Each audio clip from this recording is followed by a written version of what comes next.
Memoirs illustrating the history of Jacobinism. Written in French by Abbé Barruel, 1797. Part 3. The Antisocial Conspiracy. Preliminary Observations. On the Illumines and on the different works whereon these memoirs are grounded. The third conspiracy, which I am now about to investigate, is that of the atheistical Illumines, which at my outset I denominated the conspiracy of the sophisters of impiety and anarchy against every religion natural or revealed, not only against kings, but against every government, against all civil society, even against all property whatsoever. The name of Illumini which this sect, the most disastrous in its principles, the most extensive in its views, the most atrociously cunning in its means, has chosen, is of ancient standing in the annals of disorganizing sophistry. It was the name which Manes and his disciples first affected, Glorianter Manichaeae de Cello Illuminates? The first Rosicrucians also, who appeared in Germany, called themselves Illumines. And later, in our time, the Martinists, with many other sects, have pretended to Illuminism. As an outline for history, I distinguish them by their plots and tenets, and will reduce them into two classes, the atheistical and the theosophical Illumines. These latter more particularly comprehend the Martinists, whom I have already mentioned in my second volume, and the Swedenborgians, whom I shall mention in their proper place, where also I shall give what information I have been able to collect relating to them. The atheistical Illumines are the objects of the present volume, and it is their conspiracy that I mean to disclose. The very numerous letters, books, and manuscripts, which I have received since the publication of my proposals, has rendered it impossible for me to comprise the proposed investigation in one volume. The baleful projects of the sect and the laws for their execution are so strangely combined, that I thought it necessary to begin by making my reader perfectly acquainted with its code, that is to say, with the regular progression of its degrees, mysteries, and government. This alone requiring an entire volume, I am reduced to the necessity of giving it forth, in which I shall develop the history of Illuminism, and make an application of the triple conspiracy to the French Revolution. I have more particularly applied myself to the investigation of the legislative part of this conspiring sect, as no work has yet been published in which the whole of their code is to be found. Detached parts only were to be met with scattered throughout the papers which had been seized by the public authority. These I have collected and digested, thus enabling the reader more easily to judge what has been and what must have been the result of such laws. In such an undertaking, I feel myself bound to lay before the public an account of the documents on which I ground my proofs.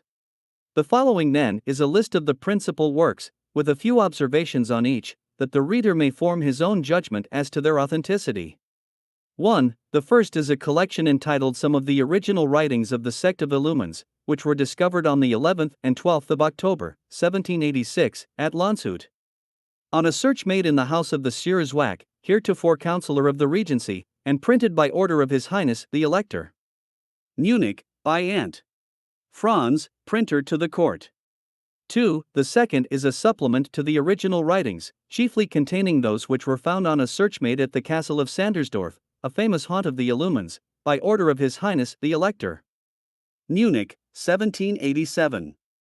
These two volumes contain irrefragable proofs of the most detestable conspiracy.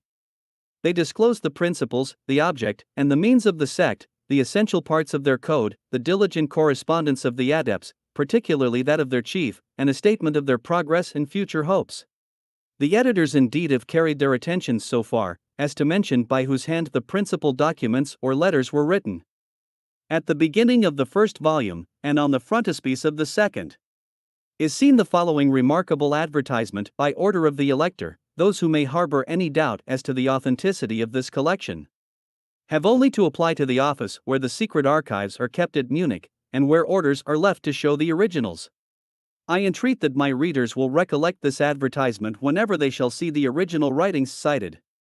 3. The true Illumini, or the real and perfect ritual of the Illumini. Comprehending the preparation, the novitiate, the minor val degree, that of the minor and major Illumini, all without addition or omission. With respect to the authenticity of this work, we need only quote the testimony of the Baron Nig, Summum Philo, the most famous of the Illumines after the founder of the sect, and who was actually the chief compiler of its code, as he tells us himself. All these degrees, says he, such as I composed them, have been printed this year at Edes, Frankfurt on the Main, under the title of the True Illumini. I am ignorant of the author, but they appear exactly as they flowed from my pen, that is to say, as I compiled them. This certainly is an authenticated document on the sect, and recognized by the compiler himself. For, I now proceed to a work which was published by this same Philo, under the title of Last Observations, or Last Words of Philo, and answers to diverse questions on my connections with the Illumines. In this work Philonig gives us an account of himself and of his Illuminism, of his agreements with the chiefs of the sect, and of his labors for it. His vanity, however, makes this narrative fulsome. The reader will observe in his writings one of those pretended philosophers who treat all religious objects with that contempt which they themselves deserve. This is of no consequence. He attempts to justify his own conduct, his avowals may therefore be received in testimony against the sect. 5. The last works of Spartacus and Philo, Dionysian are beaten de Spartacus und Philo. Except the original writings, this is the most intelligent and important work that has been published on the Illumines. It contains the 2 degrees of the greatest consideration both on account of the mysteries revealed in them by the sect, and of the laws laid down for the adepts. Not a shadow of doubt can be maintained as to the authenticity of this work. These degrees and laws are published with a certificate of Philo attesting their conformity with the original, and under the seal of the order. This certificate was scarcely necessary. Whoever can read must easily perceive that these degrees and these laws are no other than a compilation, and often, in the most essential parts, but a copy of the discourses, precepts, and principles contained in the original writings. The publisher is a man who has passed through all the degrees of Illuminism. More dexterous than Philo. He makes himself master of his secret, and of that of the whole section. The better to unmask Illuminism, he becomes an Illuminee, and he has so well succeeded that no member of the order was better acquainted with it than himself.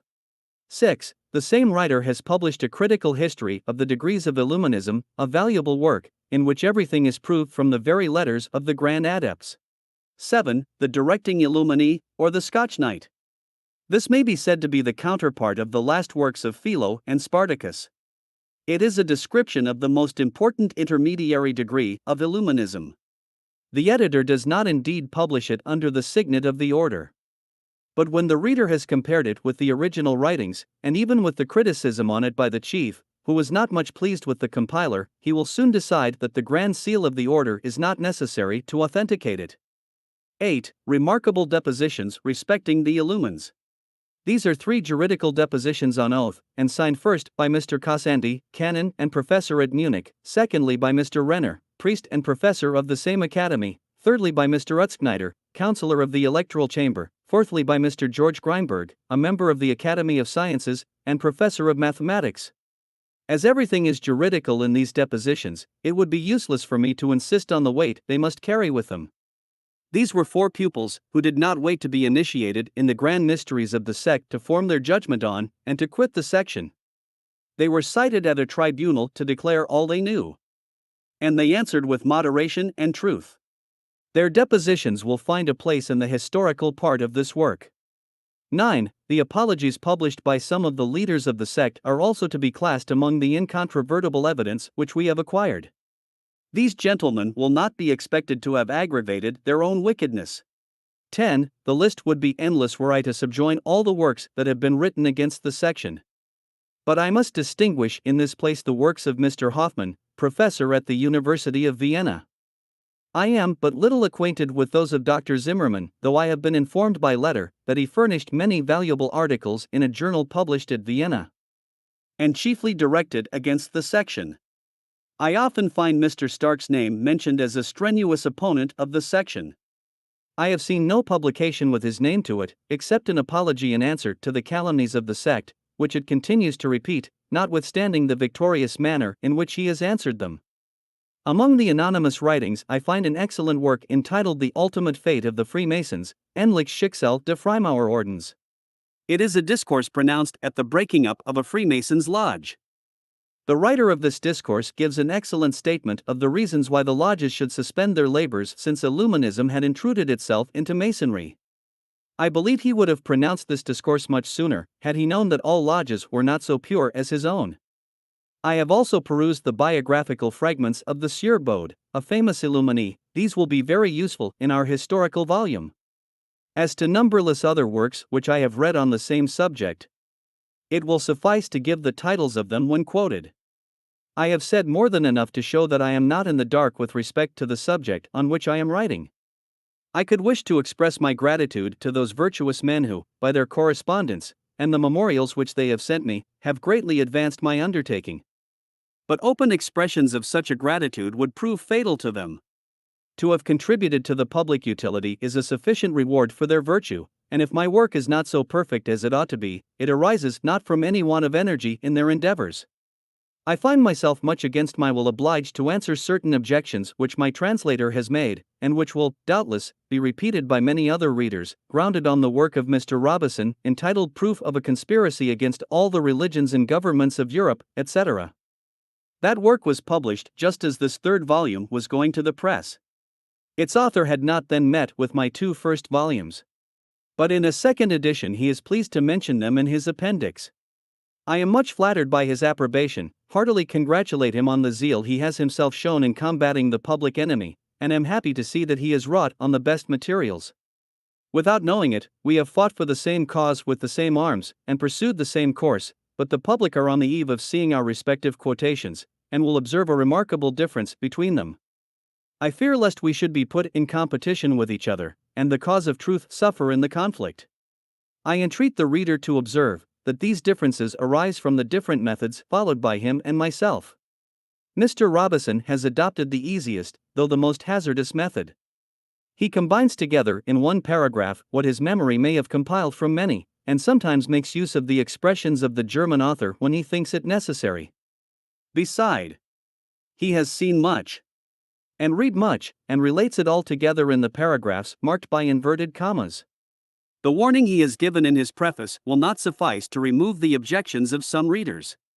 In some passages he has even adopted as truth certain assertions which the correspondents of the Illumines evidently demonstrate to have been invented by them against their adversaries, and which in my historical volume I shall be obliged to treat in an opposite sense.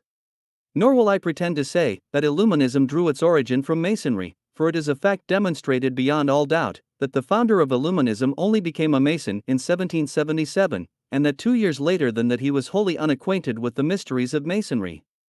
I know perfectly well that this will not make Illuminism less disastrous, nevertheless I am obliged to differ from Mr. Robison when treating on that subject, as well as on some other articles. So much for objections. Here is my reply. In the first place, Mr. Robison and I always agree as to the essential facts and the conspiracy of the Illuminized lodges. We also agree on their maxims and degrees, and this must be sufficient to convince the reader. In the next place, in his general view of the sect he has observed its detestable and most dangerous principles. Like a traveler he has seen the monstrum horrendum in form, ingens. But he has not described its forms, its manners, and its habits. Nor would it be very prudent to reject his narrative because some few circumstances are not perfectly authenticated, or because here and there some want of order may be observable. In short, if we accept one or two letters, which may be said to be translations, all the other quotations, though in the form of letters, cannot be called so, for they are not to be found in the letters of the Illumines. They are extracts from different parts, all brought together under one head. Mr. Robison has given them to the public in his own style, and sometimes makes the Illumines speak in clearer terms than is done in the originals. His edition in the translation of the famous letter from Spartacus to Marius, page 165-6, has given rise to numberless questions, how the even D was expressed in the German text. A parenthesis follows, can this mean death? I was obliged to answer that the even D, as well as the parenthesis, were additions, but at the same time that they were not additions contrary to the sense of the letter. I could willingly have attributed these deviations to a difference in the editions of the original writings, but a new work must be supposed, as well as new letters, to justify the quotations, and all Germany must have noticed such changes. In the first place, the court of Bavaria would have protested against such a supposition, as the original writings could not have coincided with an edition so dissimilar. Next, the Illumines who have not spoken in such clear language, though clear enough in their letters. In fine, the authors who have combated Illuminism, and whose quotations all exactly agree with the edition of Munich. The pages may change in different editions, but whole letters and discourses cannot, especially when the public may, as we have seen above, have access to the originals. As for myself, whose name cannot be expected to have such authority as Mr. Robeson's, I have taken all the precautions of which I felt myself to stand in need. I never make a quotation but with the original before me. And when I translate any passage which may stagger the reader, I subjoin the original, that each may explain and verify the text. I follow the same line of conduct when I compare the different testimonies. I never mention a single law in the code without having the original before me, or the practice of it to vouch for my assertion. Hence it will be perceived that we are not to be put in competition with each other, Mr. Robeson taking a general view while I have attempted to descend into particulars. As to the substance we agree. I heartily congratulate him on his zeal in combating the monster, and though we do not agree in certain particularities, we both evince the monstrous nature of the sect, and the certainty of its horrible conspiracies. Chapter 1. Spartacus Weishaupt, founder of the Illumines. There sometimes appear men formed with such unhappy dispositions, that we are led to consider them in no other view than as emanations from the evil genius, bereft by the avenging God of the power of doing good.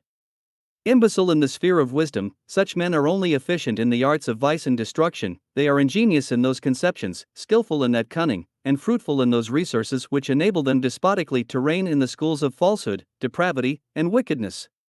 In competition with the sophisters, these men will surpass them in the arts of exhibiting error in false and delusive colors, of disguising the vicious passions under the mask of virtue, and of clothing impiety in the garb of philosophy. In the den of conspirators, they are preeminent by the atrocity of their deeds. They excel in the arts of preparing revolutions, and of combining the downfall of the altar with that of empires. If their career be ever impeded, it is only when they approach the paths of virtue and of real science. When heaven in its wrath permits a being of this species to appear on the earth, it has only to put nations within the sphere of his activity, and it will be awfully avenged. With such qualities, and under such auspices, was born in Bavaria, about the year 1748, Adam Weishaupt, better known in the annals of the sect by the name of Spartacus. To the eternal shame of his serene protector. This impious man, heretofore professor of law at the University of Ingolstadt, but now banished from his country as a traitor to his prince and to the Holy Universe, peacefully at the court of Ernest Louis, Duke of Saxe-Gotha, enjoys an asylum, receives a pension from the public treasury, and is dignified with the title of honorary counselor to that prince. An odious phenomenon in nature, an atheist void of remorse, a profound hypocrite, destitute of those superior talents which lead to the vindication of truth, he is possessed of all that energy and ardor in vice which generates conspirators for impiety and anarchy. Shunning, like the ill-boding owl, the genial rays of the sun, he wraps around him the mantle of darkness, and history shall record of him, as of the evil spirit, only the black deeds which he planned or executed. Of mean birth, his youth was passed in obscurity. And but a single trait of his private life has pierced the cloud in which he had enveloped himself. But it is one of hateful depravity and of the most consummate villainy. Incestuous sophister. It was the widow of his brother whom he seduced. Atrocious father. It was for the murder of his offspring that he solicited poison and the dagger. Execrable hypocrite. He implored, he conjured both art and friendship to destroy the innocent victim, the child whose birth must betray the morals of his father. The scandal from which he shrinks is not that of his crime, it is, he says and writes it himself, the scandal which, publishing of the depravity of his heart, would deprive him of that authority by which, under the cloak of virtue, he plunged youth into vice and error. Monstrous sophister. He accuses the devils of not having screened him from this scandal by those abominations which called the vengeance of the God of nature on the son of Judah. Then, impudently daring, he perjures himself. He calls everything that is sacred to witness that neither he nor his friends ever knew of the existence of those poisons or secret means of screening him from infamy, much less that they had ever proposed, sought, or employed them. He challenges, and at length forces, the magistrates to prove the accusation. They produce the letters of the perjured sophister, and therein we behold him entreating a first, a second, and even a third confidant, to seek, or cause to be sought, and to communicate to him, these horrid arts. We see him recalling promises of 3 years' standing with respect to these means. He complains of the little success of his attempts, he accuses the agents of timidity or of ignorance, he entreats and conjures them to renew their attempts, telling them that it was not yet too late, but that expedition was necessary. Who can paint the depravity of this single trait? How monstrous the being who could have combined such depravity! That the God who humiliates the sophister should have permitted this single trait to have been brought to light, will suffice to show how far wickedness may be carried by the man who, with virtue on his tongue, and under the shade of that sacred name, was forming and fanaticizing the bloodthirsty legions of a Robespierre. After so shocking an accusation, the reader will naturally expect us to produce incontrovertible proofs. We will, therefore, first lay before him the letter of Weishaupt to his adept Hürtel. It is the third letter in the second volume of the original writings of the Illumines in Bavaria.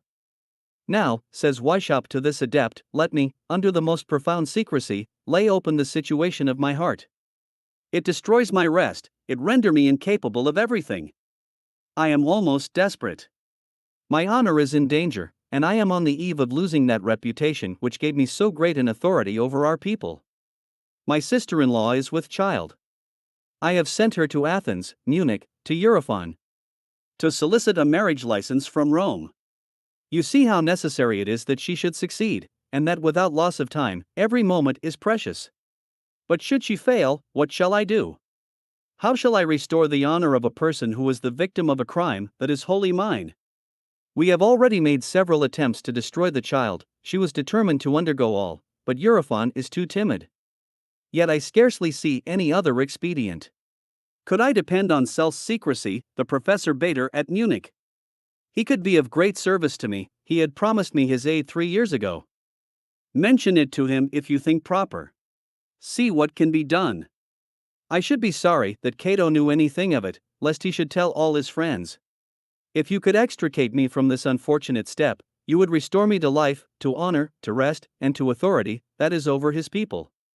If you cannot, I forewarn you of it, I will hazard a desperate blow, for I neither can nor will lose my honor. I know not what devil.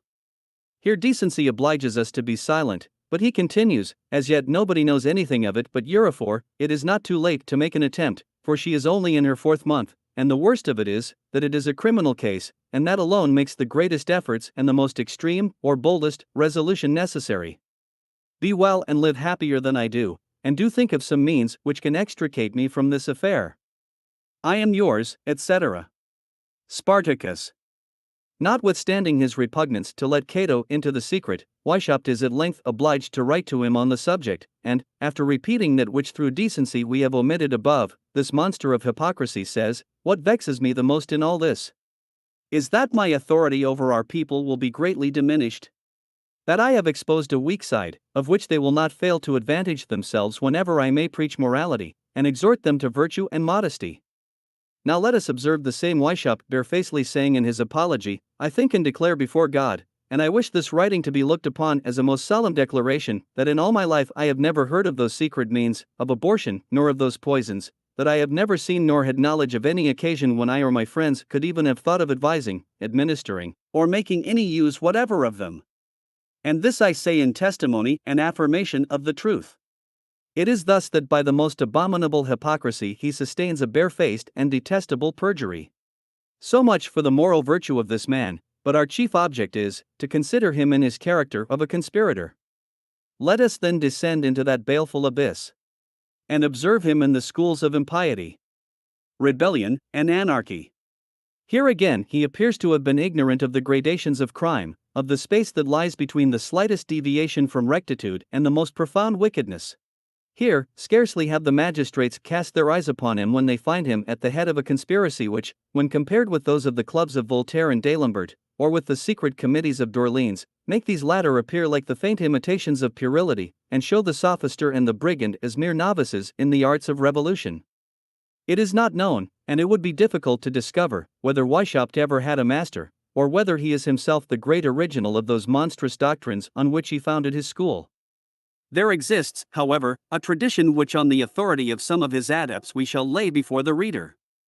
According to this tradition, a Jutland merchant, who had lived some time in Egypt, began in the year 1771 to overrun Europe, pretending to initiate adepts in the anti-ant mysteries of Memphis. But from more exact information I have learned that he stopped for some time at Malta, where the only mysteries which he taught were the disorganizing tenets of the anti-ant illumines, of the adopted slave, and these he sedulously infused into the minds of the people. These principles began to expand, and the island was already threatened with revolutionary confusion, when the knights very wisely obliged our modum illumini to seek his safety in flight. The famous Count, or rather mountebank, Cagliostro is said to have been a disciple of his, as well as some other adepts famous for their Illuminism in the county of Avignon and at Lyons. In his peregrinations, it is said, he met with Weishaupt and initiated him in his mysteries. If impiety and secrecy could entitle a person to such an initiation, never had any man better claims than Weishaupt. More artful and wicked than Cagliostro, he knew how to direct them among his disciples to very different ends. Whatever may have been the fact with respect to this first master, it is very certain that Weishaupt needed none. In an age when every kind of error had taken root, he did what is naturally to be expected from men who, guided by their unhappy bias, both in religious and political opinions, always select the most abominable. He must have had some notion of the ancient Illumines, for he adopted their name and the disorganizing principles of their horrid system. These notions were then strengthened, without doubt, by his favorite application to the disorganizing mysteries of Manichaeism, since we may observe him recommending the study of them to his disciples as a preparatory step for, and as having a close connection with, those for which he was preparing them. But perfect atheist as he was, and scorning every idea of a god, he soon despised the twofold god of anti-Illuminism, and adopted the doctrines of Manes only inasmuch as they threatened every government, and led to universal anarchy. He was acquainted with the systems of the modern sophisters, but, notwithstanding all their democracy, he did not think they had given sufficient latitude to their systems of liberty and equality.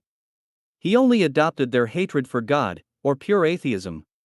One class led to the destruction of all civil and political laws, the other to the overthrow of all religion. He combined them both, and formed a monstrous digest, whose object was the most absolute, the most ardent, the most frantic vow to overthrow, without exception, every religion, every government, and all property whatsoever. He pleased himself with the idea of a distant possibility that he might infuse the same wish throughout the world. He even assured himself of success. With the talents of a vulgar sophister, such a hope would have been the summit of folly, but with a genius like that of Weishaupt, formed for great crimes, it was the confidence of unlimited wickedness. The Bavarian sophister knew his powers, he believed no crime impossible. He only sought to combine them all to reduce his systems to practice. The mediocrity of his fortune had obliged him to consecrate the latter years of his education to the study of the laws. Whether by dissimulation he concealed the plans fostered in his breast, or whether he had not as yet digested them all, he however found means of getting himself named to the chair of laws in the University of Ingolstadt, before he had attained his 28th year. On the 10th of March, 1778, he writes to Zwack that he was not yet 30 years of age, and in the same letter he informs him, under secrecy, of his future projects on Illuminism, which he had founded 2 years before. He must have known himself possessed of profound dissimulation, he must have been master of strange resources, to ground his plans for the subversion of all laws throughout all empires, on the very function of public interpreter of the law. It was nevertheless at the College of Ingolstadt that Weishaupt, affecting the greatest zeal for his duty, conceived himself to be admirably situated for forming and conducting by invisible means the great revolution which he had planned. He justly estimated the influence which his office of teacher gave him over his scholars, and he had the courage to supply in private the deficiency of those lessons which he was obliged to give to them in public. But it would have been too poor a conquest for anarchy or impiety to have gained only those who were under the eye of the founder. Weishaupt beheld mankind subject to religious and political laws from pole to pole, and his jealous zeal weighed the means which the saints had employed to extend the faith of Christ. There still existed the scattered remnants of an order which the imprudent policy of kings had obliged the sovereign pontiff to sacrifice to the machinations of a philosophism, the professed enemy of both kings and pontiffs. Weishaupt knew how to appreciate the support which the laws had acquired from men who were heretofore spread throughout all Catholic countries, and who, in the towns and villages, publicly taught youth, thundered from the pulpit against vice, directed Christians toward the path of virtue, and went to preach the faith of Christ to idolatrous and barbarous nations.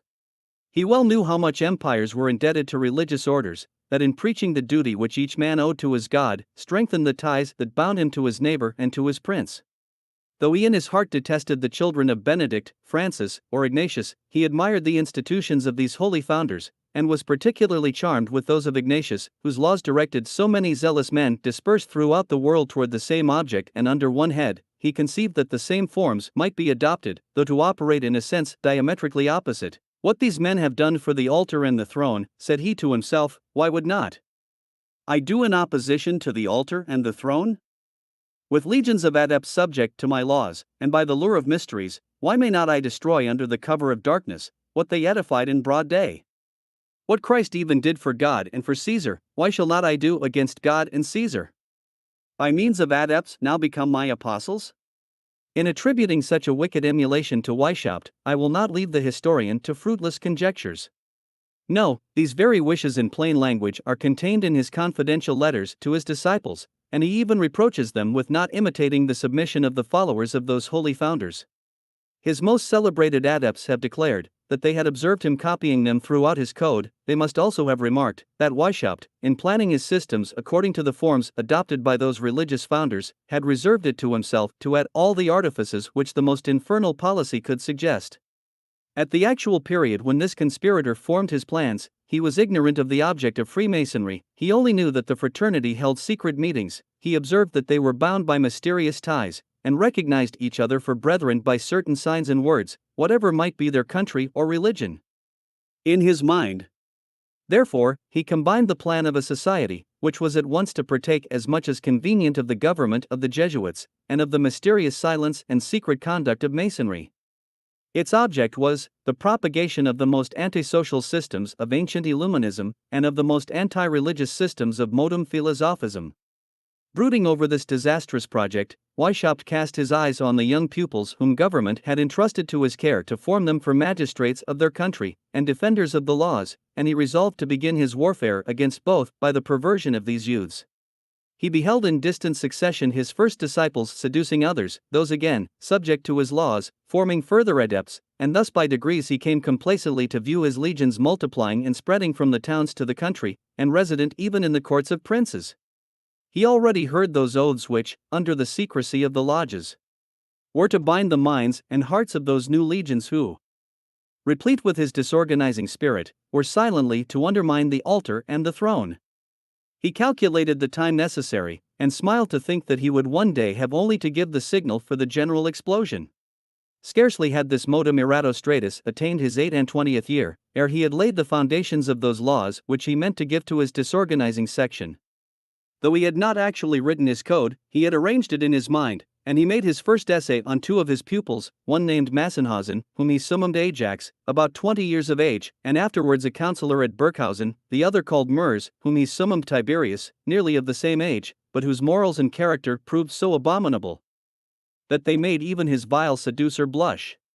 These two disciples soon vying with their master in impiety, he judged them worthy of being admitted to his mysteries, and conferred on them the highest degree that he had as yet invented. He called them Areopagites, installed himself their chief, and called this monstrous association the Order of Illumines. It was on the 1st of May, 1776, that the inauguration was celebrated. Let the reader well observe this epoch.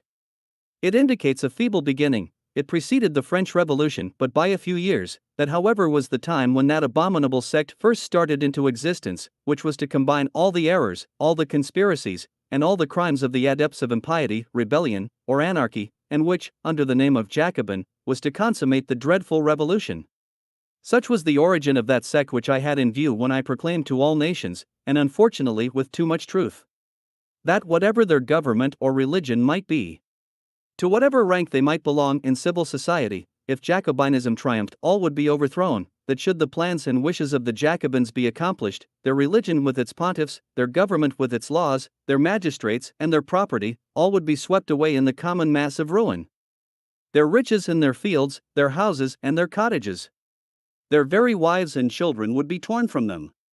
You have looked upon Jacobinical faction as exhausting itself in France, when it was only making a sportive essay of its strength. According to the wishes and intentions of this terrible and formidable sect, nations, astonished, have yet only seen the first part of the plans formed for that general revolution which is to beat down every throne, overturn every altar, destroy all property, blot out every law, and conclude by the total dissolution of all society. The omen is fatal, but, more fatal still, I have numberless proofs to demonstrate the truth of this assertion. With respect to the conspiracies of Illuminism, I shall draw my proofs from their own code and their archives. I will begin with their code. It will lay open the object, the extent, the manner, the means, and inconceivable depth of the conspiracies of the section. This first part will comprehend the plan of their conspiracies, the extract and analysis of the code of laws which they had constructed for attaining their ends. The second part will show their progress and their successes from their first origin till that period when, powerful in revolutionary legions, without leaving their secret dens, they unite and confound themselves with the Jacobins, and in unison with them prosecute that war of desolation which menaces with total ruin the altar of every god, the throne of every monarch, the law of every society, and the property of every citizen. Oh, that I could, in delineating what the sect has done, what it is doing, and what it still meditates to do, that I could but teach nations and the chiefs of nations what they themselves ought to do, to avert the impending danger, those, I say, who have mistaken these disasters for a sudden explosion, while they are in fact but an essay of the strength of the sect and the commencement of their general plan. Chapter 2. Code of the Illumines. General system and division of the code.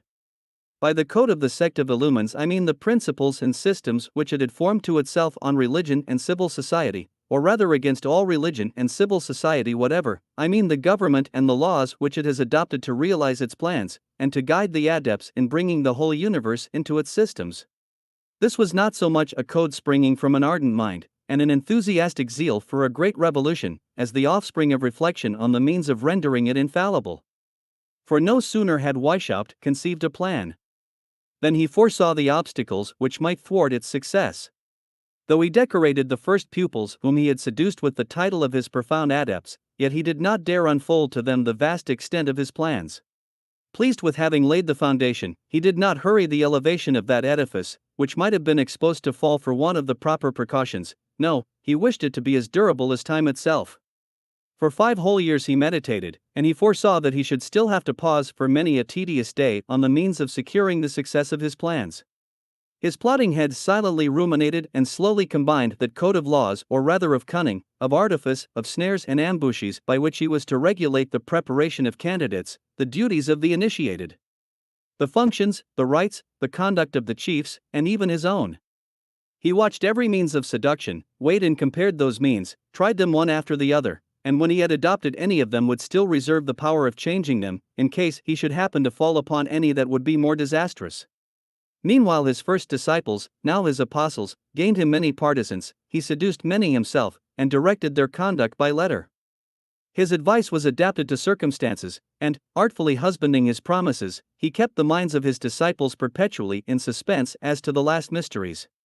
To his trusty adepts he promises systems of morality, of education, and of polity, all entirely new, and they might easily surmise that this future code would be no other than that of a morality without restraint, of a religion without a god, and of a polity without laws or any dependence whatsoever. Though he did not dare entirely to throw away the mask.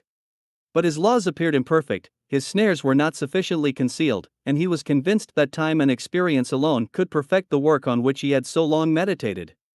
Such are the colors, at least, in which we see him representing himself when his adepts, impatient to be initiated in the last mysteries, reproach him with the slowness of the proceedings. It is from time and experience, says he, that we are to learn.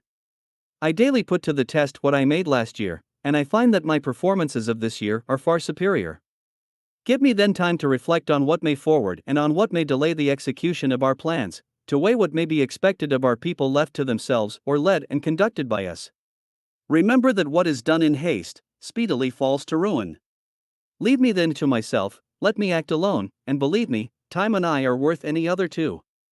Let not the reader imagine that these meditations of Weishaupt alluded to the object of his views, that never varied, the destruction of religion, the destruction of society and the civil laws, the destruction of property. That was the point at which he always aimed, and this impious man too well knew his crime, not to be alarmed. We see him writing to his confidant, "You know the situation in which I stand. I must direct the whole by means of 5 or 6 persons. It is absolutely necessary that I should during my life remain unknown to the greater part of the adepts themselves.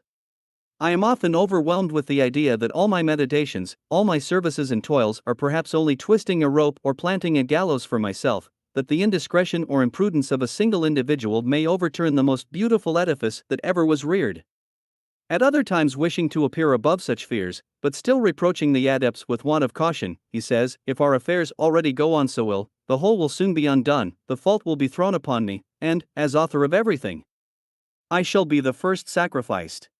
Yet that is not what frightens me. I know how to take everything on my own score, but if the imprudence of the brethren is to cost me my life, let me at least not have to blush before men of reflection, nor to reproach myself with an inconsiderate and rash conduct." Thus does every motive stimulate this famous conspirator to transfuse into his code every precaution that could at the same time screen him from condign punishment, and secure the success of his plots. At length, after 5 years' meditation on his side, and numerous consultations with his trusty adepts, particularly with Philo, or the Baron Nig, who acts a very exalted part in Illuminism, Weishaupt had regulated the mode of his mysteries, and had digested the code of his sect, that is to say, the principles, the laws, and government adopted by the Illumines to accomplish the grand object of their conspiracy. Before we lead our readers through the immense labyrinth of this code, let us give a general idea of the system which stimulated its author to the formation of those laws.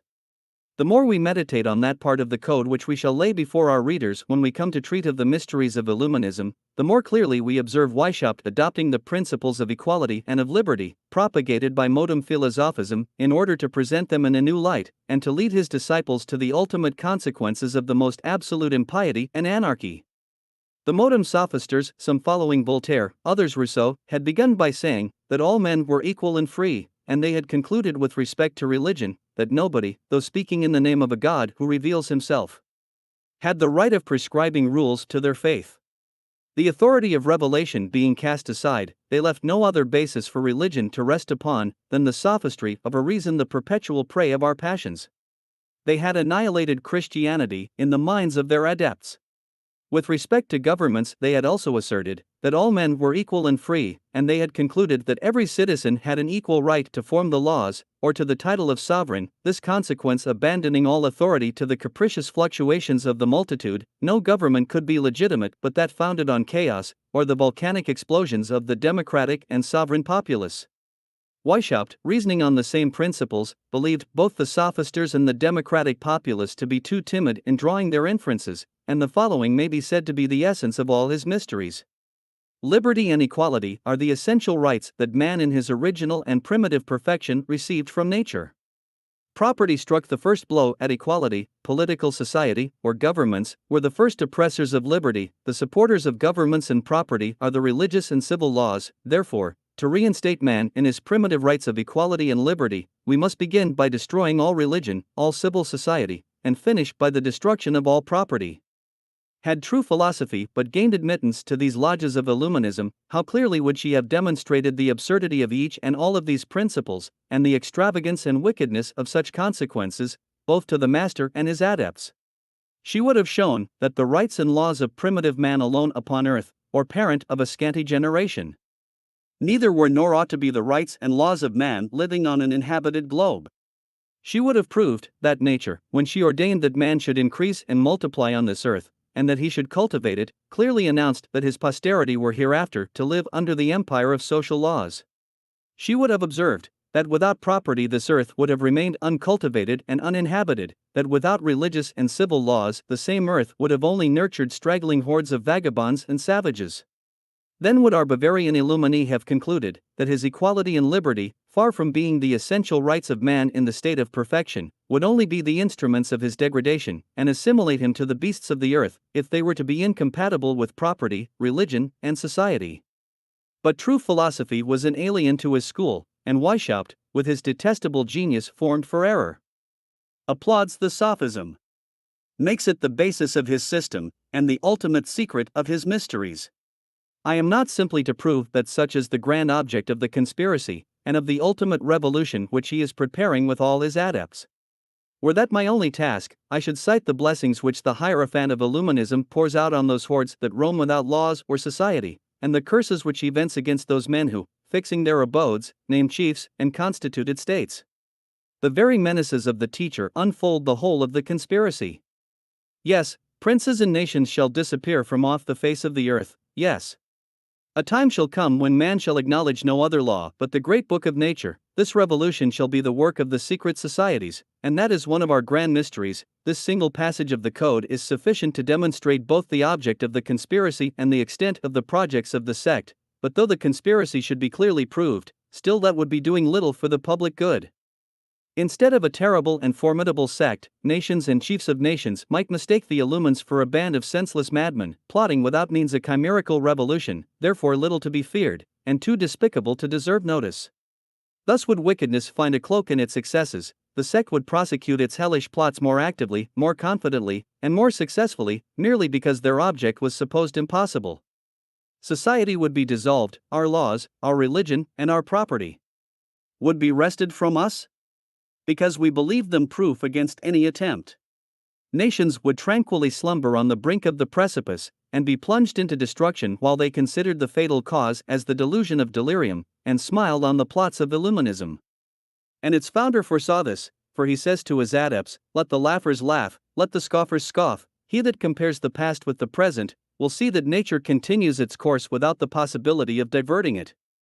Its progress is imperceptible to the man who is not formed to observe it, but it does not escape the attention of the philosopher. Society then calls upon me to develop more than the existence, or even the extent of the plots of the section. I say, it calls on me loudly to proclaim the dangers which threaten us. Yes, the evils which threaten all society must be clearly shown. A manner of proceeding and an artful cunning big with crime, which will speedily plunge nations into those disasters which they may believe chimerical, is to be clearly ascertained. I have to unfold the whole of a system, an entire code, in which each institute, each maxim, each regulation, is a new step towards a universal revolution which shall strike society a mortal blow. I am not then about to inform each citizen that his religion, his country, his property, that every society, people, or nation, are menaced. Unfortunately, that would be a task too easily performed. But I am bound to say, in this horrible plot, such are the dangers which threaten your country, and such the perils that hang over your persons. I must show extensive resources combined with consummate villainy. Where you imagined that nothing existed but the delirium of modum philosophism, destitute of means, Weishaupt, like yourselves, had foreseen numerous obstacles to his conspiracy, and it appears that he had even exaggerated them. That for which his most famous adepts seem to despise their countrymen should be mentioned here as redounding to their honor. Weishaupt, surrounded by the faithful Bavarians, faithful to their God and to their country, rather speculating on the human heart from his books than closely observing men in the common intercourse of life, was not aware of how very much philosophism had forwarded his systems. The generation which had attained the age of manhood appeared too much infected with the antiquated ideas on religion and government. But, unfortunately, facts soon undeceived him, and this error only served, by deferring his hopes, to turn his mind to farther precautions and meditations, which sooner or later were to render his success infallible. He would say to himself, he would say to his trusty brethren, according to my views, I cannot employ men as they are, I must form them, each class of my order must be a preparatory school for the next, and all this must necessarily be the work of time. But to accelerate the time he cast his eyes on that class of young men, which, just entering the world, easily fall a prey to error. Because at that age they are under the influence of their passions. I shall hereafter show what it was that both shortened the time and abridged their education, in presenting him with whole legions of adepts ready formed to his mysteries. It is first necessary, however, that the reader should be acquainted with the profundity of his system, because, had the French Revolution not taken place, that system would alone have sufficed to render it certain and infallible. 4. Could the French Revolution be done away at the present moment, and the ancient regiment be restored, this code would furnish Illuminism with all the means of effectuating one that should be still more disastrous. Let us then study it, let us dissipate the cloud in which it is enveloped. Reader, your own interest requires that you should follow our steps, and observe all the snares that have been laid for you, see with what art its disciples are beguiled, with what precaution it chooses, calls, and disposes its adepts. Its proceedings appear indeed to be slow, but they are nevertheless sure. It seems to exhaust all its art to acquire a single proselyte, but the same allurements attract whole legions. Its springs are secret, but the reader must know their power and with what constancy they move toward and direct the common ruin. He has seen the people agitated, animated, and even misled to ferocity. But he must also be informed how those adepts were created who fanaticized the people and rendered them ferocious. Weishaupt lays down as an invariable and infallible principle that the grand art of rendering any revolution whatsoever certain is to enlighten the people, and to enlighten them is, insensibly, to turn the public opinion to the adoption of those changes which are the given object of the intended revolution. When that object cannot be promulged without exposing him that has conceived it to public vengeance, he must know how to propagate his opinion in secret societies. When the object is in universal revolution, all the members of these societies, aiming at the same point, and aiding each other, must find means of governing invisibly, and without any appearance of violent measures, not only the higher and more distinguished class of any particular state, but men of all stations, of all nations, and of every religion. Insinuate the same spirit everywhere. In silence, but with the greatest activity possible, direct the scattered inhabitants of the earth toward the same point. This is what he calls the grand problem on the polity of states, on which he grounds the force of secret societies, and on which the empire of his Illuminism was to rest. This empire, once established by means of the union and multitude of the adepts, let force succeed to the invisible power. Tie the hands of those who resist, subdue and stifle wickedness in the germ, that is to say, crush those whom you have not been able to convince. He that teaches such doctrines is not to be looked on as a weak enemy. When Weishaupt reserved them for his mysteries, as well as the revelation of his ultimate object, he knew too well that they were only fitted for men who had long been trained to view them as the lessons of nature and of philosophy. And should he meet with any who had anticipated them, it would only abridge their novitiate. But he needed nothing less than a whole generation. It was therefore to multiply the number of adepts, to dispose them by insensible degrees to receive his doctrines, by an invisible hand to direct their ideas, their wishes, their actions, and their combined efforts, that the code of laws which he framed for Illuminism constantly tended. According to these laws, the sect is divided into two grand classes, and each of these again subdivided into lesser degrees proportionate to the progress of the adepts. The first class is that of preparation. It contains 4 degrees, those of novice, of minor vel, of minor illumini or illuminatus minor, and of major illumini or illuminatus major. Some intermediary degrees belong to the class of preparation, which may be called of intrusion. Such are those which the sect have borrowed from Freemasonry as a means of propagation. Of these Masonic degrees, the Code of Illumines admit the 3 first without any alteration. It adapts more particularly to the views of the sect the degree of Scotch Knight as an ultimate preparation for its mysteries, and it is still the degree of directing illumini or illuminatus dirigens. The second class is that of the mysteries, and this is subdivided into the lesser and greater mysteries. The lesser comprehend the priesthood and administration of the sect, or the degrees of priests and of regents or princes. In the greater mysteries are comprised the 2 degrees of magi or philosopher, and of the man-king. The elect of the latter compose the council and the degree of Areopagites. In all these classes, and in every degree, there is a part of the utmost consequence, and which is common to all the brethren. It is that employment known in the code by the appellation of brother insinuator or recruiter. The whole strength of the sect depends on this part. It is that which furnishes members to the different degrees, and Weishaupt, while knowing the importance of the task, turned all his genius toward it. Let us therefore begin by directing our attention to the discovery of it. Chapter 3. First part of the Code of the Illumines. Of the brother insinuator, or the recruiter. By the appellation of brother insinuator is to be understood the illumini whose peculiar office is to make proselytes for the section. Some brethren were more particularly instructed for that end. They might, indeed, be called the apostles or missionaries of the order, being those whom the superiors sent to the different towns and provinces, and even into distant countries, to propagate its doctrines and to establish new lodges. These had received, in addition to the common rules, farther instructions peculiar to the higher degrees. These, as Weishaupt writes, may sometimes be the most imbecile, and at other times the most ingenious of the brotherhood. From the former he can depend on a blind obedience to the rules he lays down, which are never to be deviated from, and with respect to the latter, provided they be zealous and punctual, should they even transgress any of the laws, it would not be in such a manner as to commit either their own safety or that of the order. And they would soon make amends for their indiscretion by some new artifice. But, whatever may be the sense of the illumini, he is obliged once or twice in his life to act the part of brother insinuator, and that with a certain success, by the acquisition of 2 or 3 proselytes, under pain of perpetually remaining in the lower degrees. Some brethren of high rank may have been dispensed from this formality, but as to the generality of them there exists a positive law on that point. To stimulate the zeal of the brethren, the insinuator is by the laws of the code established superior over every novice that he is gained to the order. It is expressed as follows: every illuminee may form to himself a petty empire, and from his littleness emerge to greatness and power. Such then is the first duty imposed upon every illuminee for the propagation of the sect, and this is the part which first claims our attention.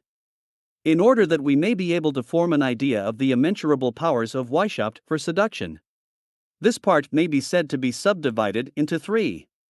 The rules laid down are, first, those which are to guide the brother insinuator in the choice of persons to be admitted or excluded, then follow those which are to teach him how to entice into the order those persons whom he has judged proper for it, and lastly come those rules and arts by which novices are to be formed, and even involved in illuminism before they are officially admitted.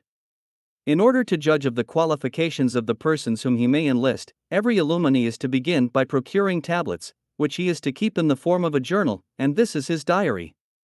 Assiduously prying into everything that surrounds him, he must vigilantly observe all persons with whom he becomes acquainted, or whom he meets in company, without exception of relations, friends, enemies, or entire strangers.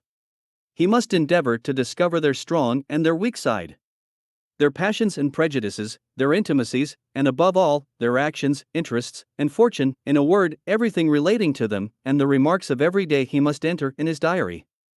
A twofold advantage is to be reaped from these particulars of information: first, by the order in general and its superiors; secondly, by the adept himself. Twice every month he will make a general statement of his observations, and he will transmit it to his superiors. By these means, the order will be informed what men, in every town or village, are friendly or inimical to it. The means of gaining over the one or destroying the other will naturally occur. With respect to the insinuator, he will learn how to judge of those who are proper persons to be received or rejected, and he will carefully insert his reasons for the admission or rejection of those persons in his monthly statements. The recruiting brother will carefully guard against giving the most distant hint that he is an illuminee. This law is peremptory for the brethren, but more particularly for all the insinuators, whose success may often essentially depend on it. It is to them that the legislator so strongly recommends all that exterior of virtue and of perfection, that care of shunning all public scandals which might deprive them of their ascendancy over the minds of those whom they seek to entice into the order. The law expressly says, "Apply yourselves to the acquiring of interior and exterior perfection, but lest they should conceive that this perfection even hinted at the mastering of their passions, and at renouncing the pleasures of the world," he adds, "attend particularly to the art of dissembling and of disguising your actions, the better to observe those of others, and to penetrate into their inmost thoughts. Die Kunst zu Roman sich zu verstellen, and der zu beobachten, und aus zu verstehen." It is for that reason that these three great precepts are to be found in the summary of the code: hold thy tongue, be perfect, disguise thyself. Almost following each other in the same page, and serving as an explanation of each other. Having made himself perfect master of these precepts, and particularly of the last, the insinuator is next to turn his attention to those persons whom he may admit or ought to reject. He is not to admit into the order either pagans or Jews, but he is equally to reject all religious, and above all to shun the ex-Jesuits as he would the plague. Ordensgeistlich dürfen nie aufgenommen werden, und die ex-Jesuiten soiled man wie die Pest fliehen. The cause of such exclusions is obvious. To speak of religion, and admit, without any precaution, Jews, Turks, and pagans, would be too open a manifestation of what their religion was, and not to reject religious, would be exposing themselves to be betrayed by their own adepts. Unless they gave evident signs of a sincere amendment, all indiscreet talkers were to be rejected, and also those men whose pride, or headstrong, interested, and inconstant minds denoted that it would be impossible to infuse into them that zeal so necessary for the order; all those again, whose drunken excesses might injure that reputation of virtue which the order was to acquire; all those, in short, whose meanness and grossness of manners would render them too untractable to give hope for their ever becoming pliant and useful. Leave those brutes, those clownish and thick-head fellows, he exclaims in his chapter on exclusions. But, though he excluded these thick-head fellows, Weishaupt was aware that there existed a good sort of being which some might call stupid, but who are not to be told so, as advantage may be taken of their stupidity. Such were, for example, a Baron d'Art, and many others, who holding a certain rank in the world, though destitute of common sense, have at least their riches to recommend them. These are a good sort of beings, says our illuminizing legislator, they are necessary beings. They augment our number and fill our coffers, augent numerum et serarium. Courage, then! And make these gentry swallow the bait, but beware of communicating to them our secrets, for this species of adept must always be persuaded that the degree they are in is the highest. Indeed, there is a sort of half-exclusion for princes. The code ordains that they shall seldom be admitted, and even when they are, shall scarcely ever rise beyond the degree of Scotch Knight, or, in other words, they are never to pass the threshold of the mysteries. Hereafter we shall see the legislator finding an expedient for introducing them beyond that degree, but still without giving them any further insight into the mysteries, and being particularly careful to hide from them certain laws of the order. I cannot take upon myself to say whether a similar expedient had been found as an exception to the general rule which excluded women, but it is certain that this law was, during a long time at least, only provisional, and many of the brethren sought to revoke it. Freemasonry had its female adepts, and the Illumines wished to have theirs. The plan is written in Zwack's own handwriting, and he was the most intimate friend and confidant of Weishaupt, in short, his incomparable man. It is couched in the following terms: Plan for an order of women. This order shall be subdivided into 2 classes, each forming a separate society, and having a different secret. The first shall be composed of virtuous women, the second, of the wild, the giddy, and the voluptuous, Ausschweinifinden. Both classes are to be ignorant that they are under the direction of men. The 2 superiors are to be persuaded that they are under a mother lodge of the same sex, which transmits its orders, though in reality these orders are to be transmitted by men. The brethren who are entrusted with this superintendence shall forward their instructions without making themselves known. They shall conduct the first by promoting the reading of good books, but shall form the latter to the arts of secretly gratifying their passions. Durch Begnügung ihrer Leidenschaften im Verborgenen. A preliminary discourse prefixed to this plan points out the object and future services of these illuminized sisters. The advantages which the real order would reap from this female order would be, first, the money which the sisterhood would pay at their initiation, and, secondly, a heavy tax upon their curiosity, under the supposition of secrets that are to be learned. And this association might moreover serve to gratify those brethren who had a turn for sensual pleasure. A list and description of 85 young ladies of Mannheim accompanied this project of Zwack. Very properly summed the Cato of Illuminism, from among whom, in all probability, the founders of these 2 classes were to be chosen. Circumstances not having favored our modem Cato's views, we observe several other adepts proposing similar plans. An assessor of the imperial chamber at Wetzlar of the name of Ditfurt, known among the Illumines by that of Minus, and who rose to the degree of regent, and to the dignity of provincial, seemed to dispute the honor of this invention, both with brother Hercules and even with Cato himself. We must allow, at least, that nobody was more anxious for the execution of the project than he was. He had already submitted his ideas to the Baron Nig, and he applies anew to Weishaupt. He even despairs of ever bringing men to the grand object of the order without the support of the female adepts. Indeed, so ardent is his zeal, that he makes an offer of his own wife and his 4 daughters-in-law to be the first adepts. The eldest was exactly the person for the philosophized sisterhood. She was 24 years of age, and with respect to religion her ideas were far above those of her sex, they were modeled on her father's.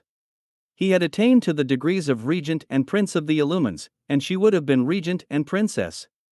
In the higher mysteries, together with Ptolemy's wife, we should have seen the one corresponding with her father, the other with her husband. These illuminized princesses would be the only 2 persons of the order who should know that they were all under the direction of men. They would preside over the trials and receptions of minervals, and would initiate those whom they judged worthy into the grand projects of the sisterhood for the reform of governments and the happiness of mankind. But, notwithstanding all the plans and zeal of the brethren, it does not appear that the legislator ever consented to the establishment of the sisterhood. Yet he supplied the want of such an institution by secret instructions which he gave the regents on the means of making the influence of women over men subservient to the order, without initiating them in any of the secrets. He says that the fair sex having the greatest part of the world at their disposition, no study was more worthy of the adept than the art of flattery in order to gain them, that they were all more or less led by vanity, curiosity, the pleasures, or the love of novelty, that it was on that side they were to be attacked, and by that they were to be rendered serviceable to the order. He nevertheless continued to exclude great talkers and women from all the degrees, nor was the 6th article of his instructions for the insinuator rescinded. Notwithstanding all these exclusions, the legislator leaves a sufficient scope wherein the insinuator may exercise his zeal. He recommends generally young men of all stations from 18 to 30, but more particularly those whose educations were not completed, either because he thought they would more easily imbibe his principles, or would be more grateful and more zealous for doctrines for which they were indebted solely to him. But this preference is not an exclusion for men of a certain age, provided they are not past service, and are already imbued with the principles of Illuminism. This, however, chiefly regards those persons whose rank in life can give consequence and afford protection to the order. The recruiters are particularly instructed to insinuate themselves into the good opinion of such persons, and if possible to entice them into the order. There is yet another species of men, who have speech as it were at command, such are attorneys, counselors, and even physicians. Those are worth having, says Weishaupt, but they are sometimes real devils, so difficult are they to be led. They however are worth having when they can be gained over. The insinuator is also to admit artists, mechanics of all professions, painters, engravers, whitesmiths, and blacksmiths, but above all booksellers, those who keep post-horses, and schoolmasters. Hereafter the reader will see the use for which these men were intended. To yet another class of men our legislator often calls the attention of the insinuator. Seek me out, for example, says Weishaupt, the dexterous and dashing youths. We must have adepts who are insinuating, intriguing, full of resource, bold and enterprising. They must also be flexible and tractable, obedient, docile, and sociable. Seek out also those who are distinguished by their power, nobility, riches, or learning, nobiles, potentes, divits, doctos, cutorite. Spare no pains, spare nothing in the acquisition of such adepts. If heaven refuse its aidance, conjure hell. Flectura assi nequias superos, accarantum avito. With respect to religions, he prefers the disciples of Luther and Calvin to the Roman Catholics, and greatly prefers the former to the latter. This distinction should alone suffice to open the eyes of many who wish to persuade themselves that the whole of the revolutionary fury is aimed at the Roman Catholic religion. This motley crew certainly did the Catholics the honor of directing their shafts more pointedly at them, as strenuous opponents of their impiety and of their religious and civil anarchy. But was it to preserve the Protestant religion that Weishaupt gives them such a preference, in hopes of making them subservient to his plots? That he did give such a preference cannot be doubted. When we see him expressly writing to an adept whom he had commissioned to look out for a person proper to be received into the higher mysteries and to found a new colony of illumines. Were this man a Protestant, I should like him much better. Where ESEIN Protestant, so where es mir so lieber. Weishaupt's most famous adept constantly manifests the same predilection. He even wishes to retrench certain parts of the mysteries that he may not alarm the Catholics, and seems always to hint at Frederick the Lyd's saying, "We Protestants go on brisker." Most certainly, this proves beyond a possibility of doubt that the destruction of all Protestant laws, whether civil or religious, had place in their plans. Nor were the Protestants of Germany the dupes of such a policy, as many of the most determined antagonists of Illuminism were of that religion. Further, he wishes to entice men into his order who have fixed residences in towns, such as merchants and canons, who might assiduously propagate his doctrines, and establish them in their neighborhoods. The recruiter must use every art, for an obvious reason, to engage schoolmasters, and to insinuate his doctrines into, and gain adepts in the military academies, and other places of education. He is even to attempt the seduction of the superiors of ecclesiastical seminaries. He will spare no trouble to gain the prince's officers, whether presiding over provinces, or attending him in his councils. He that has succeeded in this has done more, says the code, than if he had engaged the prince himself. In fine, the provincial, or the chief insinuator, is to recruit everything that can be tainted with Illuminism, or can be serviceable to its cause. The following extraordinary instructions are also given by Weishaupt respecting the choice of adepts. Above all things, he says to his insinuators, pay attention to the figure, and select the well-made men and handsome young fellows. They are generally of engaging manners and nice feelings. When properly formed, they are the best adapted for negotiations. For first appearances prepossess in their favor. It is true, they have not the depth that men of more gloomy countenances often have. They are not the persons to be entrusted with a revolt, or the care of stirring up the people, but it is for that very reason that we must know how to choose our agents. I am particularly fond of those men whose very soul is painted in their eyes, whose foreheads are high, and whose countenances are open. Above all, examine well the eyes, for they are the very mirrors of the heart and soul. Observe the look, the gait, the voice. Every external appearance leads us to distinguish those who are fit for our school. Select those in particular who have met until misfortunes, not from accidents, but by some act of injustice, that is to say, in other words, the discontented, for such are the men to be called into the bosom of Illuminism, as into their proper asylum. Let not the reader already exclaim, how deep are the views of this illuminizing sophister! How has he foreseen every point? With what discernment does he lay his snares to entrap those who are to be the future agents of his plots? The reader has as yet seen merely a schedule of those persons who may be admitted or rejected, but that does not sufficiently secure the order with respect to the elections which the insinuator may have made. Before he undertakes the initiation of any person whom he may have thought proper, he is to make a statement from his diary of everything that he may have observed with respect to his morals, opinions, conduct, and even of his connections in life. He is to submit this statement to his superiors, who will compare it with the notes they are already in possession of, or may acquire from other adepts, respecting the candidate, or even with a new statement, in case they judge the last to be insufficient. Even when the choice made by the insinuator is approved of, all is not settled. The superiors have to determine which of the insinuators is to be entrusted with the care of enticing the approved person into the order, for all this is foreseen in the code. It is not allowed to all the brethren to exercise promiscuously so important a trust among the profane, though they may have pointed out the person proper for reception. The young adept is not to measure his strength with the man who has the advantage over him in years and experience. Nor is the tradesman to undertake the magistrate. The superior is to name the most proper insinuator, judging from the circumstances, age, merits, dignities, or talents of the future candidate. At length, when the mission is given, the insinuator begins to lay his snares. Such is the second part of this extraordinary functionary, and all his subsequent steps are regulated by the code. Candidate, in the ordinary acceptation of the word, means a person who has shown a desire or taken some steps into some order, or to acquire some dignity. In Illuminism, it means the person on whom the order has fixed its attention. It often happens that the candidate is ignorant of the very existence of the section. It is the insinuator's business to inspire him with the wish of entering it. To accomplish this grand object, two different methods are inculcated. The first is for the insinuator who has some candidate in view remarkable for his science or of a certain age. The second, for him who is entrusted with young men from 18 to 30, and who are susceptible of a second education. A third method was proposed for workmen, and those clownish fellows whose education had been but little attended to.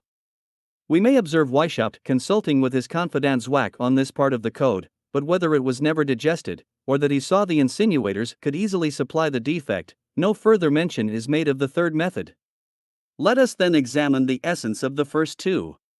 To exemplify the first method, let us suppose one of those men who have gone through a complete course of modum philosophism, who, should they not scoff at Christianity, would at least hesitate at everything which is called religion, for the code forewarns the insinuator that his efforts would be vain should he attempt to seduce philosophers of another stamp, men of sound judgment, and who would never be partisans of doctrines which could not endure the light of broad day. But when he shall have discovered one of the former who has already pretty well imbibed the principles of the sect, he will assume the character of a philosopher well versed in the mysteries of antiquity. He will have little difficulty in acting such a part, as he will find ample instructions in the code. To follow those instructions faithfully, he must begin by descanting on the supreme felicity of being versed in sciences which few can approach, of walking in the paths of light while the vulgar are groping in darkness. He must remark that there exist doctrines solely transmitted by secret traditions, because they are above the comprehension of common minds. In proof of his assertions, he will cite the gymnosophists in the Indies, the priests of Isis in Egypt, and those Ophalusus and the Pythagorean school in Greece. He will select certain sentences from Cicero, Seneca, Aristides, and Isocrates, and, lest he should ever be taken unawares, he will learn those by heart which the legislator has carefully inserted in the code. Though it would be very easy to demonstrate from those very authors that the ancient mysteries laid down no fixed principles on the important points of the providence of God, and of the origin and order of the universe, the insinuator is nevertheless to quote those texts to prove that there exists a secret doctrine on these objects, and above all a doctrine calculated to render life more agreeable, and pain more supportable, and to enlarge our ideas on the majesty of God. Let him add that all the sages of antiquity were acquainted with these doctrines. Let him insist on the uncertainty that man is in with respect to the nature of the soul, its immortality, and its future destiny. He will then sound his candidate, to know whether he would not rejoice at having some satisfactory answers on objects of such great importance. At the same time, he will hint that he has had the happiness of being initiated into these doctrines, and that, should the candidate wish it, he would do his best to procure him the same felicity, but that it was a science gradually imparted, and that certain men possessed the talent of guiding him from a distance, of leading him to the discovery of this new world, and that without being ever in his presence. When the insinuator has by such language succeeded in exciting the curiosity of his candidate, he must then ascertain his opinions on some particular articles. He will propose the discussion of certain questions in writing, and of certain principles, as the groundwork on which they are in future to proceed. The code does not determine what these questions are to be, because they vary according to the political and religious dispositions which the insinuator may have observed in the candidate. Should these dissertations no way agree with the principles of the sect, the insinuator will abandon his prey. Should the sophisticated candidate, or the man of importance, be found properly disposed, he will be admitted to the very threshold of the mysteries. The insinuator will simply explain the inferior degrees to him, and mention the divers trials which the order has dispensed with in consideration of his merit. Notwithstanding the artifice observable in this method, it is still reserved for those who need only to be acquainted with Illuminism to adopt its tenets.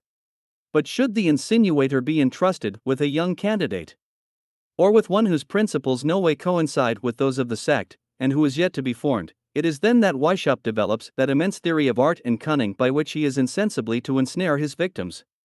Let your first care, he says to the insinuators, be to gain the affection, the confidence, and the esteem of those persons whom you are to entice into the order. Let your whole conduct be such, that they shall surmise something more in you than you wish to show. Hint that you belong to some secret and powerful society. Excite little by little, and not at once, a wish in your candidate to belong to a similar society. Certain arguments and certain books which the insinuator must have, will greatly contribute to raise such a wish. Such are, for example, those which treat of the union and strength of associations. The legislator then carefully adds a list of those books, and the order charges itself with the care of furnishing a certain number of them to the adepts. The works of minors, and particularly of Bassideaus, are frequently recommended by Weishaupt as the best fitted to inspire their readers with the love and principles of secret societies.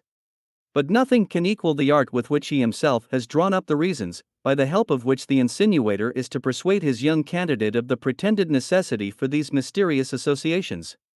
One represents, for example, says the code, a child in the cradle. One speaks of its cries, its tears, its weakness.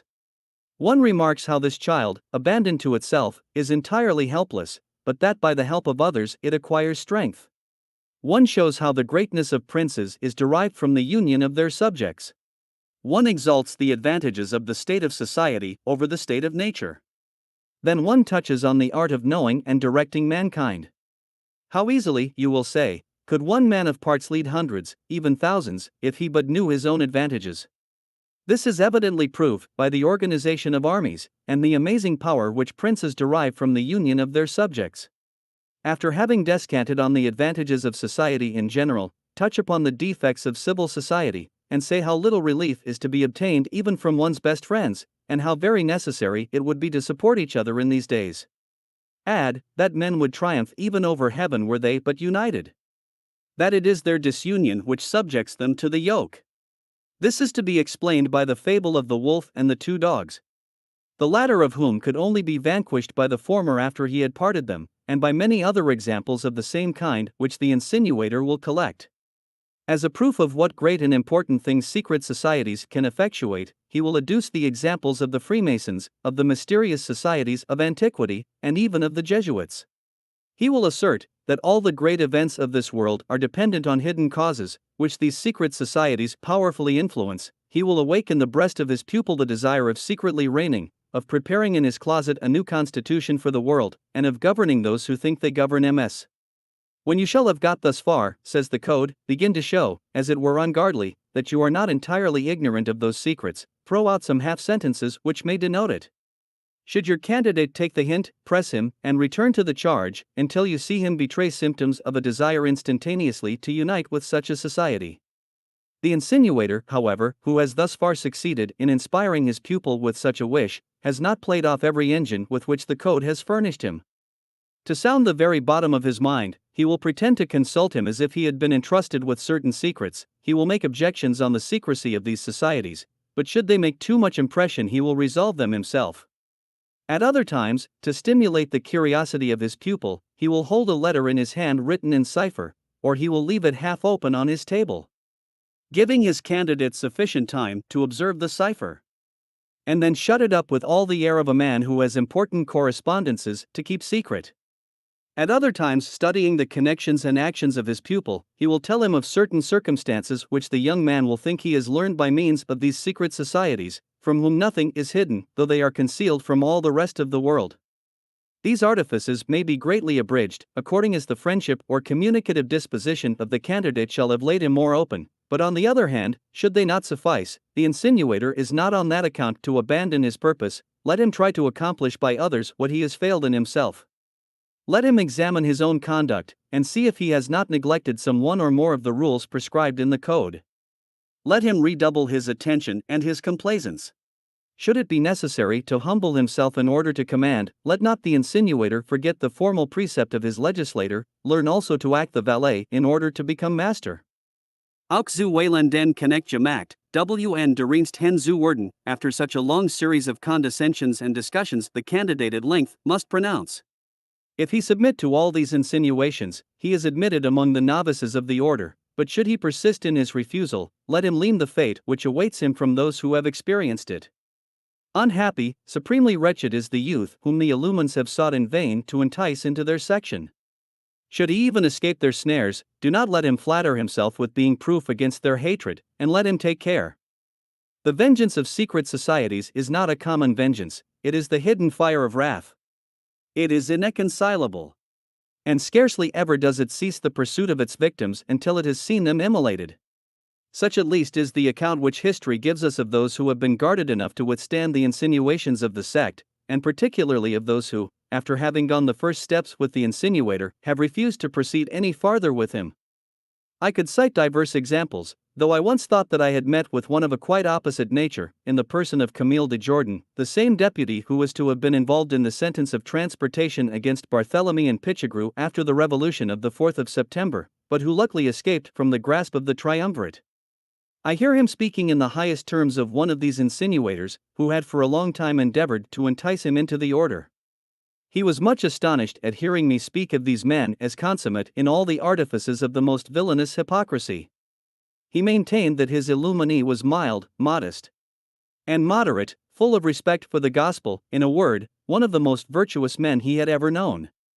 In reply, I enumerated all the proceedings of the insinuator, and the artifices he had played off before he quitted his prey.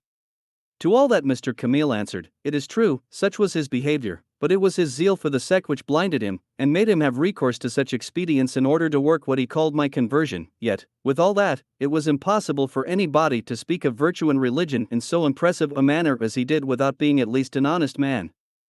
"Well," said I will venture to assert that the last attempt of your insinuator was as follows. He proposed to you to give your thoughts in writing on certain questions, you did so, your opinions proved directly opposite to his, he never saw you after, became your implacable enemy, and has never since ceased calumniating you. All that again, answered Mr. Camille, is very true. Nor was it his fault that I did not lose both friends and fortune. Before that affair he used to praise me, afterwards, however, he represented me as a most dangerous man.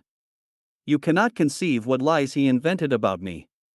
And I was unfortunate enough to observe that they had made impression. Is it possible to be believed? Mr. Camille could not yet be persuaded but that his insinuator was a virtuous man, so profound are the arts of hypocrisy which are to be imbibed from Weishaupt's laws. I was acquainted with 2 bishops who had as completely mistaken the characters of their insinuators as Mr. Camille de Jordan. But I will cite the example of Mr. Stark. I never could conceive what this Mr. Stark was whom I saw perpetually abused by the Illumines. Nicolai and Mirabeau spared no pains to render him odious to the Protestants in Germany. They said he had received the Catholic orders of priesthood privately, though everything seemed to denote that he was a Protestant. I took some pains to inform myself who this Mr. Stark was, and I found him one of the most learned Protestant ministers in Germany, that his zeal for his religion had acquired him the degree of doctor, and had preferred him to be Grand Almoner and Councillor to the Landgrave of Hesse-Darmstadt. But that in common with several other learned men, such as Hoffmann and Zimmermann, he had had the misfortune of being sought after by the Illumines, that he would not hearken to them, that the Illumines had expressed a wish to have an adept near the person of the prince, and that he had been bold enough to answer his insinuator, "If you seek support, I am too little and my prince too great to protect you." And every candidate who will make the same resolute stand against the agents of the order must expect to be repaid with similar calumnies. The law of the order is invariable and precise, particularly with respect to those whose talents may be obnoxious to Illuminism. They must be gained over, or ruined in the public opinion. Such is the text, so solely man den Schriftsteller zu gewinnen suchen, oder geschreien. But it is now time to follow the candidate who has shown himself more docile through the various preparatory degrees. Chapter 4. Second part of the Code of the Illumines. First preparatory degree. Of the novice and of his teacher. In the early stages of Illuminism, the duration of the time of trial for the novice was 3 years for those who were not 18 years of age, 2 years for those between 18 and 24, and 1 year for those who were near 30. Circumstances have since occasionally caused the time to be abridged, but, whatever may be the dispositions of the novice, though the time may be dispensed with, he must go through the different trials, or have got the start of them before he is admitted into the other degrees. During the interval he has no other superior but the insinuator to whom he is indebted for his vocation, and during the whole time of the novitiate, the insinuator is expressly forbidden to inform his pupil of any other member of the order. This law was made to screen the order from the dangers which might result from an indiscretion of the novice, and to render the insinuator alone responsible in such cases. 4. Should the novice unfortunately be an indiscreet talker? The code expressly says, his imprudence would at most betray only one of the brethren. The first lessons of the insinuator, in future his teacher, treat entirely on the importance and the inviolability of the secrecy which is to be observed in Illuminism. He will begin by telling his novice, silence and secrecy are the very soul of the order, and you will carefully observe this silence as well with those whom you may have only reason to suppose are already initiated, as with those whom you may hereafter know really to belong to the order. You will remember that it is a constant principle among us that ingenuousness is only a virtue with respect to our superiors, but that distrust and reserve are the fundamental principles. You will never reveal to any person, at present or hereafter, the slightest circumstance relative to your admission into the order, the degree you have received, nor the time when admitted. In a word, you will never speak of any object relating to the order even before brethren, without the strongest necessity. Under the restrictions of this severe law, one illuminee will often be a stranger to another, and the novice will see in this no more than a measure of safety for the order, which might be ruined by the least indiscretion. More certainly, to assure himself of the discretion of the novice, the insinuator will give him no further insight, nor entrust him with any writing relative to the order, until he has obtained the following declaration: I, the undersigned, promise upon my honor, and without any reservation, never to reveal either by words, signs, or actions, or in any possible manner, to any person whatever, either relations, allies, or most intimate friends, anything that shall be entrusted to me by my introducer relative to my entrance into a secret society, and this whether my reception shall take place or not. I subject myself the more willingly to this secrecy, as my introducer assures me that nothing is ever transacted in this society hurtful to religion, morals, or the state. With respect to all writings which I may be entrusted with, any letters which I may receive concerning the same object, I engage myself to return them, after having made for my sole use the necessary extracts. These writings or books relative to the order are only lent to the novice at first in small numbers, and for a short time, and then he must promise to keep them out of the reach of the profane. But as he is promoted in rank, he may preserve them for a longer time, and is entrusted with a larger quantity, though not without having informed the order of the precautions he shall have taken, lest in case of his death any of these writings should fall into profane hands. He will afterwards learn that the brotherhood take many other precautions for secrecy, not only respecting the statutes, but even with regard to the very existence of the order. He will see, for example, in its laws, that should any of the brotherhood fall sick, the other brethren are assiduously to visit him, in the first place to fortify him, that is to say, to hinder him from making any declarations at the hour of his death, and secondly, to carry away whatever writings relative to the order the sick man may have had in his possession, as soon as any symptoms of danger appear. He will at length lean, that to frustrate all attempts to trace even their very existence. The order does not exist everywhere under the same name, but that they are to assume the name of some other order, perhaps even of a literary society, or meet without any name which can attract the attention of the public. The first writing delivered to the novice, to accustom him to profound secrecy, is what may be called the Dictionary of Illuminism. He must begin by learning the language of the sect, that is to say, the art of communicating with the superiors and other adepts without the possibility of being understood by the profane. By means of this language, the illumines are to be able to correspond with each other, without running the risk of its being discovered of what brother they speak, from what place, in what language, at what period, and to whom, or by whom the letter is written. To avoid the discovery of persons, the novice will lean, that no brother bears the same name in the order which he does in the world. Indeed, had he been initiated in the higher degrees of Masonry, he would have seen the same precaution taken where the Rosicrucians receive what they call their characteristic or their adoptive name. The novice will receive the characteristic immediately on his admission, and it will in some measure imply the parts which he is in future to act in the general conspiracy. It will be his task hereafter to study and write the history of his new patron. He will by this method recognize in the qualities and actions of his hero the particular services which the order will expect from him. This name will be chosen as conformably as possible to the dispositions observed in him. Has he shown any propensity to repeat the impieties of philosophism against the gospel, he will be classed with the Celsi and Porphyri, or with the Tyndals and Shaftesburies. Should his turn be toward the hatred of kings, or should his talents be judged useful for the polity of the order, then his characteristic will be of the Brutus, Cato, or Machiavel tribe. He will not be told what he is to do to deserve his name, but they will contrive that it shall occur to him. Neither will he be told why Weishaupt assumed the name of Spartacus, a name so famous in Rome because he waged the war of the slaves against their masters, but should he ever be admitted to the higher mysteries, he will easily recognize the reason.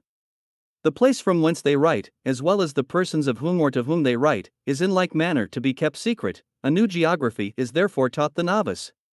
He will thence learn that Bavaria, the country of their founder, is denominated Achaia, Swabia, Panatia, Franconia, Austria, and Tyrol are denoted by Illyria, Egypt, and Peloponnesus as Munich is called Athens, Bamberg, Antioch, Innsbruck, Samos, Vienna in Austria, Rome, Würzburg, Carthage, Frankfurt on the Main becomes Thebes, and Heidelberg, Utica. Ingolstadt, the natal soil of the order, was not sufficiently denoted by Ephesus. This privileged town was to be decorated with a more mysterious name, and the profound adepts bestowed on it that of Eleusis. Should the novice ever be sent on a mission out of his own country, or to distant shores, he will then receive further instructions in the geography of the section. He must also learn how to date his letters, and be conversant with the illuminized Hegira or calendar, for all letters which he will receive in future will be dated according to the Persian era. Kale Gestigert and beginning A.D. 630. The year begins with the illumines on the 1st of Faravardan, which answer to the 21st of March. Their first month has no less than 41 days. The following months, instead of being called May, June, July, August, September, and October, are Adarpahast, Shardad, Therma, Merdadmen, Shaharima, Miharma. November and December are Abenma, Adama. January and February, Dime, and Benma. The month of March only has 20 days, and is called Esfandert. The novice must next learn how to decipher the letters he may receive, in order to which he must make himself master of that cipher, which is to serve him until initiated into the higher degrees, when he will be entrusted with the hieroglyphics of the order. He will also remember that he is never to write the name of his order, so venerable a word cannot be exposed to profane eyes.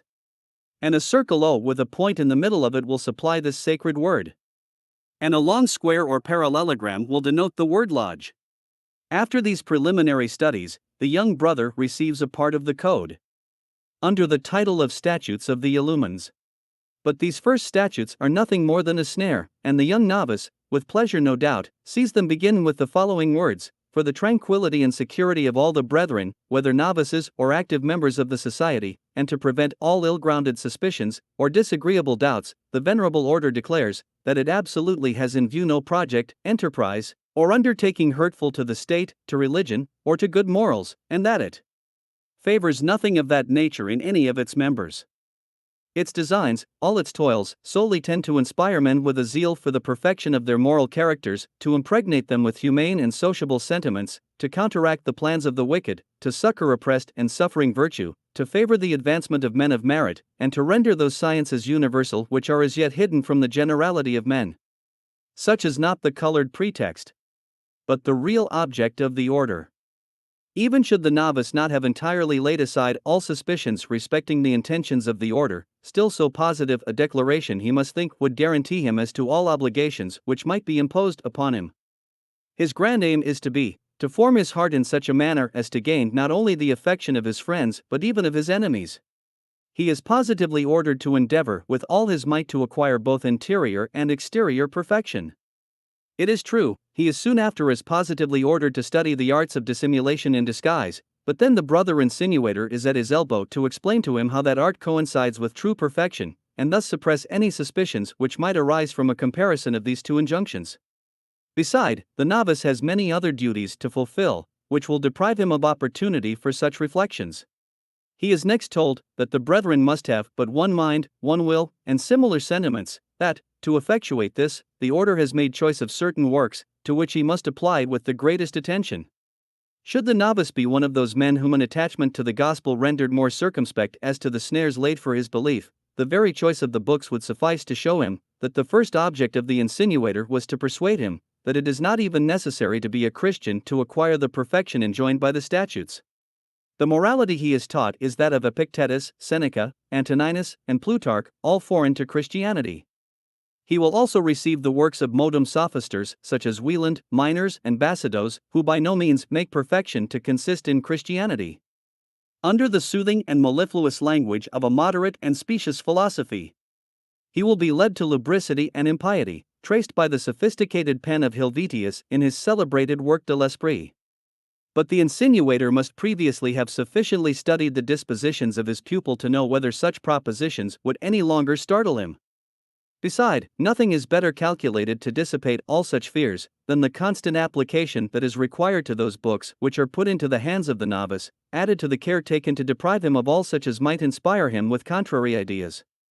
The teacher is carefully to attend to all the rules laid down in the code on this subject, and to see that his novices fulfill the intentions of the order in this respect. He is frequently to converse with them, he is to mark out their occupations for them, he is even to make them unexpected visits to surprise them, and thus to see in what manner they apply to the code and other writings with which the order has entrusted them. He is to require an account of what they have read, and extracts from the different works, he will assist them by his explanations. In short, nothing is to be neglected which can secure their progress in the spirit and morals of the order. An object of far greater importance next attracts the attention of the novice. It is that which the code calls the greatest of all, it is the knowledge of men. The teacher will represent this to his pupil as the most interesting of all sciences. To make himself master of this science, the novice receives the model of a journal in the form of tablets, and his teacher shows him how they are to be used. Provided with this journal, he is to make his observations on every body he finds himself in company with, he is to trace their characters, and account to himself everything he has seen or heard. Lest his memory should fail him, he must always be provided with a loose paper or small tablets, on which he may at all hours note his observations, which he is afterwards carefully to digest in his journal. To be certain of the novice's attention to this point, the brother teacher will examine his tablets and his journal from time to time. To render him more expert in the art of drawing the characters of the living, he will exercise the novices on ancient authors, and on the heroes of antiquity. No study or custom is so frequently recommended as this in all the code of Illuminism. It is to be the grand study of the novice, and the prime occupation of every degree.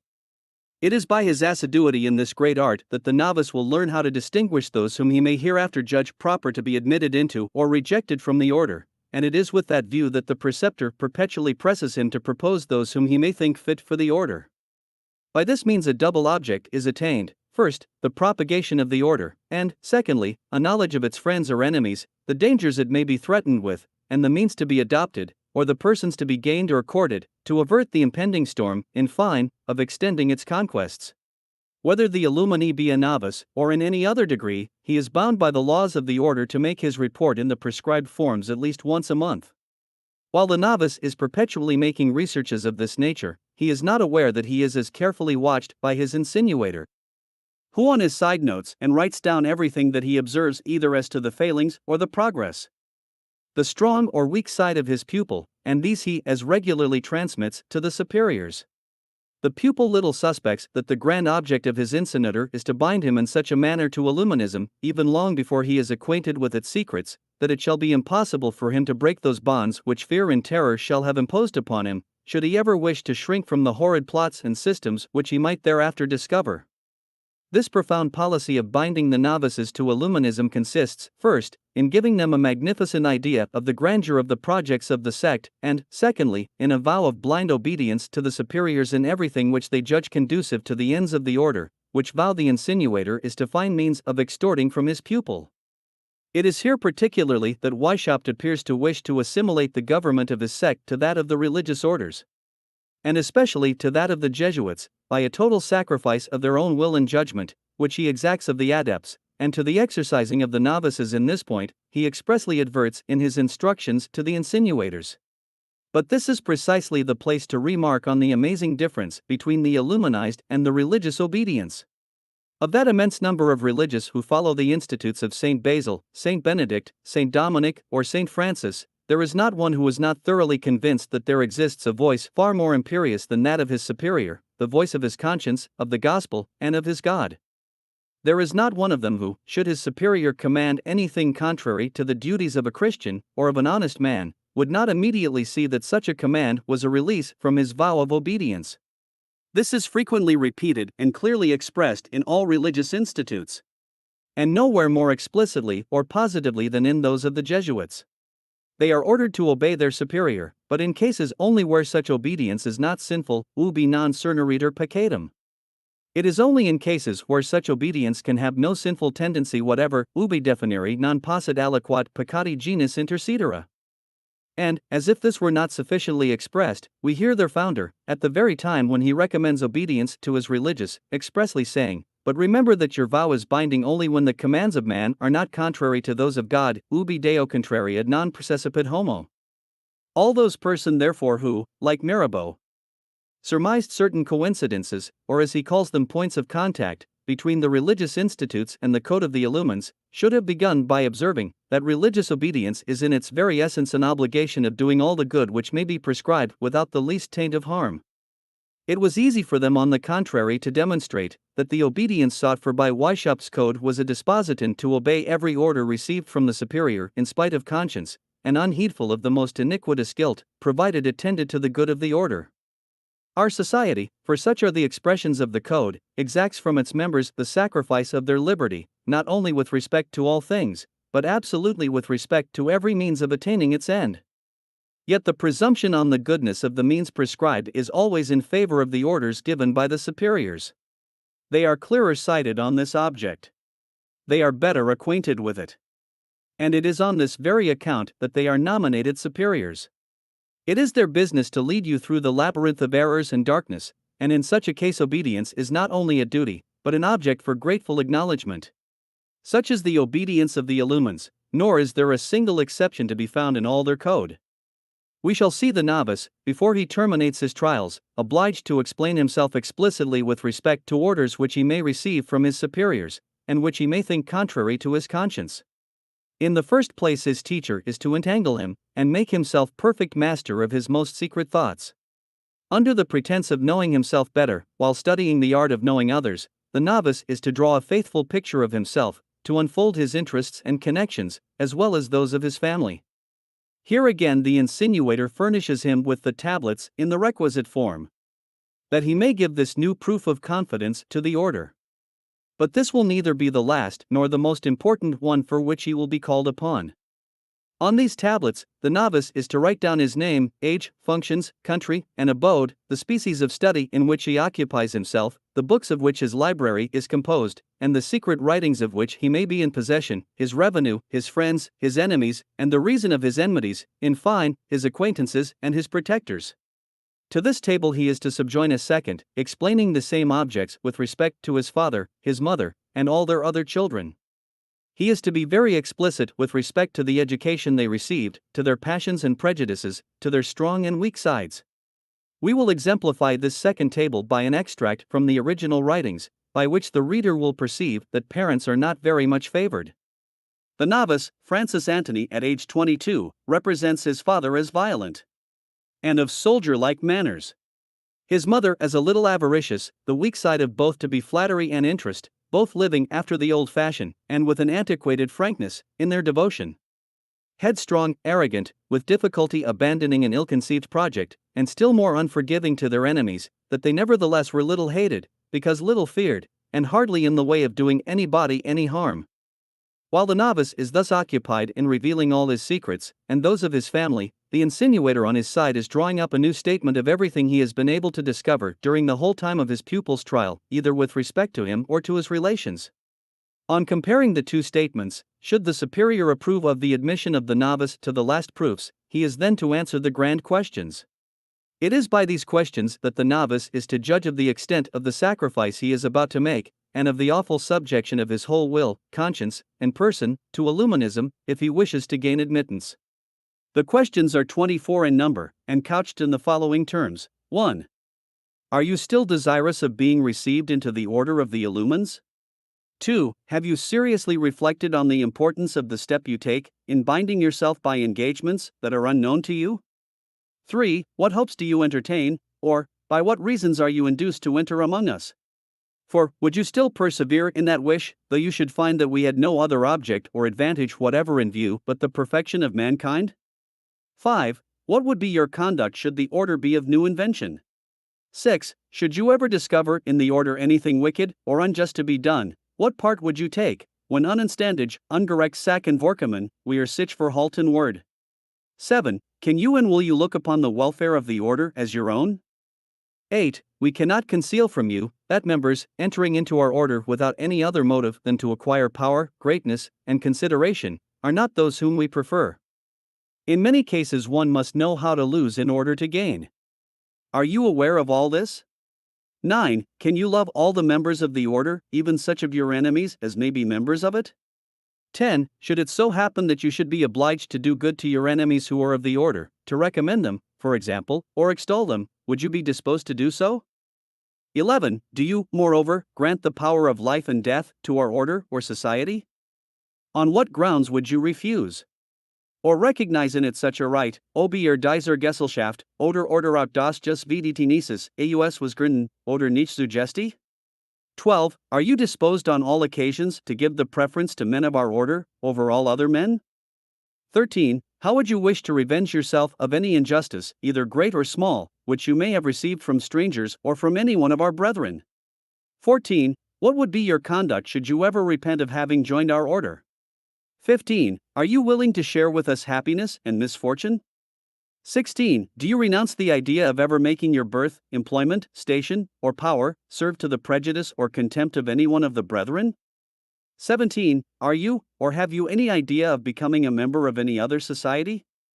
18. Is it from levity, or in hopes of soon being acquainted with our Constitution, that you so easily make these promises? 19. Are you fully determined to observe our laws? 20. Do you subject yourself to a blind obedience without any restriction whatever? And do you know the strength of such an engagement? Ober Unbedingten Gehorsam Angelob, und wis was das say? 21. Is there no consideration that can deter you from entering into our order? 22. Will you, in case it is required, assist in the propagation of the order, support it by your counsels, by your money, and by all other means? 23. Had you any expectation that you would have to answer any of these questions, and if so, which question was it? 24. What security can you give us that you will keep these promises, and to what punishment will you subject yourself in case you should break any of them? In order to judge of the nature of the answers written and signed by the novice, and confirmed by his oath, it will be sufficient to cast our eyes on the account of the reception of two brethren, as it is contained in the archives of the section. To the sixth question, should you ever discover in the order anything wicked or unjust to be done, what part would you take? The first of these two novices, aged 22. and named Francis Anthony Saint answers. Swears and signs, I would certainly execute those things, if so commanded by the order, because it may be very possible that I am not capable of judging of what is just or unjust. Besides, should they be unjust under one aspect, they would cease to be so as soon as they became a means of attaining happiness, the general end. The novice Francis Xaverius B. answers, swears, and signs, in like manner, I would not refuse to execute those things, wicked and unjust, provided they contributed to the general good. To the 11th question, on life and death, the first novice answers with the same formalities, yes, I acknowledge this right in the order of illumines, and why should I refuse it to the order, should it ever find itself necessitated to exercise it, as perhaps without such a right it might have to fear its awful ruin. The state would lose little by it, since the dead man would be replaced by so many others. Besides, I refer to my answer to question 6. That is to say, where he promised to execute whatever was just or unjust, provided it was with the approbation or by order of the superiors. The second answers, swears, and signs to the same question. The same reason which makes me recognize the right of life and death in the governors of nations, leads me to recognize most willingly the same power in my order, which really contributes to the happiness of mankind as much as governors of nations ought to do. On the 20th question, on blind obedience unthought restriction, one answers, yes, without doubt, the promise is of the utmost importance, nevertheless I look upon it as the only possible means by which the order can gain its ends. The second is less precise. When I consider our order as of modern invention and as little extended, I have a sort of repugnance in binding myself by so formidable a promise, because in that case I am justified in doubting whether a want of knowledge or even some domineering passion might not sometimes occasion things to be commanded totally opposite to the proposed object of the general welfare. But when I suppose the order to be more universally spread, I then believe that in a society comprehending men of such different stations, from the higher to the lower, those men are best enabled to know the course of the world, and how to distinguish the means of accomplishing the laudable projects of the order. This doubt of the novice as to the antiquity of the order must have displeased Weishaupt, who spared no pains to make it appear that Illuminism was of ancient date. The better to excite the curiosity and the veneration of the pupils, being content to enjoy the glory of his invention with his profound adepts, to whom only he revealed the secret of the invention of the highest degrees and the last mysteries. But our novice went on to say, that on the whole he rather believed the order to be of ancient than of modern invention, and, like his fellow novice, he promises to be faithful to all the laws of his order, to support it with his counsels, his fortune, and all other means, and he finishes by subjecting himself to forfeit his honor, and even his life, should he ever break his promise. When the insinuator has found means of binding the novice to the order by such oaths, and especially when the young candidate shall have recognized without hesitation that strange and awful right which subjects the life of every citizen to the satellites of Illuminism, should any be unfortunate enough to displease its superiors. When the novice is blinded to such a degree as not to perceive that this pretended right, far from implying a society of sages, only denotes a band of ruffians and a federation of assassins like the emissaries of the old man of the mountain, when, in short, he shall have submitted himself to this terrible power, the oath of the modum sade is sent to the archives of the order. His dispositions then prove to be such as the superiors required to confer on him the second degree of the preparatory class, and the insinuator concludes his mission by the introduction of his pupil. At the appointed time in the dead of the night, the novice is led to a gloomy apartment, where two men are waiting for him, and, excepting his insinuator, these are the first two of the sect with whom the novice is made acquainted. The superior or his delegate holds a lamp in his hand half covered with a shade, his attitude is severe and imperious, and a naked sword lies near him on the table.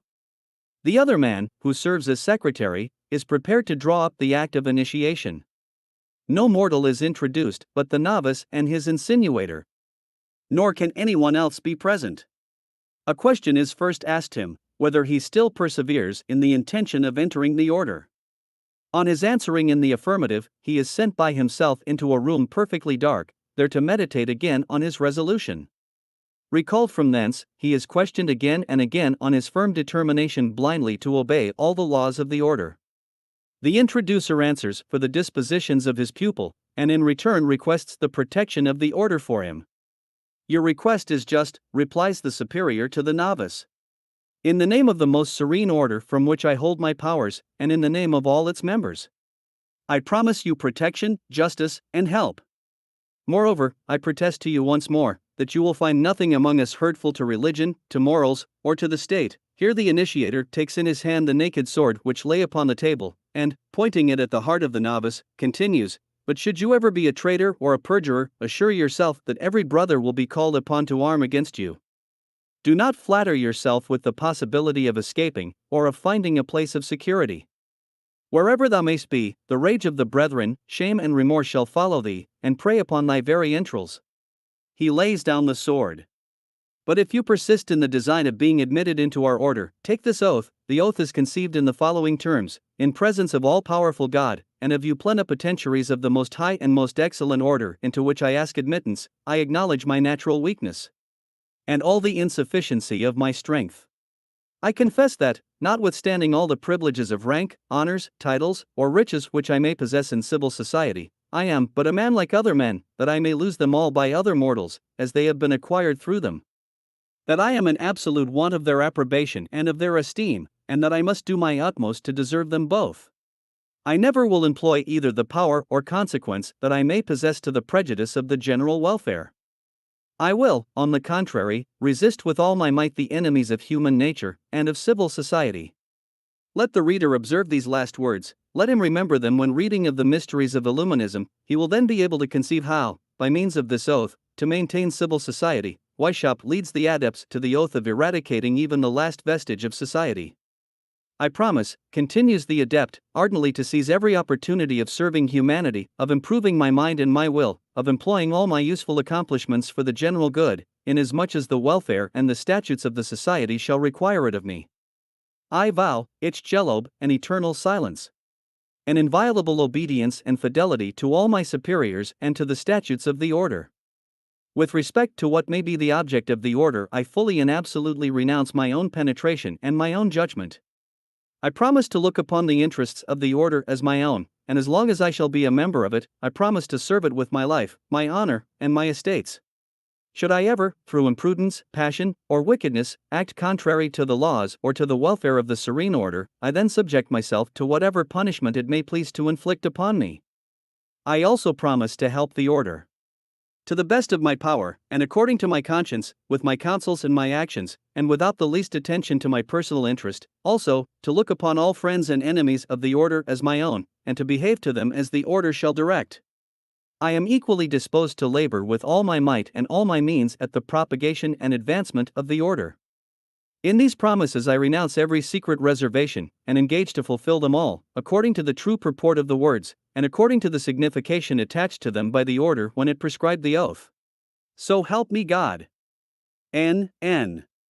The oath being signed by the novice, and enregistered in the minutes of the order, the initiator declares his admission, telling him at the same time that he is not to expect to know all the members, but those only who, being of the same degree, are under the same superior. From that moment advanced to the degree of minor val, he is instructed in the signs of his new degree, which are much of the same nature as those of Masonry. He is then enjoined to give an exact list of all his books, particularly of those which might be precious or useful to the order. He also receives the following questions which he is to answer in writing. 1. What should you wish to be the object of our order? 2. What means, either primary or secondary, do you think most conducive to the attainment of that object? 3. What other things would you wish to find among us? 4. What men do you either hope to meet, or not to meet, among us? The answers given to these questions will enable the superiors to judge how far the young adept has imbibed the principles of the order. But other helps are preparing for him, that he may be able to demonstrate by his answers both the progress he has made and that which he may be expected to make. Thus admitted to the degree of minor val, he will find himself in future a member of the academy of the section. Let us then observe well both the scholars and their masters, for they still belong to the class of preparation. Chapter 5. Third part of the Code of the Illumines. Second preparatory degree. The Academy of Illuminism, or the Brethren of Minerva. Weishaupt, ruminating on what turn he should give to his Code of Illuminism, that its progress might be more subtle and infallible, expresses himself in the following terms, on the preparatory degrees which were to succeed to the novitiate of his pupils. I am thinking of establishing, in the next degree, a sort of an academy of literati. My design would include the study of the ancients, and an application to the art of observing and drawing characters, even those of the living, and treatises and questions, proposed for public compositions, should form the occupations of our pupils. I should wish, more especially, to make them spies over each other in particular, and overall in general. It is from this class that I would select those who have shown the greatest aptness for the mysteries. My determination, in short, is, that in this degree they shall labor at the discovery and extirpation of prejudices. Every pupil, for example, shall declare, at least once a month, all those which he may have discovered in himself, which may have been his principal one, and how far he has been able to get the better of it. Ever influenced by a bitter hatred against the Jesuits, he does not blush to say, I mean that this declaration shall be among us, what confession was among them. For was, however, unfortunate in his application, for in the order of the Jesuits, no superior could ever hear the confessions of the inferiors, and thus their very institutes rendered impossible the horrid abuse, under which Weishaupt affected to cloak the abominable breach of confidence with respect to his pupils, when he says, By these means I shall discern those who show dispositions for certain special doctrines relative to government or to religion. The statutes of their minor val degree are drawn up with a little more circumspection, and simply declare that the order in that degree wishes to be considered only as a learned society or academy, consecrating its toils to form the hearts and minds of its young pupils both by example and precept. These are called the Brethren of Minerva, and are under the direction of the major or minor illumines. The academy properly so called is composed of 10, 12, and sometimes 15 Minervals, under the direction and tuition of a major illuminee. In the calendar of the sect, the days on which the academy meets are called holy, and its sittings are generally held twice a month, always at the new moon.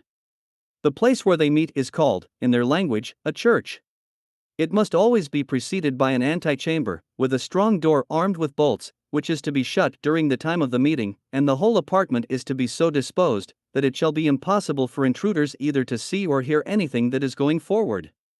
At the commencement of each sitting, the president is always to read, and, after his fashion, comment on some chosen passages of the Bible, or Seneca, of Epictetus, Marcus Aurelius, or Confucius.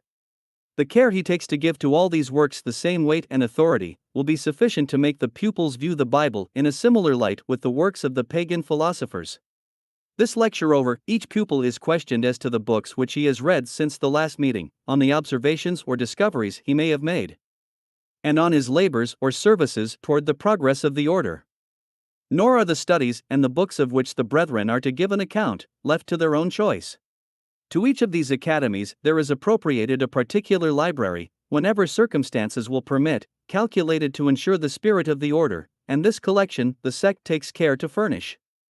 By three different means it is accomplished. First, by the money which the brethren contribute. Secondly, by the list of his own private library, which is exacted from each candidate, who is obliged to furnish therefrom such books as may be required of him. The third means is derived from Weishaupt's grand principle, that everything which is useful is an act of virtue. Now, as it would be very useful for the order to get possession of those rare books and precious manuscripts which princes, nobles, and religious orders keep shut up among their archives or in their libraries, all illumines acting as librarians or archive keepers are admonished, exhorted, and seriously pressed not to make any scruple of secretly stealing such books or manuscripts, and putting them into the possession of the section. This is one of the most explicit lessons that Weishaupt gives to his adepts, at one time telling them not to make a case of conscience of giving to the brethren what they may have belonging to the library of the court, at another, sending a list of what should be stolen from that of the Carmes. He says, all these would be of much greater use if they were in our hands. What do those rascals do with all those books? Yet, notwithstanding the caution with which the founder as yet withholds certain books from the hands of the minor vel, it is clear from the very assortment of the libraries of the order, that he does not hesitate at giving the pupils a certain number directly tending to the grand object, and particularly those which may create a contempt for religion. He wishes much to see an impartial history of the Church, and he even proposes hereafter to publish one himself, or at least to contribute many articles toward such a work. He calls the attention of the young adepts to Serpi, to Lubret's arsenal of calumnies, and in short to all that has been written against religious orders. He had even put on the list those impious works which appeared under the name of Freret. He seemed to have forgotten for a moment his ordinary prudence, but, warned of it by Nig, he corrected his error. Many other books, however, were to be comprehended in the minor val library, which were to disguise the object of it, and it was one duty of the presiding illumine to select such as would gradually direct his pupils to the grand object of the sect, always remembering that the most impious and seditious were reserved for the higher degrees. Should the president chance to find the system of nature, natural polity, Helvetius on man, or other such books, in the hands of his pupil, he was to avoid showing his pleasure or displeasure, and leave them. In short, it is in the minor val schools that the teachers are in a particular manner to practice that great art of making the adepts rather as it were invent than learn the principles of the order, because they will then, looking upon them as the offspring of their own genius, more strongly adhere to them. There is yet another scheme in these schools for attaching the young adepts to the order.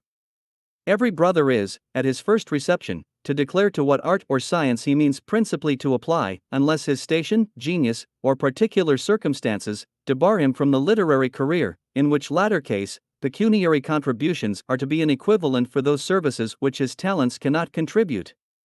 If the brethren adopt literary pursuits, then the order enters into engagements to furnish them with all possible assistance to forward their undertakings in the art or science on which they shall have determined, unless they should have chosen theology or jurisprudence.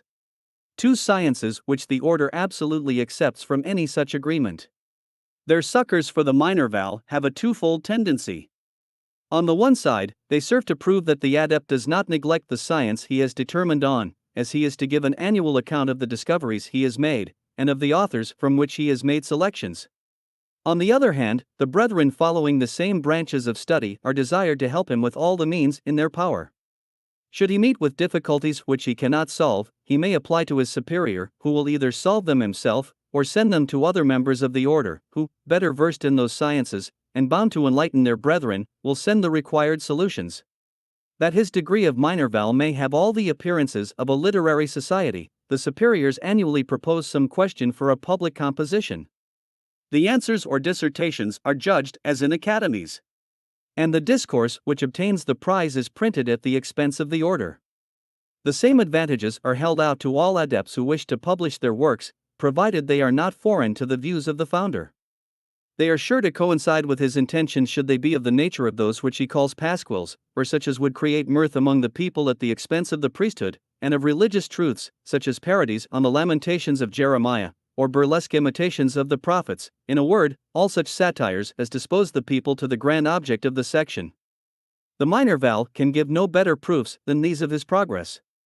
The sect has booksellers who put these works into circulation, and the profits are transmitted to the coffers of the order.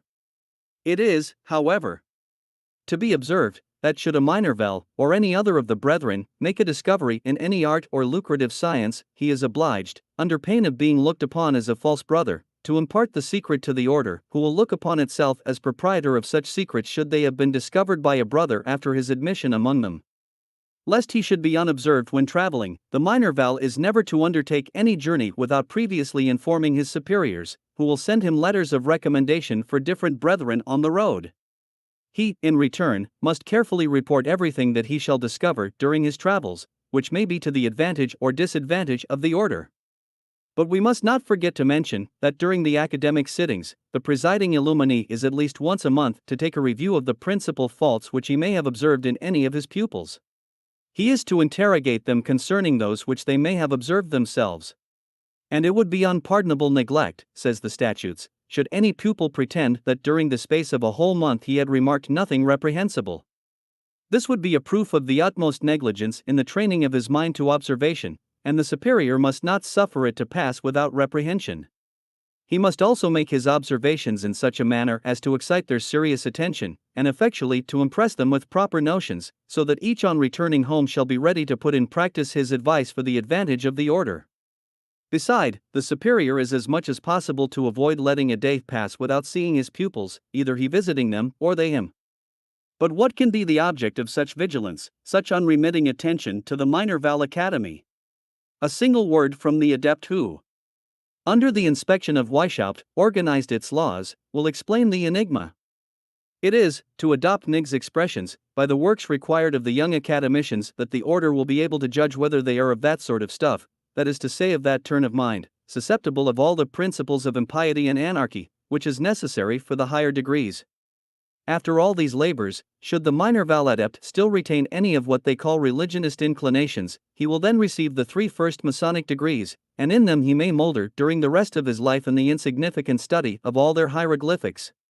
He will indeed still continue under the inspection of the superiors of the order, but he may rest assured that he will always remain a minor Val, with a brevet of imbecility, on the registers of the section.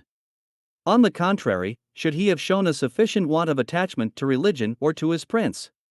Should he enthusiastically imbibe the principles of Illuminism? He will certainly be promoted to higher degrees. During his academical course, the sect has had unerring means of judging him, viz. by the questions he has solved, and which were put by the order, not so much with a view of exercising his talents as of prying into his opinions, and by the statements delivered in by the scrutators, of the impression made by the different principles which they had disseminated either in the shape of conversation, or by way of refutation, to try the young minor Val. The questions which he has had to investigate during his course sometimes regarded the secret of the sect, at others, the security of the adepts, and of the superiors. To envelop the chiefs in impenetrable darkness, and that their asylum may be proof against all attempts. Death itself is to be divested of its horrors. The minor Val must not finish his academical course till he is shown how far such fears have lost their influence over him. He shall declare whether he is ready to submit to every torture, rather than give the least information concerning the order, or even evade the temptation by poison or suicide. A dissertation upon Cato, for example, will be given him as a task, and his management of it will show whether he is ready to fall by his own hand for the preservation of the brethren. The patet exodus, or the exodus free, that is to say, that every man is free to leave this life at his pleasure, is one of those grand principles which must be advanced. It must be commented on and discussed by the young adept, and should any of those puerile ideas appear, which lead to believe in a God the avenger of suicide, he is not the man to be entrusted with the secret, and he shall be rejected. Many other questions are proposed in order to convince the sect of the principles of the young academician. It must sound his opinions on the means it employs, and on those in which he may hereafter be instrumental. He will be ordered to discuss Weishaupt's famous doctrine that the end sanctifies the means, that is to say, that there are no means, not even theft, poison, homicide, or calumny, but are just and laudable when used for the attainment of objects which the order may choose to style just or holy. After all this, the minor Val shall furnish some dissertation from which his opinions on kings and priests may be ascertained, but the presiding adept must carefully avoid compromising himself. He must not openly applaud the epigrams, sarcasms, or even blasphemies of his pupils. That must be left to the brethren visitors, who will insinuate and encourage them without ever hinting that they are in perfect unison with the mysteries of the order. He must not fail, however, to observe which of his pupils are the most zealous for such doctrines, and who complacently repeat these sarcasms or blasphemies, those, in short, who enthusiastically blend them in their academical compositions. This accomplished, they have run their academic career, and are next promoted to the degree of minor Illumini. Chapter 6. Fourth part of the Code of Illumines. Third preparatory degree. The minor Illumini. The object of the degree of minor Illumini is not only to dispose the brethren more and more for the secrets which have not yet been revealed to them, but it has also in view their preparation for presiding over the minor Val academies in which they have already shown their talents and their zeal for the section. The means which are to produce this double effect are worthy of remark, on account of one of those artifices which Weishaupt alone could have invented. The minor Illumines hold sittings similar to those of the minor Val Academy. The president must necessarily be one of those adepts who, initiated in the higher mysteries of Illuminism, have attained the degree of priest. He, alone having any knowledge of these higher mysteries, is particularly enjoined to keep his pupils in the persuasion that beyond the degree in which he is there is no farther secret to impart to them.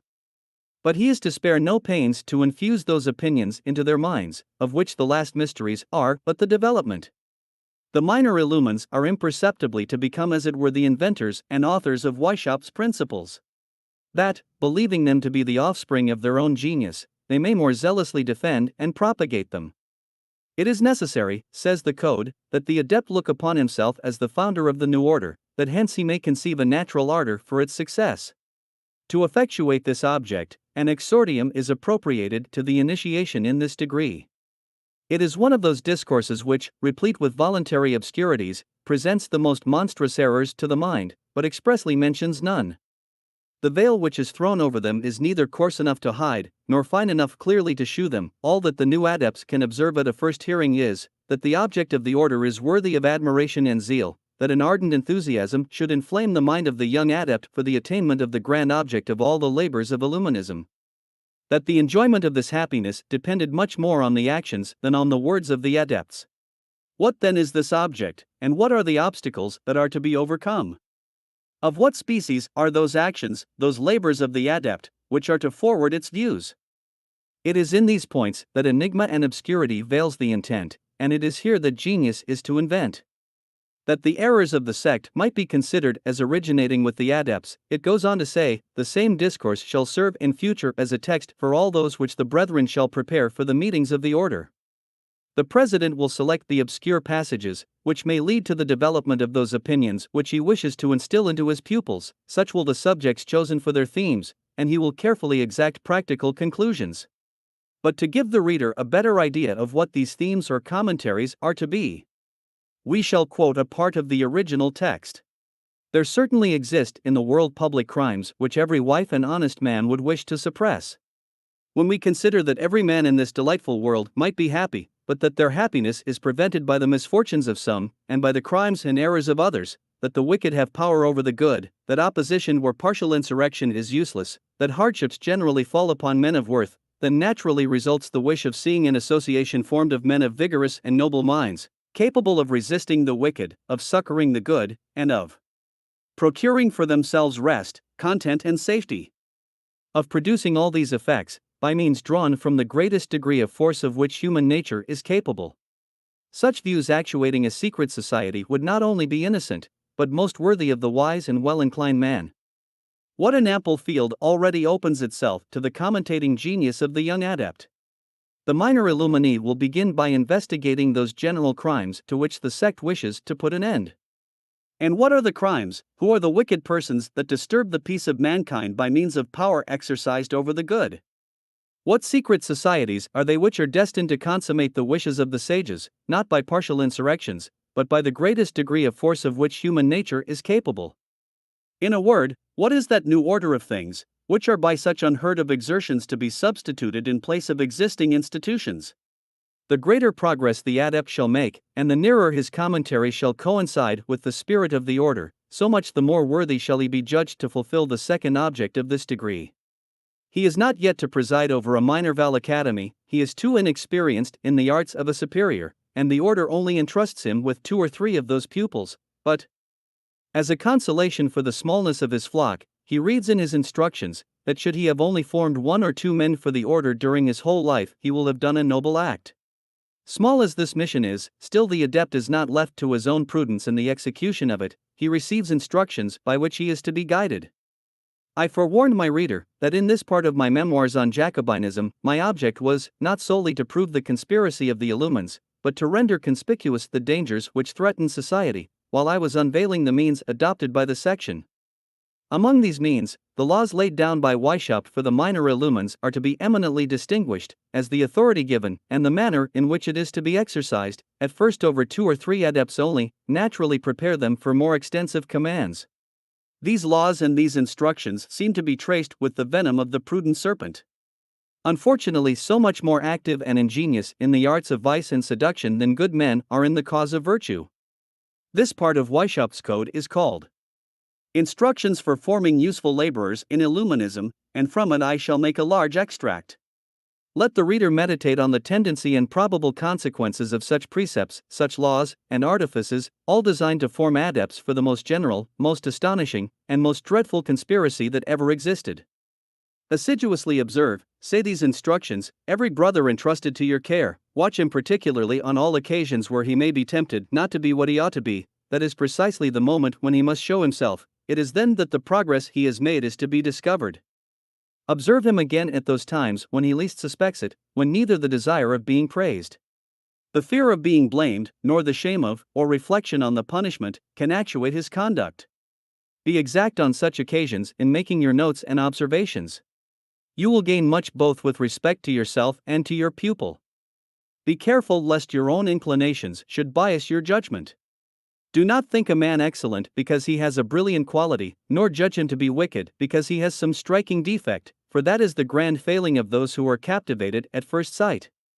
Above all, guard against believing your man to be a transcendent genius because his discourse is brilliant. We are to judge by facts alone whether a man is deeply interested. Have little confidence in rich or powerful men, their conversion is very slow. Your chief object must be to form the heart. He that is not deaf to the cries of the unfortunate, he that is constant though in adversity, and unshaken in his plans, he that feels his soul blow for great enterprises. And he, particularly, who has formed his mind to observation, is the man of whom we are in quest. Reject those feeble and narrow minds who know not how to quit their usual sphere. Read with your pupils those books which are easy to be understood, which abound in the picturesque, and are calculated to elevate the mind. Speak to them often, but let your discourses proceed from the heart, and not from the head. Your auditors easily kindle when they see you full of fire. Make them thirst after the moment when the grand object is to be accomplished. Above all, stimulate them to the love of the object. Let them view it as grand, important, and congenial to their interests and favorite passions. Paint in strong colors the miseries of the world, tell them what men are, and what they might be, what line of conduct they should adopt, how little they know their own interests, how anxiously our society labors for them, and desire them to judge what they may expect from it, by what we have already done in the first degrees. Shun familiarity on all occasions where your weak side may be seen, always speak of Illuminism in a dignified style. Inspire esteem and respect for our superiors, and dwell strongly on the necessity of obedience in a well-organized society. Kindle the ardor of your pupil by laying great stress on the utility of our labors, avoid dry and metaphysical discussions. Let what you require of your pupils be within their means. Study the peculiar habits of each. For men may be turned to anything by him who knows how to take advantage of their ruling passions. To infuse into them a spirit of observation, begin by slight essays in conversation. Ask some easy questions on the means of discovering the character of a man notwithstanding all his dissimulation. Affect to think the answer a better one than you could have given yourself, that gives confidence, and you will find some other opportunity of delivering your own sentiments. Inform them of what observations you may have made concerning their voice, gait, or physiognomy. Tell them also that they have the best dispositions, and that they only want practice. Praise some in order to stimulate others. Having thus become acquainted with the immense difficulty attending on the art of bringing men to the point whither you wish to lead them, neglect no occasion of disseminating the good principles wherever you can, and of inspiring your pupils with courage and resolution, but never forget that he who wishes to convert too many at once will convert nobody. In the towns where you reside, divide the task with the other illumines of the same degree as yourself. Choose one or two, at most 3, minervals among those over whom you have the greatest influence or authority, but spare neither labor nor pains. You will have accomplished a great undertaking if, during your whole life, you form but 2 or 3 men. Let those whom you have selected be the constant object of all your observations. When one method does not succeed, seek out another, and so on, till you have found a proper one. Study to find out what your pupil is best fitted for. In what intermediary principles he may be deficient, and therefore inaccessible to the fundamental ones. The grand art consists in profiting of the right moment, at one time it is warm, at another cool reasoning which will persuade. Let your pupil always think that it is to himself, and not to you, that he is indebted for the progress he makes. If he falls in a passion, never contradict, hearken to him though he be in the wrong. Never controvert the consequences, but always the principle. Wait for a favorable moment when you may explain your sentiments without appearing to contradict his. The best method is to agree with another person, whom you will pretend to attack on those subjects, while the candidate whom you really wish to convince is only a stander-by and takes no part in the dispute. Then support your arguments with all the vigor of which you are capable. Whatever failings you wish to correct in him, speak of them as if they were not his, tell the story as if somebody else had been guilty of them, then take his advice on the subject, and by these means he becomes his own judge. All this, it is true, requires time, hurry nothing, it is solidity and facility of action that we want in our adepts. Often to read, meditate, hearken to, see the same thing, and then to act, is what gives the facility which soon becomes natural. Do you wish to draw forth his opinion? Propose a dissertation on certain questions relative to your object, as it were merely to exercise his genius. He thus learns how to meditate on the principles while you make a discovery of those which it is your object to eradicate from his mind. Instruct, advise, but beware of cold declamations. Drop a few words to the purpose when you shall perceive his mind to be in a proper state to receive them. Never ask too much at once. Let your conduct be provident, paternal, and solicitous. Never despair, for one may do what one pleases with men. Make yourself master of the motives of the principles your pupil has acquired from his education. If they be not consonant with our views, weaken them by insensible gradations, and substitute and strengthen others. But great prudence is necessary to operate this. Observe what religions, sects, and politics make men do.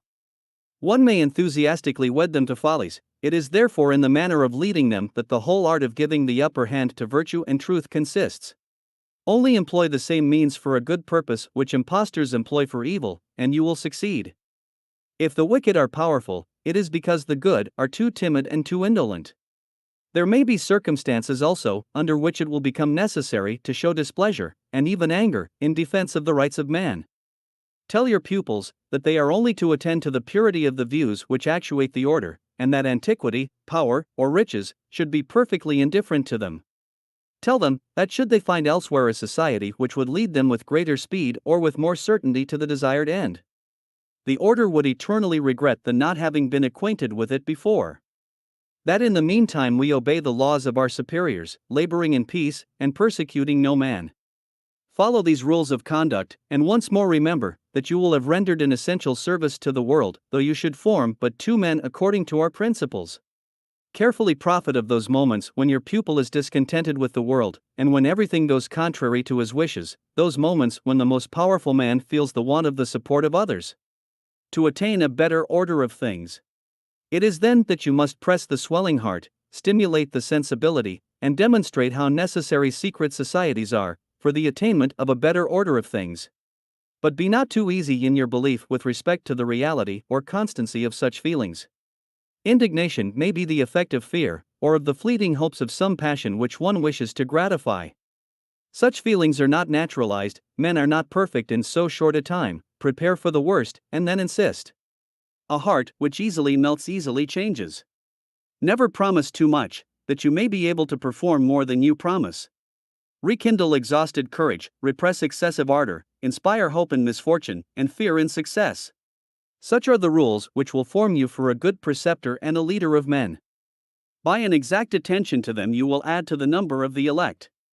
If your own happiness be dear to you, labor, under our direction, at delivering many thousands of men who wish to be good, from the dire necessity of being wicked.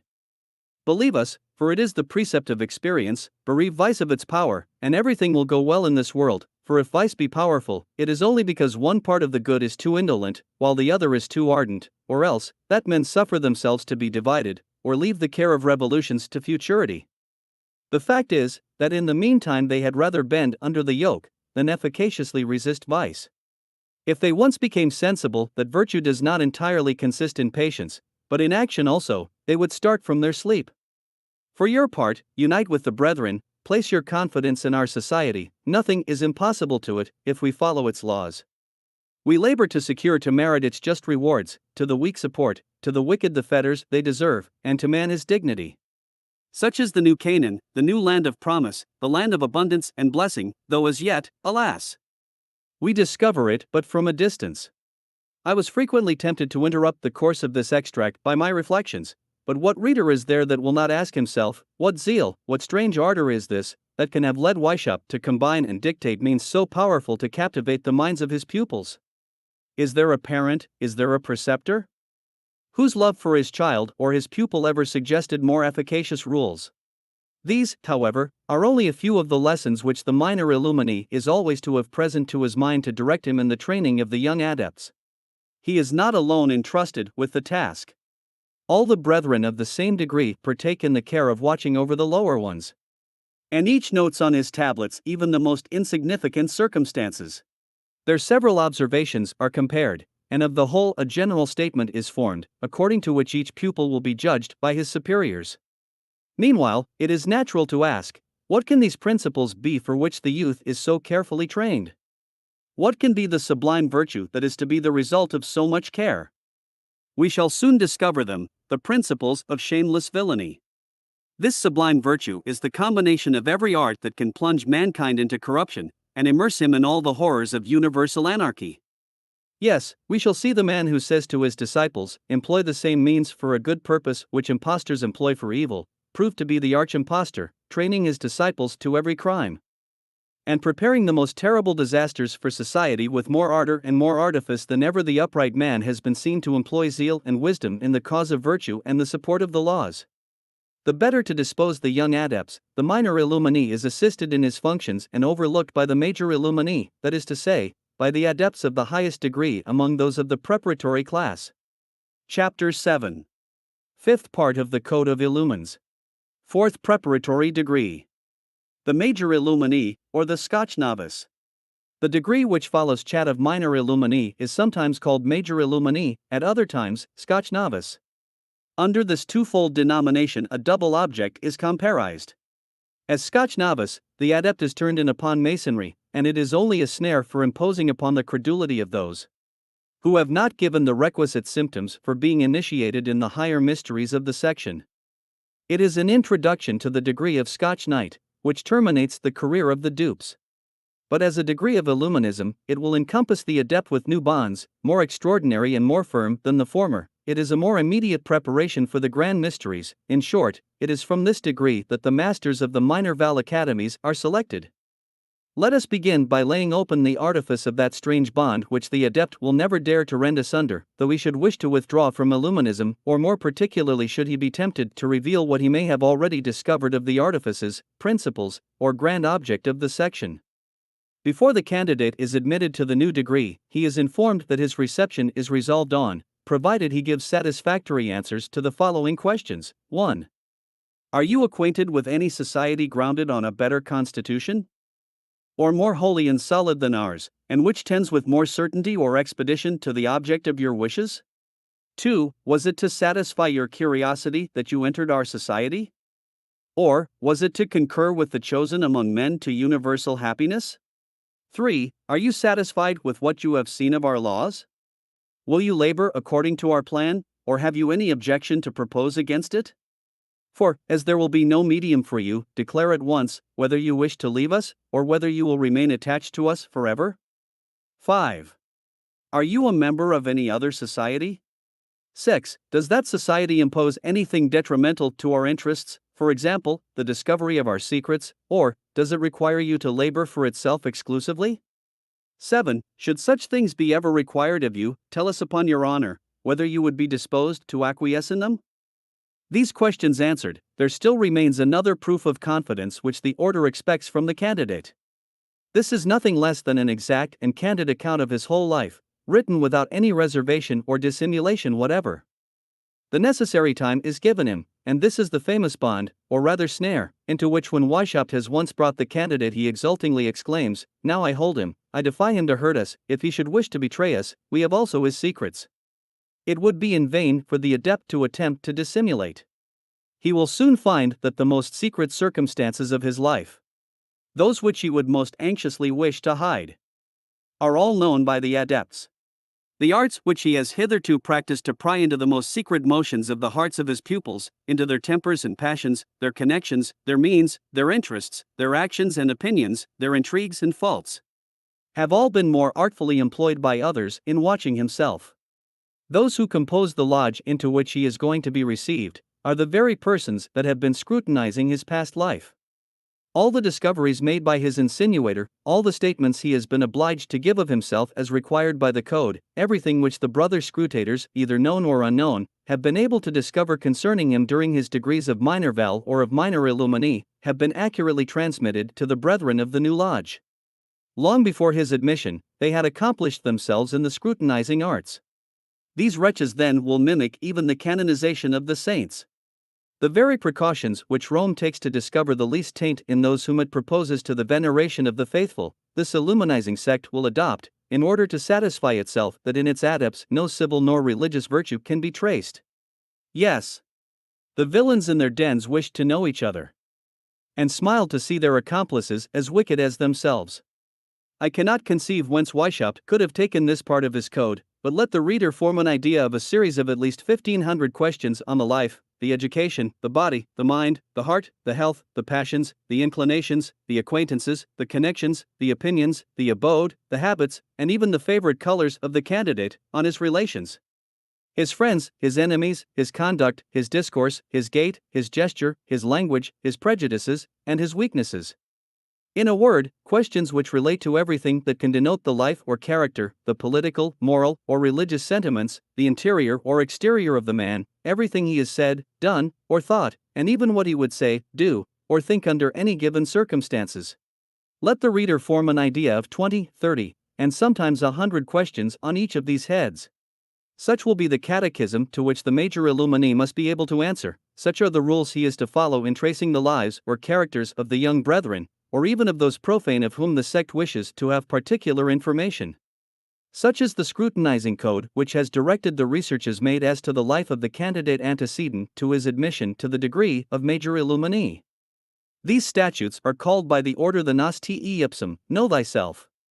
When one brother pronounces these words, the other answers nos alios, no others, and this answer denotes much better the object of the code, which might very properly be styled the perfect spy. Let it be judged by the following questions: on the physiognomy of the candidate, is he of a florid complexion? Or pale? Is he white, black, fair, or brown? Is his eye quick, piercing, dull, languishing, amorous, haughty, ardent, or dejected? In speaking, does he look full in the face and boldly, or does he look sideways? Can he endure being stared full in the face? Is his look crafty, or is it open and free? Is it gloomy and pensive, or is it absent, light, insignificant, friendly, or serious? Is his eye hollow, or level with the head, or does it stare? His forehead, is it wrinkled, and how, perpendicularly, or horizontally? Etc. His countenance, is it noble or common, open, easy, or constrained? How does he carry his head, erect or inclined, before, behind, or on one side, firm or shaking, sunk between his shoulders, or turning from one side to the other? Etc. His gait, is it slow, quick, or firm? Are his steps long, short, dragging, lazy, or skipping? Etc. His language, is it regular, disorderly, or interrupted? In speaking, does he agitate his hands, his head, or his body, with vivacity? Does he close upon the person he is speaking to? Does he hold them by the arm, clothes, or buttonhole? Is he a great talker, or is he taciturn? If so, why? Is it through prudence, ignorance, respect, or sloth? Etc. His education, to whom does he owe it? Has he always been under the eyes of his parents? How has he been brought up, and by whom? Has he any esteem for his masters? To whom does he think himself indebted for his education? Has he traveled, and in what countries? Let the reader, by these questions, judge of those which treat of the mind, the heart, or the passions of the candidate. I will just note the following: when he finds himself with different parties, which does he adopt, the strongest or the weakest, the wittiest or the most stupid? Or does he form a third? Is he constant and firm in spite of all obstacles? How is he to be gained, by praise, flattery, or low courtship, or by women, money? Or the entreaties of his friends? Whether he loves satire, and on what he exercises that talent, on religion, superstition, hypocrisy, intolerance, government, ministers, monks, etc. This, however, is not all that the scrutators are to note in their statements. They are to elucidate each answer by a fact, and by such facts as characterize the man at a moment when he least suspects it. They are to follow their prey to his bolster, where they will learn whether he is a hard sleeper, whether he dreams, and whether he talks when dreaming, whether he is easily or with difficulty awakened, and should he be suddenly, forcibly, or unexpectedly awakened from his sleep, what impression would it make on him? Should any of these questions, or any part of the candidate's life, not have been sufficiently investigated by the lodge, divers of the brethren are ordered to direct all their inquiries toward that point. When at length the result of all their researches is found to coincide with the wishes of the sect, the day for his reception is appointed. Neglecting all the insignificant particularities of the Masonic rites, we shall attend entirely to those circumstances which peculiarly belong to Illuminism. The adept, introduced into a gloomy apartment, reiterates his oath to keep secret whatever he may see or learn from the order. He then deposits the history of his life, sealed up, in the hands of his introducer. It is read to the lodge, and compared with the historical table which the brethren had already formed respecting the candidate. This done, the introducer says to him, "You have given us a welcome and valuable proof of your confidence, but indeed we are not unworthy of it, and we hope that it will even increase in proportion as you become better acquainted with us. Among men whose sole object is to render themselves and others better, no dissimulation should subsist. Far be any reserve from us. We study the human heart and do not hesitate or blush at revealing to each other our faults or errors. Here then is the picture which the lodge had drawn of your person. You must own that some features are not unlike. Read, and then answer, whether you still wish to belong to a society which, such as you are represented here, opens its arms to receive you." Could indignation operate more powerfully on the mind of the candidate at the sight of his having been so treacherously watched? Then the fear of abjuring a society which henceforth possesses such arms against him, he would not hesitate at asking for his dismission, but he sees the consequences of such a step, and feels that it might cost him very dear. Beside, he is so familiarized with the scrutinizing system, that he can scarcely be offended with it, though operating on himself. He is left for a certain time to his meditations. The desire of acquiring a new degree works upon him and at length turns the scales. He is introduced to the lodge of the brethren, and there the veil which hides the secrets of the sect is partly raised, or, rather, he is himself still more unveiled, that the sect may discern whether all his views and wishes coincide with theirs. After a suitable preamble, the initiator tells him that he has still some few questions to answer, relative to objects on which it is absolutely necessary that the opinions of candidates should be known. The reader is desired to pay particular attention to these questions, as it will enable him, when he shall come to read of the mysteries, more clearly to observe the succession and gradation with which such principles are infused into the mind of the adept, as if he had invented and conceived them all himself. 1. Do you find that, in the world we live in, virtue is rewarded and vice punished? Do you not on the contrary observe that the wicked man is exteriorly more comfortable, more considered, and more powerful than the honest man? In a word, are you content with the world in its present situation? 2. In order to change the present order of things, would you not, if you had it in your power, assemble the good and closely unite them, in order to render them more powerful than the wicked? 3. If you had your choice, in what country would you wish to have been born rather than your own? 4. In what age would you wish to have lived? 5. Always premising the liberty of choice, what science and what state of life would you prefer? 6. With respect to history, who is your favorite author or your master?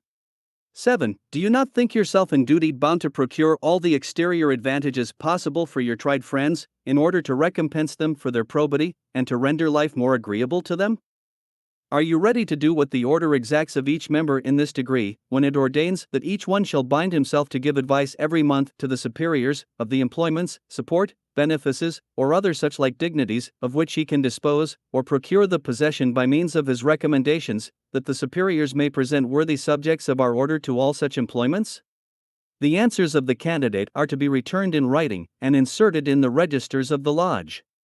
It will naturally be expected that the greatest dissatisfaction with the present order of things is to be expressed, as well as an ardent wish for a revolution which shall change the whole face of the universe. He will also promise to support, by all the means in his power, the election of none but worthy brethren to offices of emolument and trust, or such as may augment the power or credit of Illuminism, whether about the court or among the people. On his declaring such to be his sentiments, the initiator addresses him in the following discourse: "Brother, you are a witness, that it is after having tried the best of men, that we seek little by little to reward them, and to give them support, that we may insensibly succeed in new modeling the world. Since you are convinced how imperfectly men have fulfilled their real destiny, how everything has degenerated in their civil institutions, how little the teachers of wisdom and of truth have enhanced the value of virtue, or given a happier disposition to the world, you must be persuaded that the error lies in the means which the sages have hitherto employed. Those means, therefore, must be changed, in order to reinstate in its rights the empire of truth and wisdom. And this is the grand object of the labors of our order. Oh, my friend! My brother! My son! When here convened, far from the profane, we consider to what an extent the world is abandoned to the yoke of the wicked, how persecution and misfortune is the lot of the honest man, and how the better part of human nature is sacrificed to personal interest. Can we at such a sight be silent, or content ourselves with sighing? Shall we not attempt to shake off the yoke? Yes, my brother, rely upon us. Seek faithful cooperators, but seek them not in tumults and storms. They are hidden in darkness. Protected by the shades of night, solitary and silent, or reunited in small numbers, they, docile children, pursue the grand work under the direction of their superiors. They call aloud to the children of the world, who pass by in the intoxication of pleasure, how few hearken to them. He alone, who has the eye of the bird of Minerva, who has placed his labors under the protection of the star of night, is sure of finding them. But, lest this discourse should not have given the candidate a sufficient insight as to the object of the new degree, the secretary opens the code of the lodge, entitled A General View of the System of the Order. Here the young illuminee learns that the object of the order is to diffuse the pure truth, and to make virtue triumph. Nothing, however, is explicitly said on what is to be understood by the pure truth. He is only told that in order to diffuse it, he must begin by liberating men from their prejudices, and by enlightening their understandings, then reunite all the common forces for the refinement of all sciences from the dross of useless subtleties, and for the establishment of principles drawn from nature. To attain this, continues the secretary, we must trace the origin of all sciences, we must reward oppressed talents, we must raise from the dust the men of genius, we must undertake the education of youth, and, forming an indissoluble league among the most powerful geniuses, we must boldly, though with prudence, combat superstition, incredulity, and folly, and at length form our people to true, just, and uniform principles on all subjects. Such is the object of our minor val schools, and of the inferior degrees of masonry, over which our order wishes to acquire all the influence possible, in order to direct it towards our object.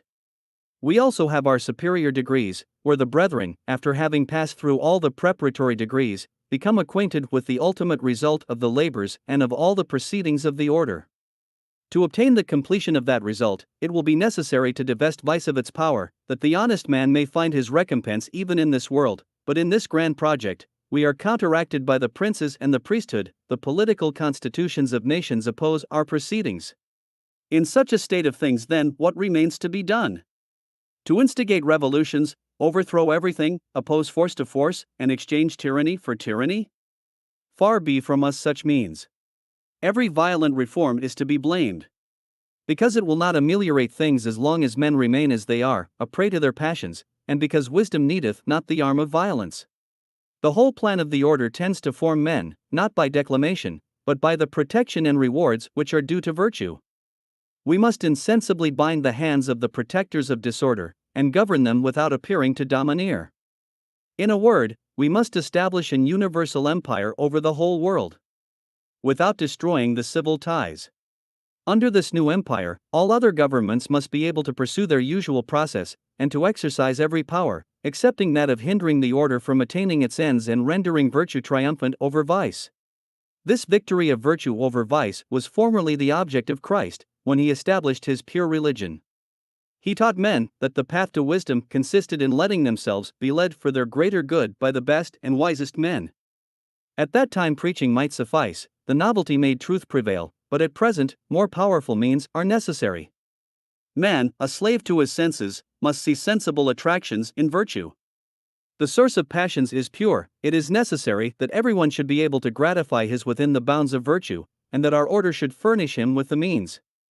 It consequently follows that all our brethren, educated on the same principles, and strictly united to each other, should have but one object in view.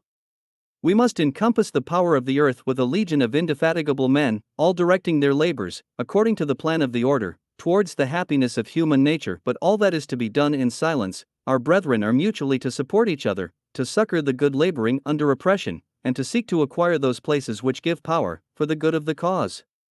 Had we a certain number of such men in every country, each might form two others? Let them only be united, and nothing will be impossible to our order. It is thus that in silence it has already performed much for the good of humanity.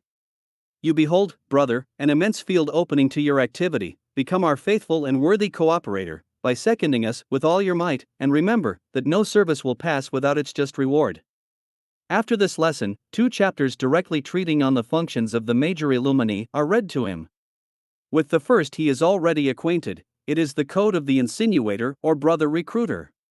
He is also now entrusted with it, as it is part of his duty in future to judge of the pupils of all the insinuators. The second treats of the duties of the scrutator. This is also delivered into his care, because he must particularly exercise that art while presiding over the minor Val academies, and he must necessarily learn how his new brethren found means of tracing so exact an historical portrait of himself, and of penetrating even more successfully than he could into the interior recesses of his heart. He must also learn to distinguish such pupils as, with dispositions similar to his own, are worthy of being admitted to his new degree. He now has but one more degree to go through, before he is admitted into the class of the mysteries, and this is termed by the sect the Scotch Knight. Chapter 8. Sixth part of the Code of the Illumines.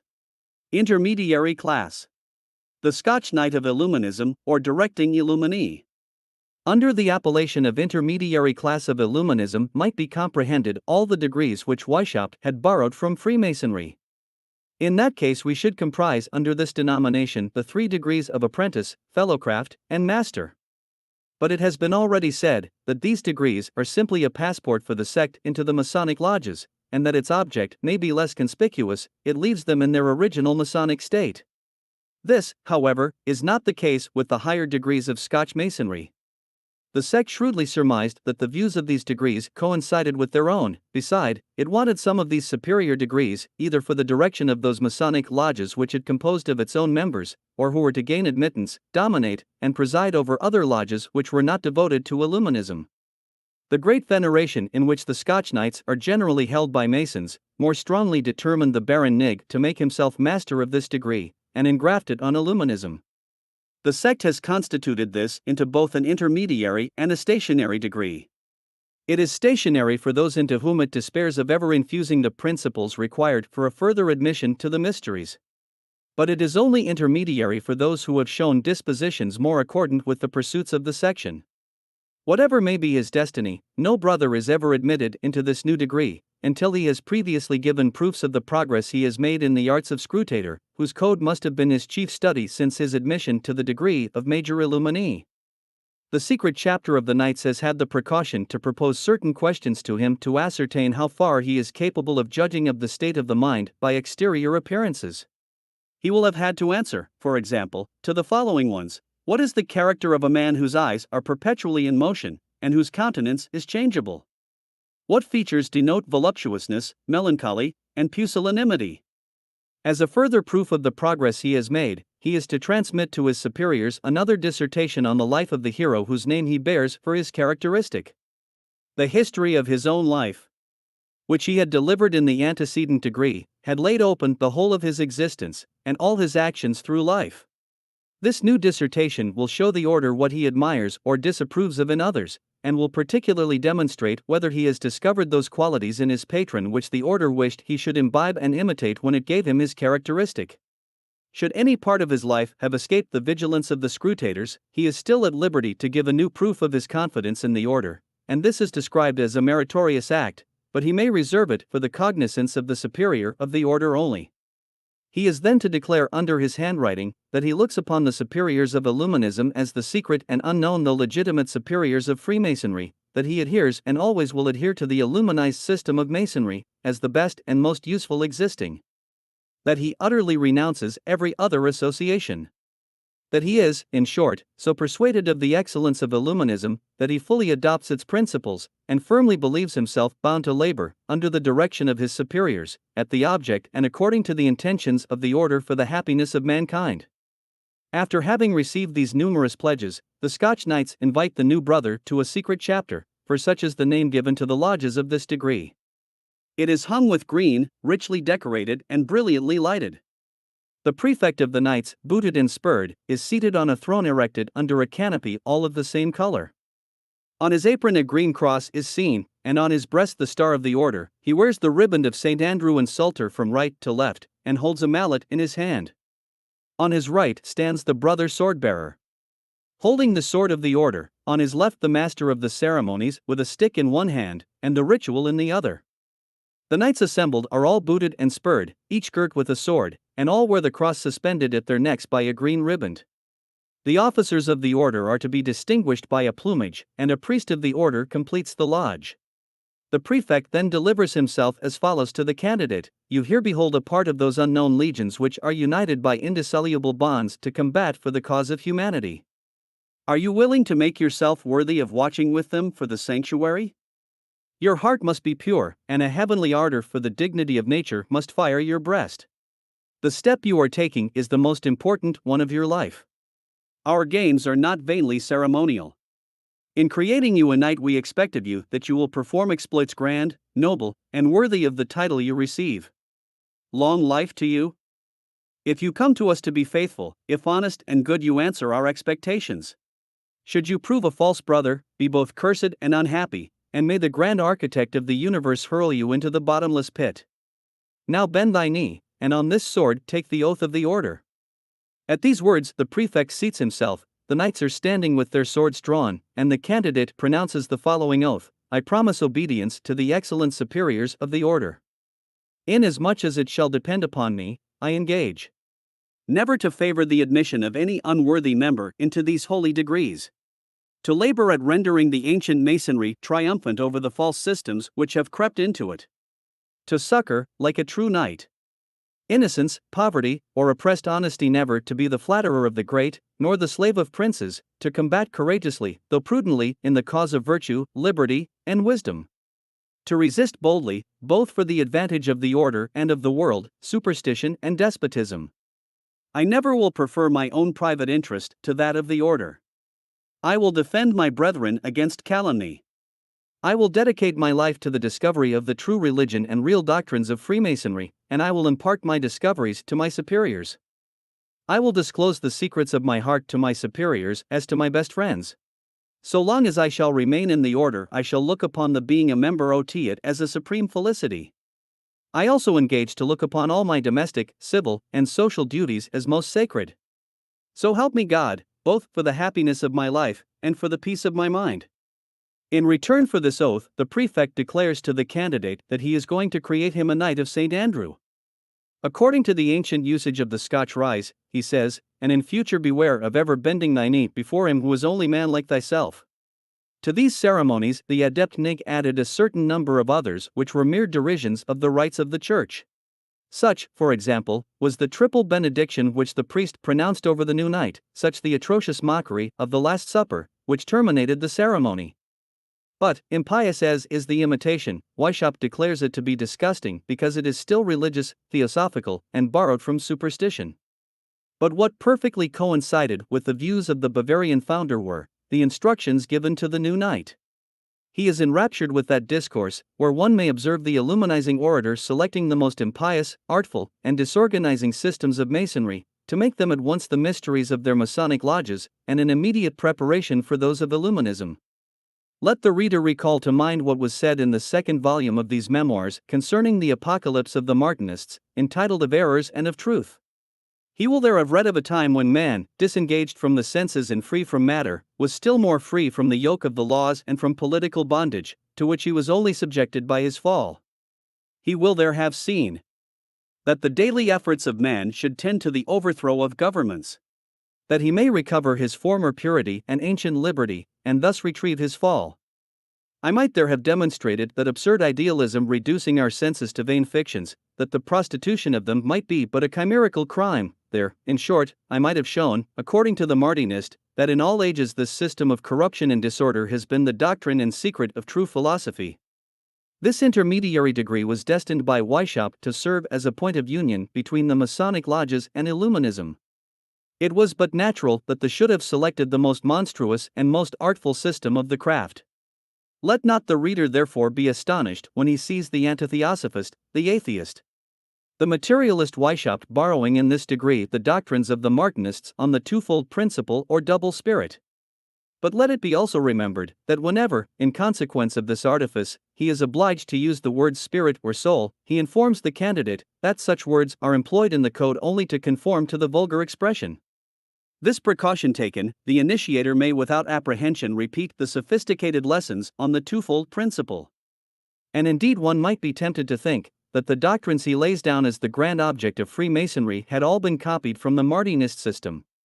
He begins by deploring a great revolution which had in former ages deprived man of his primitive dignity.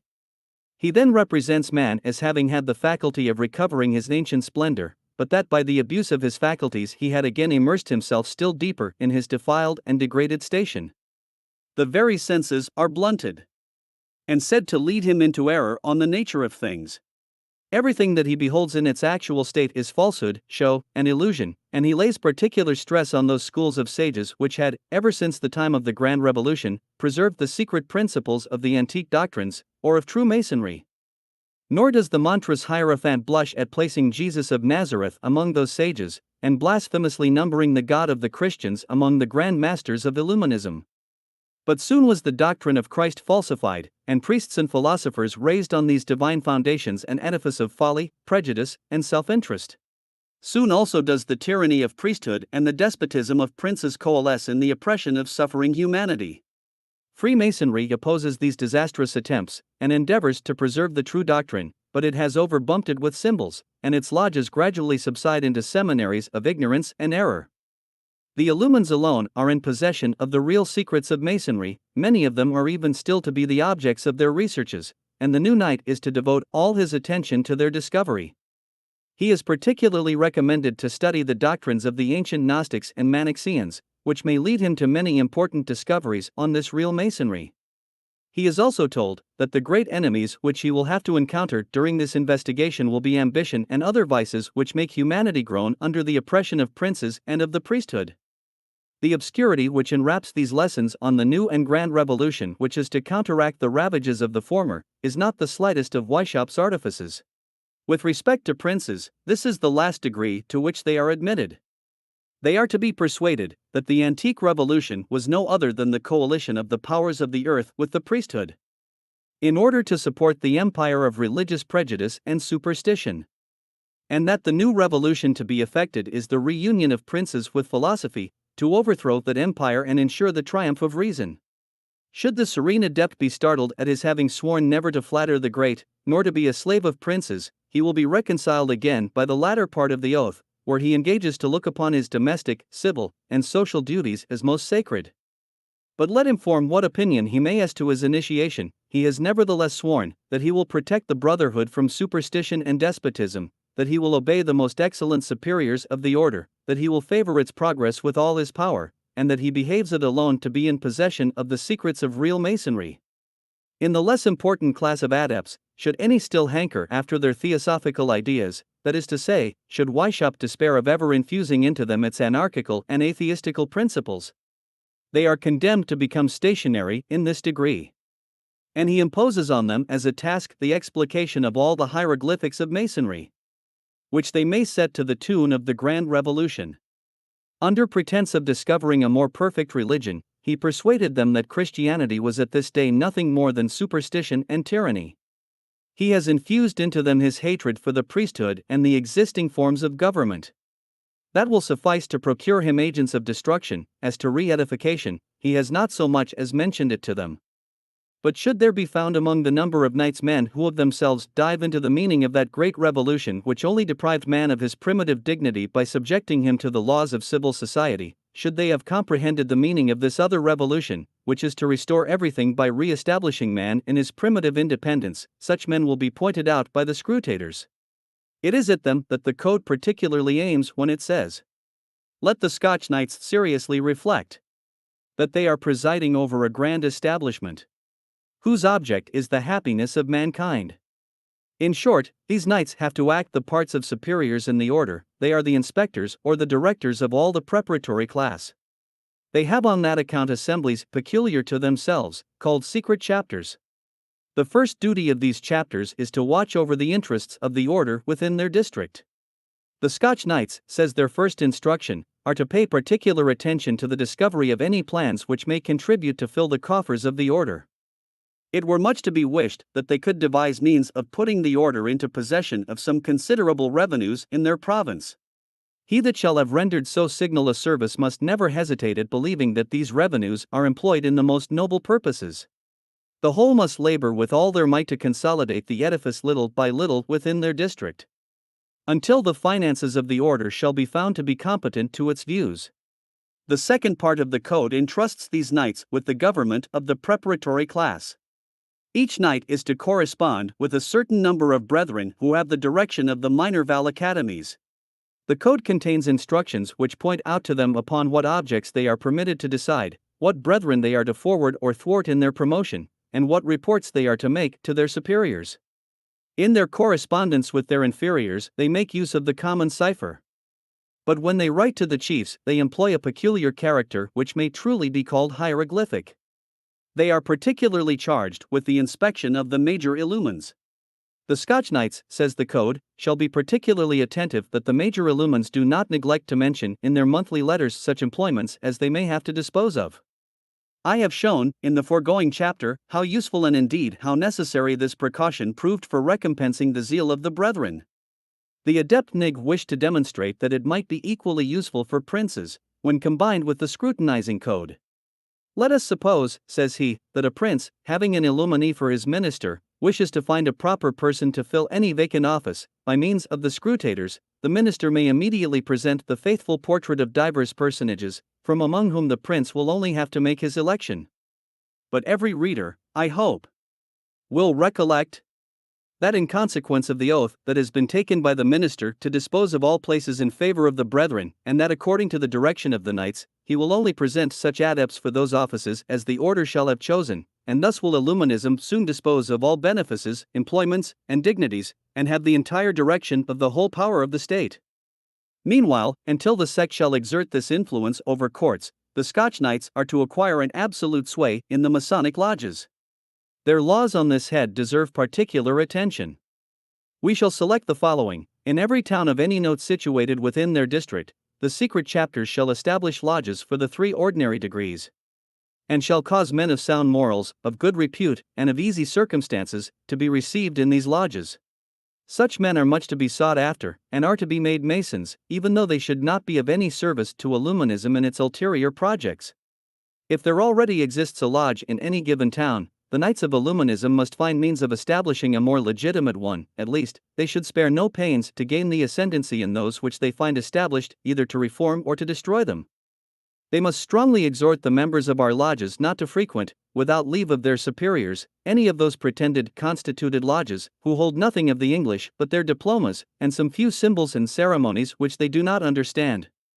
All such brethren are perfectly ignorant of true Masonry, of its grand object, and its real patrons, though some of the greatest merit are to be found in such lodges. We nevertheless have strong reasons for not readily allowing them to visit ours. Our Scotch knights must pay great attention to the regularity of the subordinate lodges, and must above all things attend to the preparation of candidates. It is here that in a private intercourse they will show a man that they have probed him to the quick. Surprise him by some ensnaring question in order to observe whether he has any presence of mind. If he be not staunch to his principles, and should expose his weak side, make him feel how great his necessities are, and how necessary it is for him to be guided entirely by us. The deputy master of the lodge, who is generally the auditor of the accounts, must also be a member of our secret chapter. He will persuade the lodges that they alone dispose of their funds, but he will take care to employ them according to the views of the order. Should it at any time be necessary to help one of our brethren, the proposition is made to the lodge, though the brother should not even be a Mason. No matter, some expedient must be found to carry the point. No part of the capital, however, must in any case be alienated, that hereafter we may find the necessary funds for the most important undertakings. The 10th part of the subscriptions of these lodges must be annually carried to the secret chapter. The treasurer to whom these funds must be transmitted shall collect them and endeavor by all kinds of expedients to augment them. But before any part of our own funds are appropriated to the help of any of our brethren, every effort shall be made to procure the necessary succors from the funds belonging to lodges which do not pertain to our system. In general, the money which these lodges spend in a useless manner should be converted to the advancement of our grand object. Whenever a learned Mason shall enter our order, he must be put under the immediate direction of our Scotch knights. From what code can Weishaupt, or his compiler Neg, have selected such laws as these for their Scotch knights? Many readers will be ready to answer that they must have learned them from a Mandarin, a Cartouche, or some hero of the gibbet. But it is no such thing, Their own ingenuity was sufficient to invent such doctrines. Weishaupt lays down as a principle that the end justifies the means. He made the application of it when he taught his adepts to rob the libraries of princes and religious orders. His compiler Nig applies the same principle to the funds of the honest masons, and we shall soon see what use they made of those funds. It will be in vain for the Illumini, more zealous for the honor of his founder than for that of the compiler Nig, to object that Weishaupt never approved of the degree of Scotch Knight. It is true, he never much admired it. But it is not the system of theft, evidently deduced from his own principles, that he reprobates. Not a single expression in any of his letters can denote that he did so, for Nig might have answered, "What do those fools of masons do with that money?" Just as Weishaupt had written, "What do those rascals of monks do with their rare books?" He blamed it not for its principles, but because he thought it a miserable composition. Der elende Scottish Ritter grade are the terms in which he expresses his contempt. When he corrected this degree, the thefts were not the parts which he expunged, they were too serviceable to the order.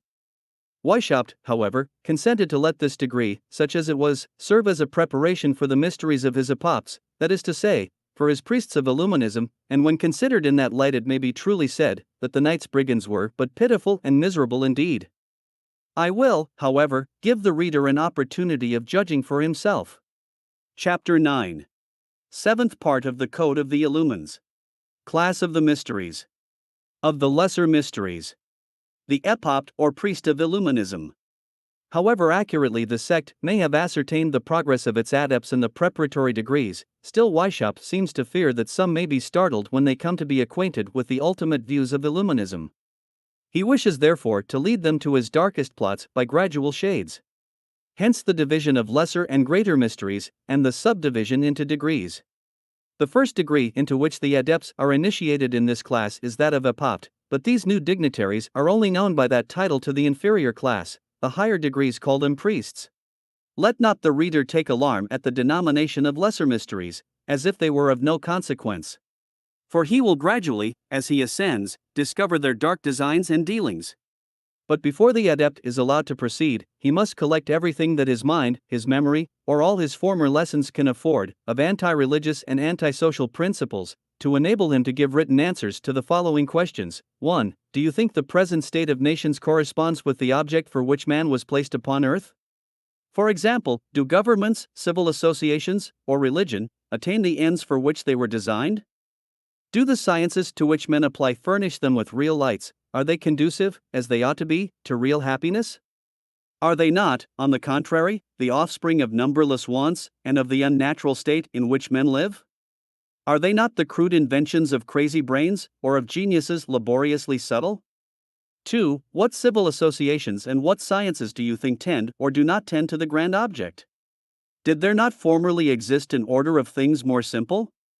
What sort of an idea can you form of that ancient state of the world? 3. Now that we have passed through all those nullities, or through all those useless and vain forms of our civil constitutions, do you think that it would be possible to return back to the original and noble simplicity of our forefathers? Supposing we had returned to it, would not our past misfortunes render that state more durable? Would not all mankind be in a similar state with an individual who, having enjoyed the sweets of innocence during his childhood, and fallen a prey to error and his passions during his youth, at length, instructed by the risks he has run, and by experience, endeavors to return to that innocence and purity which rendered his childhood so happy? 4. What means were best to be employed for restoring mankind to that happy state? Should it be by public measures, by violent revolutions, or by any means that should ensure success? 5. Does not the Christian religion in all its purity afford some indications? Does it not hint at some state or happiness similar to this? Does it not even prepare it? 6. Is this holy and simple religion really what different sects profess it to be at this present day, or is it more perfect? 7. Can this more perfect Christianity be known or taught? Could the world, such as it now is, support a stronger degree of light?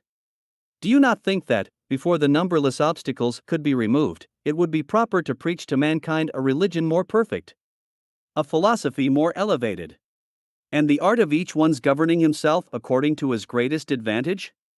8. Would not our moral and political views lead men to oppose this blessing?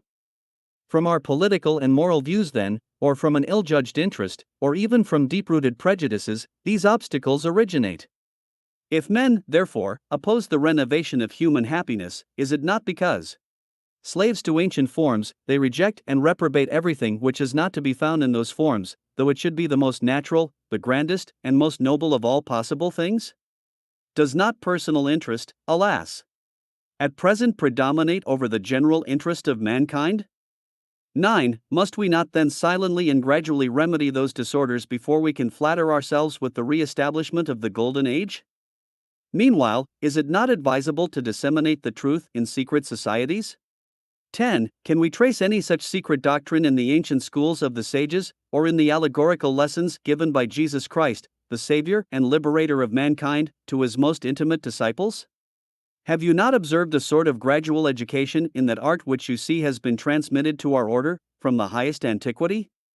Should the answers of the candidate to all these questions show that the progress he has made in his gradual education is not what the order had reason to expect, he will solicit in vain the advancement he hoped for. Should his answers be equivocal, he will receive orders to prepare new ones, or to be more explicit.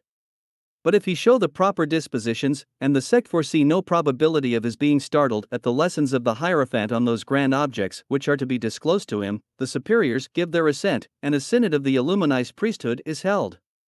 The day of the initiation is fixed. At the hour agreed upon, the introducing adept waits upon his new proselyte and takes him into a carriage. The windows being closed, the candidate blindfolded, and the coachman continually winding and varying his course. Are precautions more than sufficient to hinder the proselyte from ever being able to trace the spot to which he is conducted? Led by the hand, and still blindfolded, he slowly ascends to the porch of the Temple of the Mysteries.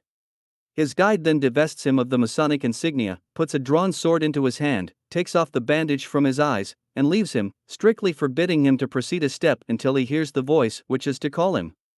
He is then left to his reflections. With respect to the pomp of the mysteries, when the brethren celebrate them in all their splendor, the walls of the temple are hung in red, and lighted up with an immense number of candles or lamps.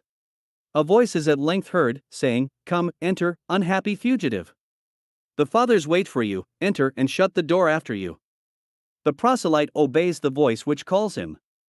At the bottom of the temple he beholds a throne under a rich canopy with a table before it, on which he a crown, a scepter, a sword, some pieces of gold money, and precious jewels, all interlaid with chains.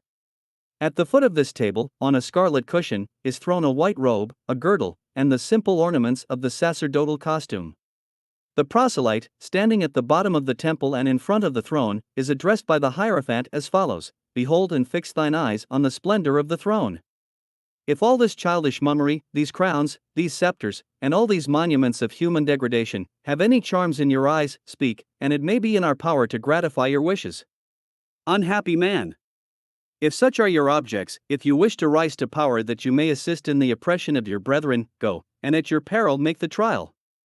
Are you in quest of power, of force, of false honors, and of such superfluities? We will labor for you, we will procure such transient advantages for you, we will place you as near the throne as you can desire, and will leave you to the consequences of your folly. But observe, our sanctuary shall be forever shut against you.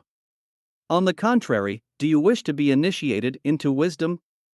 Would you teach the art of rendering men better, more free and more happy? Then be welcome, be thrice welcome. Here you behold the attributes of royalty, and there, on the cushion, you see the modest vestment of innocence. Make thy choice, and let it be the choice which thy heart shall dictate. If, contrary to all expectations, the candidate should make choice of the regalia, he hears a thundering voice exclaim, "Monster, retire! Cease to pollute this holy place! Begone, fly, before it is too late!" At these words he is led out of the temple by the brother who introduced him. But should he choose the white robe, how different will be the language! "Health and salutation to thy great and noble soul." Such was the choice we expected from you. But stop, it is not permitted to you to invest yourself with that robe, until you have learned to what you are in future destined by us. The candidate is then ordered to be seated. The code of the mysteries is opened, and the brethren in silence attend to the oracles of the Hierophant. Now, reader, you who have been through so long a course of trials, questions, rituals, and insidious degrees, who have been led through all the preparatory labyrinth of illuminized education, if still you be in the dark as to the object of such precautions and artifices, follow me into this den which the sect dares to call the holy place, seat thyself by the adept, and listen to their oracles. This is the masterpiece of the founder. Hear with patience, though your indignation should be excited by his monstrous fertility in sophism, in impiety, in blasphemy against your gospel and your God, treachery against your magistrates, your country, and its laws, against your titles and your rights, against those of your ancestors and your progeny. Let kings and subjects, the rich and poor, the merchant and the laborer, let every class of citizens attend, let them hearken, and learn at length what hellish plots are contriving against them in the dark recesses of these diabolical dens. In vain shall the lethargic soul accuse us of credulity or groundless terrors.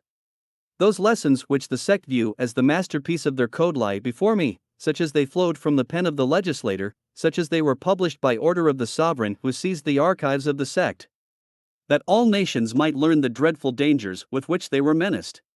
I have them again embellished by the compiler of the sect, corrected and reviewed by the council of the Areopagites, attested by the compiler as true and conformable to the copy signed and sealed with the signet of the section. Read then, and rock thyself to sleep in the cradle of voluntary ignorance if thou canst, content with having assured thyself that every conspiracy against the existence of civil society or of all government whatever, every conspiracy against the existence of property, can be but a chimera.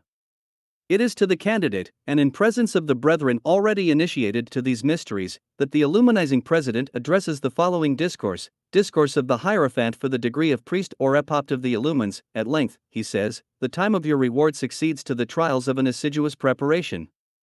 At present you know yourself, and have learned to know others. You are what you ought to be, such as we wished to see you.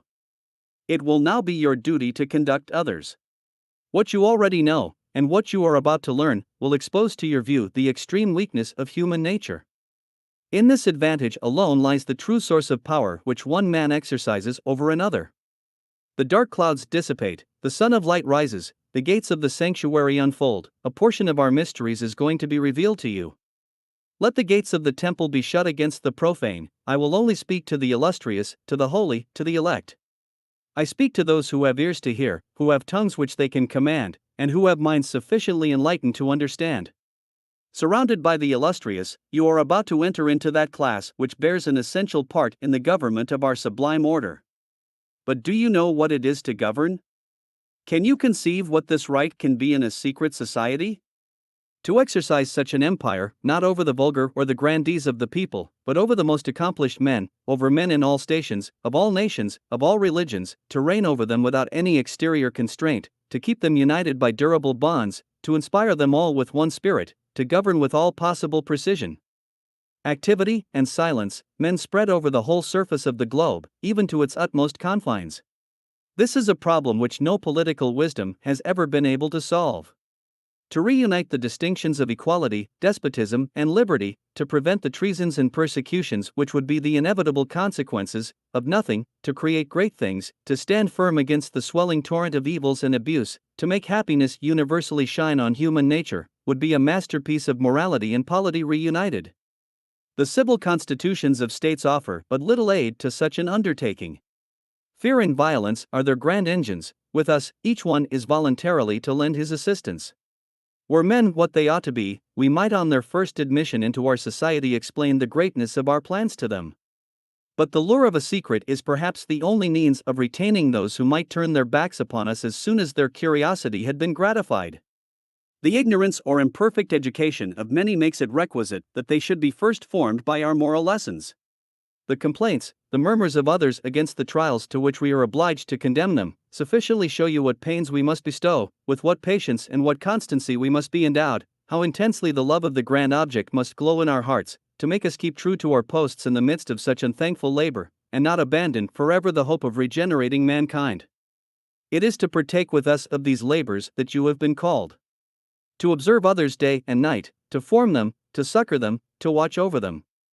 To stimulate the courage of the pusillanimous, the activity and the zeal of the lukewarm, to instruct the ignorant, to raise up those who have fallen, to fortify those who stagger, to repress the ardor of rashness, to prevent disunion, to veil the faults and weaknesses of others, to guard against the acute inquisitiveness of wit, to prevent imprudence and treason, in short, to maintain the subordination to and esteem of our superiors, and friendship and union among the brethren. Are the duties, among others still greater, that we impose upon you? Have you any idea of secret societies, of the rank they hold, or of the parts they perform in the events of this world? Do you view them as insignificant or transient meteors? Oh, brother! God and nature, when disposing of all things according to the proper times and places, had their admirable ends in view, and they make use of these secret societies as the only and as the indispensable means of conducting us thither. Hearken, and may you be filled with admiration. This is the point whither all the moral tends. It is on this that depends the knowledge of the rights of secret societies, of all our doctrine, of all our ideas of good and bad, of just and unjust. You are here situated between the world past and the world to come. Cast your eyes boldly on what is past, and in an instant 10,000 bolts shall fall, and thousands of gates shall burst open to futurity. You shall behold the inexhaustible riches of God and of nature, the degradation and the dignity of man. You shall see the world and human nature in its youth, if not in its childhood, even there where you thought to find it in its decrepitude and verging toward its ruin and ignominy. Should this long exordium, which I have nevertheless abridged, have fatigued the reader, let him rest and reflect for an instant. The enthusiastic strain which predominates in this first part pervades the whole. Weishaupt thought it necessary to his object to afford his proselytes no time for reflection. He begins by inflaming them. He promises great things, though this impious and artful mountebank knows that he is going to fob them off with the greatest follies, the grossest impieties and errors. I have called him an impious and artful mountebank. But that is falling far short of what the proofs attest. Weishaupt knows that he deceives, and wishes to delude his proselytes in the most atrocious manner. When he has misled, he scoffs at them, and with his confidence derides their imbecility. He has, however, his reasons for beguiling them, and knows for what uses he intends them when he has infused into them his erroneous and vicious principles. The greater the consideration they may enjoy in the world, the more heartily he laughs at their delusion. He thus writes to his intimate friends, "You cannot conceive how much my degree of priest is admired by our people. But what is the most extraordinary is, that several great Protestant and Reformed divines, who are of our order, really believe that that part of the discourse which alludes to religion contains the true spirit and real sense of Christianity. Poor mortals! What could I not make you believe? Candidly I own to you, that I never thought of becoming the founder of a religion." In this manner does the impostor delude his followers, and then scoffs at them in private. These great divines were probably of that class among the Protestants which we should, among us, call apostates, Assize or an Auten, for example, for it is impossible that any man endowed with common sense or candor could avoid seeing that the whole tendency of this long discourse is the total overthrow of all religion and of all government. A second observation well worthy the notice of our readers is, the extreme importance which the sect gives to secret societies, and what mighty expectations it grounds on their mysterious existence. Let nations and chiefs of nations examine themselves, reflect whether they have ever calculated the means and importance of these secret societies so well as those who founded them, and say, whether fear and diffidence on the one side should not keep pace with the expectations and confidence of the other. But let us return to the lodge wherein Weishaupt initiates his adepts. Continuing his enthusiastic strain, the Hierophant informs the proselyte that nature, having a great plan to develop, begins by the lesser and most imperfect parts, that she then regularly proceeds to the middle terms, to bring things to a state of perfection, which state may serve as a point whence she may again depart, to raise them to a higher order of perfection. Nature, says he, makes us begin at infancy, from infancy she raises us to manhood. She at first left us in the savage state, but soon brought us to civilization, perhaps that we might be more sensible, more enraptured and tenacious of what we are, from viewing the contrast of what we were. But to what changes, and those of an order infinitely more important, does our future destiny lead us? Were the candidate master of his own reason, he must conclude from these principles, that human nature had acquired perfection when passing from the savage state to that of civil society, that if he is still to acquire perfection it can never be by returning to his primitive state. But sophisters have their tortuosities, and the adepts are involved in a folly and blindness, with which the Almighty God permits them to be stricken, since they prefer error to truth, and impiety to Christianity. As has the individual man, continues the Hierophant, so human nature in the aggregate has its childhood, its youth, its manhood, and its old age. At each of these periods mankind learn and are subject to fresh wants. Hence arise their political and moral revolutions. It is at the age of manhood that human nature appears in all its dignity. It is then that, taught by long experience, man conceives at length how great a misfortune it is for him to invade the rights of others, to avail himself of some few advantages, purely exterior, to raise himself, to the prejudice of others. It is then that he sees and feels the happiness and dignity of man. The first stage of mankind is that of savage and uncouth nature. A family is the whole society. Hunger and thirst easily quenched, a shelter from the inclemency of the seasons, a woman, and, after fatigue, rest, are then the only wants. At that period men enjoyed the two most inestimable blessings, equality and liberty. They enjoyed them to their utmost extent. They would have forever enjoyed them, had they chosen to follow the track which nature had traced for them. Or had it not entered the plans of God and nature first to show man for what happiness he was destined, happiness the more precious, as he had begun by tasting it, happiness so early lost, but instantaneously regretted and fruitlessly sought after, until he should have learned how to make proper use of his strength, and how to conduct himself in his intercourse with the rest of mankind. In his primitive state he was destitute of the conveniencies of life, but he was not on that account unhappy. Not knowing them, he did not feel the want of them. Health was his ordinary state, and physical pain was his only source of uneasiness. O happy mortals, who were not sufficiently enlightened to disturb the repose of your mind, or to feel those great agents of our miseries, the love of power and of distinctions, the propensity to sensuality, the thirst after the representative signs of all wealth, those truly original sins with all their progeny, envy, avarice, intemperance, sickness, and all the tortures of imagination. Thus we see this primitive and savage state, this first essay of nature, already transformed, in the mouth of the Hierophant, into the happiest state that man ever knew. Equality and liberty are the sovereign principles of happiness in that state. Should the reader be as much blinded as the proselyte, and not see whither all this is tending, let him proceed, and hear how man was deprived of this happiness by the institution of civil societies. An unfortunate germ soon vivifies in the breast of man, and his primitive peace and felicity disappear. As families multiplied, the means of subsistence began to fail, the Nornade, or roaming, life ceased, and property started into existence. Men chose habitations, agriculture made them intermix. Language became universal, living together, one man began to measure his strength with another, and the weaker were distinguished from the stronger. This undoubtedly created the idea of mutual defense, of one individual governing diverse families reunited, and of thus defending their persons and their fields against the invasion of an enemy. But hence liberty was mined in its foundation, and equality disappeared. Oppressed with wants unknown until that period, man perceived that his own powers were no longer sufficient to supply this defect. The weakest imprudently submitted to the strongest or to the wisest, not however to be ill-treated, but that he might be protected, conducted, and enlightened. All submission, therefore, even of the most unpolished mortal, has an existence only inasmuch as he wants the person to whom he subjects himself, and on the express condition that that person can succor him. His power ceases when my weakness no longer exists, or when another acquires superiority. Kings or fathers, the paternal power is at an end when the child has acquired his strength. The father would offend his children if he pretended to prolong his rights beyond that term. Every man having attained to years of discretion may govern himself. When a whole nation therefore is arrived at that period, there can exist no further plea for keeping it in wardship.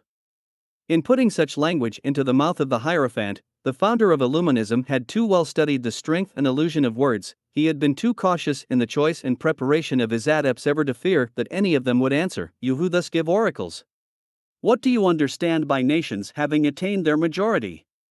Without doubt such as, having emerged from ignorance and barbarism, have acquired the lights necessary for their happiness. And to what can they be indebted for these lights and this happiness, if not to their civil association?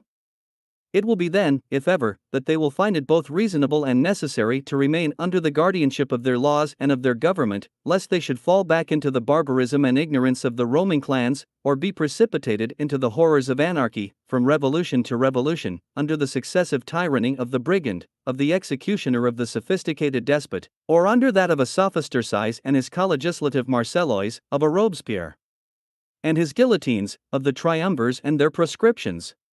The populace alone in the minority of ignorance, the sophisters alone in the majority of wickedness and corruption, shall applaud thy mysteries.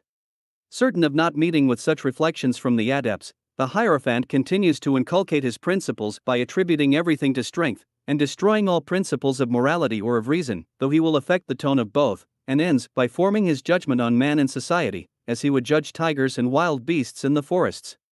These are his new doctrines. Never did strength submit to weakness. Nature has destined the weak to serve, because they have wants, the strong man to govern, because he can be useful. Let the one lose his force, and the other acquire it, they will then change situations, and he that obeyed will command. He that stands in need of another also depends upon him, and he has renounced to him his rights. Hence, few wants is the first step towards liberty. It is for this reason that the savages are the most enlightened of men. And perhaps they alone are free. When wants are durable, servitude is also lasting. Safety is a durable want. Had men refrained from all injustice, they would have remained free. It was injustice which made them bend beneath the yoke. To acquire safety, they deposited the whole force in the hands of one man, and thus created a new evil, that of fear. The work of their own hands frightened them, and to live in safety they robbed themselves of that very safety. This is the cause of our governments. Where then shall we find a protecting force? In union, but how rare, alas! Is that union, except in our new and secret associations, better guided by wisdom, and leagued in straighter bonds? And hence it is that nature itself inclines us toward these associations.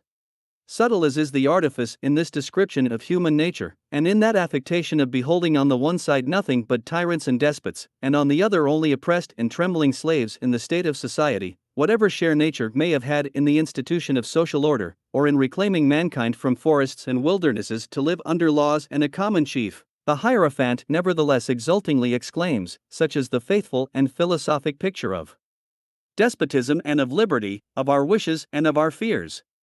Despotism was engrafted on liberty. And from despotism shall liberty once more spring.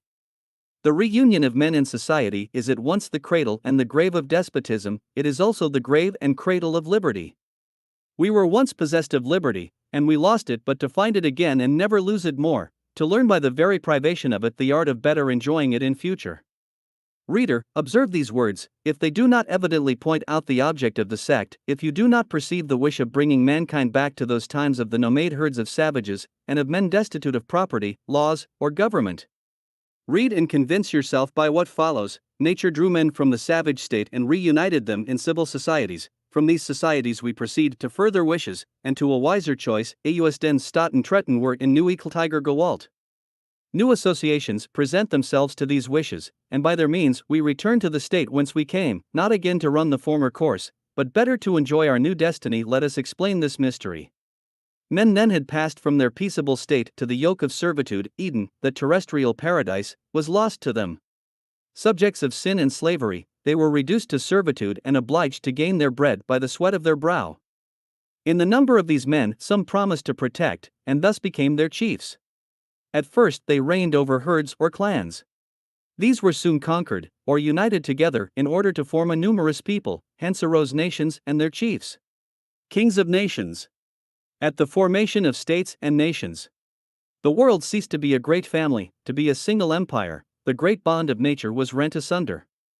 The impudence of such assertions must astonish the reader. He will ask himself, can there possibly exist beings thus belying evidence itself, and pretending to show the universe forming but one in the same family, and the grand bond of nature in those roaming and scattered herds, where the child can scarcely walk when he is separated from his father? How is it possible to represent mankind as divorcing from the great family, at the very period when they unite under the same chiefs and the same laws, for their mutual protection and safety? But, reader, suspend thy indignation. Let us call up in evidence against the sect those brigands and sophisticated murderers which it decorated with the high-sounding title of patriots, and which it stimulated to bloodshed and methodized murder by the fanaticizing sounds of people, nation, country. At the very time that they rend the air with such accents, with names so dear as they pretend, hear the maledictions which their mysteries heap upon every people, every nation, every country. At that period, when men reunited and formed nations, they ceased to acknowledge a common name. Nationalism, or the love for a particular nation, took place of the general love. With the division of the globe and of its states, benevolence was restrained within certain limits, beyond which it could no longer trespass. Then it became a merit to extend the bounds of states at the expense of the neighboring ones. Then it became lawful to abuse, offend, and despise foreigners. To attain that end, And this virtue was styled patriotism, and he was styled a patriot who, just toward his countrymen, and unjust to others, was blind to the merits of strangers, and believed the very vices of his own country to be perfections. In such a case, why not restrain that love within a narrower compass, to citizens living in the same town? Or to the members of one family, or why even should not each person have concentrated his affections in himself? We really beheld patriotism generating localism, the confined spirit of families, and at length egoism. Hence the origin of states and governments, and of civil society, has really proved to be the seeds of discord, and patriotism has found its punishment in itself. Diminish, reject that love of the country, and mankind will once more learn to know and love each other as men. Partiality being cast aside, that union of hearts will once more appear and expand itself. On the contrary, extend the bonds of patriotism, and you will teach man that it is impossible to blame the closer contraction of love, to a single family, to a single person, in a word, to the strictest egoism. But let us abridge these blasphemies.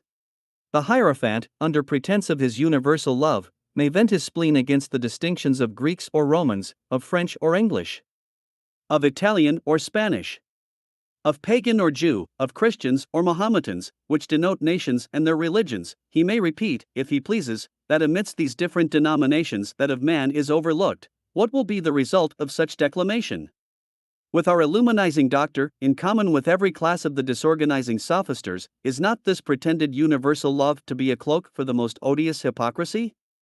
He only pretends to universal philanthropy, that he may dispense with loving his neighbor.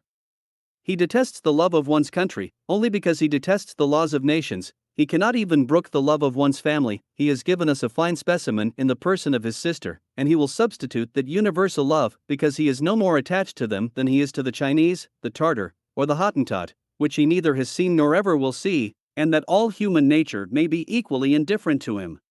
He extends the bond that it may lose its elasticity and discontinue its action.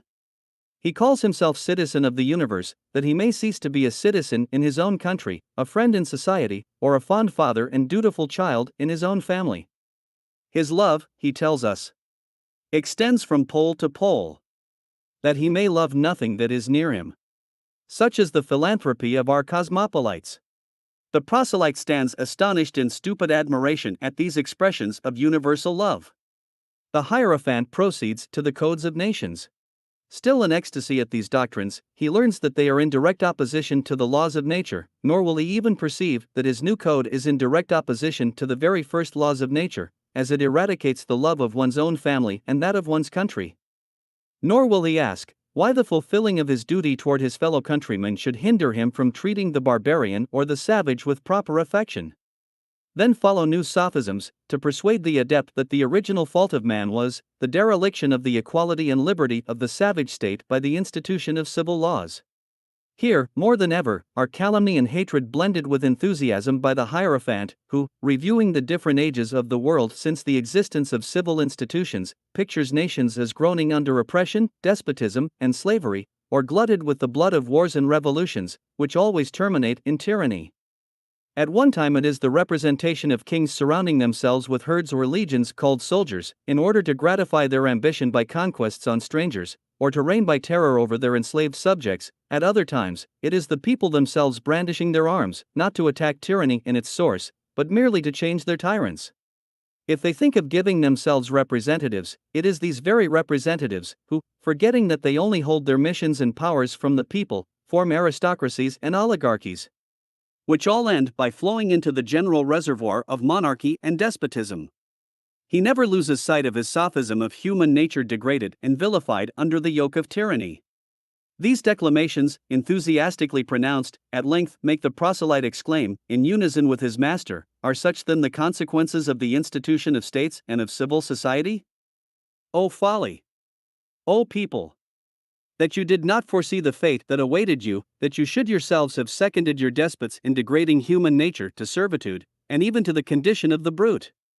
Could a true philosopher have been present, his heart must have burst with generous indignation. He would have abruptly challenged the Hierophant to declare whence he had learned to metamorphose the annals of society into those of brigands and monsters. Is the history of man then reduced to the records of plagues, famines, storms, tempests, or of convulsed elements? Have no serene days shone on man?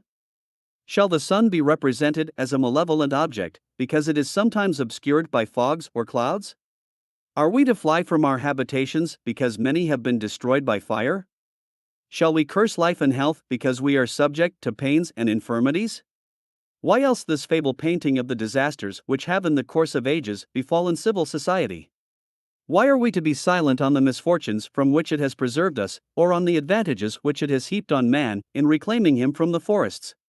But the voice of reason cannot penetrate into the den of conspiracy. The oracles of Weishaupt shall there be confidently repeated by the Hierophant. He draws nigher and nigher to the grand object, to the means of making those misfortunes disappear, which originate, as he pretends, in the institution of laws and governments. O nature! He continues, how great and incontestable are thy rights! It is from the womb of disaster and mutual destruction that the means of safety spring. Oppression disappears because it meets with abettors, and reason regains its rights because people wish to stifle it. He, at least, who wishes to mislead others, should seek to govern them by the advantages of instruction and science. Kings themselves at length perceive that there is little glory in reigning over ignorant herds. Legislators begin to acquire wisdom, and they favor property and industry. Perverse motives propagate the sciences, and kings protect them as agents of oppression. Other men profit of them to investigate the origin of their rights. They at length seize on that unknown mean of forwarding a revolution in the human mind, and of thus triumphing forever over oppression. But the triumph would be of short duration, and man would fall back into his degraded state, had not Providence in those distant ages husbanded the means which it has transmitted down to us, of secretly meditating and at length operating the salvation of humankind. Those means are the secret schools of philosophy. Those schools have been in all ages the archives of nature and of the rights of man. These schools shall one day retrieve the fall of human nature. And princes and nations shall disappear from the face of the earth. And that without any violence. Human nature shall form one great family, and the earth shall become the habitation of the man of reason. Morality shall alone produce this great revolution. The day shall come when each father shall, like Abraham and the patriarchs, become the priest and absolute sovereign of his family. Reason shall be the only book of laws, the sole code of man. This is one of our grand mysteries. Attend to the demonstration of it, and learn how it has been transmitted down to us.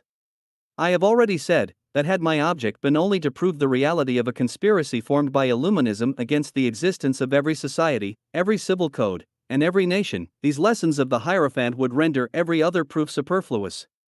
But that the reader may know the full extent of the dangers which threaten us, it is necessary that he should be shown how those plots of frenzy become really transformed into plots of profound wickedness, that he should be acquainted with the means employed enthusiastically to inflame the minds of whole legions of adepts.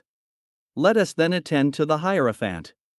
If patience be necessary to follow him, greater still has it been necessary to enable me to transcribe such doctrines. What strange blindness can have induced men to imagine that human nature was always to be governed as it has hitherto been? Where shall we find a man acquainted with all the resources of nature? Who dare prescribe limits, and say thus far shalt thou proceed, and no farther, to that nature, whose law is unity in the variegated infinite? When shall issue the command, that it shall always run the same course, and forever renew it again? Where is the being who has condemned men, the best, the wisest, and the most enlightened of men, to perpetual slavery? Why should human nature be bereft of its most perfect attribute, that of governing itself? Why are those persons to be always led who are capable of conducting themselves? Is it then impossible for mankind, or at least the greater part, to come to their majority? If one be enabled to do it, why should not another? Show to one person what you have taught another. Teach him the grand art of mastering his passions and regulating his desires. Teach him that from his earliest youth he stands in need of others, that he must abstain from giving offense if he wishes not to be offended, that he must be beneficent if he wishes to receive favors. Let him be patient, indulgent, wise, and benevolent. Let these virtues be made easy to him by principles, experience, and examples, and you will soon see whether he needs another to conduct him.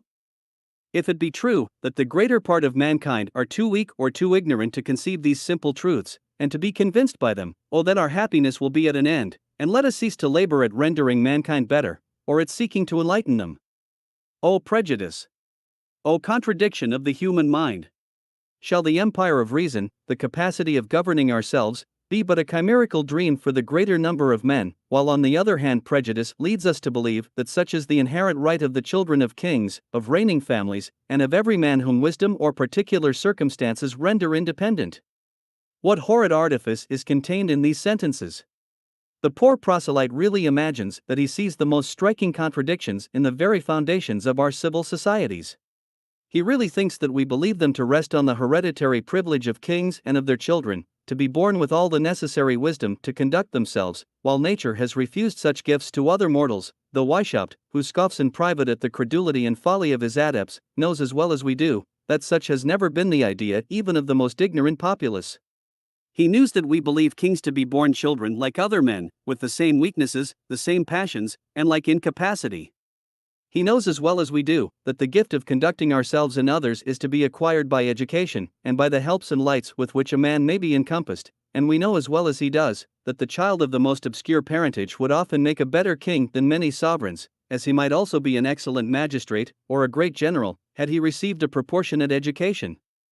But does there hence follow any contradiction in civil society, because, uncertain as to the persons who would be the most proper for governing, but certain of the intrigues and broils which would accompany the election of kings, it has obviated those inconveniencies by hereditary crowns and empires? And after all, what is the meaning of that sophisticated pretense founded on the power of being able to conduct oneself? Question the most prudent and the wisest of men, and he will readily say, though I do not stand in need of laws, magistrates, or kings, to restrain me from being unjust toward others, or from oppressing and plundering, I yet want their assistance to secure me from being oppressed or plundered. The less I am inclined to injure others, the more I need the protection of the law from all injury. You are pleased to call my submission to the law slavery. I, on the contrary, look to it as my safety, and as the guarantee of that liberty which enables me to do good and to live happy and at peace in society. I have never heard of laws which forbade me to live like an honest man. It is the wicked man only who recognizes liberty, but in the impunity of his crimes, I scorn such liberty, and bless the hand that deprives me of it. You call him a tyrant and a despot. I call him my king and my benefactor. The better I know how to conduct myself with respect to others, the more thankful I am to him who hinders others from behaving ill to me. The reader must pardon me these reflections. I know they are superfluous to those who think, but may not this work fall into the hands of persons as credulous as the unhappy proselyte? In exposing the envenomed weapons of the sect, let it not be said that I withhold the antidote.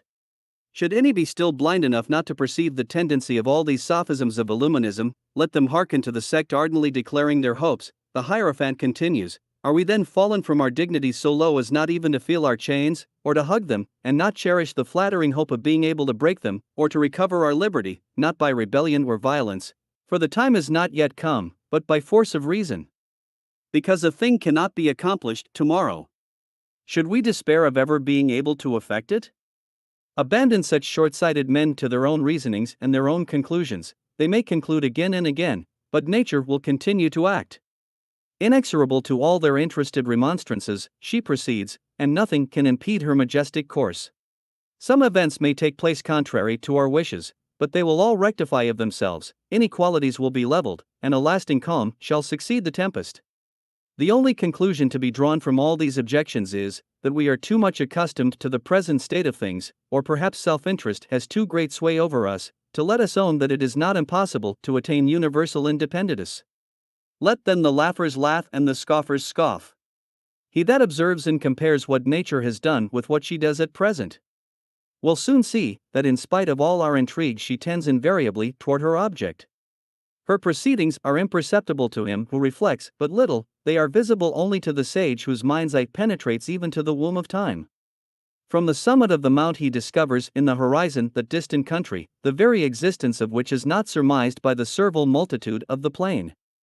The principal means which Weishaupt offers to his adepts for the conquest of this land of promise, this soil of independence, are, to diminish the wants of the people, and to enlighten their minds. Hearken to his lessons, you who, heretofore protected by your laws, peaceably exercised an honorable and lucrative profession, and you who, once rivals of the flourishing commerce of Great Britain on the immensity of the ocean, are now but the sorrowful and dejected coasters of the Texel, imprudent disciples of a disorganizing section. Learn, That it is in the secret hatred sworn against you by the sect and its mysteries that you are to seek the destruction of lions. The pillage of Bordeaux, the ruin of Nantes and Marseilles, the fate, in short, of so many other towns flourishing in commerce, even the fate of Amsterdam itself, and then let your aching eye glance on your trees of equality and liberty. At the very time when you thought that you were seconding the views of the sect against the nobles, priests, and monarchs, only to reinstate the people in their rights of equality and liberty, the sect was aiming its blows at you as the grand artificers of despotism. At that very period your profession was already proscribed by the mysteries. As that which of all others most surely tended to retain the people in slavery, the Illuminizing Jacobin was teaching his adepts that he who wishes to subject nations to his yoke need but to create wants which he alone can satisfy. Erect the mercantile tribe, die Kaufmannschaft, into an hierarchical body, that is to say, confer on it some rank or some authority in the government, and you will have created the most formidable, the most despotic of all powers. You will see it giving laws to the universe, and on it alone will rest the independence of one part of the world and the slavery of the other. For that man dictates the law who has it in his power to create or foresee, to stifle, weaken, or satisfy want. And who are better enabled to do this than merchants? Thus we see that those men who were such ardent supporters of Jacobinism in our commercial towns, with a view to partake of the government, are precisely those whose profession the profound Jacobin chiefly detests in every form of government. May the elucidation of this mystery inspire the industrious inhabitants of hospitable Britain with new zeal for their laws. The discovery of such a snare is of too great importance to their safety, to allow me to conceal it from them. In the next place, the Hierophant proceeds from the art of diminishing wants in order to operate the independence of nations, to the duty of diffusing what he calls light. He, on the contrary, those are his words, who wishes to render mankind free, teaches them how to refrain from the acquisition of things which they cannot afford, he enlightens them, he infuses into them boldness and inflexible manners. He that teaches them sobriety, temperance, and economy, is more dangerous to the throne than the man who openly preaches regicide. If you cannot diffuse at the same instant this degree of light among all men, at least begin by enlightening yourself, and by rendering yourself better. Serve, assist, and mutually support each other, augment our numbers, render yourselves at least independent, and leave to time and posterity the care of doing the rest. When your numbers shall be augmented to a certain degree, when you shall have acquired strength by your union, hesitate no longer, but begin to render yourself powerful and formidable to the wicked, that is to say to all who will resist their plans, the very circumstance of your being sufficiently numerous to talk of force, and that you really do talk of it, that circumstance alone makes the profane and wicked tremble. That they may not be overpowered by numbers, many will become good, like you, of themselves, and will join your party. You will soon acquire sufficient force to bind the hands of your opponents, to subjugate them and to stifle wickedness in the embryo. That is to say, as it may be understood in future, you will soon be able to stifle every principle of law, of government, of civil or political society, whose very institution in the eyes of an Illuminee is the germ of all the vices and misfortunes of human nature. The mode of diffusing universal light is not to proclaim it at once to the whole world, but to begin with yourself, then turn toward your next neighbor. You too can enlighten a third and fourth, let these in the same manner extend and multiply the number of the children of light, until numbers and force shall throw power into our hands. I observe in the ritual of this degree, that should the Hierophant be fatigued by the length of this discourse, he may take breath. And let one of the adepts continue the instruction of the proselyte. Our readers also may avail themselves of this permission, and they have copious matter for reflection in what they have hitherto read. They may perhaps be inclined to ask, to what degree the people must diminish their wants not to stand in need of laws? They will perceive that bread itself must be denied them, for as long as fields are cultivated, laws will be necessary to protect the crops and to restrain men from reaping that which they have not sown. And if on the first view the sophism appears wicked, the reader will soon perceive that it is but folly in the garb of sophistry. The better to form their judgments on the lessons of the Hierophant, they will have to compare that revolution, which is to be the effect of instruction alone, and which is insensibly to take place without the least shock or rebellion, with that period when the adepts shall have acquired numbers, force, and power, enabling them to bind the hands of their opponents, and to subjugate all who may still show any affection for their laws, or for that civil order in society which the sect wishes to suppress. Chapter 10. Continuation of the discourse on the lesser mysteries. In that part of the discourse which remains to be laid before the reader, the Hierophant, insisting on the necessity of enlightening the people to operate the grand revolution, seems to fear that the candidate has not clearly conceived the real plan of this revolution, which is in future to be the sole object of all his instructions. Let your instructions and lights be universally diffused, so shall you render mutual security universal, and security and instruction will enable us to hew without prince or government. If that were not the case, why should we go in quest of either? Here then the candidate is clearly informed of the grand object towards which he is to direct all his future instructions. To teach the people to live without princes or governments, without laws or even civil society, is to be the general tendency of all his lessons. But of what nature must these lessons be to attain the desired object? They are to treat of morality, and of morality alone. For, continues the Hierophant, if light be the work of morality, light and security will gain strength as morality expands itself. Nor is true morality any other than the art of teaching men to shake off their wardship, to attain the age of manhood, and thus to need neither princes nor governments. When we shall see the sect enthusiastically pronouncing the word morality, let us recollect the definition which it has just given us of it. Without it, we could not have understood the real sense of the terms honest men, virtue, good or wicked men. We see that, according to this definition, the honest man is he who labors at the overthrow of civil society, its laws, and its chiefs, for these are the only crimes or virtues mentioned in the whole code. Presupposing that the candidate may object that it would be impossible to bring mankind to adopt such doctrines, the Hierophant anticipates the objection, and exclaims, he is little acquainted with the powers of reason and the attractions of virtue, he is a very novice in the regions of light, who shall harbor such mean ideas as to his own essence, or the nature of mankind. If either he or I can attain this point, why should not another attain it also? What?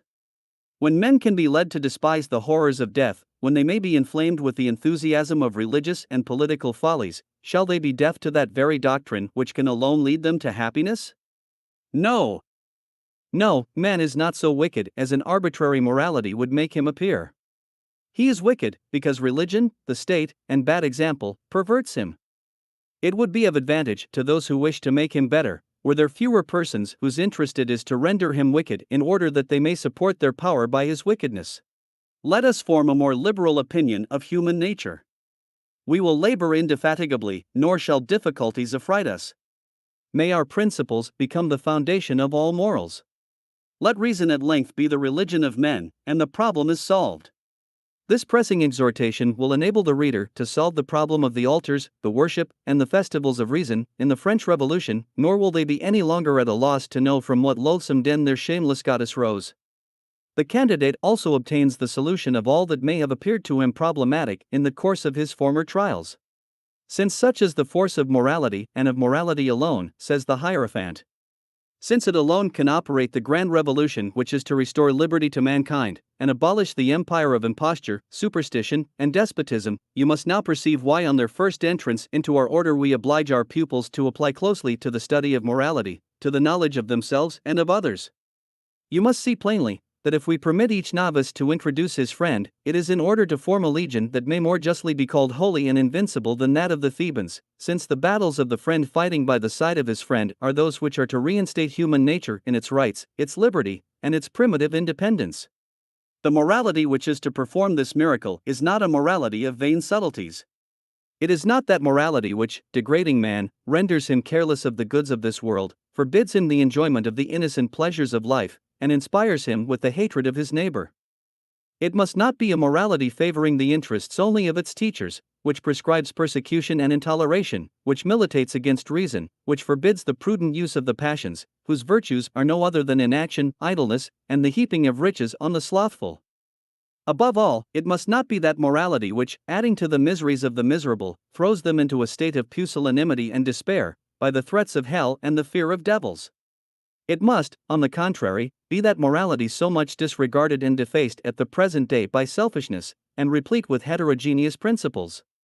It must be a divine doctrine, such as Jesus taught to his disciples, and of which he gave the real interpretation in his secret conferences.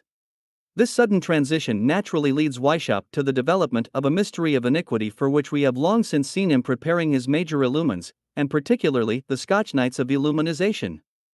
The better to understand this mystery, let us recall to mind how the insinuators or the teachers began by solemnly assuring their different candidates, novices, or minor valicadamicians, that in all the lodges of Illuminism there never arises a question in the least degree prejudicial to religion or the state. All these promises have been gradually lost sight of, and the proselyte has had time to accustom his ears to declamations against the priesthood and royalty. It has already been insinuated that the Christianity of our times is very different from that taught by Jesus Christ. The time was not arrived for numbering Christ himself among the impostors. His name, his virtues, might still be venerated by certain adepts.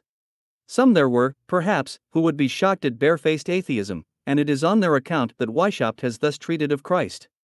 In the preceding degree he had contented himself with hinting that the doctrines of this divine teacher had been perverted, nor had he declared what species of political revolution was, as he pretended, pointed out in the gospel.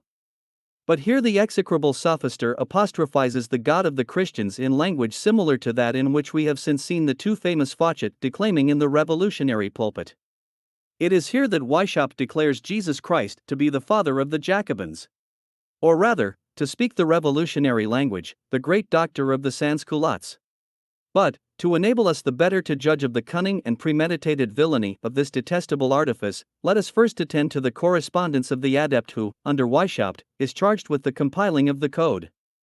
Nig, like the monstrous prototype of Illuminism, subdivides the adepts into those who scoff at and detest revelation, and those who stand in need of a revealed religion to fix their ideas. It is to explain this that Nig writes the following letter to Zwack. To unite these two classes of men, to make them concur and cooperate toward our object, it was necessary to represent Christianity in such a light as to recall the superstitious to reason, and to teach our more enlightened sages not to reject it on account of its abuse. This should have been the secret of Masonry, and have led us to our object. Meanwhile, despotism strengthens daily, though liberty universally keeps pace with it. It was necessary then to unite the extremes. We therefore assert here that Christ did not establish a new religion, but that his intention was simply to reinstate natural religion in its rights, that by giving a general bond of union to the world, by diffusing the light and wisdom of his morality, and by dissipating prejudices, his intention was to teach us the means of governing ourselves, and to re-establish, without the violent means of revolutions, the reign of equality and liberty among men. This was easily done by quoting certain texts from Scripture, and by giving explanations of them, true or false is of little consequence, provided each one finds a sense in these doctrines of Christ consonant with his reason. We add that this religion, so simple in itself, was afterwards defaced, but that, by means of inviolable secrecy, it has been transmitted in purity to us through Freemasonry. Spartacus, Weishaupt, had collected many materials for this. And I added my discoveries in the instructions for these two degrees. Our people, therefore, being convinced that we alone are possessed of the real secrets of Christianity, we have but to add a few words against the clergy and princes. In the last mysteries we have to unfold to our adepts this pious fraud, and then by writings demonstrate the origin of all religious impositions, and their mutual connection with each other. If the reader be not too much disgusted with this pious fraud, but can still attend to the declamations of the Hierophant, let us once more enter the den of demons wherein presides the triple genius of impiety, hypocrisy, and anarchy. The Hierophant is about to say that their grand and ever-celebrated Master, Jesus of Nazareth, appeared in an age when corruption was universal, in the midst of a people who from time immemorial had been subjected to, and severely felt the yoke of slavery, and who eagerly expected their deliverer announced by the prophets. Jesus appeared and taught the doctrine of reason. To give greater efficacy to these doctrines, he formed them into a religion, and adopted the received traditions of the Jews. He prudently grafted his new school on their religion and their customs, which he made the vehicle of the essence and secrets of his new doctrines. He did not select sages for his new disciples, but ignorant men chosen from the lowest class of the people, to show that his doctrine was made for all, and suitable to everyone's understanding, to show too, that the knowledge of the grand truths of reason was not a privilege peculiar to the great. He does not teach the Jews alone, but all mankind, the means of acquiring their liberty, by the observation of his precepts. He supported his doctrines by an innocent life, and sealed them with his blood. His precepts for the salvation of the world are, simply, the love of God and the love of our neighbor. He asks no more. Nobody ever reduced and consolidated the bonds of human society within their real limits as he did. No one was ever more intelligible to his hearers, or more prudently covered the sublime signification of his doctrine. No one, indeed, ever laid a surer foundation for liberty than our Grand Master, Jesus of Nazareth.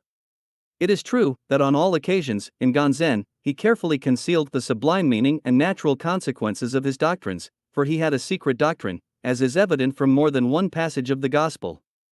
It was during the time that he was writing this hypocritical history of the Messiah that Weishaupt was turning the credulous proselyte into ridicule. As to the other adepts, he well knew that they anticipated such explanations, or at least would be delighted with them. Hence that impudence with which he falsifies the Scriptures. To prove the existence of this secret school, the doctrines of which are reserved for the initiated alone, he cites these words of Christ: "To you is given to know the mystery of the kingdom of God, but to them that are without, all things are done in parables." But he carefully avoids mentioning the order which Christ gives to his disciples. "That which I tell you in the dark, speak ye in the light, and that which you hear in the ear, preach ye upon the housetops." Weishaupt then proceeds to these words: "And their princes have power over them. But it is not so among you, but whoever will be greater shall be your minister." This precept, as well as all those on Christian humility, he transforms into principles of disorganizing equality inimical to all constituted authorities. With equal ease he avoids all those lessons so often repeated both by Christ and his apostles, on the obligation of rendering to Caesar what is Caesar's, of paying tribute, and of recognizing the authority of God himself in that of the law and of the magistrates.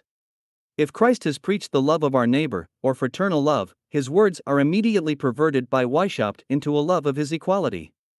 If Christ exhorts his disciples to contemn riches, the impostor pretends it is to prepare the world for that community of riches which destroys all property.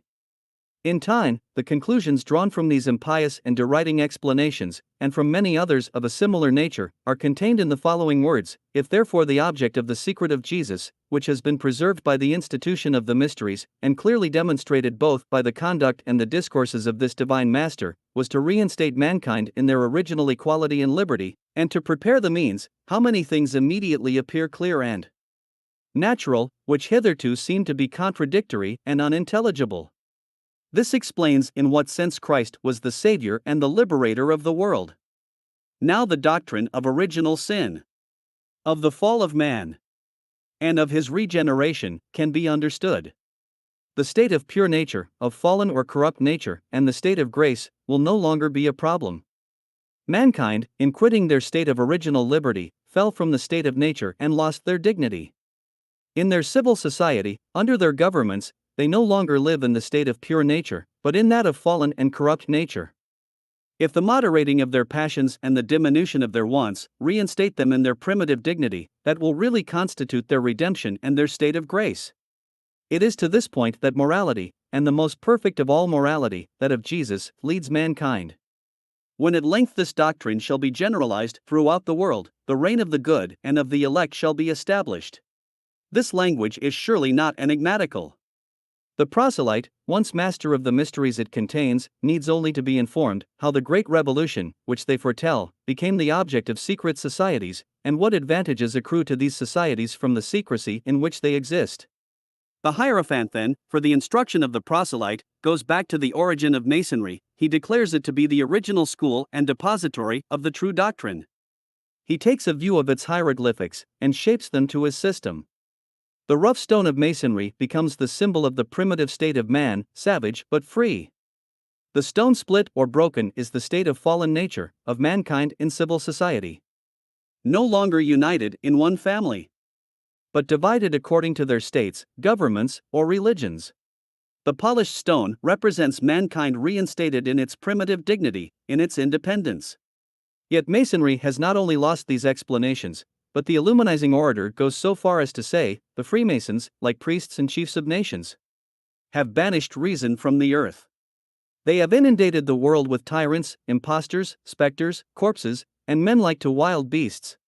Should any reader be surprised at seeing the Hierophant give this account of Masonry, let him reflect on the hatred which Weishaupt had sworn against every school where the name of any deity was preserved. The Jehovah, or the grand architect of Masonry, the twofold god of the Rosicrucian magicians, still render the occult lodges a school of some sort of theosophy. But how reserved soever the Hierophant may be with regard to atheism, the proselyte must, nevertheless, foresee that should he be admitted to 1 degree higher, neither the grand architect nor the twofold God will meet a better fate than the God of the Christians. And therefore it is that Weishaupt declaims against those spirits, apparitions, and all the superstitions of Freemasonry. Hence the Theosophic Masons are involved in the general malediction pronounced against the priesthood and the throne. It can be easily conceived that Weishaupt must represent true Masonry, or the pretended real Christianity, as solely extant in Illuminism. But the Hierophant enjoins the proselyte not to think that this is the only advantage which the order and the whole universe draw from this mysterious association. Here let magistrates, the chiefs of nations, every man who still retains any regard for the support of laws and empires, and of civil society, let them, I say, read and meditate on these other advantages. The lesson is of the utmost importance, whoever you are. All honest citizens, whether Masons, Rosicrucians, Mopses, hewers of wood, knights, all you who thirst after the mysteries of the lodges, cease to accuse me of conjuring up chimerical dangers. I am not the man who speaks, it is he who of all others has been the best acquainted with your association, and has known what advantages could be drawn from them by able and patient conspirators. Read, and tell us which is the most impressive on your mind, the pleasures you may find in your lodges, or the dangers of your country. Read, and if the name of citizen be still dear to you, reflect whether yours should remain inscribed on the registers of a secret society. You are ignorant of the dangers, the most monstrous of conspirators will lay them open to you, and he will call them advantages. He literally says, though these mysterious associations should not attain our object, they prepare the way for us, they give a new interest to the cause. They present it under points of view hitherto unobserved. They stimulate the inventive powers and the expectations of mankind, they render men more indifferent as to the interests of governments, they bring men of divers nations and religions within the same bond of union, they deprive the Church and the State of their ablest and most laborious members, they bring men together who would never otherwise have known or met each other. By this method alone, they undermine the foundation of states, though they had really no such project in view. They throw them together and make them clash one against the other. They teach mankind the power and force of union. They point out to them the imperfection of their political constitutions, and that without exposing them to the suspicions of their enemies, such as magistrates and public governments. They mask our progress, and procure us the facility of incorporating in our plans and of admitting into our order, after the proper trials, the most able men, whose patience, long abused, thirsts after the grand ultimatum. By this means they weaken the enemy, and though they should never triumph over him, they will at least diminish the numbers and the zeal of his partisans, they divide his troops to cover the attack. In proportion as these new associations or secret societies, formed in different states, shall acquire strength and prudence at the expense of the former ones, that is to say, of civil society, the latter must weaken and insensibly fail. Beside, our society originates and must naturally and essentially deduce its origin from those very governments whose vices have rendered our union necessary. We have no object but that better order of things for which we incessantly labor. All the efforts, therefore, of princes to stop our progress will be fruitless. The spark may long remain hidden in the ashes, but the day must come in which shall burst forth the general flame. For nature nauseates always to run the same course. The heavier the yoke of oppression weighs on man, the more sedulously will he labor to throw it off, and the liberty he seeks shall expand itself. The seed is sown whence shall spring a new world, the roots extend themselves. They have acquired too much strength, they have been too industriously propagated, for the day of harvest to fail us. Perhaps it may be necessary to wait thousands and thousands of years, but sooner or later nature shall consummate its grand work, and she shall restore the dignity to man for which he was destined from the beginning. Reader, you have heard them. These conspirators have said more than I should have dared to hint at on the nature and danger of these associations. It would be useless for me to rest longer on that point. I shall end by showing by what artifices the Hierophant endeavors to tranquilize the consciences of those adepts who may have been startled at these predictions. Notwithstanding all that he has said of those times when Illuminism shall find means of binding hands and subjugating, notwithstanding all that aversion against governments which he seeks to infuse into the adepts, he concludes in a hypocritical strain peculiar to his wickedness. We are here at once the observers and the instruments of nature. We do not wish to precipitate her steps. To enlighten men, to correct their morals, to inspire them with benevolence, such are our means. Secure of success, we abstain from violent commotions. To have foreseen the happiness of posterity, and to have prepared it by irreproachable means, suffices for our felicity. The tranquility of our consciences is not troubled by the reproach of aiming at the ruin or overthrow of states and thrones. Such an accusation could with no more propriety be preferred against us than it might against the statesman who had foreseen and foretold the impending and inevitable ruin of the state. As assiduous observers of nature, we admire her majestic course, and, burning with the noble pride of our origin, we felicitate ourselves on being the children of men and of God. But carefully observe and remember that we do not impose our opinions. We do not oblige you to adopt our doctrines. Let the truth you can acknowledge be your only guide.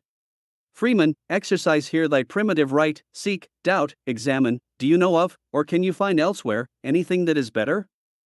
Make us acquainted with your views, as we have exposed ours to you.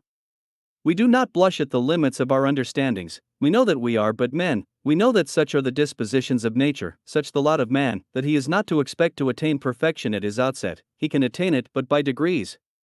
It is by gaining experience from our errors, by profiting of the lights acquired by our forefathers, that we shall become at once the children of wisdom and the parents of a still wiser progeny. If, therefore, you think that you have found truth in the whole of our doctrine, adopt the whole. Should you perceive any error to have stolen in with it, remember that truth is not the less estimable on that account. If you have met with nothing that pleases you here, reject the whole without fear, and remember that in many things, at least, we only need further research or a new investigation. Do you observe anything blamable or laudable? See and make choice of what you approve. Should you be more enlightened yourself, then your eye may have discovered truths which are still denied to us. The more art we employ in the instruction of our pupils to lead them to the paths of wisdom, the less you will be inched to refuse us a portion of your applause. Thus ends the discourse of the Hierophant. The proselyte who has heard it without shuddering may flatter himself with being worthy of this priesthood. But before he is sacrilegiously anointed, he is led back to the porch, where he is invested with a white tunic. He wears a broad silken scarlet belt, the sleeve is tied at the extremity and middle with bandages of the same color, which make it bulge out. I am particular in the description of this dress, because it was in a similar one that, during the French Revolution, a comedian appeared personally attacking Almighty God, saying, "No, thou dost not exist. If thou hast power over the thunderbolts, grasp them, aim them at the man who dares set thee at defiance in the face of thy altars. But no, I blaspheme thee, and I still live. No, thou dost not exist." In the same costume, and to prepare him for the same blasphemies, the epopt is recalled into the temple of mysteries. He is met by one of the brethren, who does not permit him to advance till he has told him that he is sent to inquire whether he, the proselyte, has perfectly understood the discourse which has been read to him, whether he has any doubts concerning the doctrines which are contained in it, whether his heart is penetrated with the sanctity of the principles of the order, whether he is sensible of the call, feels the strength of mind, the fervent will, and all the disinterestedness requisite to labor at the grand undertaking, whether he is ready to make a sacrifice of his will, and to suffer himself to be led by the most excellent superiors of the order. I will spare the reader the disgusting impiety of the ceremonial which immediately follows. The rites of the preceding degree were in derision of the Last Supper. These are an atrocious mimicry of the sacerdotal ordination. A curtain is drawn, and an altar appears with a crucifix upon it. On the altar also is a Bible. And the ritual of the order lies on a reading desk. On the side a censer, and a phial full of oil. The dean acts the part of a bishop, and he is surrounded with acolytes. He prays over the proselyte, blesses him, cuts hair from the top of his head, clothes him in the vestments of the priesthood, and pronounces prayers after the fashion of the section. On presenting the cap he says, "Cover thyself with this cap, it is more valuable than the crown of kings." The very expressions of the Jacobin with his red cap. The communion consists in honey and milk, which the dean gives to the proselyte, saying, "This is what nature gives to man."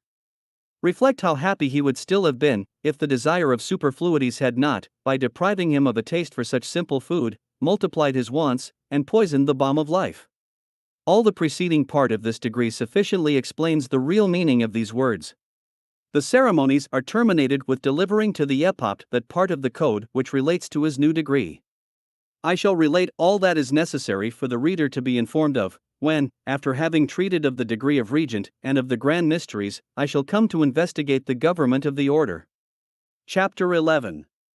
Eighth part of the Code of Illumines. The Regent, or the Prince Illuminee.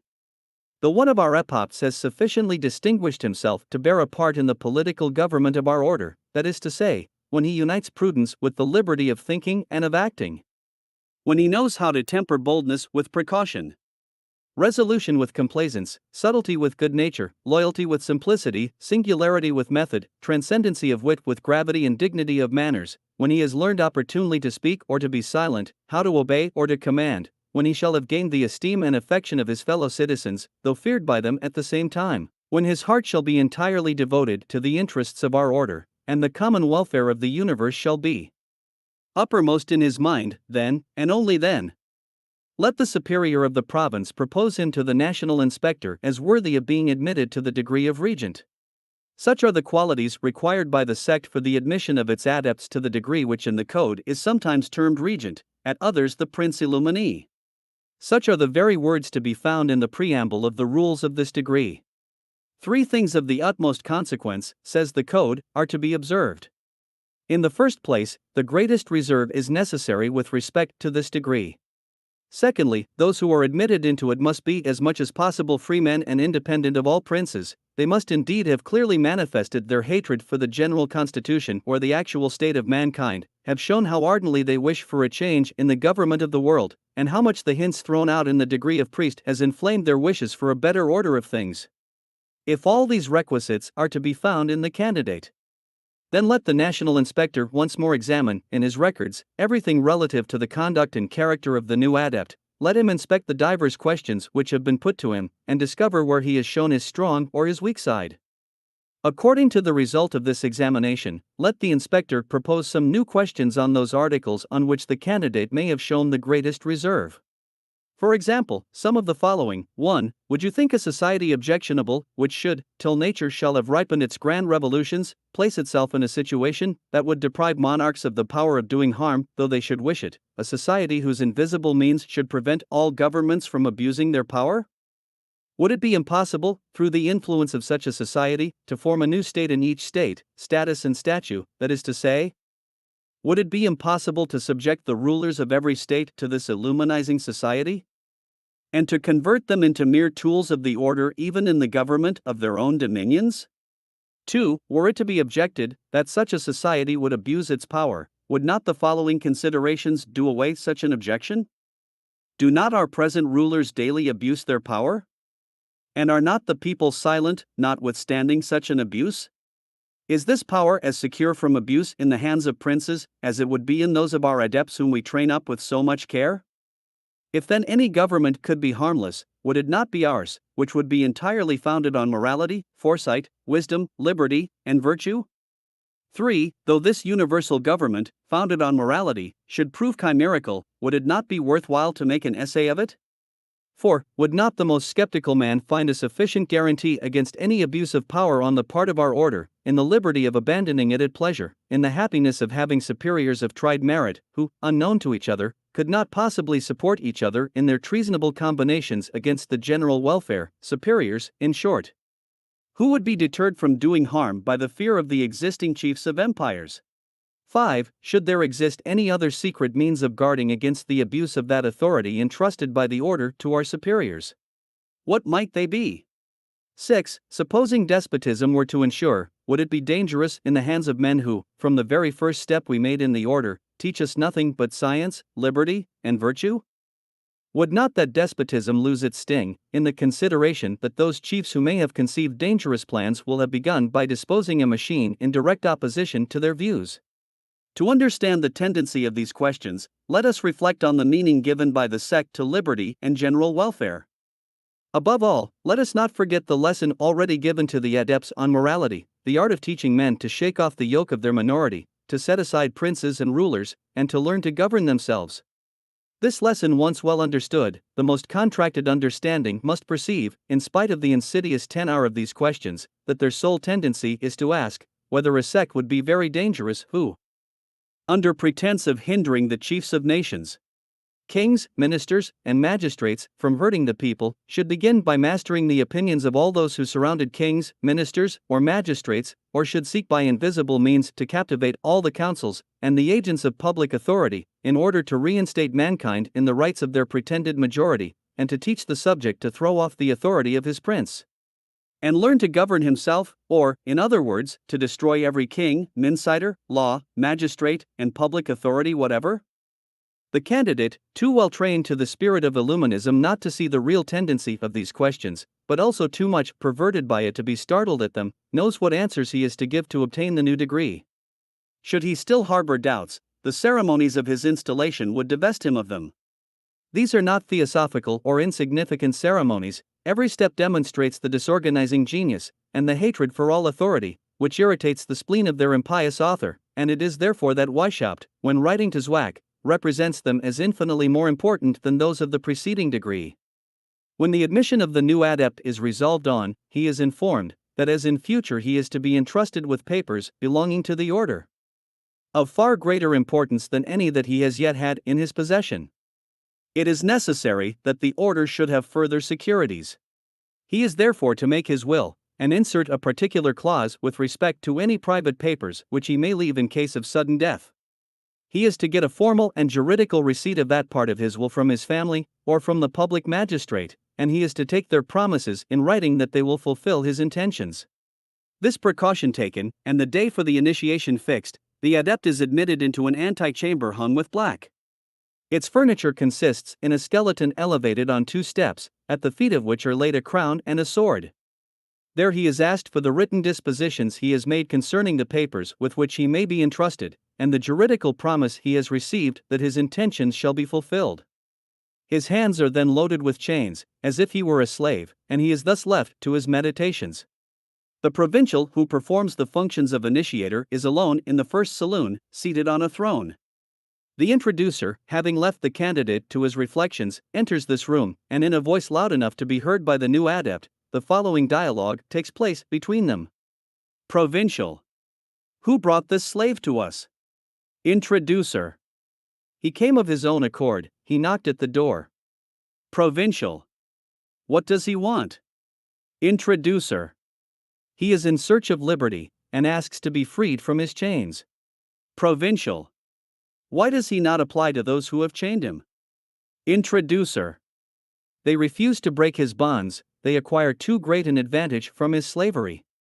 Provincial: Who then is it that has reduced him to this state of slavery?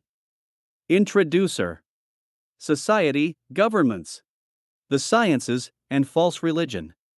Die Gesellschaft, der Staat, die Gelehrsamkeit, die false religion. Provincial: And he wishes to cast off this yoke to become a seditious man and a rebel? Introducer: No, he wishes to unite with us, to join in our fights against the constitution of governments, the corruption of morals, and the profanation of religion. He wishes through our means to become powerful, that he may attain the grand ultimatum. Provincial: And who will answer to us, that after having obtained that power he will not also abuse it, that he will not be a tyrant and the author of new misfortunes? Introducer: His heart and his reason are our guarantees. The order has enlightened him. He has learned to conquer his passions and to know himself. Our superiors have tried him. Provincial: That is saying a great deal. Is he also superior to prejudice? Does he prefer the general interest of the universe to that of more limited associations? Introducer: Such have been his promises. Provincial: How many others have made similar promises who did not keep them? Is he master of himself? Can he resist temptation? Are personal considerations of no avail with respect to him? Ask him whether the skeleton he has before him is that of a king, a nobleman, or a beggar. Introducer: He cannot tell. Nature has destroyed all that marked the depraved state of inequality. All that he sees is that this skeleton was man like us, and the character of man is all that he attends to. Provincial: If such be his sentiments, let him be free at his own risk and peril. But he knows us not. Go and ask him why he implores our protection? This dialogue ended, and the reader will not be at a loss to perceive the drift of it. The introducer returns to the candidate and says, "Brother, the knowledge you have acquired can no longer leave you in doubt as to the grandeur, the importance, the disinterestedness and lawfulness of our great object. It must therefore be indifferent to you whether you are acquainted with our superiors or not. Nevertheless, I have some information to impart to you on that subject. This information is nothing more than a summary of a pretended history of Masonry, going back to the deluge, and of what the sect calls the fall of man, the loss of his dignity, and of the true doctrine. The story then continues to Noah and the few who escaped the deluge in the ark. These, he says, were a few sages or Freemasons who have maintained the true principles in their secret schools. It is for that reason, says the instructor, that Masonry has preserved the denominations of Gnostists and Patriarchs. Then comes a recapitulation of what had been said in the degree of epoch on the pretended views of Christ, on the decline of Masonry, and on the honor reserved to Illuminism to preserve and revive these true and ancient mysteries. When questioned, says the instructor, as to whom we are indebted to for the actual constitution of our order, and the present form of the inferior degrees, the following is the answer we give: our founders, without doubt, had extensive knowledge, since they have transmitted so much to us. Actuated by a laudable zeal for the general welfare, they formed a code of laws for our order, but, partly through prudence, and partly to guard against their own passions, they left the direction of the edifice they had raised to other hands, and retired. Their names will forever remain in oblivion. The chiefs who govern the order at present are not our founders, but posterity will doubly bless those unknown benefactors who have despised the vain glory of immortalizing their names. Every document which could have thrown light on our origin has been committed to the flames. You will now be under the direction of other men who, gradually educated by the order, have at length been placed at the helm. You will soon make one of their number. Tell me only whether you still harbor any doubt as to the object of the order." The candidate, who has long since been past all possibility of doubt, advances with his introducer toward another saloon, but, on opening the door, several of the adepts run and oppose their entrance. A new dialogue takes place in the style of the first. "Who goes there? Who are you? Is it a slave who fled from his masters? No slave shall enter here. He has fled that he might cease to be a slave, he craves an asylum and protection. But should his master follow? He is safe, the doors are shut. But should he be a traitor? He is not one, he has been educated under the eyes of the Illumines. They have imprinted the divine seal on his forehead." The door opens, and those who opposed the candidate's entrance escort him to the third saloon. Here new obstacles occur, and another dialogue takes place between an adept in the inside and the introducer. In the meantime, the provincial has left his former station, and has seated himself upon a throne in this third room. It is worthy of remark that these enemies of thrones are themselves always seated on a throne. The provincial gives orders that the candidate may be admitted, and desires to see whether he really bears the print of the seal of liberty. The brethren accompany the new adept to the foot of the throne. Provincial: "Wretch! You are a slave, and yet dare enter an assembly of free men. Do you know the fate that awaits you? You have passed through 2 doors to enter this. But you shall not go hence unpunished, if you profane this sanctuary." Introducer: "That will not happen, I will be his guarantee. You have taught him to thirst after liberty, and now keep your promise." Provincial: "Well, brother, we have subjected you to various trials. The elevation of your sentiments has made us conceive you to be both proper and worthy of being admitted into our order. You have thrown yourself with confidence and without reserve into our arms, and it is time to impart to you that liberty which we have painted to you in such bewitching colors. We have been your guide during all the time that you stood in need of one. You are now strong enough to conduct yourself, be then in future your own guide, be it at your own peril and risk. Be free, that is to say, be a man, and a man who knows how to govern himself, a man who knows his duty and his imprescriptible rights, a man who serves the universe alone, whose actions are solely directed to the general benefit of the world and of human nature. Everything else is injustice. Be free and independent, in future be so of yourself. Here, take back the engagements you have hitherto contracted with us. To you we return them all." As he pronounces these words, the provincial returns him all the writings which concern him, such as his oaths, His promises, the minutes of his admission to the preceding degrees, the history of his life which he had transmitted to the superiors, and all the notes taken by the scrutators concerning him. This perhaps is one of the most delicate traits of policy of the section.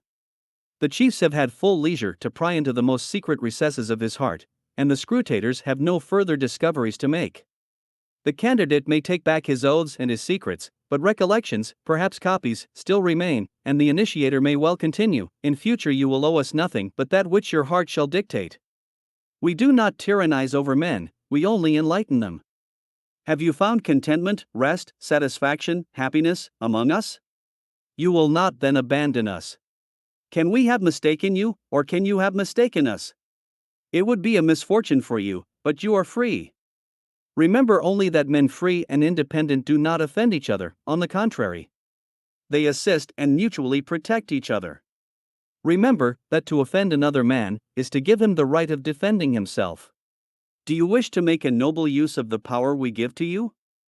Rely on our word, you shall find zeal and protection among us. Could a disinterested zeal for your brethren glow in your heart, then labor at the grand object, labor for unfortunate human nature, and thy last hour shall be blessed. We ask nothing else from you, we ask nothing for ourselves. Question your own heart, and let it say whether our conduct to you has not been noble and disinterested. After so many favors, could you be ungrateful? Your heart should avenge us, and chastise you.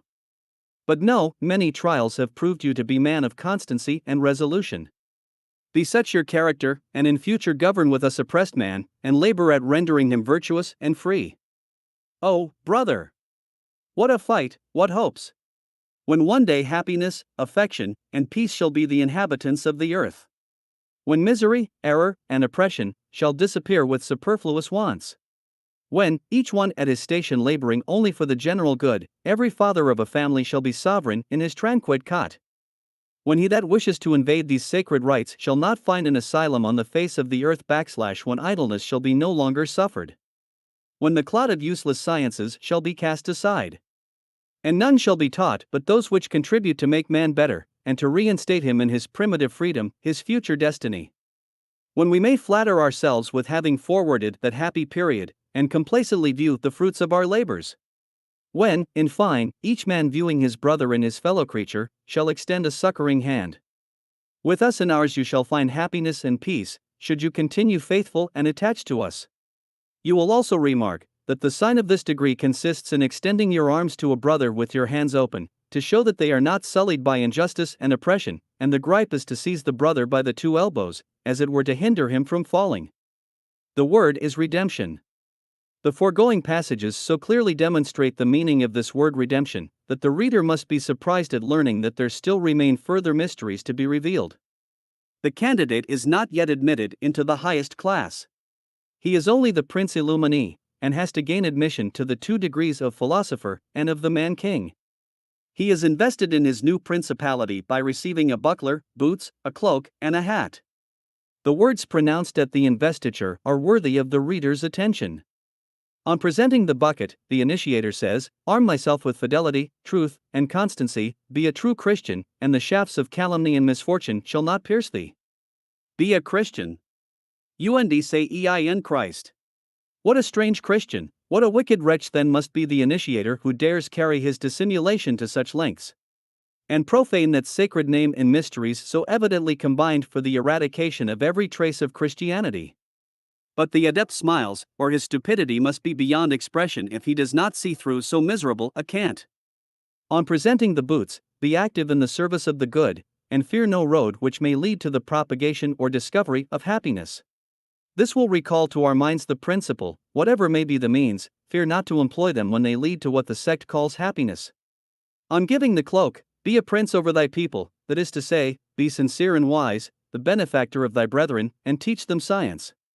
The reader will not be at a loss to understand what science. The formula of the hat is, beware of ever exchanging this hat of liberty, Dyson Freiheitschut, for a crown. Thus decorated, the Prince Illumini receives the fraternal embrace. He then hears read the instructions for his new degree. But as they entirely relate, like those of the preceding degree, to the government of the brethren, they will be treated of in the last part of the code. It is now time to proceed to the grand mysteries. Chapter 12. Ninth part of the Code of the Illumines. Class of the Grand Mysteries, the Mage or the Philosopher, and the Man-King. By the great importance which the sect places in the last mysteries of Illuminism, and the many precautions it has taken to conceal them from the public view, I am compelled to begin this chapter with candidly declaring that every attempt to discover the original text of this part of the code has been fruitless. Such an avowal, however, should not disconcert the reader. Though the real text may be wanting, we have abundant matter to supply its place. We have Weishaupt's familiar correspondence, we are in possession of the letters of many of the adepts who enthusiastically admired them, and the avowals are still extant of other adepts, who indignantly beheld such abominations. Our judgment will be guided by laws laid down by Weishaupt himself, and the famous apology of this monstrous legislator will teach us how to appreciate them. Such materials are more than sufficient to supply the deficiency of the literal text. It is true that the crafty cant and affected enthusiasm of the Hierophant will be wanting, but the substance of his declamation, the extent and monstrosity of his ultimate plots will lose nothing of their evidence. Let us begin then by attending to their author, and from him receive our first impressions. Weishaupt, when writing to Zwack, his incomparable man, and speaking of the degree of epopt, wherein impiety and rebellion seem to have strained every nerve to disseminate their venomous principles against church and state, says, one might be tempted to think that this degree was the last and the most sublime. I have, nevertheless, three more of infinitely greater importance, which I reserve for our grand mysteries.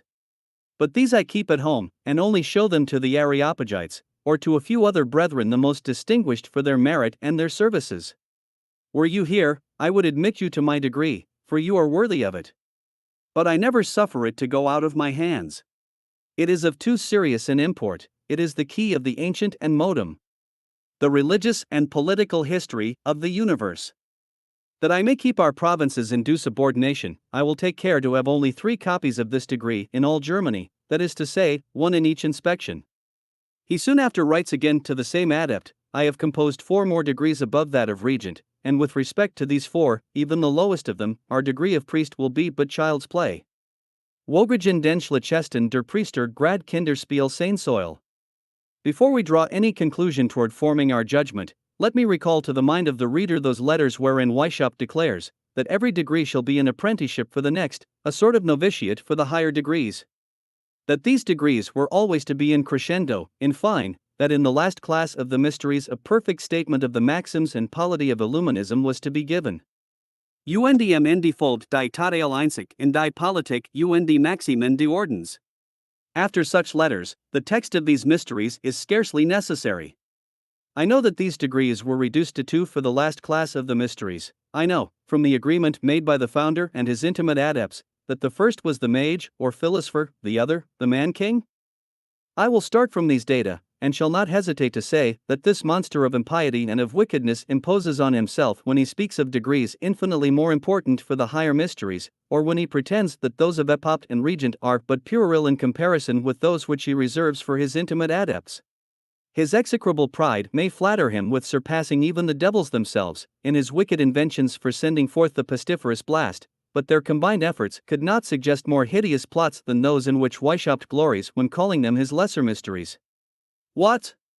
The vow of annihilating every idea of religion, even to the very name of a god, the plan for overthrowing every government, even to the obliteration of every vestige of laws, authority, or civil society, the wish of destroying our arts and sciences, our towns, and even villages, that they may realize their systems of equality and liberty, the desire of exterminating the greater part of human nature, to work the triumph of their vagabond clans over the remaining part of mankind. These vows and wishes, these plots and plans, have already appeared in the lesser mysteries, and his adepts must have been as stupid as he wishes them to be impious and wicked, if they have not seen through the web that veils from their sight the baleful abyss. And, after all, it is not the object or the substance of their plots which is thus slightly veiled, the terms alone are concealed. There only remains to say that all religion shall be destroyed for the adoption of atheism. Every constitution, whether monarchical or republican, shall be overthrown in favor of absolute independence, property shall be annihilated, science and arts shall be suppressed, towns, houses, and fixed habitations reduced to ashes. For the re-establishment of the roaming and savage life, which the hypocrite, in his cant, calls the patriarchal life. Such are the terms, and the scroll of this hideous pantomime needed only to be unrolled, to tell the names of those who were to appear on the gloomy stage of the last mysteries. The adept had long since inhaled the deleterious air with which Weishaupt had spared no pains to surround him, and could he nauseate this, or turn away from these disastrous machinations, the gates of the mysterious pit were shut against him. At such a sight nature shudders. The reader will cry out, none but monsters could have conceived or abetted such plots. Be it so, I will not contradict him, I only wish to name these monsters. Behold Weishaupt and his profound adepts. The reader will find the proofs of this exclamation in their own writings. Weishaupt, who divided his mysteries into two classes, also distributed his last secrets under two heads. First, religion, which was the object of the mages; the other comprehended what he called his polity, and he reserved it for the man-king. Let us separately investigate each of these degrees, commencing with that principle which he himself lays down, and from which he never deviates, that each degree shall be a preparatory concatenation of principles and doctrines, the ultimate tendency of which was to form the object of the last mysteries. Such a principle is more than sufficient to demonstrate that the secret to be imparted to his mages can be no other than the most absolute atheism, and the total subversion of every religion. The adept, however, has already imbibed such horrid principles, and the secret consists in telling him, in plain terms, that it was toward that point the sect had long since been leading him, and that in future all his thoughts, words, and actions must tend to second the views of the sect in their monstrous undertaking, that in the preceding degrees the name of religion had only been preserved the better to destroy the thing, but that in future the very name would only be the expression of chimeras, of superstition, of fanaticism, supported by despotism and ambition, as a tool for enslaving mankind. This explication is no vain fancy of mine. See Weishaupt confidentially writing to his intimate and incomparable Katoswak, I firmly believe that the secret doctrine of Christ had no other object in view than the re-establishment of Jewish liberty, which is the explanation I give of it. I even believe that Freemasonry is nothing but a Christianity of this sort, at least. My explanation of their hieroglyphics perfectly coincides with such an explanation. In this sense, nobody could blush at being a Christian, for I preserve the name, and substitute reason, den ich lasse den Namen, und substitueren die Vernunft. He continues, it is no trivial matter to have discovered a new religion and a new polity in these tenebrous hieroglyphics, and he goes on to say, one might be induced to think that this was my highest degree. I have, nevertheless, three of infinitely more importance, for our grand mysteries. Here then is Weishaupt's decision on the degree of epopt or illuminized priest. It is Christianity preserving the name of religion, with the gospel converted into a code by means of which Christ taught the Jacobinical equality and liberty. Here Weishaupt is transcendent in his wickedness and his impiety. It is under the sacred name of religion that he teaches his disorganizing principles of equality and liberty. After having led his epopts to the pinnacle of impiety, to what farther lengths can he possibly lead his mage? He may erase the names of religion and God? And this he will do in his higher mysteries, for who can expect to find them when he says, why you know that the unity of God was one of the secrets revealed in the mysteries of Eleusis. As for that, there is no fear of any such thing being found in mine. After this, can the name of God be expected ever to be found in the mysteries of the illuminized mage for any other purpose than to be blasphemed? We see this same Weishaupt reserving all the atheistical productions for this degree. He writes again to his incomparable man, with our beginners let us act prudently with respect to books on religion and polity. In my plan, I reserve them for the grand mysteries. At first we must put only books of history or of metaphysics into their hands. Let morality be our pursuit. Robinette, Mirabeau, that is to say, the system of nature written by Diderot, though attributed to Mirabeau, the social system, natural polity, the philosophy of nature, and such works, are reserved for my higher degrees. At present they must not even be mentioned to our adepts, and particularly Helvetius on man. The reader here sees a list of the most anti-religious and the most atheistical works, and that they are reserved for these last mysteries. As a preparation for them, horrible dictu. The very idea of a god must be eradicated from the mind of the adept. Can we doubt this, when we see Weishaupt thus write, do put Brother Numenius in correspondence with me, I must try to cure him of his theosophical ideas, and properly prepare him for our views. Ich will in Suchen von der Theosophie zu kurieren, und zu unseren Absichten zu bestimmen. The theosopher, or the man still believing in a god, is not fit for these mysteries. Religion then must, of course, be irreconcilable with them. Were the consequences less evident, and should we reject these secret correspondences, or condemn the last oracles of the Hierophant to remain unthin the 100 bolts which keeps them hidden from the adepts? I say, even then. To ascertain what the tenets of the sect are as to any worship or religion, we should not be necessitated to enter the den of mysteries. Though Weishaupt had not mentioned religion in his intimate correspondence, the atheistical conspiracy of his mysteries would be evident, and why seek private documents when he has given us irrefragable proofs of guilt in that which he publishes as his apology? 2 years after his flight, Weishaupt most daringly asserts that the systems of his Illuminism, as published by the civil powers, are but a mere sketch, a plan as yet too ill-digested for the public to form any judgment either on him or his adepts, from the original writings or his confidential correspondence. He publishes a new code, and calls it the Corrected System of Illuminism, with its degrees and constitutions, by Adam Weishaupt, counselor to the Duke of Saxe-Gotha. Here at least we have a right to judge him and his mysteries, both in his apology and his corrected degrees. But the reader will now view him in a new light. He is not only the conspiring infidel, but the insolent sophister, insulting the public with all the haughtiness of the most daring atheist, shrugging his shoulders in disdain at the rest of mankind, and with impertinent pity saying to us all, as he did of the adepts whom he had duped, "Poor creatures! What could one not make you believe?" I deign to cast my eyes on this apology, or the Illuminism corrected. He begins by telling us that to have supposed him capable of composing so extensive a work in 2 years was doing him the honor of supposing him gifted with most extraordinary talents, and it is in such terms that the sophister informs the public that he takes them for great fools. Let the contempt with which he treats his readers be retorted upon himself. Let neither him nor his accomplices expect to descend to posterity with any other distinction than as the phenomena of vice and infamy. Are we to crouch in token of homage before the men who insolently scoff at their God and at the public weal? I know not whether Weishaupt needed extraordinary talents or not, though I grant him all the art and cunning of the sophister, but most certainly he must have presumed much on the force of impudence when he flattered himself that the public would inevitably find that his corrected code contained no principles but such as would elevate the mind and tend to form great men. What I find is, that it is nothing more than a medley of all the arts of his original code for the education or rather deprivation of his adepts. Did I wish to form a stupid atheist, this would be the work I should choose to put into his hands? As early as the 3rd degree, in place of a God reigning as freely as he does powerfully over this universe, I find the universe transformed into a vast machine, in which everything is held together or put in motion by I know not what fatality. Decorated sometimes by the appellation of God, at other of nature.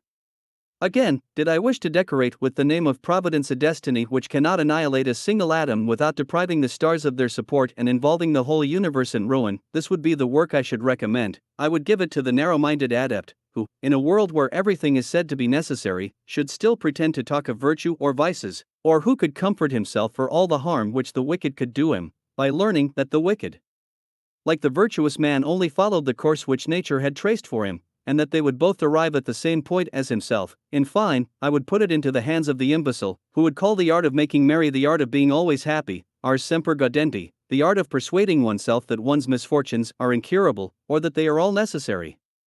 But what reader will brook the impudence of that conspiring infidel, who, dedicating his mysteries as an apology to the whole world and all mankind, der Welt und den menschlichen Geschlecht, and pretending to prove that his original mysteries are not a conspiracy against religion, puts a discourse in the mouth of his new hierophants, whose very title characterizes the most determined one both against God and religion. He calls it an instruction for the adepts who are inclined to the fancy of believing in or of adoring a God. I know it may be also translated an instruction for the brethren inclining toward theosophical or religious enthusiasm. But if both these translations be not synonymous in the language of the sophisters, let the reader judge, from the exordium of the discourse, which is the most accurate. He who wishes to labor for the happiness of mankind, to add to the content and rest of the human species, to decrease their dissatisfaction, these are literally the words of our antitheosophical sophister, must scrutinize and weaken those principles which trouble their rest, contentment, and happiness. Of this species are all those systems which are hostile to the ennobling and perfecting of human nature. which unnecessarily multiply evil in the world, or represent it as greater than it really is, all those systems which depreciate the merit and the dignity of man, which diminish his confidence in his own natural powers, and thereby render him lazy, pusillanimous, mean, and cringing, all those also which beget enthusiasm, which bring human reason into discredit, and thus open a free course for imposture, all the theosophical and mystical systems, all those which have a direct or indirect tendency to such systems, in short, all the principles derived from theosophy, which, concealed in our hearts, often finish by leading men back to it, belong to this class. In the course of his instructions, the reader is not to expect that Weishaupt will make any exception in favor of the revealed religion, not even a hint at such an exception is to be seen. The religion of Christ is represented as a medley of the reveries of Pythagoras, of Plato, and of Judaism. It is in vain for the Israelites to believe in the unity of God. In the coming of a Messiah, it is in vain to assert that such was the faith of their forefathers, of Abraham, Isaac, and Jacob, long before they entered Egypt or Babylon. It is in vain to prove that the adoration of the golden calf, or of the god Apis, was punished by the Almighty as a prevarication of their religion. Nothing will serve the sophister, he will declare in his corrected code that the religion of the Jews was but a modification of the reveries of the Egyptians, of Zoroaster, or of the Babylonians. To correct his adepts, he teaches them to cast aside the creation as a chimera unknown to antiquity, and to reduce all religion to two systems. The one, that of matter coetymal with God, a part of God, proceeding from God, cast forth and separated from God, in order to become the world. The other, matter coetymal with God, without being God, but worked by God, for the formation of the universe. On these foundations he builds a general history of all religions, and makes all appear equally absurd. The reader might be tempted to think that these lessons had been composed before the Hegira, or rather prescription of the author of Illuminism. They may have been compiled for one of those discourses which he declares to be of more importance than that of the Hierophant in the degree of Epopt. He precisely follows the course which Nig represents as the grand object of the last mysteries. He makes, after his fashion, a general compilation of all the schools of philosophism and of its systems, and hence he deduces Christianity and all religions. The result of the whole is, that all religions are founded on imposture and chimera, all end in rendering man cowardly, lazy, cringing, and superstitious, all degrade him, and trouble his repose. And it is thus that this sophister, under pretense of his justification, daringly acts that part in public which before he had only ventured to act under the cover of his mysteries. He sallies forth from his baleful abyss, but to proclaim to the world what heretofore he had only hinted to his adepts in private, that the time was at length come for the overthrow of every altar, and the annihilation of every religion. Are any further proofs necessary to demonstrate the object of the grand mysteries? The testimony of Nig cannot be objected to, nor can Nig pretend or wish to mislead Zwack when confidentially corresponding with him. Both had signed the agreement of the Areopagites respecting the compilation of the degrees of Illuminism. Let us then attend to these two adepts. Philonig has been exhibiting all that he has done, according to Weishaupt's instructions, in the degree of Epopt, to demonstrate that Christ had no other view than the establishment of natural religion. Or, in the language of Illuminism, the rights of equality and liberty.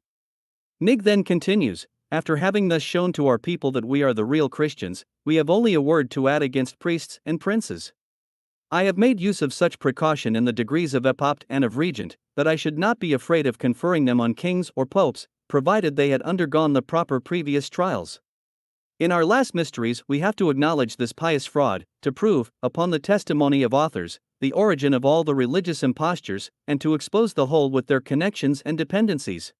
Such, reader, is that word to add, which was to be spoken only in the last mysteries of Illuminism. That word against priests and the ministers of every worship. That word on the pious fraud, or rather labyrinth of impiety, in which the sect had involved the candidate on his first entrance into the order, only to extricate him when he was judged worthy of their last mysteries. The adept must certainly be of weak intellects, and his credulity must border on stupidity, if he has not in the degree of Epopt, and long before, observed whither they were leading him. But should he really be still in the dark, or could he view with indignation the artifices which had been used with him? If all reflection have not abandoned him, what will not the very term of pious fraud discover to him? Will it not recall to his mind, that on the first invitations of the sect, to entice him into their order, they began by telling him, that nothing contrary to religion would ever enter the projects of the order? Does he not remember that this declaration was repeated on his admission into the novitiate and reiterated when he was received into the Minor Val Academy? Has he forgotten how strongly the sect enforced the study of morality and of virtue in the first degrees? And how carefully it isolated both from religion? When pouring forth its encomium on religion, did not the sect insinuate that true religion widely differed from those mysteries and worship which had degenerated in the hands of the priesthood? Does he remember with what art and affected respect it spoke of Christ and his gospel in the degrees of Major Illumini, of Scotch Knight, and of Epopt, how the gospel was insensibly metamorphosed into illuminized reason, its morality into that of nature, and from a moral, reasonable, and natural religion, how a religion and a morality of the rights of man, of equality and liberty, were deduced? Does he reflect how all the different parts of this system and opinions of the sect were insinuated to him, how naturally they occurred and appeared to have been fostered in his own breast? Could not the sect say to him, "'Tis true, we put you on the way, but you were much more earnest in solving our questions than we in answering yours"? When, for example, we asked whether the religions which nations had adopted fulfilled the objects for which they were intended, whether the pure and simple religion of Christ was really that which different sects professed at this present day, we knew what to believe, but we wished to know how far you had inhaled our principles. We had a multitude of prejudices to conquer in you, before we could succeed in persuading you that the pretended religion of Christ was but an invention of priestcraft, imposture, and tyranny. If such be the case with the much admired and loudly proclaimed gospel, what are we to think of all other religions? Learn, then, that they are all founded on fiction, all originate in imposition, error, imposture, and chimera. Such is our secret. All the windings we made, the hypotheses we assumed, the promises set forth, the panegyric pronounced on Christ and his secret schools, the fable of Masonry being for a long time in possession of his true doctrines, and our order being at present sole depositary of his mysteries, can no longer be subjects of surprise. If, to overturn Christianity and every religion, we pretended solely to possess true Christianity, the true religion, remember that the end sanctifies the means, that the sage must make use of all those means for good purposes, which the wicked do for evil. The means we have employed to rid you, and which we continue in order to rid mankind of all religion, are but a pious fraud, which we always meant to reveal to you when admitted to the degree of mage, or of illuminized philosopher.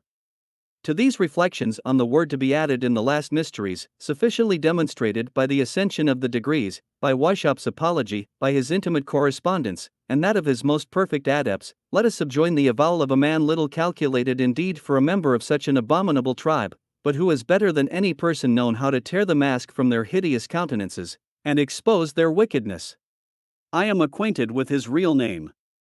I am aware that it would greatly add to the confidence of the public.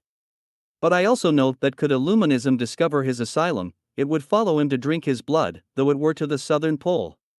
He is then entitled to secrecy, till now it has been observed, nor will I be the first to infringe his right. The Germans have paid him homage, and, ignorant of his name, they have surnamed him Biedermann, or man of honor, at least. It is under that denomination that his works are generally cited. All that I can say in addition to what the public is already in possession of respecting this gentleman is that nothing could have induced him to continue so disgusting a course, but a zeal for the public welfare, and a just opinion, that the only means of preventing the effects of the conspiracy of the sect was to make their machinations public. Having passed through all the degrees, he was at length admitted to the last mysteries. He published those of Epopt or priest, and of regent, under the title of Last Works of Philo and Spartacus. He subjoined the instructions belonging to those degrees, with a critical history of all the degrees of Illuminism. Had I no other guarantee of the veracity of his assertions than their glaring coincidence with the original writings, which is beyond all doubt with the attentive investigator, I should not hesitate in declaring him to be the man that has given the truest account, and was best acquainted with the section. The certificate at the head of the degree of Epopt and Regent, for a more perfect knowledge of which the public is indebted to him, I look upon as undoubtedly genuine. I know a person who has seen and read this certificate in the original, in Philonig's own handwriting, and who has seen the seal of the order attached to this certificate. I thus particularize because the public is entitled, in discussions of this importance, to know how far I have extended my researches, and how far the grounds I work upon deserve to be credited. The passage I am about to quote is looked upon as fundamental by all German authors. It is from Biedermann, and occurs near the end of his critical history, with respect to the 2 degrees of mage and of man king, there is no reception, that is to say, there are no ceremonies of initiation. Even the elect are not permitted to transcribe these degrees. They only hear them read, and that is the reason why I do not publish them with this work. The first is that of mage, also called philosopher. It contains the fundamental principles of Spinozism. Here everything is material, God and the world are but one and the same thing, all religions are inconsistent, chimerical, and the invention of ambitious men. Diverse principles, continues the author, thrown out in the preceding degrees might in some measure point out the object the sect had in view. Certainly nothing could be better grounded than such a surmise. Nature, so often united with God, represented active like God, following with the same immensity of power, the same wisdom as God, the course which it had traced. 100 such expressions in the mouth of the Hierophant evidently indicated that the God of Weishaupt was that of Spinoza or Lucretius, no other than matter and the universe, in fine, the God of atheism. Let the Sieur d'Alembert assert that nothing can be more opposite to atheism than Spinozism. Or let Spinoza say that, so far from being an atheist, he converts everything into God. Will such an excuse raise pity or indignation in the reader? To deny that there is any other God than the world is evidently denying the only being that can justly be called God. It is laughing at men to wish to make them believe that the person is preserved because they do not dare destroy the name, at the very time that the name of God is only used as an agent for the annihilation of every idea of a deity. I think I have sufficiently demonstrated that the first object of these grand mysteries of Illuminism, prepared with so much art and cunning, is no other than to plunge the adepts into a monstrous atheism, to persuade all nations that religion is but an invention of ambitious impostors, and that to deliver nations from this despotism of imposture, and recover the famous rights of man, equality and liberty, they must begin by annihilating every religion, every worship, every altar, and cease to believe in a God.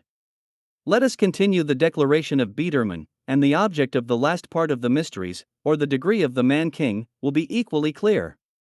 The second degree of the grand mysteries, he says, called the man-king, teaches that every inhabitant of the country or town, every father of a family, is sovereign, as men formerly were in the times of the patriarchal life, to which mankind is once more to be carried back, that, in consequence, all authority and all magistracy must be destroyed. I have read these 2 degrees, and have passed through all those of the order. How well authenticated soever this testimony may be, still one is loath to think that there could have existed men at once so absurd and so wicked as to take such exquisite pains to educate their adepts merely to address them in the end to the following purpose: all that we have done for you hitherto was only to prepare you to cooperate with us in the annihilation of all magistracy, all governments, all laws, and all civil society, of every republic and even democracy, as well as of every aristocracy or monarchy. It all tended to infuse into you and make you insensibly imbibe that which we plainly tell you at present. All men are equal and free, this is their imprescriptible right, but it is not only under the dominion of kings that you are deprived of the exercise of these rights. They are annulled wherever man recognizes any other law than his own will. We have frequently spoken of despotism and of tyranny, but they are not confined to an aristocracy or a monarchy. Despotism and tyranny as essentially reside in the democratic sovereignty of the people, or in the legislative people, as in the legislative king. What right has that people to subject me and the minority to the decrees of its majority? Are such the rights of nature? Did the sovereign or legislative people exist any more than kings or aristocratic legislators at that period when man enjoyed his natural equality and liberty? Here then are our mysteries. All that we have said to you of tyrants and despots was only designed insensibly to lead you to what we had to impart concerning the despotism and tyranny of the people themselves. Democratic governments are not more consonant with nature than any others. If you ask how it will be possible for men assembled in towns to live in future without laws, magistrates, or constituted authorities, the answer is clear: desert your towns and villages, and fire your houses. Did men build houses, villages, or towns in the days of the patriarchs? They were all equal and free, the earth belonged to them all, each had an equal right, and lived where he chose.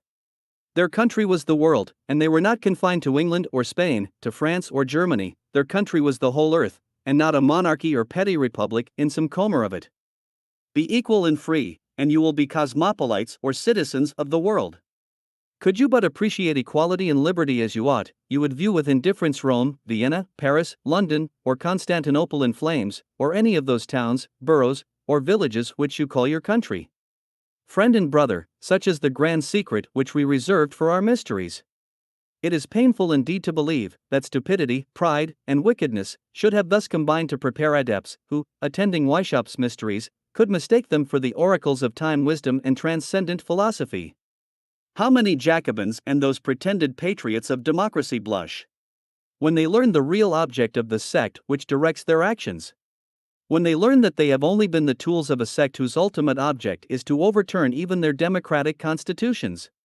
But in attributing such language to the Hierophant of the last mysteries, what more have I said than the illuminizing legislator has already declared? What other can be the meaning of his patriarchal or of his nomade or roaming life, of those vagabond clans? Or of man still in the savage state? What democracy even could consist with the patriarchal life or the vagabond clan? Where is the necessity for attending the last mysteries, to learn from the sect itself the extent of their conspiracies?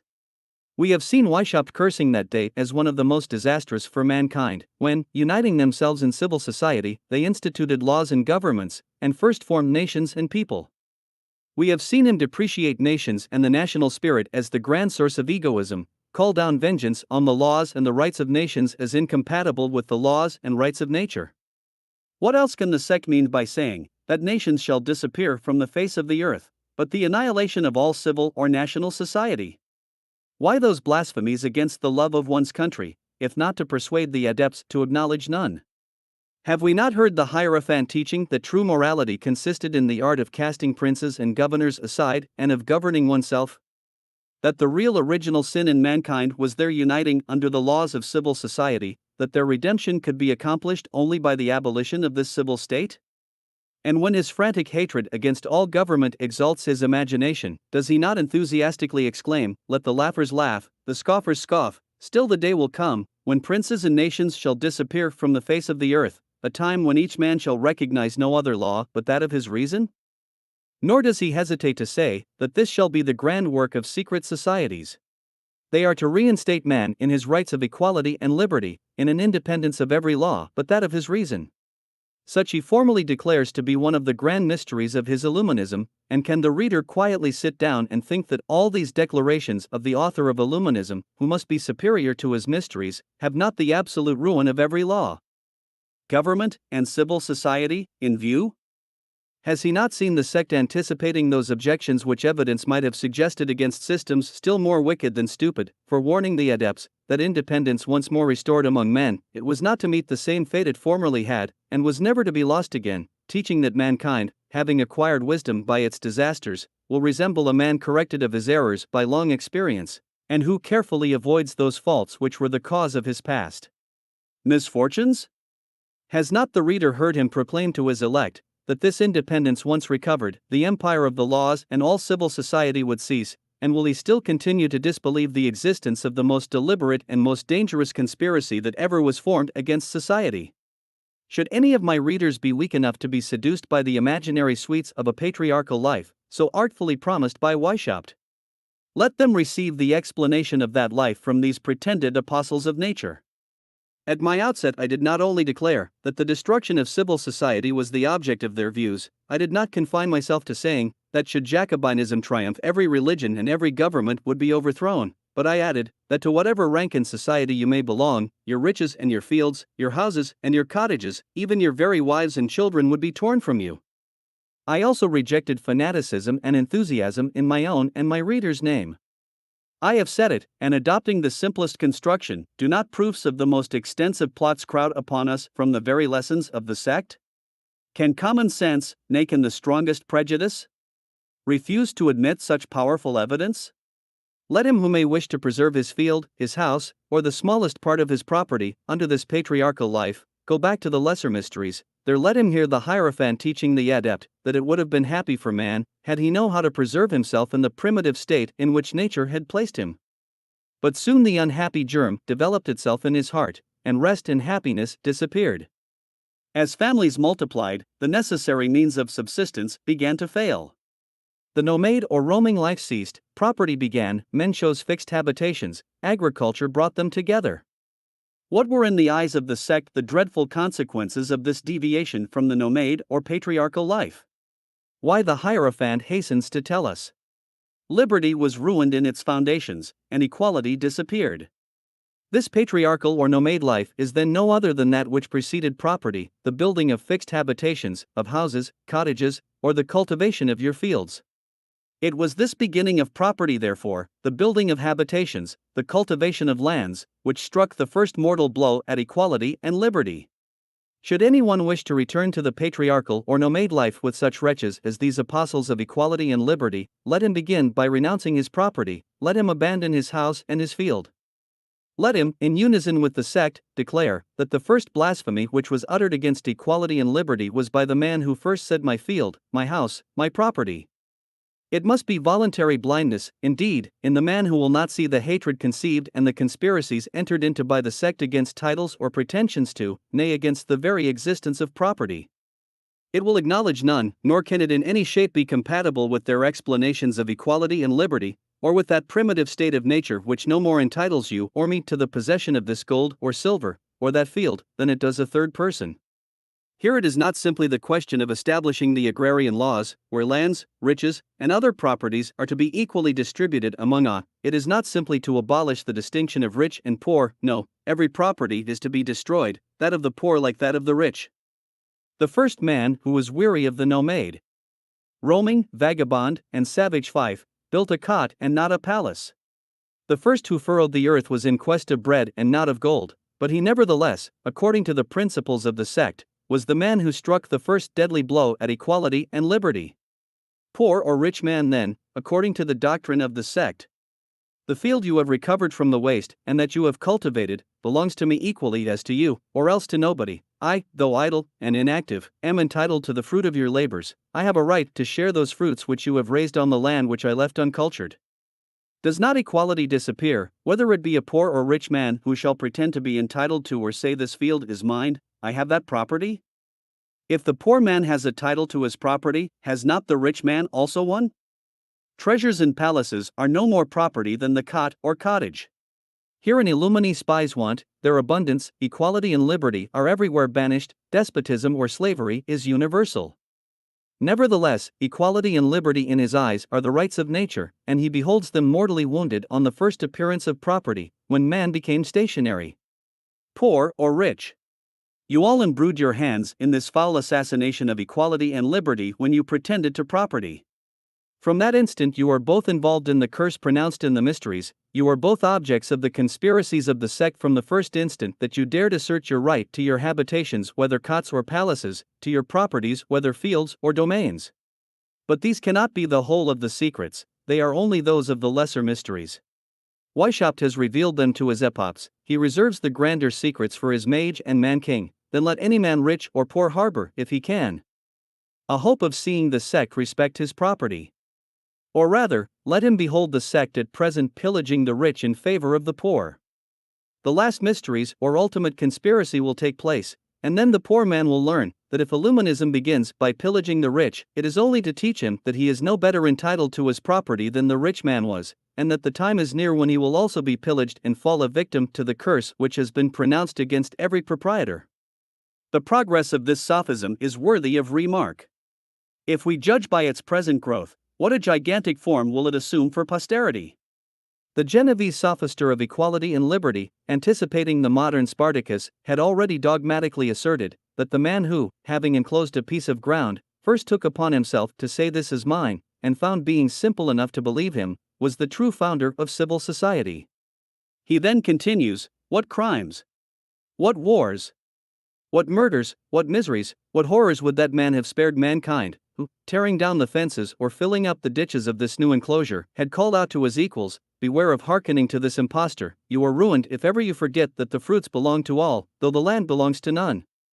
How many crimes and spoliations would Rousseau have spared the French Revolution, if, contemning so disastrous a paradox, he had said with more judgment and veracity, The first man who enclosed a piece of land and took upon himself to say, "This belongs to nobody, I will cultivate it, and from sterile it shall become fertile. I will follow the course which nature shall point out to me, to raise sustenance for me, my wife and children, and this land will become my property." The God of nature, who as yet has given it to nobody, offers and will give it to him who shall first cultivate it in reward for his labor. The first man who held such language, seconding the views of nature, and meeting with beings wise enough to imitate him, was the true benefactor of mankind. He taught his children and his equals that they were not made to dispute the wild fruits of the earth one with another, nor with the savage beasts of the forest. No, he taught them that there existed social and domestic virtues far preferable to the roaming and often ferocious life of the nomades.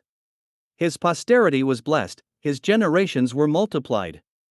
If it was not in his power to avert all the evils, he at least destroyed the first of them, that sterility which stinted the very growth of life and drove the scanty population of the earth into the forests like wild beasts, and too often assimilated them to the lion or the tiger, to whom they frequently fell a prey.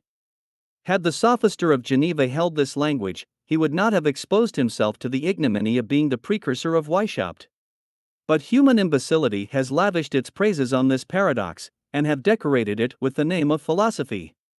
The Bavarian sophister adopts the doctrine of Rousseau, and the delirium of pride has only refined on the frenzy of wickedness.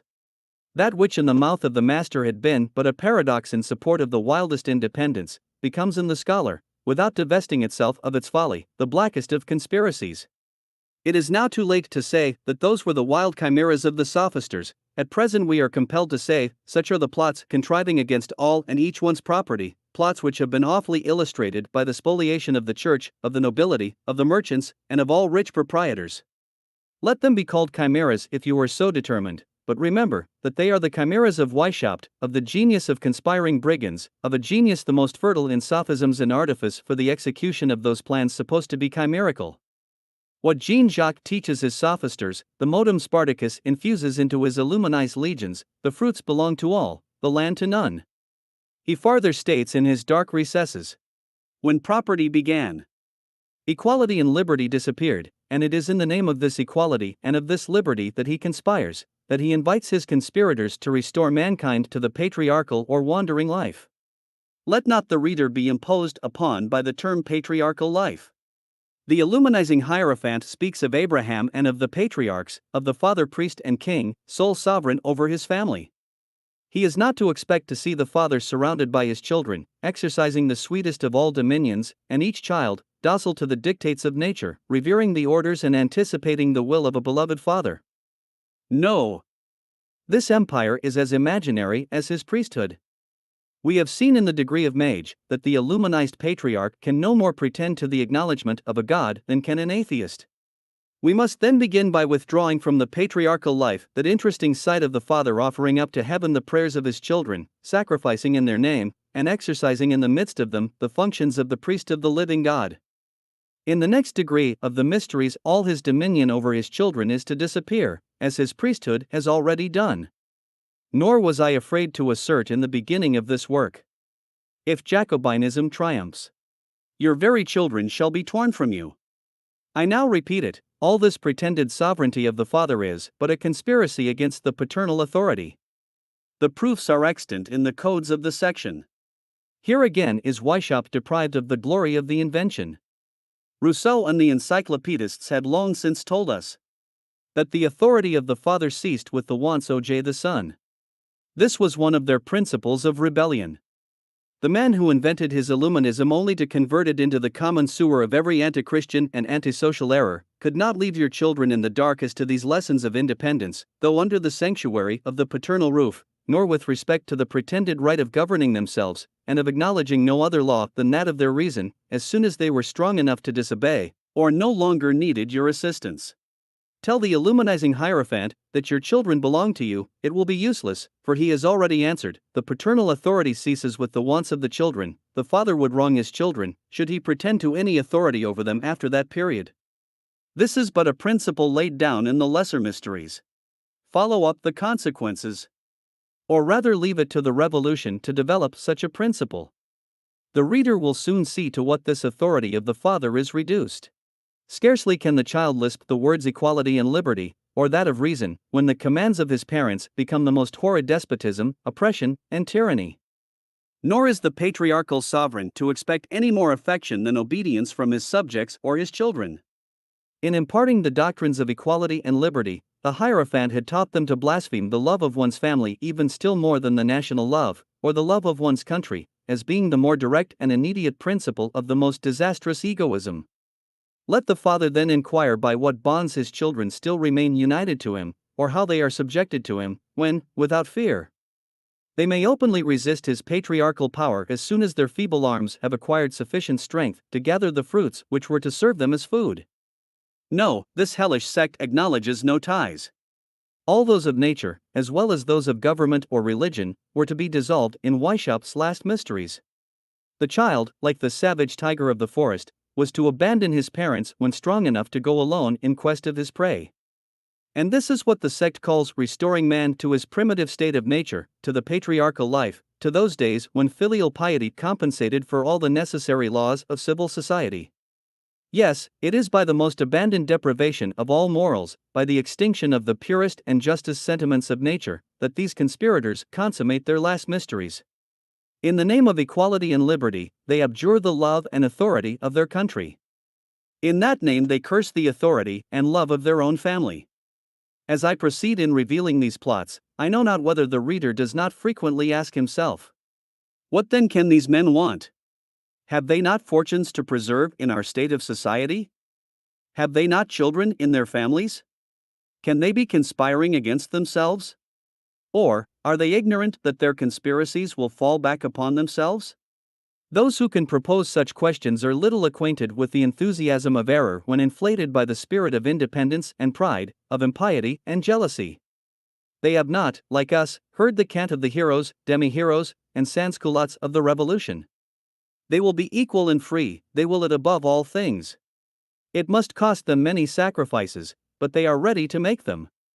They will lose their fortunes in the pursuit, but you will not preserve yours. He that served will become the equal. Nor will he recognize either God or man above him. Have we not seen the prince of the fallen angels exclaiming in his pride, "Here at least we shall be free, here we may reign secure, and in my choice to reign is worth ambition, though in hell, better to reign in hell than serve in heaven." It is not to one of Weishaupt's adepts that the ties of nature are to be objects. He must be as heedless of the duty he owes to his parents as of the affection due to his children, or the baleful consequences of the mysteries cannot affect him. Can the reader have forgotten the precept laid down for the insinuators or recruiters? The principles, look always to the principles, never to the consequences.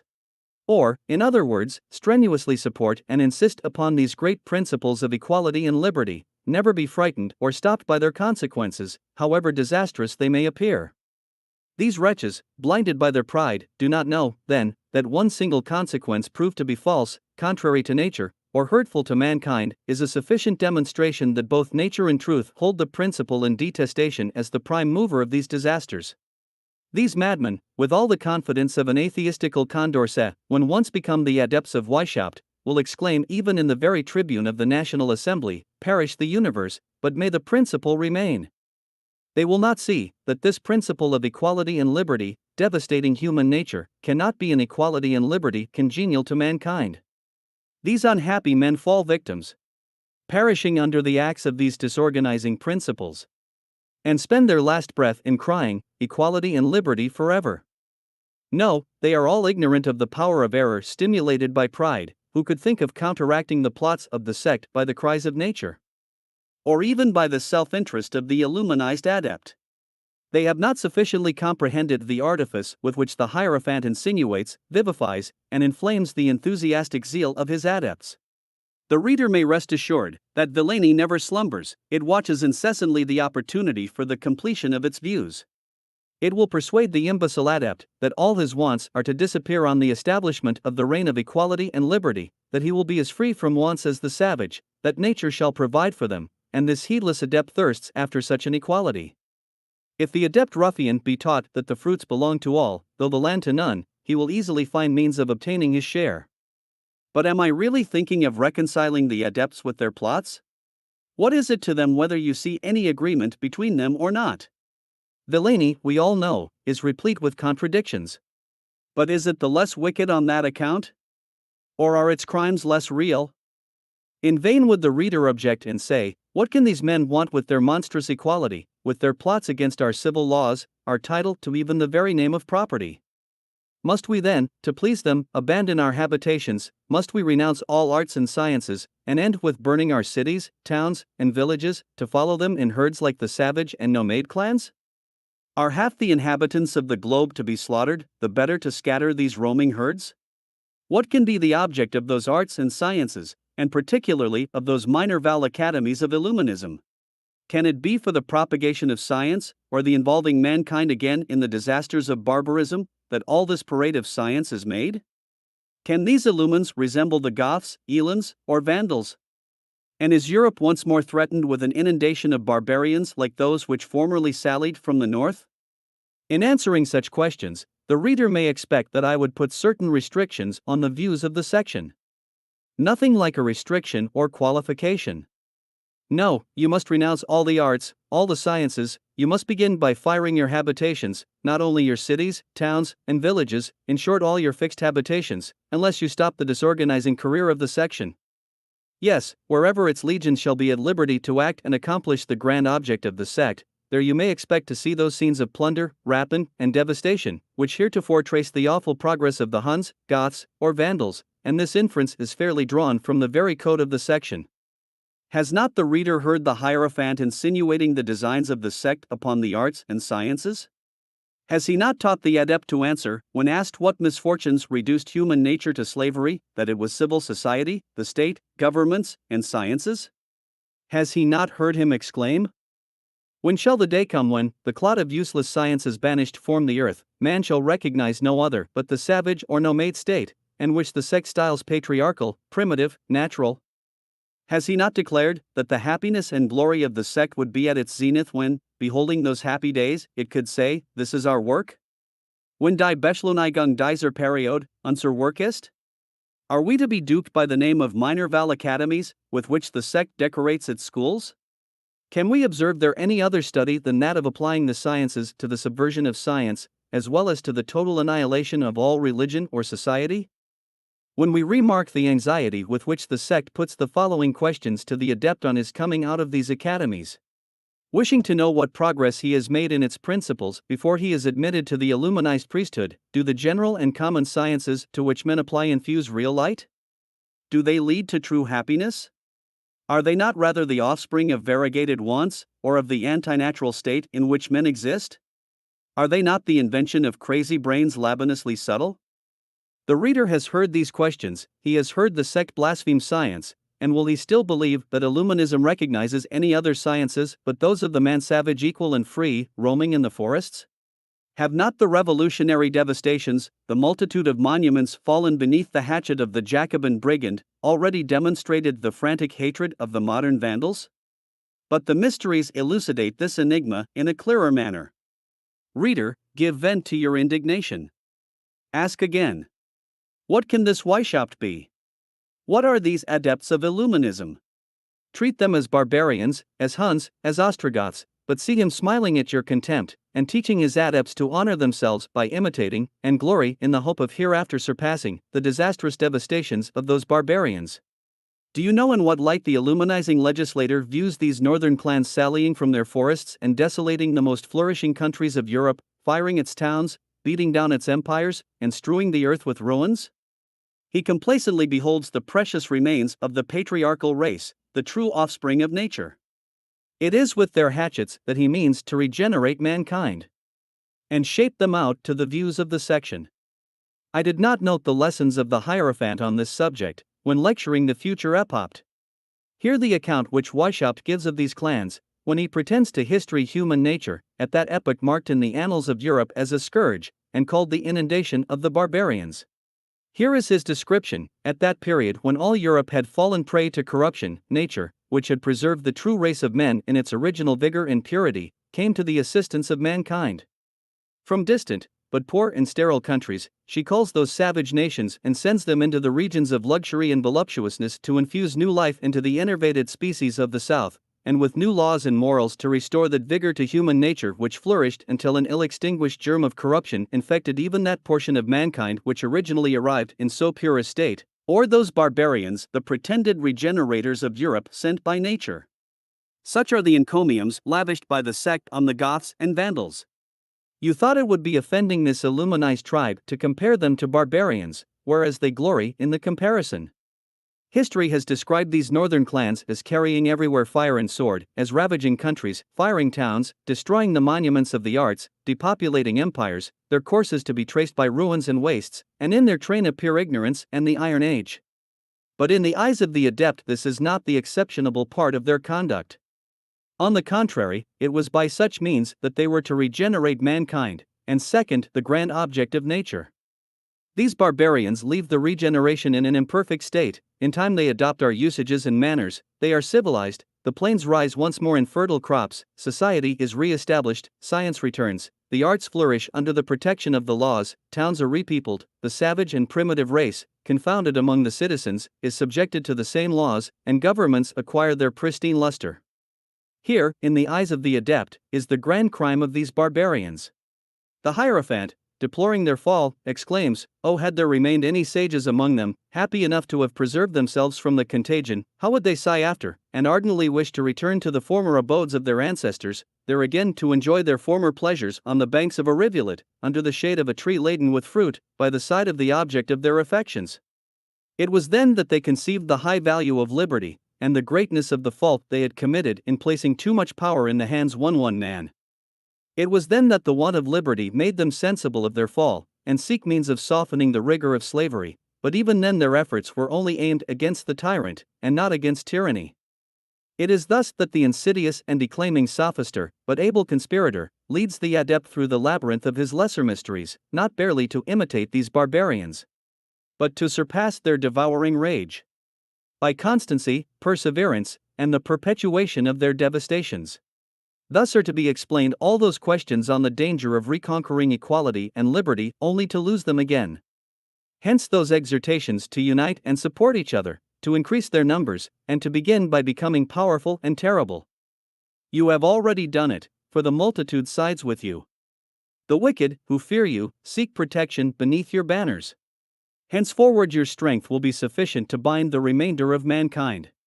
Subjugate them, and stifle vice in its origin. Such will be the explanation of the revolutionary rage and madness which has leveled beneath its blows such a multitude of majestic and invaluable monuments of the arts and sciences. The cry of indignation rising from every class suspends for a moment the sanguinary crimes of the Jacobin Vandal, and he even pretends to weep. Wait, and the last mysteries shall be accomplished. Wait, and you shall see the awful bodings of the Hierophant fulfilled, and with fire and sword shall he annihilate your laws, your sciences and arts, and erase your towns and habitations. Here in particular is to be found the origin of that revolutionary ferocity, that thirst of blood, those insatiable prescriptions, those incessant executions, and finally those banishments more artfully cruel than the relentless guillotine. Yes, the time draws near when they shall bind the hands, subjugate, and crush in their origin what the sect calls the wicked.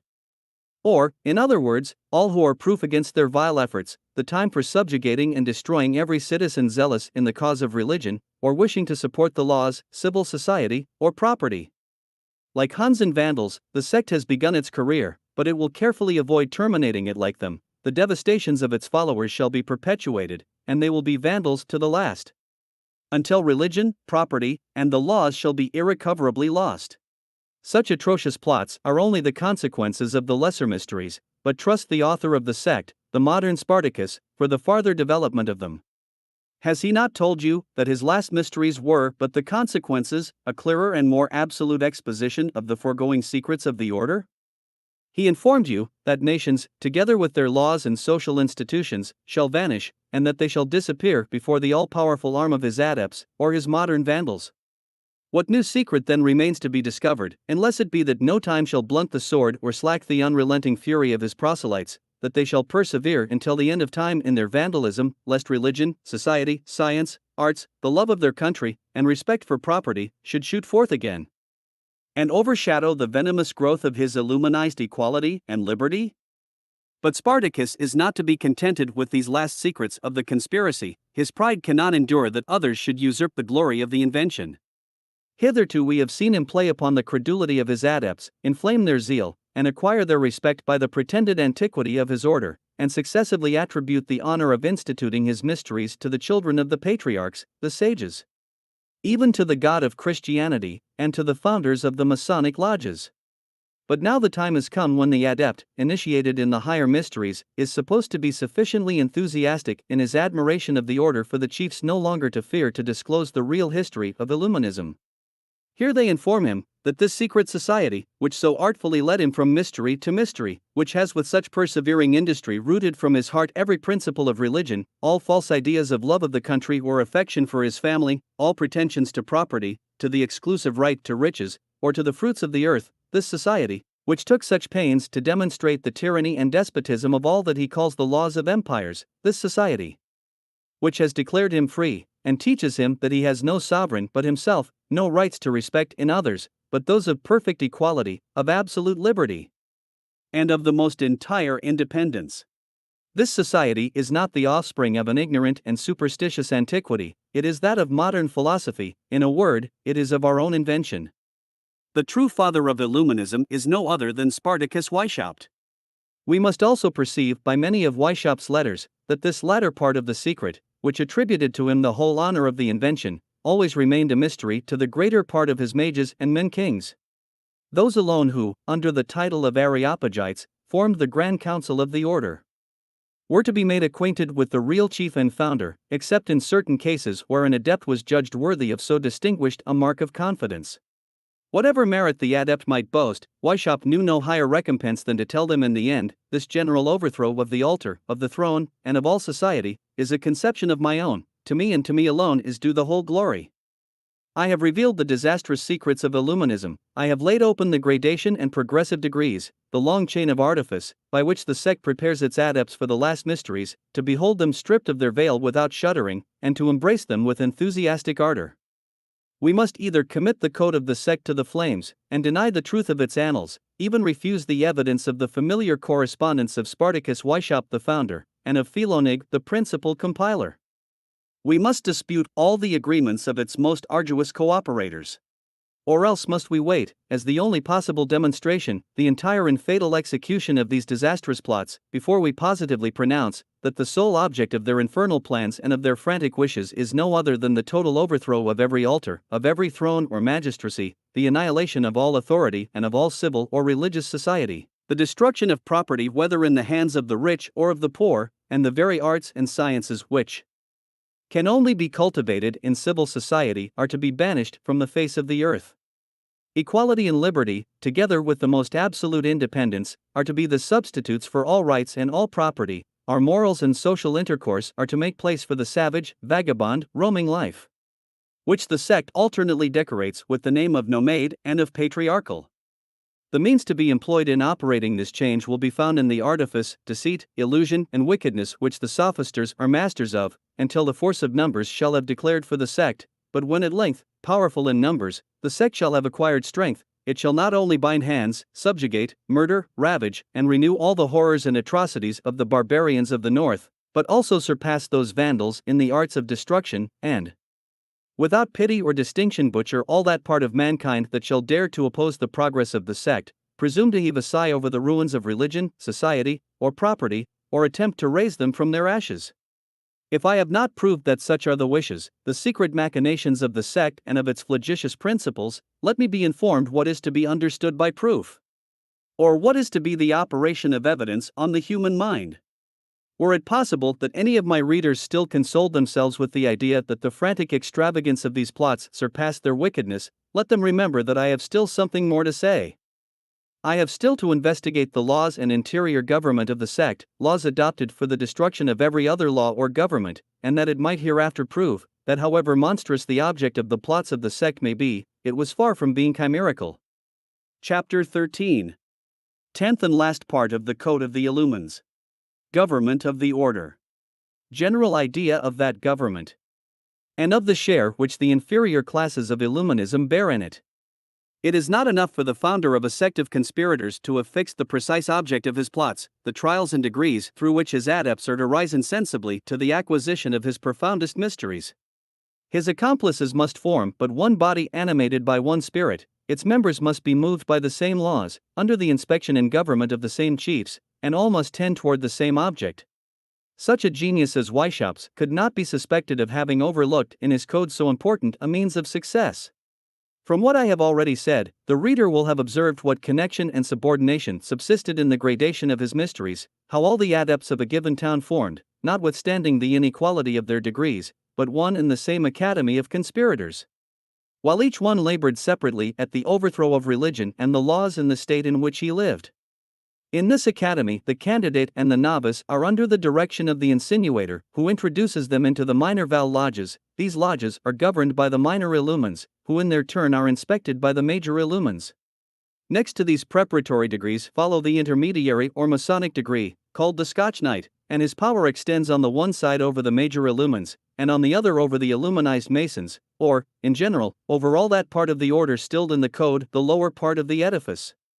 After these we meet the epops and regents or princes of the lesser mysteries, and lastly, in the higher mysteries, the mage and man-king.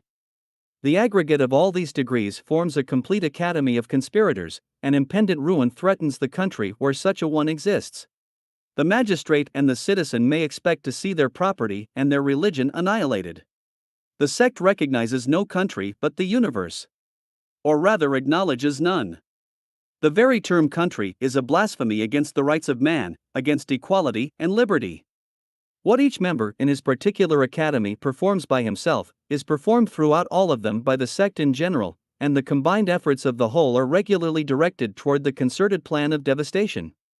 The miners have received their instructions, that each may bore his subterraneous galleries, and lodge the chamber of his mines in such a manner that partial explosions may forward the views of the sect, without undamaging the grand chamber, which shall involve the whole world in the premeditated explosion of universal destruction. To produce this effect, general laws and mutual communications, common chiefs and directors are requisite. Each conspirator, wherever his field of action may lie, must be certain that he acts in concert with his brethren, that he will not be crossed in his plans, but on the contrary meet everywhere with support and corresponding agents. Weishaupt was aware that the farther the sphere of disorganization was to extend, the more perfect should be the organization of his power. The more eager he was to call down universal anarchy, and make it take place of all laws, the more did he wish to establish subordination, and concentrate the forces of the order, the better to direct its motions. To accomplish this, the oath of implicit obedience to superiors was not enough. It was not sufficient for the adept to have blindly submitted his life and fortune to the despotic power of unknown chiefs, should they ever suspect him of treachery or rebellion. The superiors themselves were to be bound by laws and principles common to all, that they might proceed in all points by a regular and uniform impulse. It cost Weishaupt much meditation before he could perfect his plan of government as he wished. 5 years after the establishment of the sect, he writes, "This machine of ours must be so perfectly simple that a child could direct it." And still later he writes, "Allow me time to digest my speculations, that I may properly marshal our forces." So preoccupied was Weishaupt with his speculations on the government of the sect, that all his letters written to his principal adepts are replete with his maxims and political counsels. One must have heard or read them oneself to credit the deep-laid villainy of his means and his infernal policy. Here is an example. In the same letter which I have just quoted of the 15 Svander 1151, he gives 2 rules to be inserted among the instructions of the Areopagites. The one, to be on the reserve with candidates from among the class of the rich, because that sort of men, proud, ignorant, averse to labor, and impatient of subordination, only seek admission to our mysteries in order to make them an object of ridicule and mockery. The other, not to take the smallest pains to prove that Illuminism is in the sole possession of the true Masonry, because the best possible demonstration is to give none. Let Weishaupt himself explain a third law, which is to make a part of his political collection. That we may be uncontrolled in our discourse, let our pupils remark that the superiors enjoy a great latitude in that respect, that we sometimes speak in one way, sometimes in another, that we often question with great assurance only to sound the opinions of our pupils, and to give them an opportunity of showing it by their answers. This subterfuge repairs many errors. Let us always say that the end will discover which of our observations conveys our true sentiments. Thus we may speak sometimes in one way, at others in a quite different one, that we may never be embarrassed. And that our real sentiments may always be impenetrable to our inferiors. Let this be also inserted in the instructions, etiarn hoc inserator instructioni. It would still have a better effect if you gave in charge to our major illumines to vary their conversation with their inferiors, for the above reasons, ex rationibus supradictus. These insertions of Latin are from Weishaupt, who frequently makes use of that language in his letters. It is immediately after having given these principles of government to the Areopagites, the chief superiors of his Illuminism, that Weishaupt adds, I entreat that the maxims which are so often to be found in my letters may not be lost. Collect them for the use of our Areopagites, as they are not always present in my mind. With time they might form an excellent political degree. Philo has long since been employed about it. Communicate also your private instructions to each other, which may in time grow into an uniform code. Read them attentively, that they may become familiar to you. Though I know them well and practice them, handle, they would take me too much time to digest them systematically. These maxims once engraved in your mind, you will enter better into my plans, and you will proceed more conformably to my mode of operation. Let the reader also profit of these instructions. They must bear evidence in my behalf while revealing all the monstrous artifices of the remaining part of the Illuminized code. From these long meditated combinations sprang forth the chain of laws which was to direct each illuminee in all his proctings. We first remark in this government, as a means of subordination, a general division of command, as well as of locality. Each department has a particular lodge for its adepts. Each Minerval lodge has a superior from among the preparatory class, under the inspection of the intermediary class. In the second place, we find the division into districts which contain several lodges, all which as well as the prefect are under the direction of the superior of the district whom the order calls dean. He is also subjected to the provincial, who has the inspection and command over all the lodges and deaneries of the province. Next in rank comes the national superior, who has full powers over all within his nation, provincials, deans, lodges, etc. Then comes the Supreme Council of the Order, or the Areopagites, presided by the real general of Illuminism. The same hierarchy is preserved in their communications. The simple illuminee corresponds with his immediate superior, the latter with his dean, and thus gradually ascending to the national superiors. These latter are in direct correspondence with the Areopagites, and they alone are acquainted with their residents. In this council there is always a member whose particular office is to receive and answer their letters, and to transmit orders, which gradually descend to the person or persons who are the objects of them. The Areopagites alone are entrusted with the name and residence of the general, excepting in cases which I have already noticed, where particular confidence or remarkable services have gained for an adept the signal honor of knowing and approaching the modum Spartacus. It is easy to perceive, from the very regulations of the first degrees, how voluminous this correspondence must be. Each brother, in the first place, as the natural scrutator of his coadepts and of the profane, is bound to transmit at least one letter each month, with a statement of all the observations he has made, whether favorable or detrimental to the order. He is also to give an account of the progress which himself and his brethren have made, of the orders he has received, and of their execution, and he is each month to inform his higher superiors whether he is pleased with the conduct of his immediate superior. Each brother insinuator is to report the progress of his candidates, and the prospect he has of adding to their number. Next, to swell the volume, come all the portraits of the adepts, the extracts of tablets or daily observations made on the friends or enemies of the order, also the minutes of initiations, the characters and lives of the initiated, the returns made by the lodges, those by the superiors, and an infinity of other articles which the illuminee is bound to make known to his chiefs. All this occurs without noticing the numberless orders and instructions which are perpetually transmitting to the inferiors. Beside the secret language already explained, and of which the grand object was to render this correspondence unintelligible to the profane, the sect had secret means of transmitting their letters, lest they might be intercepted. The order styles these letters relative to their Illuminism cabus licets, or to those who have a right. The origin of this appellation is the direction of these letters, which consists of the two words cabus licet or simply the initials QL. When, therefore, we find in the original writings that such an adept has been fined in such a month for having neglected his QL, It must be understood that he let such a month pass without writing to his superiors. When the letter contains secrets or complaints which the adept chooses to keep from the knowledge of his immediate superior, he adds to the directions soli or primo, to him alone, to the first. This letter will then be opened by the provincial, the national superior, or will reach the Areopagites, or general, according to the rank of the person from whom it comes. Next to these general means of graduated correspondence, come the meetings proper to each degree, and their respective powers. We have already seen that those of the Minor Val Academy are regularly held twice a month. The minor illumines, who are the magistrates of this degree, and the major illumini, or the Scotch Knight, who presides in them, have no direct share in the government, farther than to inspect the studies and watch over the conduct of the young minervals, and report to the lodges of the major illumines. It is in that degree that the authority begins to extend beyond the limits of the assembly. It is to the major illumines that all the tablets or instructions relative to the brethren of Minerva are sent. Here these statements are digested, and receive additions and notes, before they are forwarded to the assembly of the next superior degree. Here are judged and determined the promotions of the novices, minervals, and minor illumines, and also all differences in contests which may arise in the inferior degrees, unless the importance of the debate be such as to require the interference of a higher tribunal. They are the guardians of the first tablets and reversal letters of the brethren.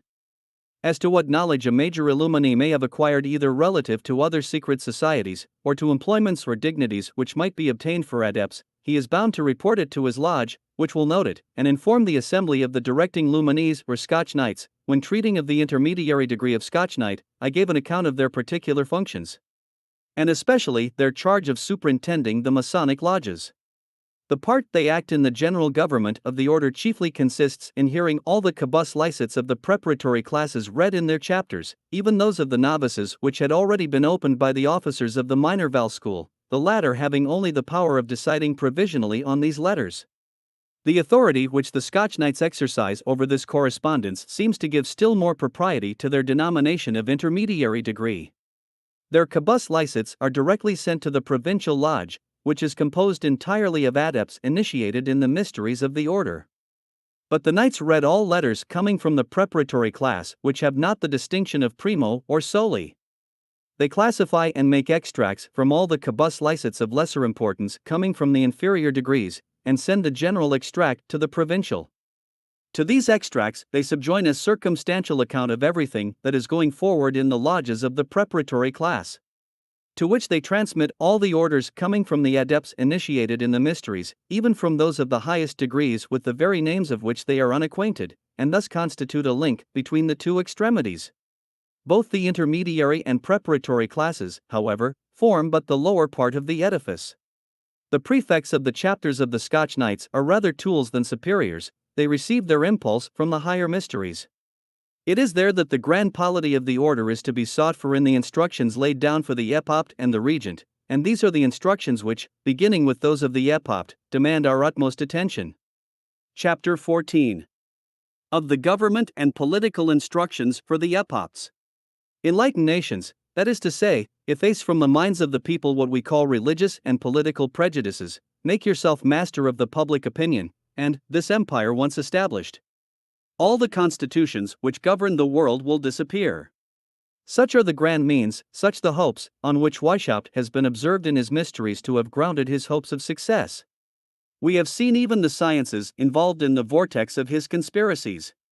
They were to be swept into the common mass of ruin with religion, laws, princes, nations, our towns, and stationary habitations.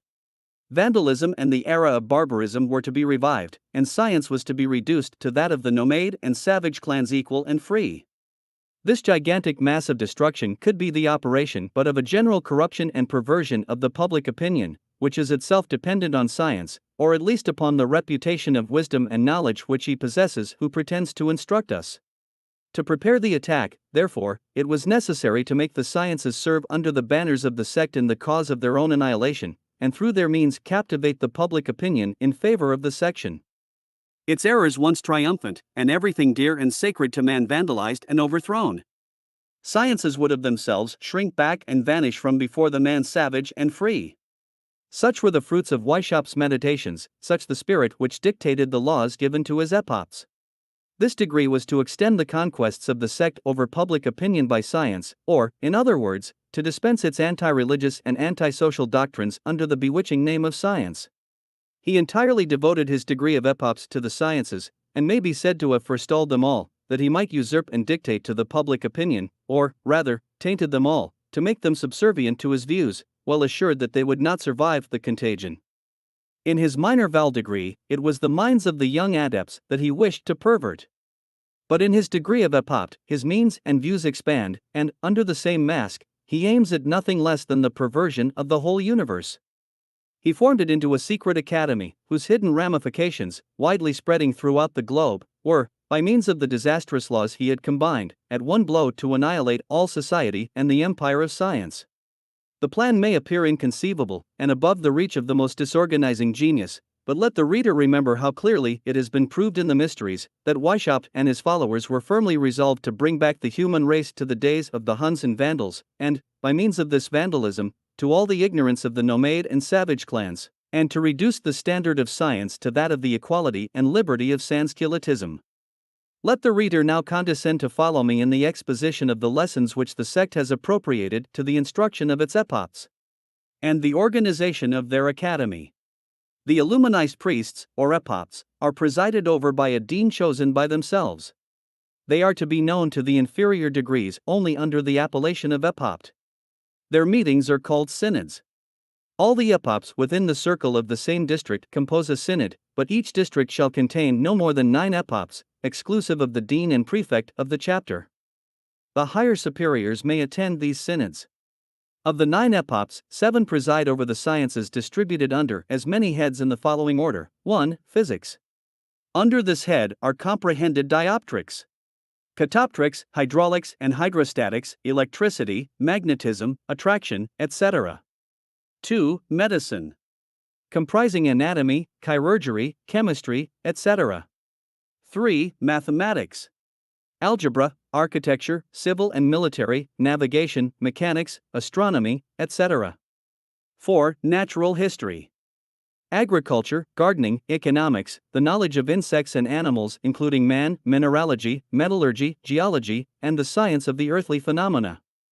5. Politics, which embraces the study of man, a branch in which the major illumines furnish the materials: geography, history, biography, antiquity, diplomatics, the political history of orders, their design, their progress, and their mutual dissensions. This last article seems to have the divers orders of Masonry in view. A nota bene is added in the original, with a particular injunction to attend to this article, which the dissensions of the Illumines and Freemasons had probably rendered of great importance to the section. 6. The arts: mechanics, painting, sculpture, engraving, music, dancing, eloquence, poetry, rhetoric, all the branches of literature, the trades. 7. The occult sciences: the study of the Oriental tongues, and others little known, the secret methods of writing, the art of deciphering, the art of raising the seals of the letters of others, and that of preserving their own from similar practices, Pecheften zu Erbrechen, und für das Erbrechen zu bewahren. The study of ancient and modem hieroglyphics, and, once more, of secret societies, Masonic systems, etc. Should the reader feel his indignation roused by the art of raising the seals and violating the secrecy of letters, and at seeing an adept named in each district to preside over this strange science, let him not forget that I am but the translator and transcriber of the code of the section. The 2 remaining epops, who in the synod are named to preside over any particular science, are made secretaries to the dean, and serve him as coadjutors. These functions once distributed, the epops are to renounce all other business, political or domestic, and every care but that of perfecting themselves in the branch of science which they are to superintend, and of secretly forwarding the brethren of the inferior degrees in the sciences to which they had devoted themselves. The grand object of this institution is to inspire the pupils with the greatest confidence in the order, from an idea that it will furnish them with all the means and lights necessary for the prosecution of the study they have adopted. The insinuators have held out the promise to them, and the order has engaged to fulfill it. This idea of a scientific society, and of which they have the honor of being members, is to encourage in them a docility and veneration for their chiefs naturally due to men whose precepts appear to be emanations of light and of the most transcendent wisdom. The artifice in some sort answers to the promise. Every novice, on being admitted into the minor val schools, was to begin by declaring to what art or science he meant to devote himself, unless indeed his pocket was to be assessed for the tax which his genius could not pay. This declaration is transmitted from the inferior lodges to the provincial, who forwards it to the dean, by whom notice of it is given to the epopt who presides over that particular branch of science, and he inscribes his name on the list of those pupils whose labors fall under his inspection. In future, and by the same conveyance, all the essays, discourses, treatises, etc., which the sect requires of the young minor val are transmitted to the same epopt. The first advantage accruing to the order from this law is the pointing out to the inspecting epopt those whom the code calls the best heads of the order.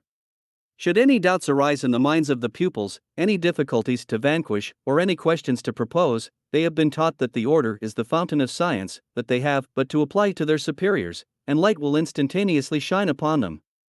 They are ignorant as to who these superiors may be, but that will not hinder their doubts and questions from reaching the presiding epopt, and he has divers means of solving them, and of never being taken unawares. In the first place, the epopt must have prepared himself for certain questions, which he either has or ought to have foreseen. Many of them will have been already solved by his predecessors, by his brother epopts of other districts or even nations. The order is exceedingly careful in collecting all these answers, and putting them into such hands as may employ them according to the views of the section. Each epopt is particularly enjoined to study those which relate to his branch. He is even to make an alphabetical entry of them on his tablets, that he may always have them at hand whenever he wishes to turn to them. If, notwithstanding all these precautions, the epopt should find himself unprepared or unable to solve the difficulty proposed, he will apply to the dean, who will send the required solution or have recourse to the provincial. But, lest the superiors should find their occupations too often interrupted by such applications, it is expressly enjoined to the epopt not to have recourse to them but in cases of absolute necessity, and not to make the acquisitions of their superiors an encouragement to their own negligence. It may so happen that the provincial is not able to give the required solution. He will then propose it to all the epopts of his province. If that does not succeed, application is made to the national inspector, and from him it is referred to the Areopagites and general. On such occasions, all the learned men of the order are consulted. Before this last appeal, it is ordained in the statutes that the epopt may propose the questions to the profane, but in so doing he is on no account to discover that the sect has recourse to, or stood in need of their information, nor what use it makes of it. This is particularly enjoined to the presiding epopt in the following terms: as often as your own knowledge and that of your pupils shall not suffice, you may ask the advice of learned strangers, and turn their knowledge to the advantage of our order, but without letting them perceive it, ohne das Saes bemerken. This precaution is the more to be insisted on, as one of the grand objects of the epopts must be, to attain such perfection in science, that illuminism shall never be beholden to the profane, but that the latter, on the contrary, shall perpetually stand in need of the lights of the order. That the epopt may not recur too frequently to the superiors, or to the profane, an artifice has been invented by which he may profit of all the acquisitions of the pupils of his district, while he makes them believe that the whole flows from the unknown superiors. This artifice consists in proposing such questions as he is not perfectly master of, to the different lodges, and then studying and combining the various answers that he receives. All the epopts of the province do as much in their several districts. Each one selects those parts which he has judged worthy of notice in the productions of the lodges, these he inspects, and lays them before the provincial and annual assembly. Their other epopts are employed in compiling from these selections, and in preparing the required solutions of the proposed questions, or in commenting on such passages as may elucidate others that may hereafter arise. The same plan is followed in all the provinces, and the reports of the provinces will form a new collection to be digested under the inspection of the national chief, or even of the Areopagites. This will be a new treasure for the secret library of the epopts, and furnish them with new means of maintaining in the minds of their pupils the high idea they have conceived of the knowledge of their superiors. It will also furnish materials for the formation of a systematic code or complete course of study for the use of the section. Here we cannot but remark how much arts and sciences would be benefited and promoted by the labors of a society which, actuated by quite other views, and despising that affectation of secrecy, should employ the same means and be animated with a similar zeal in the discussion of useful truths. But the united efforts of the epopts are concentrated in their pursuit of science, only to debase it, by directing all its powers toward the overthrow of religion and governments, the triumph of their disorganizing systems, and always under the stale pretext of subjecting mankind to nature alone. Should the reader be curious to know to what uses the epoch turns all the science which he is supposed to acquire daily, let him observe the questions which this presiding illumine either solves himself, or proposes for the solution of the adepts. Let his judgment on the questions and on their tendency be guided by the expressions of the code. The epoch, says the code, must keep a list of a very great number of important questions proper for investigation, and which he may eventually propose to the young adepts. In the branch of practical philosophy, for example, he will propose for investigation the question, how far the principle is true, that all means are allowable when employed for a laudable end. How far this maxim is to be limited to keep the proper medium between Jesuitical abuse and the scrupulosity of prejudice. Questions of this nature shall be sent to the dean, who shall transmit them to the minor val schools for the investigation of the young adepts, and their dissertations will swarm with a multitude of ideas, new, bold, and useful, which will greatly enrich our magazine. We despise this infamous aspersion on the Jesuits.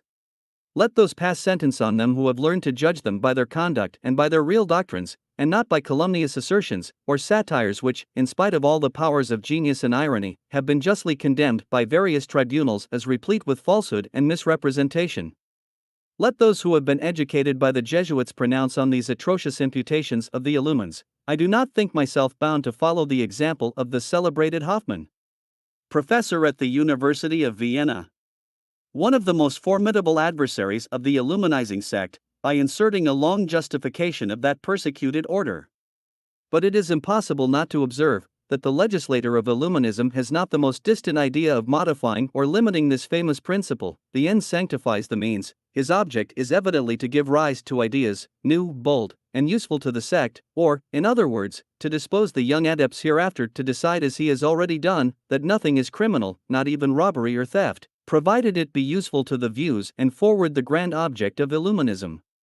He wishes, by means of these questions, to acquire an early insight into the minds of the adepts, and to distinguish those who will hereafter be the most worthy of his higher mysteries, by the greater or smaller disposition they show to stifle the cries of conscience and remorse in the perpetration of the crimes necessary for the future success of his plots.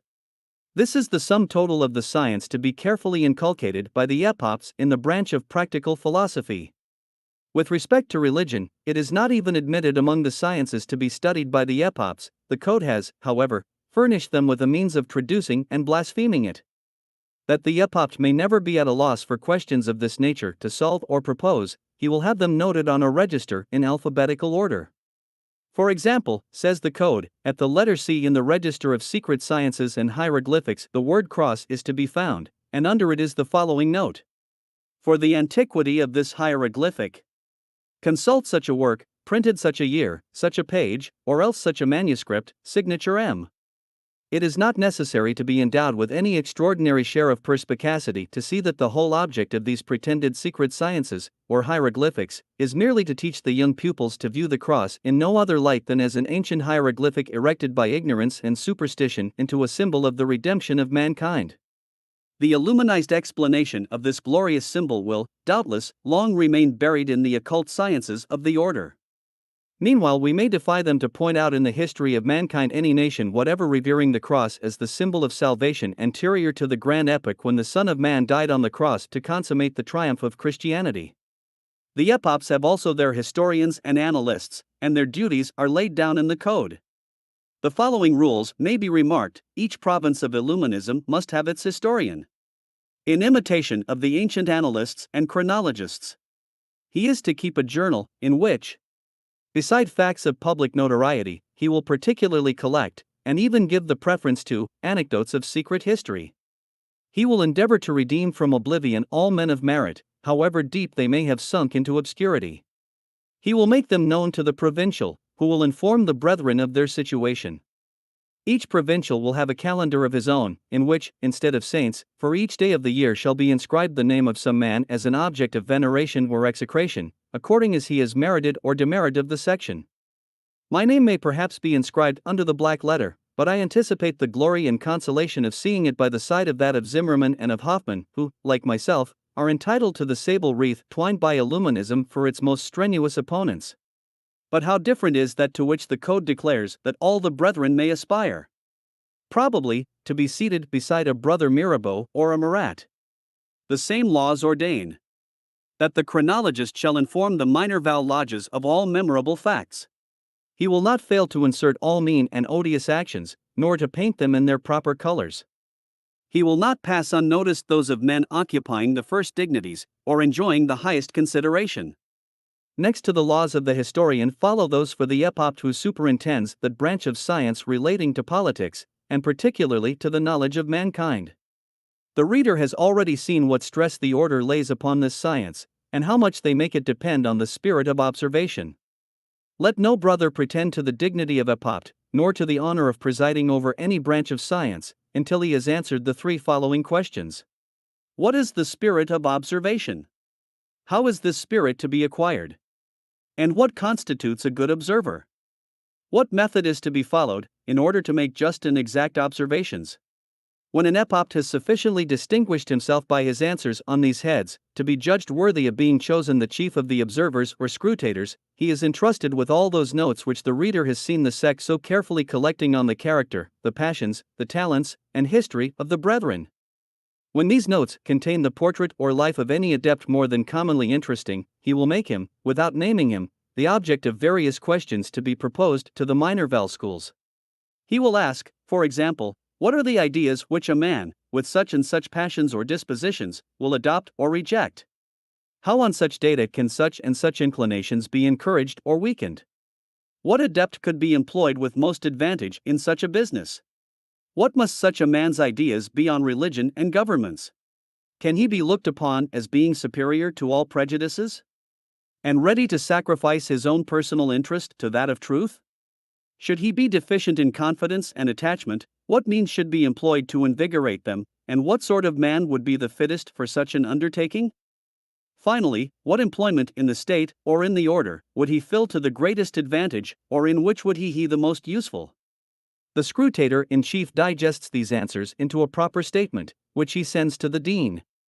The provincial receives it from the dean, and is thus enabled to form his judgment, whether that particular adept be a moral, disinterested, beneficent man, and free from all prejudice, whether he can be useful to the order, and in what way he can be best employed. From the result of such observations, the scrutinizing epopt will carefully select rules and general maxims on the knowledge of mankind. He will make a compilation of them, and transmit them to the superiors. By means, says the code, of these and such like observations, the order will be enabled to make discoveries of every kind, to form new systems, and to give on all subjects irrefragable proofs of its labors and its immense fund of science, and the public will give it credit for being in possession of all human knowledge. Lest any of the profane should partake of this honor, or that any one of the members should not direct these sciences toward the object of illuminism, precautions are taken in the code to assure the exclusive advantage of these labors to the section. Particular parts of these sciences and discoveries may be printed by permission of the superiors. But the law adds, not only these books shall not be communicated to any of the profane, but as they will never be printed elsewhere than at the presses of the sect, they will only be entrusted to the brethren according to the rank they hold in the order. That our worthy cooperators may not be divested of the glory of their labors, every new principle laid down, machine invented, or discovery made, shall forever bear the name of its inventor, that his memory may be revered by future ages. On the same grounds it is strictly enjoined, that no member shall ever communicate to the profane any discovery that he may have made in the order.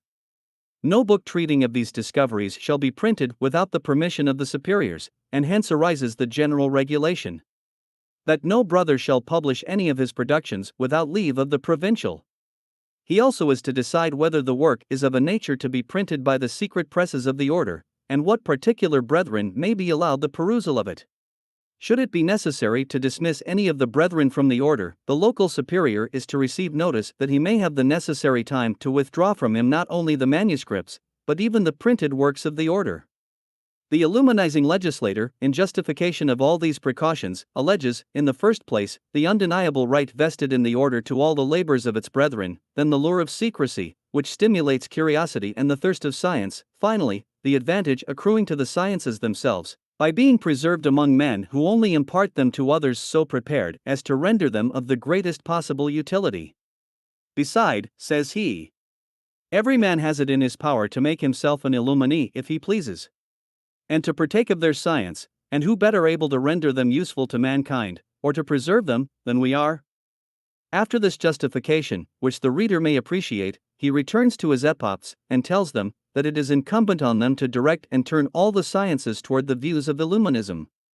The wants of every country are to be maturely considered, as well as those of your district. Let them be the objects of deliberation in your synods, and ask instructions of your superiors. Then the legislator makes a sudden transition, and expands his views far beyond his lodges. The reader will scarcely suspect whither they tend. Let him read, and learn the grand object of the epochs, what conquests they are to make for the order, and whither they are to extend the systems of Illuminism. You will, abruptly exclaims the legislator, incessantly form new plans, and try every means, in your respective provinces, to seize upon the public education, the ecclesiastical government, the chairs of literature, and the pulpit. This is one of the grand objects of the sect, and we shall see the code treating of it again in another part. To enhance the merits of his plans, and to insinuate his adepts into the ecclesiastical seminaries, and even into the pulpit, under the shadow of his pretended science, the epoch must find means of acquiring the reputation of a man of transcendent learning, wherever he appears, whether walking or stopping, sitting or standing. Let rays of light encircle his head, which shall enlighten all who approach him.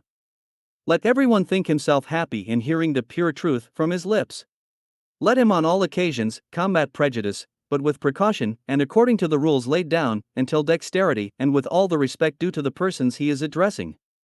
Who could believe that these were lessons given to a modem vandal by his disorganizing legislator, whose heart thirsts after the happy period when that encircling light of his epoch shall have vandalized the whole universe, and nations shall have disappeared from off the face of the earth? But the epoch has yet to aim at another conquest, that of the empire over the literary world. In the literary world, certain writings generally take the lead for a time, according to the fashion, and inspire feeble minds with admiration. At one time the enthusiastic productions of religion, at another the sentimental novels of wit, or perhaps philosophical reveries, pastorals, romances on chivalry, epic poems, or odes, will inundate the republic of letters. The epoch will turn all his skill toward bringing into fashion the principles of our order, the sole tendency of which is the happiness of mankind. Or, in other words, those baleful principles which, under the pretense of rendering human nature more happy and united in one family, aim at nothing less than destroying every religion, every title to property, every town, every fixed residence, and every nation. Our principles must be made fashionable, that the young writers may diffuse them among the people, and serve the order without intending it. In order to raise the public spirit, he must with the greatest ardor preach up the general interest of humanity, and inculcate the utmost indifference for all associations or secret unions which are only formed among the subjects of one particular nation. Here the impious legislator blasphemously cites for an example Christ, and his pretended indifference for his family. Because Christ died for the redemption of all mankind. Because his affection for the most holy of mothers never made him lose sight of that great work, is that a ground on which the illuminizing epoch shall persuade his simple auditory that to love all mankind is to dissolve the bonds of nations? As a farther rule for acquiring this literary empire, he will take care that the writings of the members of the order shall be cried up, and that the trumpet of fame shall be sounded in their honor.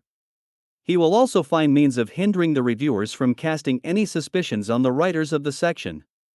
With respect to the literati and uniters as who, without belonging to the order, show principles coinciding with ours, should they be what we call good, class them among those who are to be enrolled. Let the dean have a list of those men, and from time to time he unit handed about among the brethren. Let us now take a cursory view of these laws, and of their gradual tendency to infect the whole literary world. In its minor val academies, the sect begins by forming its pupils.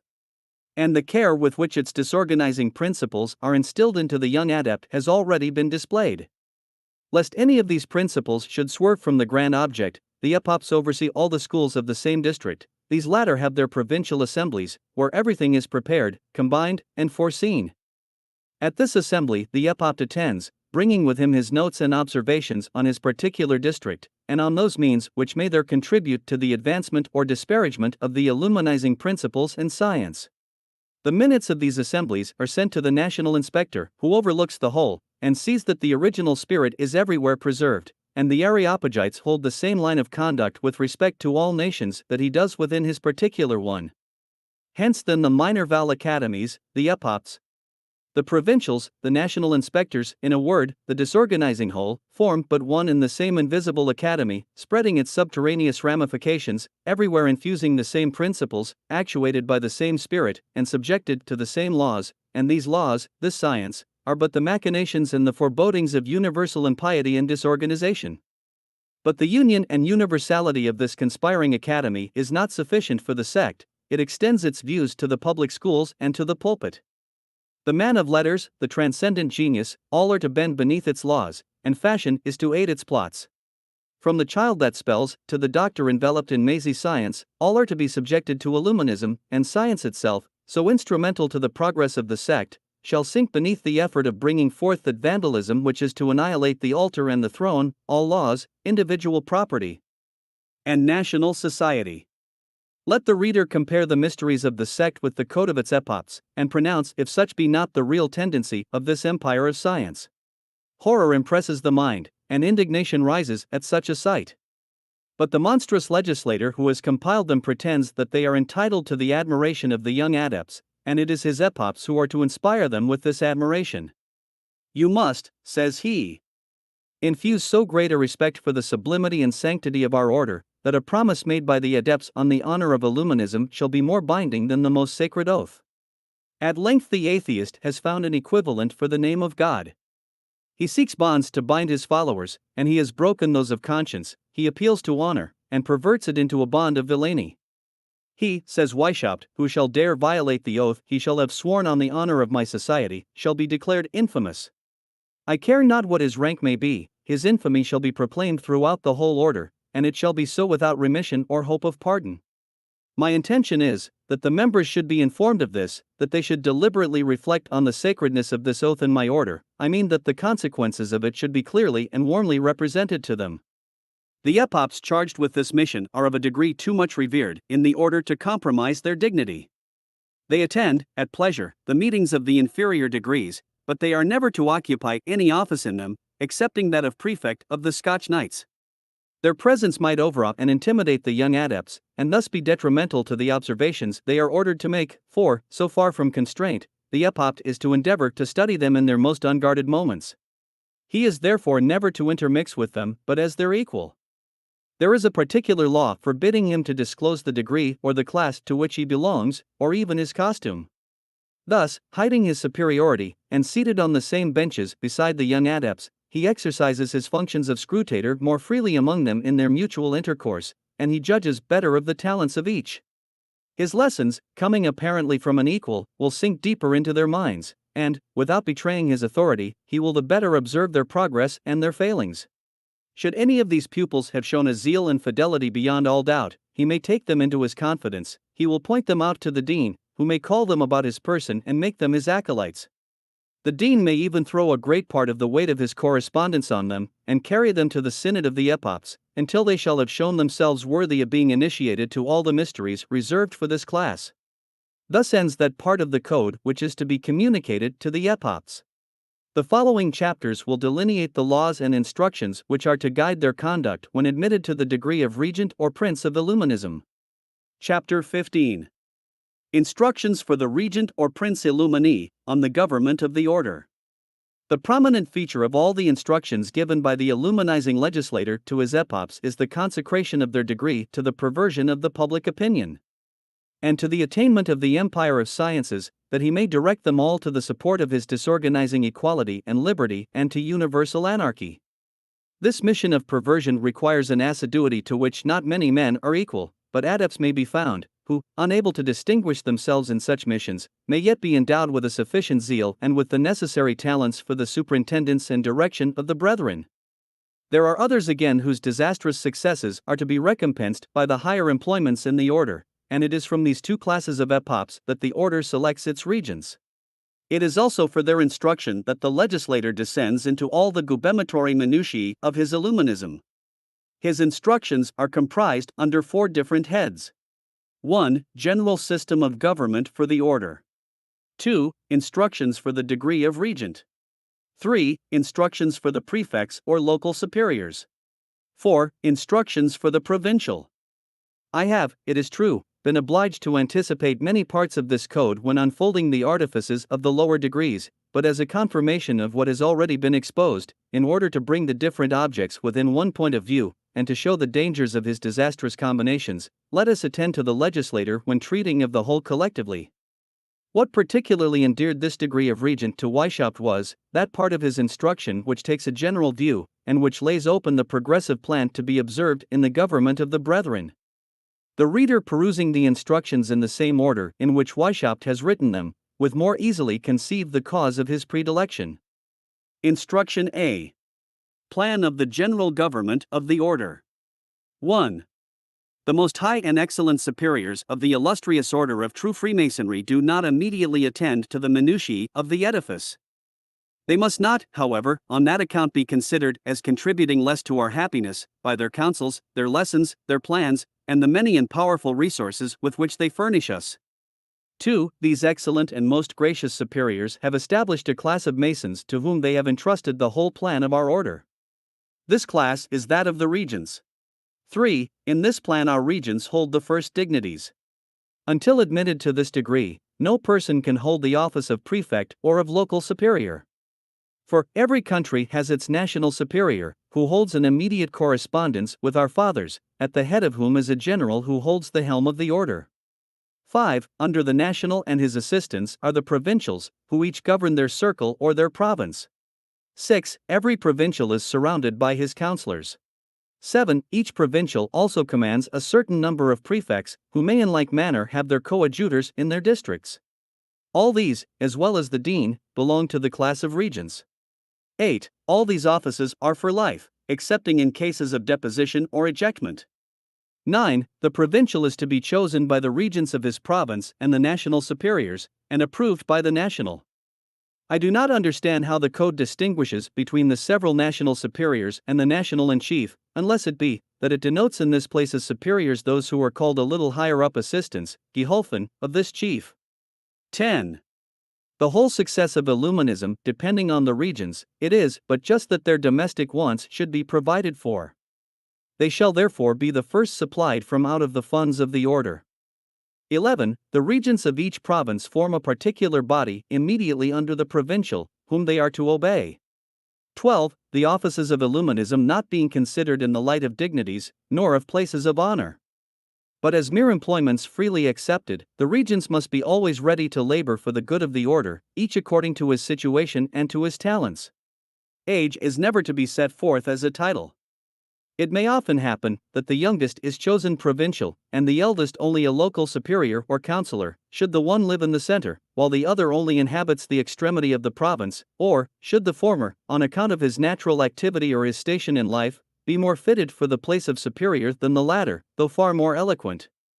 In many cases, for example, a regent is not to think it beneath his dignity to offer himself to discharge any of the lesser offices in the minor val churches, lodges, in which he may be useful. 13. That the provincial may not be overburdened with too extensive a correspondence, all the cabus licets, and all the letters of the regents, shall pass through the hands of the prefect, unless the provincial gives orders to the contrary. 14. But the prefect shall not open the letters of the regents. Those he must transmit to the provincial, who will forward them to their proper destination. 15. The provincial has the power of convoking the whole of his regents, or merely those whom he may think proper, considering the exigencies of the province. He who cannot attend according to his summons must give the proper notice at least 4 weeks prior to the meeting. Beside, he is always to be ready to give an account of what he has done for the order until that period, and show willingness to fulfill the intentions of his provincial and of his high superiors. The convocation of regents must take place at least once a year. 16. The following instruction, B, will point out more particularly to the regents those objects to which they must chiefly attend. 17. It has been already observed that great attention is to be paid to the gradually procuring of funds for the order. This may be accomplished by attending to the following rules. Each province is to be entrusted with the expenditure of its own monies, and only remit small contributions to the superiors for the expenses of postage. Each lodge also is to enjoy the full propriety of its funds, igenthum licit. When for any great enterprise the assembly of the regents levy contributions on the funds of the different lodges, they shall be considered but as loans, and shall be made good to the lodges with full interest. Has the illuminizing legislator then forgotten That it was property which gave the first deadly blow to equality and liberty? Certainly not, but more than one great enterprise will be necessary to prepare the last, which is to annihilate all property whatsoever. Meanwhile, the order is glad to enjoy its own, and to make the inferior lodges believe that they are not to be pillaged of anything that belongs to them. The provincial has no fund allotted to him, but he has an exact return of all those of his province. The general receipts will consist: First degree. In the contributions paid on the receptions of masons, framor receptionsgelder. Second degree. In the overplus of the monthly contributions. Third degree. In voluntary subscriptions. Fourth degree. In fines. Fifth degree. In legacies and donations. Sixth degree. In our commerce and traffic, handel und Gewerbe. The expenses are: First degree. The expenses of the meetings, postage, decorations, and some few journeys. Second degree. Pensions to the poor brethren who have no other means of subsistence. Third degree. Sums paid for the promotion of the grand object of the order. Fourth degree. Sums paid for the encouraging of talents. Fifth degree. The expenses of experiments and trials. Sixth degree. For widows and children. Seventh degree. For foundations. Thus terminates the first part of the instructions for the regent. After the reading of this, which takes place on the day of his inauguration, his attention is called to the following: Instruction B for the whole degree of regent. The reader has seen, ut supra, art. 16. The regent forewarned to pay a particular attention to this second part of the instructions. Let the reader also profit of the hint. He will see that many of the arcana of the sect still remain to be revealed. 1. The object of the order being to render man more happy, virtue more attractive, and vice less powerful, it is necessary that our brethren, the teachers and governors of mankind, should publicly assume an unimpeachable character. A regent of Illuminism, therefore, will be the most perfect of men. He will be prudent, provident, ingenious, irreproachable, and of manners so urbane that his company shall be courted with avidity. He is to acquire the reputation of being enlightened, benevolent, honest, disinterested, and full of ardor for great and extraordinary enterprises, all contributing to the general good. It would be useless to recall to the mind of my reader what is to be understood, in the language of Illuminism, by virtue, vice, or public good. He will therefore on reflection be the less surprised at perusing the following instructions framed for these virtuous teachers and governors of mankind. 2. The regents are to study the means of ruling and governing without betraying any such intention. Under the mask of humility, but of a real and candid humility, grounded on the persuasion of their own weakness, and on the conviction that their whole strength rests on our union, they must exercise an absolute and boundless dominion, and must direct everything toward the attainment of the views of the order. Let them avoid a pedantic reserve, at once disgusting and ridiculous in the eyes of the sage. Let them give the example of a respectful submission to the superiors. Should they be possessed of the advantages of birth, it will be an additional reason for showing their obedience to a superior born in a lower station of life. Let their conduct vary according to the persons with whom they have to deal. Let the regent be the confidant of one, the father of another, the scholar of a third. Very seldom a severe and inexorable superior, and even on such occasions let him show with how much unwillingness he exercises such severity. He will say, for example, that he sincerely wishes the order had given so disagreeable a commission to some other person, and that he is weary of acting the part of schoolmaster with a man who should long since have known how to conduct himself. 3. The grand object of our sacred legions spread throughout the universe being the triumph of virtue and of wisdom, every regent must endeavor to establish a certain equality among men. Let him take the part of those who are too much debased, and humble the proud. Let him never suffer the fool to lord it too much over the man of wit, the wicked over the good, the ignorant over the learned, nor the weak over the strong, though the latter should in reality be in the wrong. 4. The means of acquiring an ascendancy over men are incalculable. Who could enumerate them all? They must vary with the disposition of the times. At one period it is a taste for the marvelous and extraordinary that is to be wrought upon. At another the lure of secret societies is to be held out. For this reason it is very proper to make your inferiors believe, without telling them the real state of the case, that all other secret societies, particularly that of Freemasonry, are secretly directed by us. Or else, and it is really the fact in some states, that potent monarchs are governed by our order. When anything remarkable or important comes to pass, hint that it originated with our order. Should any person by his merit acquire a great reputation, let it be generally understood that he is one of us. How smoothly flows this combination of artifice from the pen of the illuminizing legislator! But I hope that my reader will not expect to find a method in my translation, where the legislator has disdained method. It is easy to perceive that to heap artifice upon artifice is much more his object, than to give a studied connection to principles with which he supposes his adepts to be sufficiently impressed. Or may it not be said that this disorder is the effect of studied art? But let us proceed and trace the steps of Weishaupt. With no other object than to give your orders the appearance of coming from a mysterious hand, you may, for example, put a letter under the plate of an adept when dining at an inn, though it might have been a much less trouble to forward it to him at his own lodgings. You may attend large and commercial towns during the time of fairs in different characters, as a merchant, an officer, an abbé. Everywhere you will personate an extraordinary man having important business on your hands. But all this must be done with a great deal of art and caution, lest you should have the appearance of an adventurer. It is to be well understood that these characters are not to be assumed in towns where you are likely to be discovered either by the police or the standers-by. At other times, you may write your orders with a chemical preparation of ink, which disappears after a certain time. 5. A regent is as much as possible to hide from his inferiors all his weaknesses, even his ill health or disgusts. At any rate, he is never to complain. 6. Here he repeats the instruction on the art of flattering and gaining over women to their cause. Already transcribed, page 43. 7. You must also gain over to the order the common people. The great plan for succeeding in this is to influence the schools. You may also attempt it by liberalities, or by great show and splendor, at other times by making yourself popular, and even tolerating, with an air of patience, prejudices which may hereafter be gradually eradicated. 8. When you have succeeded anywhere in making yourself master of the public authority and government, you will pretend not to have the least power, for fear of awakening the attention of those who may oppose us. But, on the contrary, when you find it impossible to succeed, you will assume the character of a person who has everything at his command.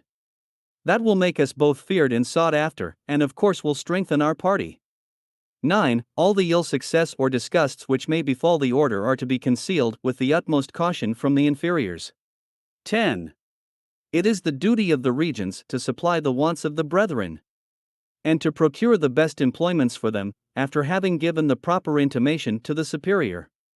11. The regents shall be particularly cautious and discreet in their discourse, but shall carefully avoid anything denoting the least perplexity of mind. There are even some occasions whereon an extensive genius is to be affected, on others, they may pretend that their friendship has made them say a word too much. By these means the secrecy of the inferior is put to the test. They may also spread certain reports among our people, which may prepare them to receive ideas which the order wishes to infuse into their minds. On all doubtful occasions, the regent will consult his superiors by means of a quibus licet. 12. Whatever rank or station a regent may hold in the order, he will seldom answer the questions of the inferiors verbally, but generally in writing, that he may have time to reflect or even consult on the answers he should give. 13. The regents will unceasingly attend to everything relating to the grand interests of the order, to the operations of commerce, or such things as may in any way contribute to augment the power of the order. They will transmit all plans of that nature to the provincial. Should it be a case requiring expedition, he will give him advice of it by some other channel than the quibus licets, which the provincial has not the power of opening. 14. They will follow the same line of conduct with respect to everything that tends to influence the order in general, and find means of putting its united forces in motion at one and the same time. 15. When an author sets forth principles true in themselves, but which do not as yet suit our general plan of education for the world, or principles the publication of which is premature, every effort must be made to gain over the author. But should all our attempts fail, and we should be unable to entice him into the order, let him be discredited by every possible means. 16. If a regent should conceive hopes of succeeding in suppressing any religious houses, and of applying their revenues to our object, for example, to the establishment of proper country schools, he may depend on it that such a project would be particularly grateful to the superiors. 17. The regents will also turn their attention toward a solid plan for establishing a fund to support the widows of the brethren. 18. One of our most important objects must be to hinder the servile veneration of the people for princes from being carried too far. All such abject flattery tends only to make those men worse who are already for the most part of very common and weak understandings. You will show an example of the proper conduct to be held in this respect. Shun all familiarity with them, behave to them politely, but without constraint, that they may honor and fear you. Write and speak of them as you would of other men, that they may be made to recollect that they are but men like other people, and that their authority is a thing purely conventional. 19. When there happens to be a man of merit among our adepts but little known by or entirely unknown to the public, no pains are to be spared to acquire celebrity for him. Let our disguised brethren everywhere sound the trumpet of his praises, and force envy and party spirit to be silent. 20. The essay of our principles and of our schools is most easily and most successfully made in small states. The inhabitants of capitals and commercial towns are too corrupt, too much a prey to their passions, and think themselves too much enlightened to submit to our lessons. 21. It is useful to send visitors from time to time, or to give a regent that is traveling the commission to visit the meetings, to ask for the minutes, and to call on the brethren in order to examine their papers or journals, and receive their complaints. These plenipotentiaries, presenting themselves in the name of the high superiors, may correct many faults, and boldly suppress abuses which the prefects had not the courage to reform, though ready to enforce the commands of the visitor. 22. If our order cannot establish itself in any particular place with all the forms and regular progress of our degrees, some other form may be assumed. Always have the object in view, that is the essential point. No matter what the cloak may be, provided you succeed, a cloak is however always necessary, for in secrecy our strength principally lies. 23. For this reason we should always conceal ourselves under the name of some other association. The inferior lodges of Freemasonry are the most convenient cloaks for our grand object, das Schicklichkeit für unser Hoherzweck, because the world is already familiarized with the idea that nothing of importance or worthy of their attention can spring from Masonry. The name of a literary society is also a proper mask for our first classes. Under such a mask, should our assemblies be discovered, we may confidently assert that the reason of our holding secret assemblies was partly to give a greater interest and charm to our pursuits, partly to keep off the crowd, and not to expose ourselves to the bantering and jealousy of others, in short to hide the weakness of an association as yet but in its infancy. 24. It is of the utmost importance for us to study the constitutions of other secret societies and to govern them. The regent is even bound, after having obtained leave of his superiors, to gain admittance into those societies, but he must not undertake too many engagements. This is an additional reason why our order should remain secret. 25. The higher degrees must always be hidden from the lower. A person more willingly receives orders from a stranger than from men in whom he gradually discovers a multitude of defects. By this precaution one may keep the inferiors in a more proper awe, for they naturally pay greater attention to their behavior when they think themselves surrounded by persons who are observing them. At first, their virtue may be the effect of constraint, but custom will soon make it habitual. 26. Never lose sight of the military schools, of the academies, printing presses, libraries, cathedral chapters, or any public establishments that can influence education or government. Let our regents perpetually attend to the various means, and form plans for making us masters of all these establishments. 27. In general, and independent of their particular employment, the grand object of our regents must be an habitual and constant application to everything which can in any way add to the perfection and to the power of our order, that it may become for future ages the most perfect model of government that can enter the mind of man. Or, in other words, that it may be hereafter said, such was the famous association which, by perpetually perfecting its laws and governments, at length taught mankind to cast off every law and every government. It would be useless for me to think of adducing farther proofs to demonstrate that such is the real object of the pretended perfection of Illuminism. The mysteries of the sect have been too clearly laid open for us to harbor the smallest doubt of their intention. But to acquire this perfection and power for the sect, Weishaupt has modeled still farther laws for his regents, according to the different offices they hold in the hierarchy of the order. Chapter 16. Continuation of the instructions on the government of the Illumines. Laws for the local superiors. Great as the authority of the major Illumines over the minor Val academies may appear at first sight, no person of the preparatory class is in fact entrusted with any real authority. Even the Scotch Knight in his intermediate class does not enjoy any. The order recognizes as real superiors none but those who have been initiated into the class of the mysteries. Even in that class, the adept must have attained the degree of regent before he can be named prefect for the Scotch Knights, or dean of his district. Those are the first two offices which the order considers as having any real authority over the brethren. Though the code expressly declares that each superior shall find in his instructions the respective laws concerning his particular duty, it certainly contains none for the office of dean. A single chapter is indeed to be found in the code on his election and consecration. On the first establishment of a new district he is elected by the provincial. But on his deposition or death, the epops assemble and choose a successor by the plurality of votes, the provincial only having the right of confirming such an election. With regard to what the code terms his consecration, Wehung de Decani, it is generally performed by what is called a plenipotentiary, and in a sort of barbarous Latin, extremely inelegant.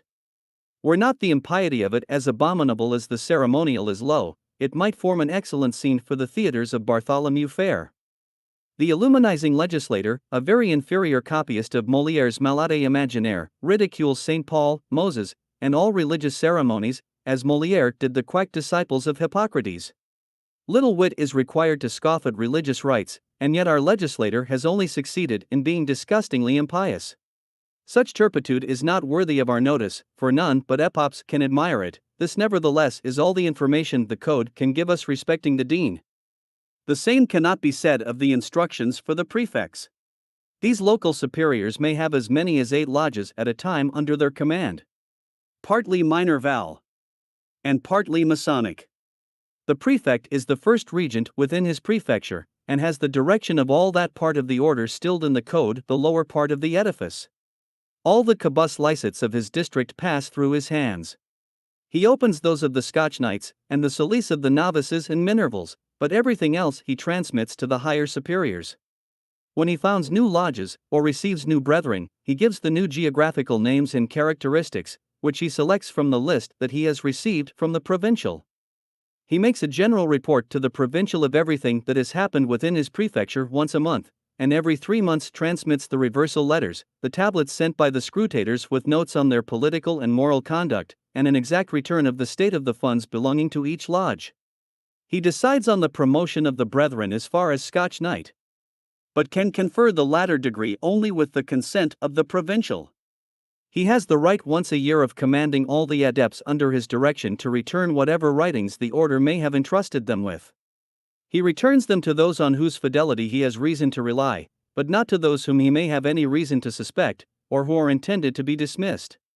The foundation of the edifice rests solely on the vigilance, experience, and zeal of the prefect.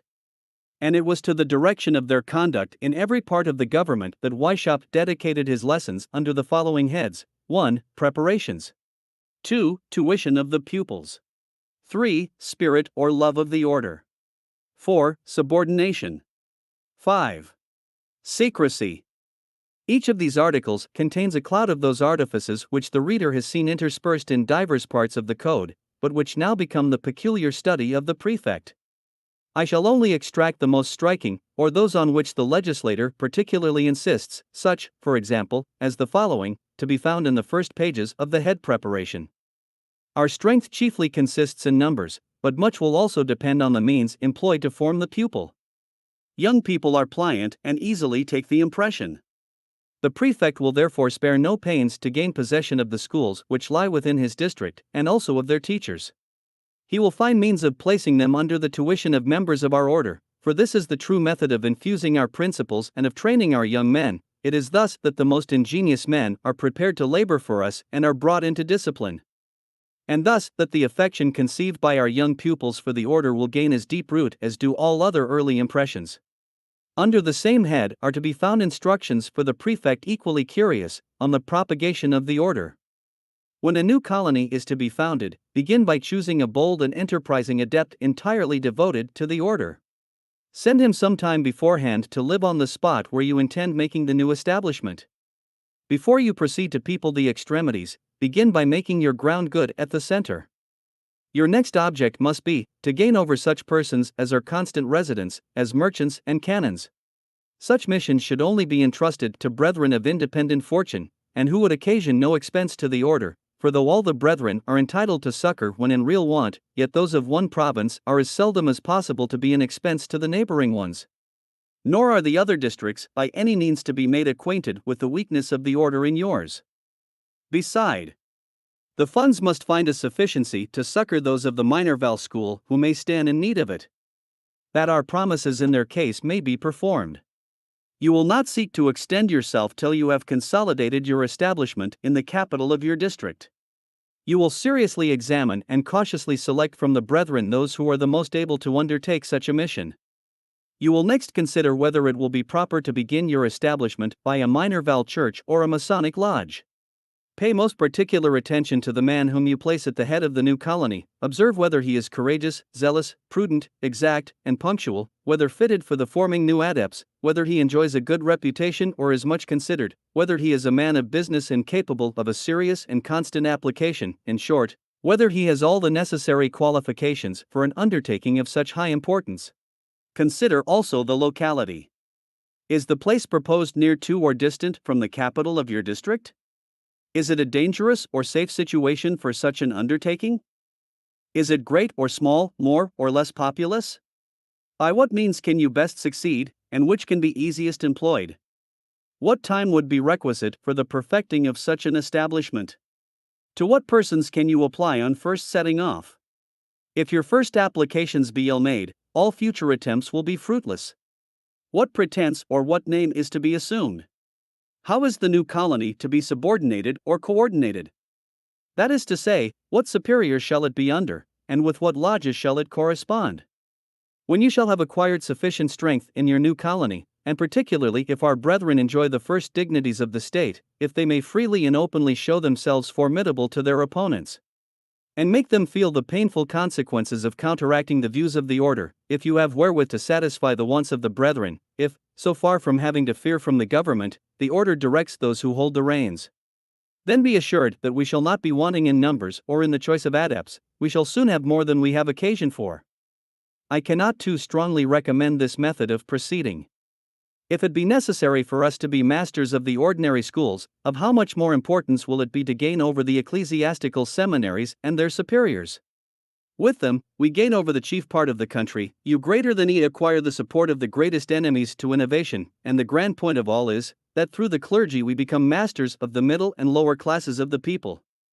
But remember that great caution is necessary with the ecclesiastics. These gentlemen are generally either too free or too scrupulous. And those who are too free have seldom any morals.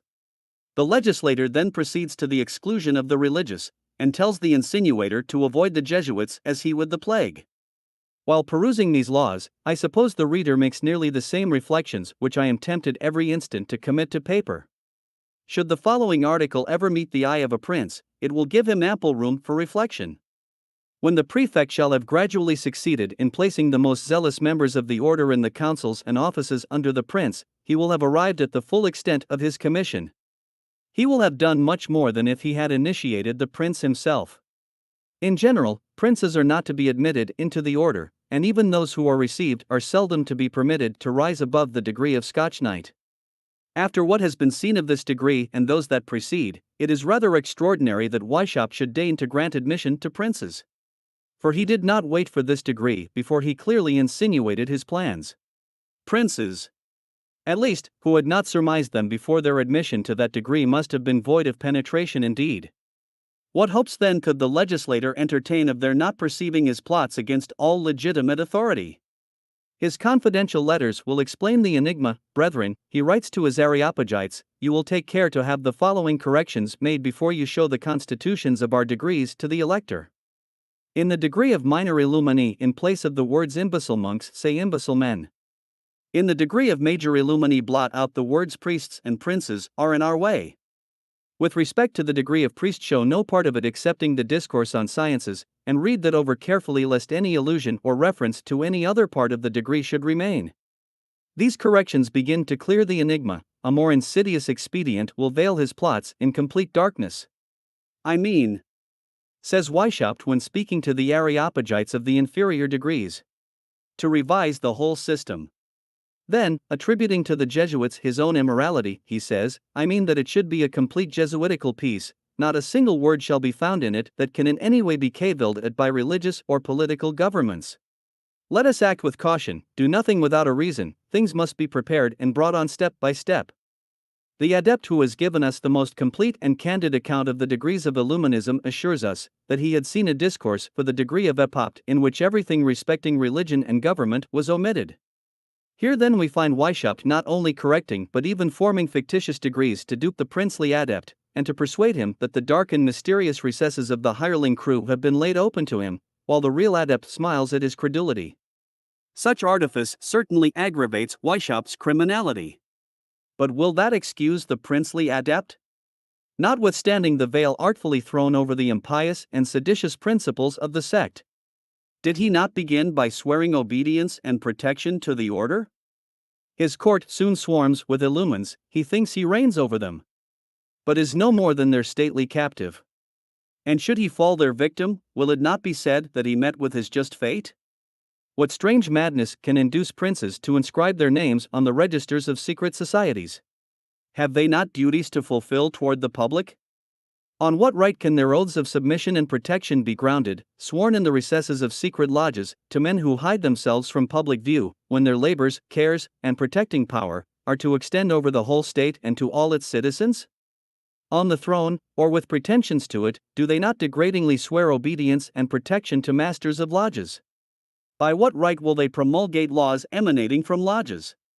When their subjects swore allegiance and fidelity to them, did those subjects expect to be governed by a slave, or be subjected to laws proclaimed indeed by their prince, but dictated by some master Illumini or Rosicrucian? And ye, magistrates of the people, who are to sit in judgment over the mutual and disputed claims of the citizens in general, what confidence can be placed in you after you have sworn obedience and protection to this illuminizing sect, even in actions just or unjust? Such reflections will rise refulgent from the page of history, and would to God that the Revolution had not already indelibly engraved them. If ever self-love should have directed the actions of men, and supplied the place of nobler motives, the princely dupe will have found ample matter in the laws of Illuminism to stimulate his, when he but casts his eye on the following article contained in the instructions for the prefects, or local superiors, under the head Formation of Pupils: what will numbers avail us, if unity and similarity of sentiment do not prevail?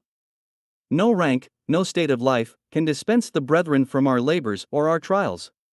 To accustom them to despise all distinctions, and to view the world and human nature in the grand scale, the prefect shall carefully collect all the anecdotes he can, remarkable either for their generosity or meanness, not regarding to whom they relate, whether princes or citizens, rich or poor.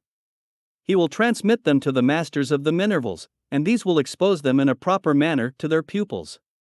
They will not forget to give the name of the prince of great personage, though the trait should dishonor him, for, says the code, every member must be made sensible that we distribute impartial justice, and that among us the wicked man upon the throne is called a villain, ein shirk heist, just as freely, if not more so, than the criminal who was being led to the gallows. Under the same head we may observe another article remarkable enough. On the means of rendering the language of the adepts more uniform when speaking before any of the order, or of facts relating to it. On these occasions, the prefect will take care secretly to instruct the lower superiors in what style they are to hold forth, what ideas to propagate, and in what manner they should make their pupils speak. Hence the pupils will constantly accord themselves in everything, whether in language or action, with the superiors, though their motives may be unknown to them. But these means we shall all tend toward the same object. The young adepts will accustom themselves to search and dive into the intentions of the order, to refrain from acting, or to be silent on all doubtful occasions, till they have received the advice or orders of their superior as to what they ought to do or say. Under the head love or spirit of the order, the prefect is instructed that such love or spirit is to be infused by descanting on the beauty and importance of the object of the sect, the integrity of its members, the greatness and certainty of its means, the utility of the instruction imparted, and security promised to all its pupils by the order. This love will always be proportionate to the certainty of being happy while attached to the order, and of finding real happiness in no other place. To stimulate it, he must always feed them with the hopes of new discoveries more and more important, and, lest their zeal should diminish, try to keep our pupils constantly occupied with objects relating to the order, make it their favorite pursuit. See what the Roman Catholic Church does to make its religion familiar to its followers. How it keeps their attention incessantly toward it. Model yourself by that. It would be impossible to foresee all cases and lay down rules for them. Let it then be the constant study of the prefects and other superiors to prepare themselves for unforeseen events. Let them propose and distribute prizes for the best compositions on such cases. Perpetual vigilance will render it impossible for the edifice not sooner or later to succeed, and to take a proper consistency according to the local circumstances. Exhort the brethren to complacency, beneficence, and generosity toward each other and toward the order. The next article treats of obedience. Here the prefect is informed that should he have been diligent and successful in impressing the young pupils with the grandeur of the views of the sect, they will doubtless obey the superiors with pleasure. How can they do otherwise than submit themselves to be conducted by superiors who have so carefully guided them hitherto, who contributed so much to their present happiness, and who promise to perpetuate it in future? May the man who is not to be enticed into obedience by such advantages be rejected from among us, let him be cast out from the society of the elect. The spirit of obedience is to be more particularly infused by example and instruction. By the conviction that to obey our superiors is in fact only fulfilling our own inclination. By the gradual progress of the degrees. By the hopes of discovering more important truths. By fear properly managed. By honors, rewards, and distinctions granted to the docile. By contempt cast on the stubborn. By avoiding familiarity with the inferiors. By the exemplary punishment of the rebellious. By the selection of those whom we know to be devoted to us and ready to execute all our commands. By a particular attention to the cabus licets, whereby we may see how far the orders of the superiors have been executed. And by the punctuality of the intermediary superiors in sending the tablets or reports respecting their inferiors. The more particular those tablets are, the better they will be, for it is on them that all the operations of the order are grounded. It is by their means that the progress and number of the brethren are to be known, that the strength or weakness of the machine, and the proportion and adhesion of all its parts are to be calculated, and that the promotion of the brethren, the merits and demerits of the assemblies, of the lodges, and of their superiors, are to be judged. When treating of secrecy, the prefect is informed that this is the most essential article, and it is on that account that even in countries where the sect may have acquired sufficient power to throw off its mask, it is to remain veiled in darkness. The prefect is always to hide with dexterity the real object of his views according to local circumstances. Let him agree with the provincial on what shape he shall assume to conceal the order. As in the religious institutions of the Roman Church, where religion, alas, is but a pretext, exactly so, only in a nobler manner, must we enwrap our order in the forms of a mercantile society, or some other exterior of a similar nature. In vain would the reader ask me, whence the Illuminized Code had taken the idea of religion being only a pretext for the religious institutions in the Catholic Church. It has not come to my knowledge that the most barefaced sophisters have ever advanced a calumny of this sort. I have seen the religious founders, such as Saint Francis, Saint Benedict, or Saint Basil, and other founders of orders, described by the sophisters as superstitious enthusiasts. But even among the apostates who must have been acquainted with the orders they had lived in, we have never heard one pretend that religion was only a pretext either for the institution they abandoned, or for their ancient brethren. Did any of them ever assert that ambition, avarice, or any pretext beside religion, had given rise to the foundation of the order of the Capuchins, Friars, Benedictines, or Carmelites, and of so many other convents destined for men or women? This, however, is not a calumny originating with Weishaupt. It is not to be found in his instructions sent to Nig, and on which the latter formed the code of laws for the regents and local superiors, though he subjoined many of his own ideas. Nig was totally ignorant of everything relating to religious orders. Weishaupt was born a Roman Catholic, and might indeed, in his impiety, have repeated the ideas of many apostate sophisters, or have left this strange comparison of his Illuminism with the religious institutes, since it was in the code, but I should be truly surprised were I to find that it was a calumny of his invention. He knew too well how much he stood in need of darkness to envelope his designs, and he also knew that in the Roman Catholic Church no religious institute was adopted until it had been made public and examined by the constituted authorities. After this absurd calumny follows a recapitulation of everything we have already exposed to our readers in the first chapters of this volume, on the necessity of hiding the proceedings and even the very existence of the lodges. But I find the following additions in this place. Lest the number of the brethren should expose them to discovery, by their assemblies being too numerous, the prefect will take care that no more than 10 members shall assemble in the same minor val church. Should any place contain a greater number of pupils, the lodges must be multiplied, or different days of assembly must be assigned, that all may not meet at once, and should there be several minor val churches in the same town, the prefect will take care that those of one lodge shall know nothing of the others. For the better direction of the lower part of the edifice, he will observe the following rules. He is to nominate the magistrates of the minor val, but the chief of these magistrates can only be named with the consent of the provincial. He will be responsible for those he names. He will overlook the Masonic and minor val lodges, to see that everything is regularly and punctually executed. He will not permit any discourses to be delivered there which may give any strong suspicions of what is contriving against religion, the state, or morals. He will suffer no brother to be advanced to the higher degrees before he has acquired the requisite qualities and principles. On this point, says the Code, he cannot carry his precautions, anxiety, and scrupulosity too far. It has already been stated in the rules that persons not belonging to the order may be received into the Masonic lodges of Illuminism. The prefect will carefully watch lest any of these strangers should take the lead in the lodges. They should as far as possible be honest men, sedate, and quiet, but by some means or other they should be made useful to the order. Without leave of the provincial, the prefect shall hold no correspondence on matters relating to the order with any person out of his province.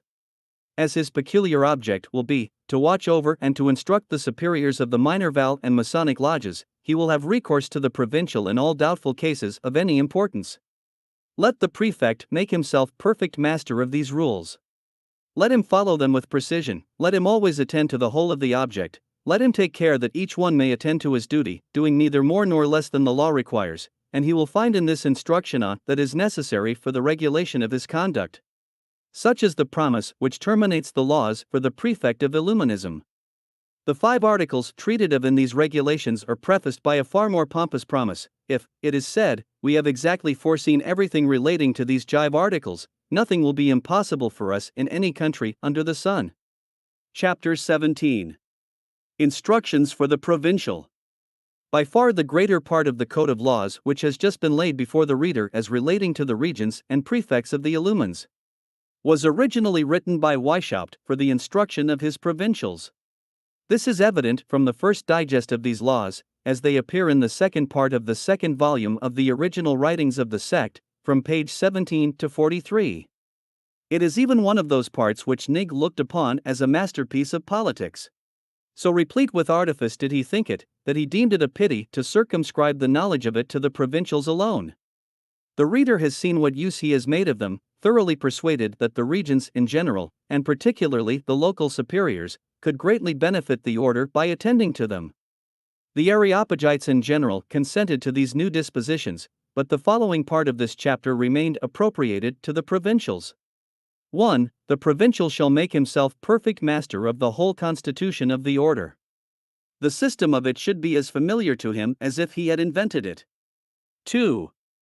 As a guide for all his actions, he shall adopt the whole government and the instructions already laid down for the regents and local superiors, not neglecting a single rule.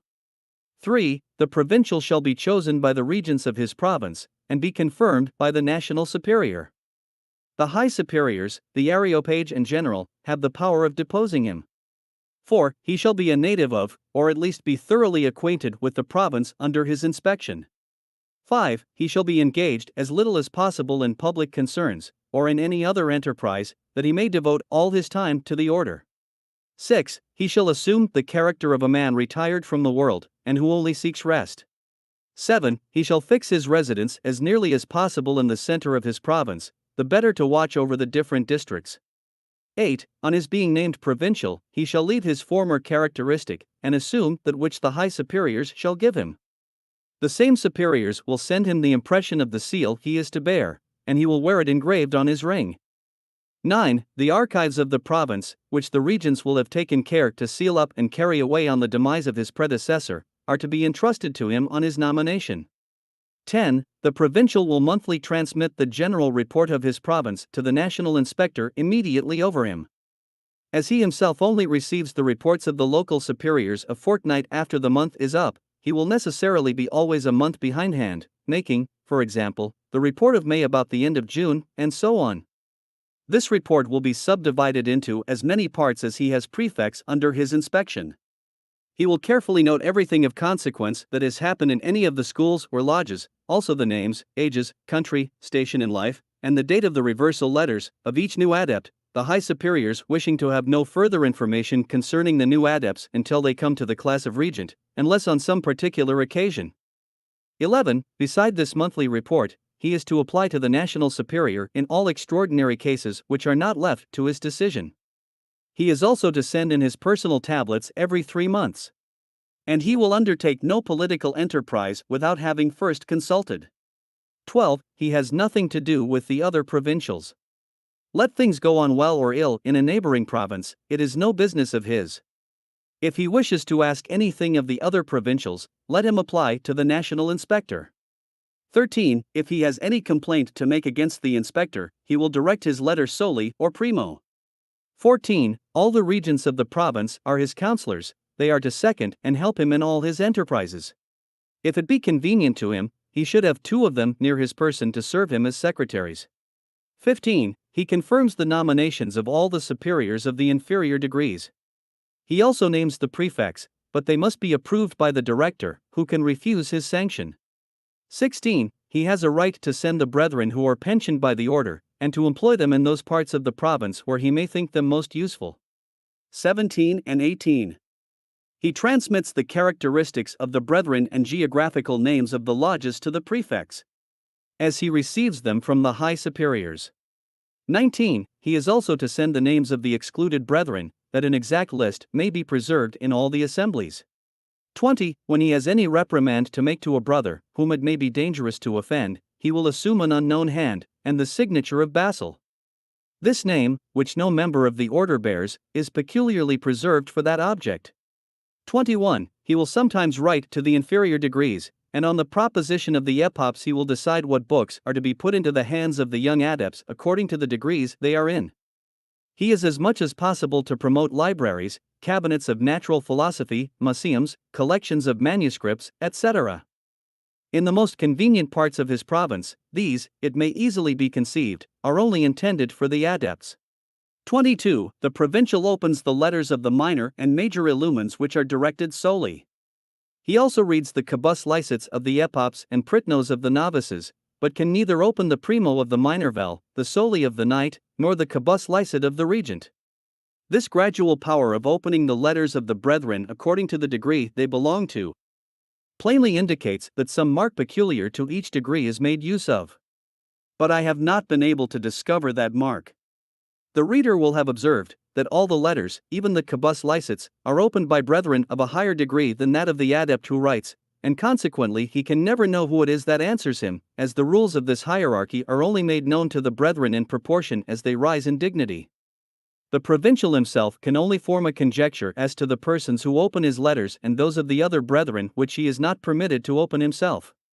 23. He shall raise no brother to the degree of regent, without having first obtained the consent of the national inspector. 24. He is to inform the dean of the branch of science which each new adept has made choice of on his admission into the minor val academy. 25. Lest any of the archives should be mislaid, he will take care to form but one bundle of all the tablets, reversal letters, and other documents relating to the same adept. 26. He will apply himself to procure as many cooperators as possible for the order, in the scientific branches. 27. He will transmit to the deans all remarkable treatises or discourses, and everything relative to the degree of epopt, for example, the lives historical or characteristic, dissertations, etc. 28. If among the epops any men be found endowed with great talents, but little fitted for the political government of the order, the provincial must devise means of removing them from such functions. 29. When the chapters of the Scotch knights are composed of more than 12 knights, he will raise the ablest among them to the degree of epopt. 30. In each chapter he will have a confidential epopt, who will be his secret censor or spy. 31. The provincial will receive his letters patent from the national superior. When he issues those for the chapters of the Scotch Knights, he will make use of the following formula: we of the Grand Lodge of the Germanic Orient, constituted provincial and master of the district of NN, make known that by these presents we give to the venerable brother, here is the characteristic and true name of the new venerable or master, full powers to erect a secret chapter of the most holy Scotch masonry, and to propagate this royal art conformably to his instructions by the establishment of new Masonic lodges of the 3 symbolic degrees. Given at the Directory of the District. L.S. Secret Provincial of the Directory, without any further signature. 32. To say everything in a few words, the provincial has the special charge of putting his province in a proper situation for attempting everything for the general good, and for preventing all evil. Happy the state where our order shall have acquired such power. Nor will it prove a difficult task for the provincial who shall implicitly follow the instructions of his high superiors. Seconded by so many able men deeply versed in moral sciences, submissive and secretly laboring like himself, there can be no noble enterprise which he may not undertake, nor evil design which he cannot avert. Therefore let there be no connivance at faults, no nepotism, no private piques, no views but for the general good, no object, no motives but those of the order. And let the brethren rely upon us, that we shall never create any provincials but such as are capable of fulfilling these duties. But let it be also remembered, that we reserve in our hands all the means necessary for chastising the man who should presume to abuse the power he has received from us. 33. This power must never be employed but for the good of the brethren. We should indeed help all whom we can help, but when the circumstances are similar, the members of our society are always to have the preference, particularly as to those whose fidelity is proof against all the powers of seduction. In their support let us be prodigal of our toils, our money, our honor, our goods, even our blood. And let the least affront offered to any illuminee be the general cause of the order. Thus terminate the instructions for the provincial. They forewarn us of the existence of a most tremendous power above him whence all the authority of the order emanates, a power which reserves to itself the means of chastising whoever shall abuse that portion which it has entrusted to any of its adepts, that is to say, who shall not have made it subservient to the grand object and to all the plots of the section. There are, in fact, 3 offices in the hierarchical orders of superiors above the provincial. First, the national directors, then the Supreme Council called the Areopagites by the sect, the authority of which extends over the illumines of all nations, and that is presided over by the general of the order. The following chapter will give every light on these supreme magistrates of illuminism which the known archives of the sect can reflect. Chapter 18. Of the national directors, of the Areopagites, and of the general of illuminism. In the general plan of the government of the illumines it is said, that every brother shall receive particular instructions according to the rank he holds in the hierarchy of the order, yet I have never been able to discover those intended for the use of the national directors. This part of the code is not to be found either in the 2 volumes so often quoted of the original writings, or in that of Philo and Spartacus which has thrown so much light on the mysteries. It does not appear that any of the German writers who have been the best informed on, and the most strenuous opponents of, Illuminism have ever been able to discover them. For some time I even entertained doubts whether the superiors called national directors, and those styled inspectors, were not of the same degree in the hierarchy of the section. They were certainly distinct employments in the year 1782. For Weishaupt's letters at that period mention Germany as divided into 3 inspections, each inspector having several provincials subordinate to him. But, on the other side, the general account which the order puts into the hands of its regents, and the last works of Philo printed in 1788, mention no intermediate office between the provincials and the nationals, which latter are sometimes described as national superiors, at others as national inspectors. Their correspondence and subordination is direct from the Supreme Council. It is therefore evident that in the last digest of the Code the 2 offices of national inspector and director were united. But in vain would the sect conceal the instructions which it has appropriated to the functions of these national superiors. The denomination alone testifies the importance which attaches to their office, and if the precise nature of their duties be wanting, it is easy to supply the deficiency by what has already escaped the vigilance of the sect in the foregoing parts of the Code. Let the reader recall to his mind what has been said in the chapter on the epophs. of the systems which they were to form in order to seize on the empire of the sciences and direct them all toward the accomplishment of the plots of the section. In the same degree, we have seen them annually assembling in each province, and compiling from their partial attacks every means that their inventions could furnish, insensibly to enslave the public opinion, and to eradicate from the minds of the people what the sect is pleased to call religious prejudices. We have seen the class of regents more particularly occupied in sapping the foundations of the throne, and in destroying that veneration in which nations held the persons and functions of their sovereigns. Nay, there exists a particular law framed for the epochs which has not yet been cited, and which must here be introduced. It is to be found in the second volume of the original writings, second section, entitled Articles agreed upon by the Areopagites in Artemeth 1151, A.D., December 1781. There under the article High Mysteries, I read, if among our epochs any speculative geniuses are to be found, they shall be admitted to the degree of mage.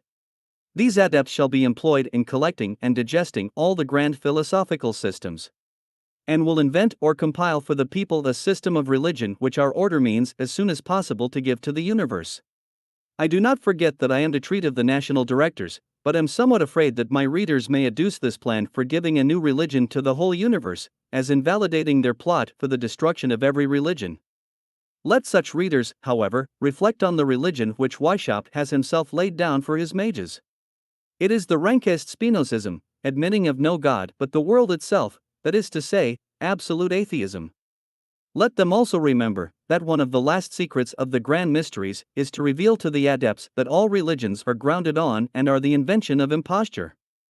Nor is it by any means difficult to account for these two schemes of the sect, the one for the creation of a new religion, the other for the destruction of all. These plans are to be successive in their operations. Sentiments of religion are too deeply engraven in the minds of the people for Weishaupt to flatter himself with suddenly eradicating it, or at least without substituting some capricious and sophisticated faith, which in reality would no more constitute a religion than the worship of reason, of which the French Revolution has given us an impure essay. The religion, therefore, to be invented by the mages of Illuminism is no more than a preparatory step that should destroy the religion of Christ throughout the universe. This advantage gained, it will remain no very difficult task to open the eyes of the whole world on the inanity and imposture of their own, and thus it will have served as a scaffolding which naturally disappears with the edifice that is to be pulled down.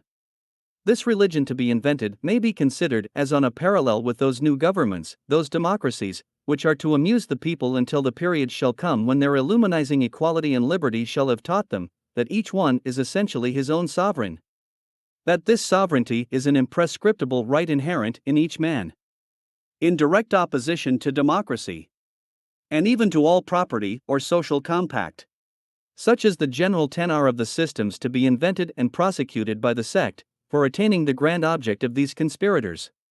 All the adepts which the sect comprises under the denomination of speculative geniuses are perpetually laboring at these systems under the direction of the provincials. But they are not the persons who complete the plans, they are only to present the first sketch, which each provincial is obliged to transmit to the National Directory, there to undergo a further investigation and receive its final polish. One of the first duties, therefore, of the National Director will be to collect all these anti-religious and anti-social systems, to pass judgment on them, and to declare how far they can contribute towards the universal disorganization. But even these could not alone suffice for so great a work. They are surrounded by the elect of the nation as the provincial is by the chosen of the provinces. This council of the elect, after mature deliberation, declare which are the systems that are worthy of being adopted by the order, and they will make all the additions and corrections that they may conceive conducive to the success of the general plan. Thus corrected and digested, these systems of impiety and disorganization are deposited in the archives of the director, which now become national. It is to these that the provincials have recourse in all their doubts, and hence flow all those lights which are to expand themselves throughout the nation. It is hence also that the National Director will take all the new regulations which he may judge necessary for the better combination and concordance of the efforts of the national brethren. But the sect does not confine its views to one nation. It has formed within itself a supreme tribunal, which has subjected all nations to its inquisition. Composed of 12 peers or fathers of the order, it is presided over by the general. And, under the name of Areopagites, it becomes the common center of communication from the adepts of all nations, as the national is the center of one particular nation. The provincial of one province, the local superior of the lodges of his district, the minor vow master of his academy, the venerable of his Masonic lodge, and, finally, as the insinuator or recruiter is of his novices or candidates. Thus, from the first step to the pinnacle of the order, everything is connected and gradually ascends by means of the cabus licets, solis, and primos. Everything that happens in each nation gradually ascends to the national, and from these directors all is transmitted to the center of all nations, to the Supreme Council of the Areopagites, and the General-in-Chief, the universal director of the conspiracy. The grand point, therefore, to be observed in the code concerning the national director is his direct correspondence with the Areopagites. It is evident from the terms expressed in the general plan of the government which the sect reveals to its regions. In every nation there shall be a national director associated and in direct communication with our fathers, the first of whom holds the helm of the order. This accounts for the injunction given to the provincial to make frequent and exact returns to the national director of everything that may take place in his province, to have recourse to him on all doubtful occasions or in cases of especial importance, and never to take any step in politics without having first consulted him. This explains why the choice of those adepts which are to be advanced to the political degree of regent, or to the prefectships of districts, is left to the option of the national, or even the nomination of the provincials. This informs us why all the cabus licets of the regions are reserved to the director, that is to say, that all the secrets of their political discoveries may more certainly reach the hands of him who is to leave no secret hidden from the fathers of the order. Such then are the rights of, such the laws for the national inspector of Illuminism, and so great is the importance which the sect attaches to this office. To him are forwarded all the secrets of the brethren spread throughout the provinces, the courts, or towns. To him are sent all the projects, all the reports on the successes gained by, or dangers impending over the order, on the progress of its plots, on employments, dignities, and power to be acquired for the adepts, on the candidates to be rejected, the enemies to be crushed, the councils and state offices of princes to be seized. To him, in short, are reported all the means which can retard or accelerate the fall of the altar and of empires, the disorganization of every church and state within his inspection.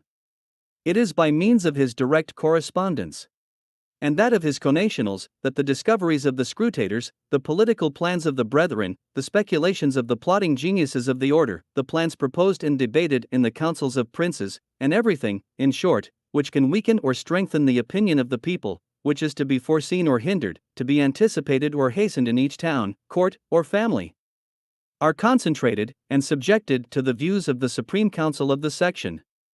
Hence no sovereign, no minister of state, no father of a family, no man in the bonds of the most intimate friendship, can say, "My secret is my own." It has not, it will not, come to the knowledge of the Areopagites.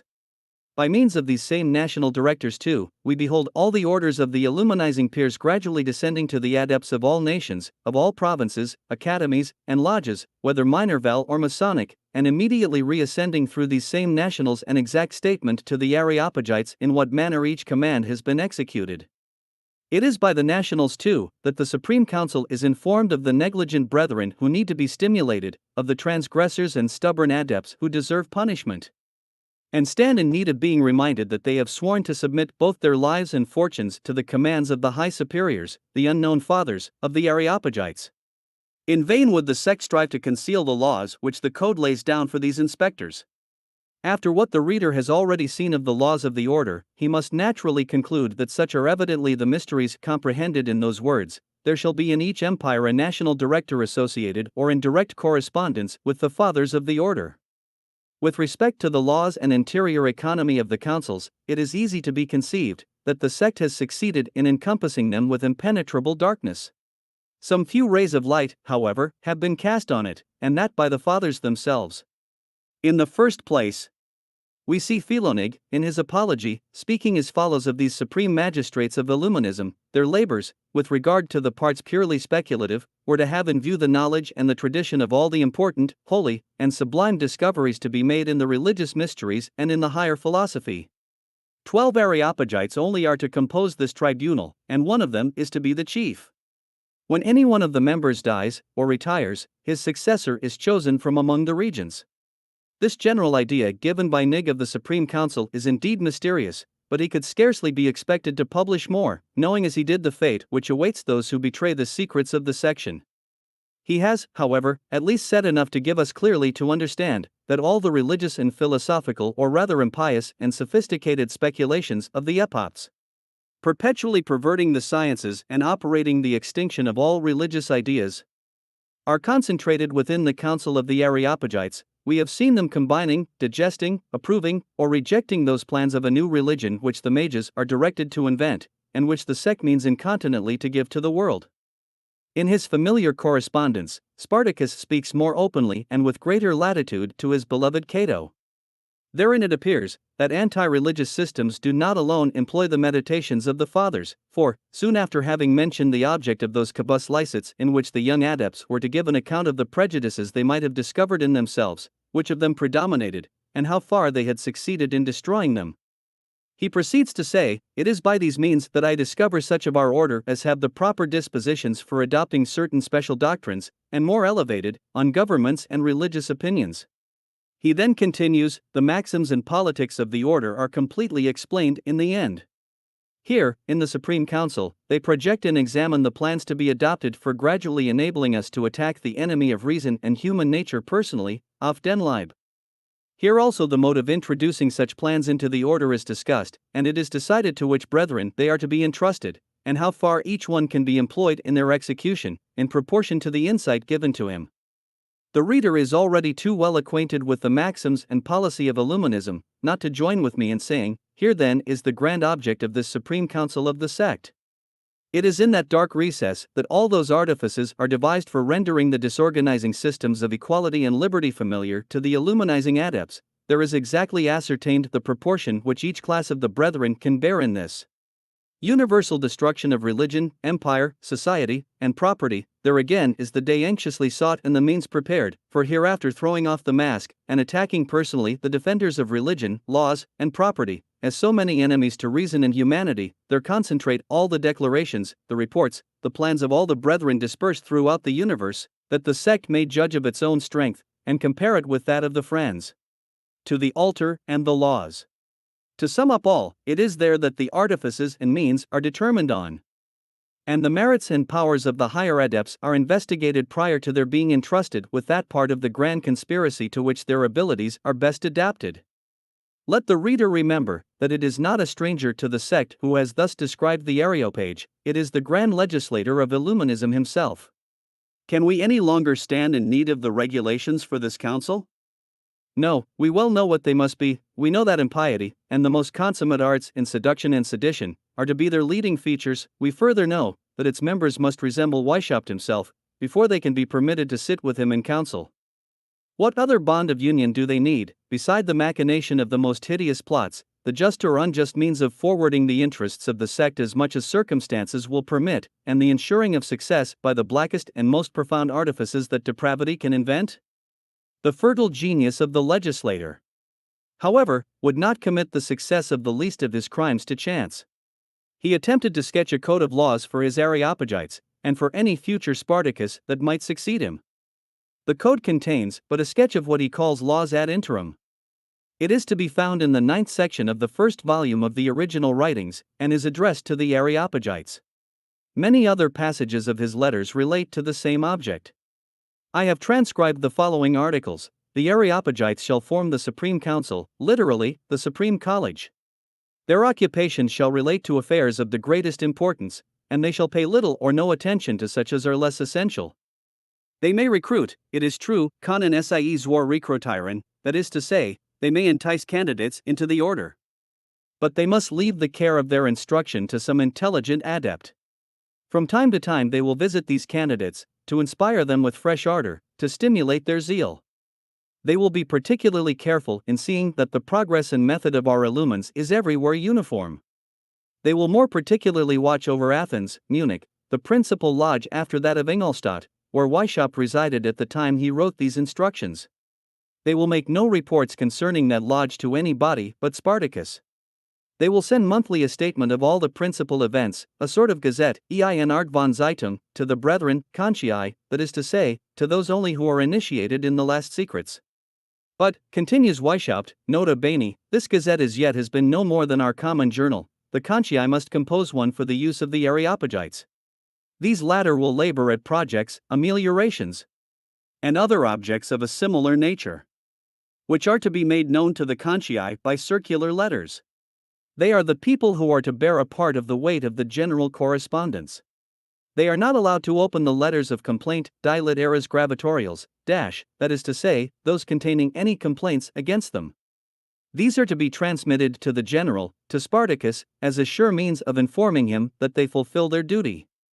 This instruction being only provisional, and relating solely to the Areopage, shall not be circulated, but the council will take a copy and send back the original to Spartacus. The assembling of the council is to be regulated according to the feasts marked in the calendar of the order. Noctem calendario illuminatorum and ordens fessen. But this was soon found to be insufficient, and Weishaupt exhorts his Areopagites to meet in their senate every post-day, and at the hour of the delivery of the letters. Short as this sketch of a code for the Areopagites may seem, it clearly denotes the essence of their functions, and shows how they are to act as a central point for the whole section. A grand question was still undecided when Spartacus gave these laws to the council, which was nothing less than whether Spartacus was to preserve a legislative and sovereign power over the members of this council, similar to that authority which they were to exercise over the rest of the order. Great conspirators will seldom brook control even by their fellows. They will be equal among themselves and in their dens of conspiracy. Sparta Weishaupt was naturally of a despotic disposition. His Areopagites for a long time complained of it. But he contended that as founder, he had the indefeasible right of giving to the association those laws and regulations which he judged necessary for its perpetuation. He soon, indeed, repented of the decision he had given against himself in favor of his Senate, that the plurality of votes should dictate the eternal laws of the sect, lex semper valetura. Notwithstanding these complaints of the Areopagites, however, he speedily found means of reinstating himself in that authority, the privation of which only thwarted his artful conceptions, by subjecting them to the opinions of persons less consummate in the conspiring arts than their master. He sometimes submits to the justification of his conduct, but that is the very moment in which the reader should observe him artfully reclaiming all the rights and pretending to the exercise of unlimited despotism, though his cant appears to reject the very idea of it. Addressing his opponents in the shape of his pupils, he recalls to their minds the monstrous services he has rendered them in their youth, as so many benefactions of the most tender friendship, and asks them of what they can in their consciences complain? When, says he, did you ever observe harshness or haughtiness in my conduct, with respect to you? When did I ever assume the tone of master? Is it not rather with an excess of confidence, of goodness, of openness with my friends, that I may be reproached? When in this manner Weishaupt has captivated his Areopagites, he comes to the point. Read then, he says, my letters over and over again.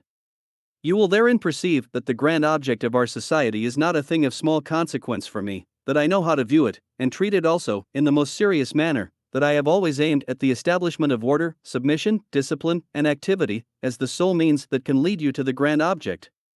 In undertaking a work of such vast importance, was I not obliged by prayers, exhortations, and advice, to maintain and stimulate the ardor of my first, my dearest companions, on whom everything depended?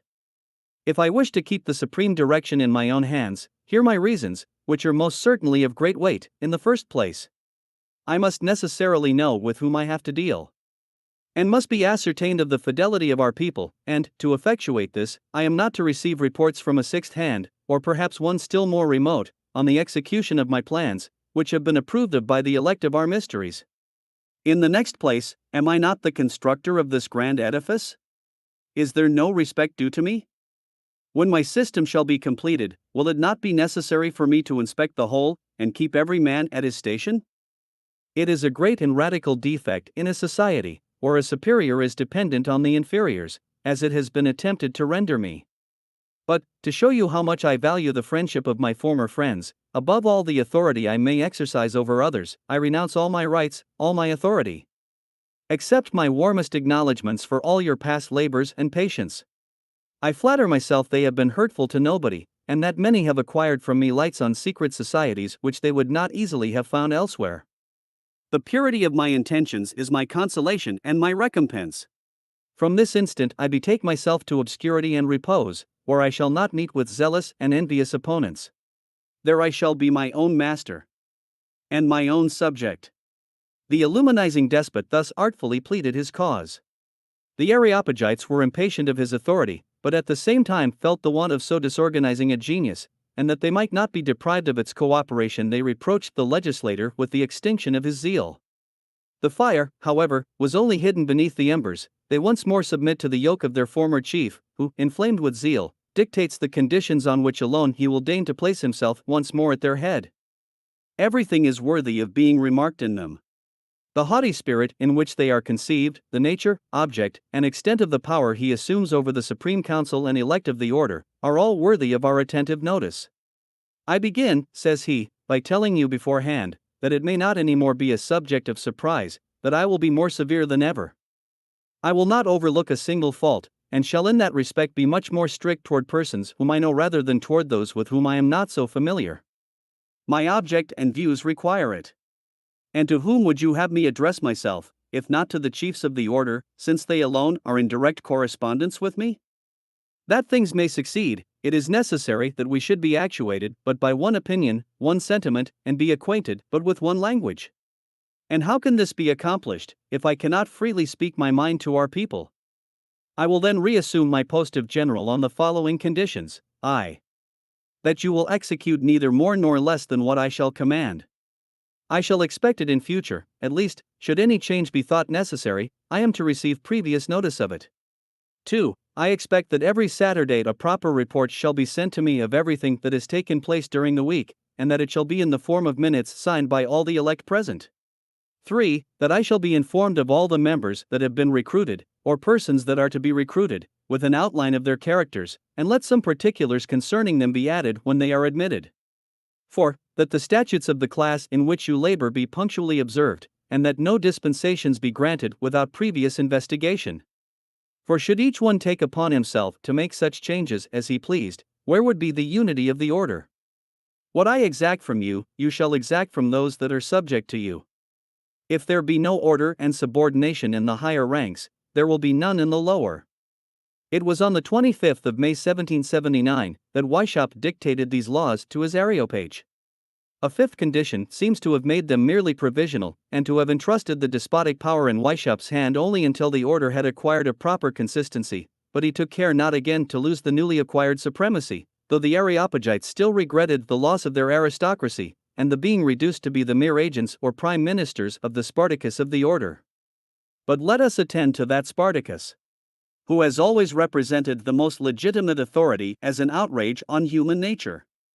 Let us hear him invoking Machiavel in support of that which he wishes to exercise over the order. He pleads his own cause with Swack, who is also jealous of his master, by showing all the disorder it occasioned, by everybody wishing to introduce his own ideas into the order, and then quotes the following passages from Machiavel: It must be laid down as a general rule, that it seldom or never happens that any government is either well-founded at first, or thoroughly reformed afterwards, except the plan be laid and conducted by one man only, who has the sole power of giving all orders and making all laws that are necessary for its establishment.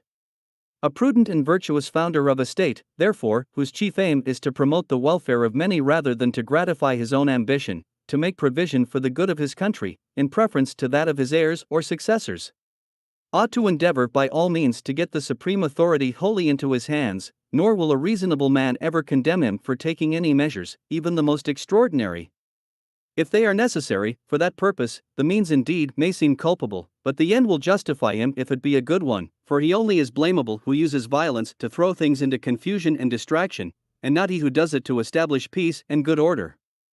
After this long quotation which Weishaupt has made from a French transition of Machiavel, chapter 9, Discourses upon the first decade of Livy, he continues in a sorrowful tone, but I have not been able to obtain so favorable a decision. The brethren have viewed that which is but a necessary law in the art of governing, in the light of ambition and a thirst of dominion.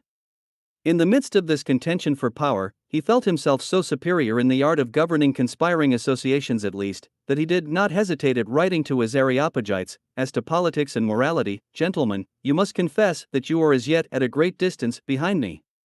He at length succeeded in persuading them that it was necessary that the general of the order should also, as president of the Areopagites holding the helm of the order, be the absolute director.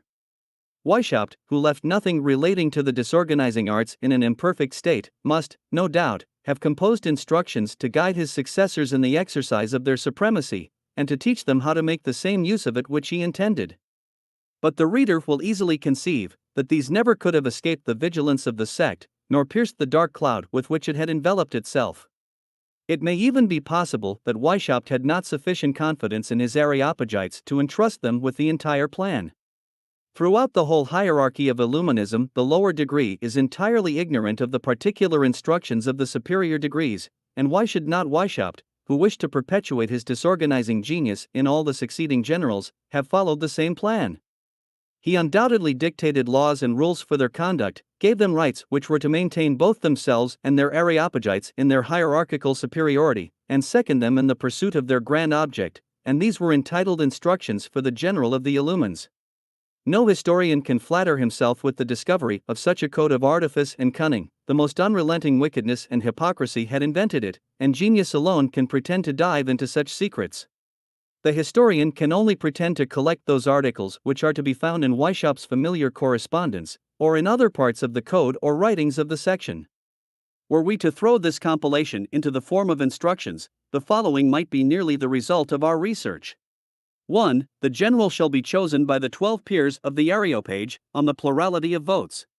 2. The Areopagites can only elect one of the members of their senate for general.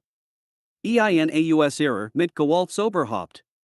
That is to say, a man who has sufficiently distinguished himself among the regents to be admitted among the 12 supreme adepts of Illuminism, and who has afterwards made himself so eminent in their council, that he is judged to be the first Illumine in the world. 3. The adept is supposed to possess qualities requisite for a general in consequence of those he may have evinced before he was called to the Supreme Council. As he is to preside over the whole order, he must, more than anybody else, be impressed with the principles of the founder, and be divested of all religious, political, or national prejudices.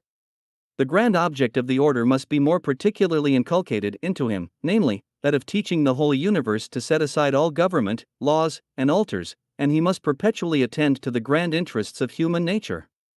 His zeal is to be stimulated at the sight of every man who is subjected to any authority.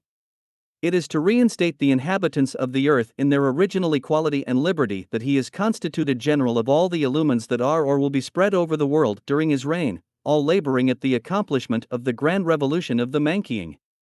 For, the general shall have immediately under him the 12 peers of the Supreme Council, and the various agents and secretaries which he shall judge necessary to second him in the exercise of his functions. 5. The better to secure himself from the notice of the civil and ecclesiastical powers, he may assume, after the example of the founder, some public office under the very powers the annihilation of which is to be his sole object. But he will be only known to the Areopagites and to his agents and secretaries in his quality of general. The better to conceal the residence of the general. The town where he is fixed will have 3 names.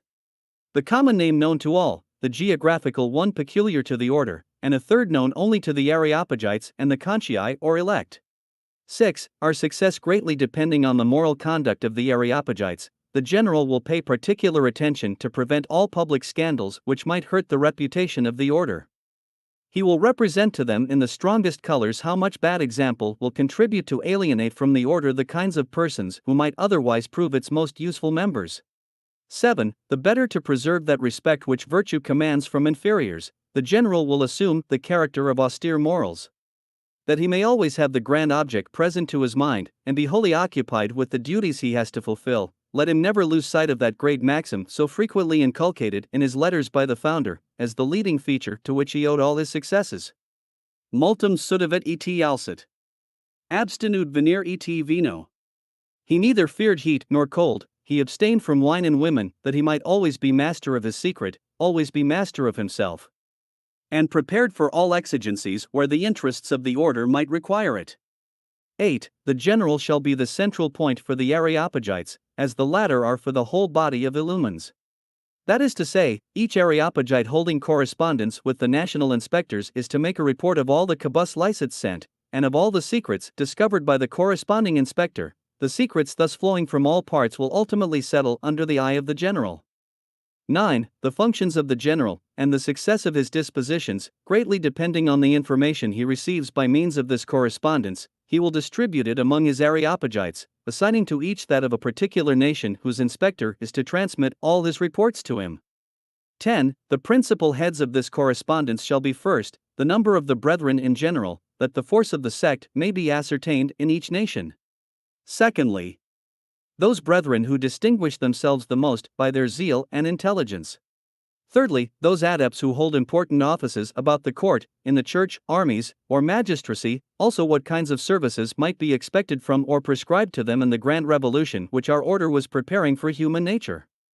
Fourthly, the general progress which our maxims and our doctrine were making in the public opinion, how far nations were prepared for the grand revolution, what strength and means of defense still remained in the hands of the civil and ecclesiastical powers, what persons were to be placed or displaced, what engines were to be played off, to hasten and secure the success of our revolution, and the means necessary to bind the hands of those who might resist. 11. If from this correspondence he should judge it necessary to dismiss any of the brethren from the order, and all the rights recognized by the adepts as inherent in the order, particularly that of life and death being in the hands of the general, he will have to decide what further punishment is to follow the ejectment, whether the culprit is to be declared infamous throughout all the lodges of the order, or whether the pain of death is to be pronounced against him. 12. The general, after having chastised the imprudent, cowardly, and treacherous adepts, will turn his attention toward the discovery of those brethren who may be best fitted for seconding his views in each empire. Without making himself known to them, he will establish a line of communication between them. He will himself prepare the links of this immense chain after the manner laid down by our founder as the grand means of governing, from his mysterious center, all the diverging ramifications of the sect to the extremities of the earth. As a means of vivifying invisible armies in an instant, of putting them in motion, of directing their course, and of irretrievably executing the most astonishing revolutions, even before the very potentates whose thrones are overturned have had time to surmise their danger. 13. The use of the chain is obvious and easy. To touch the first link is all that is required. A single stroke of a pen is the grand spring that imparts motion to the whole. But the success depends on the choice of the time. In his hidden abode the general shall meditate the means, and catch the propitious moment. The signal of universal revolution shall not be given till a time when the combined force and instantaneous efforts of the brethren shall be irresistible. The illuminizing general who shall have managed this chain with the greatest art, who shall have spread it both far and near, who shall have imparted to it a sufficient power of action to bear away and overturn at a single effort every throne and every altar, all political and religious institutions, and shall strew the earth with the ruins of empires. He will be the creator of the man-king. Sole king, sole sovereign of his actions as of his thoughts.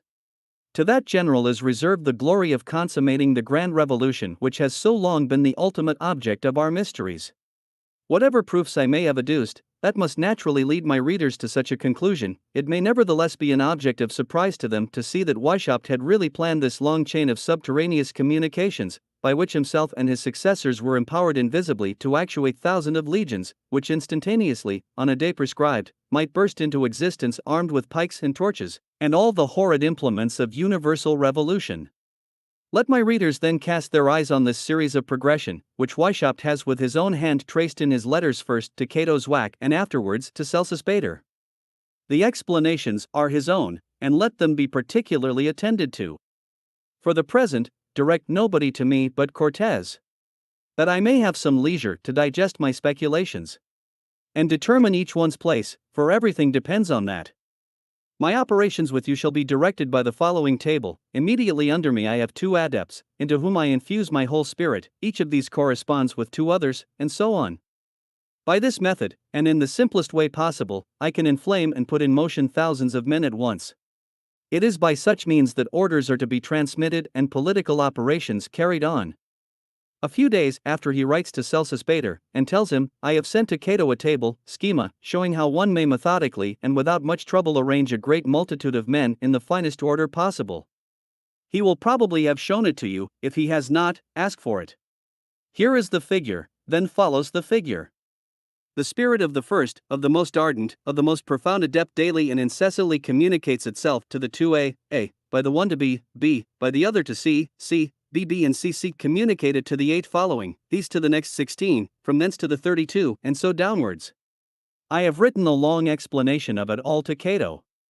In a word, every man has his aid major, by whose means he immediately acts on all the others.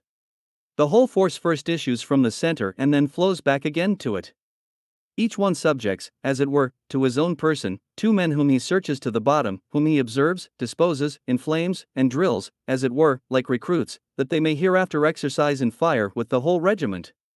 The same plan may be followed throughout all the degrees.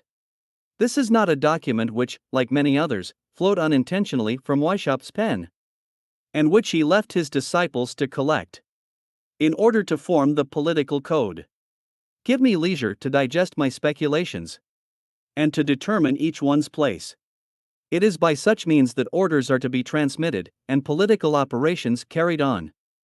These words evidently demonstrate that it is not a provisional law which he is about to pronounce, but a premeditated one, that is to last till that fatal period when whole legions, fired with his spirit, are to be led to that terrible exercise for which he had so long been drilling them, the time so expressly foretold by Weishaupt and his hierophants, when they were to tie hands, to subjugate, fire on, and vandalize the whole universe.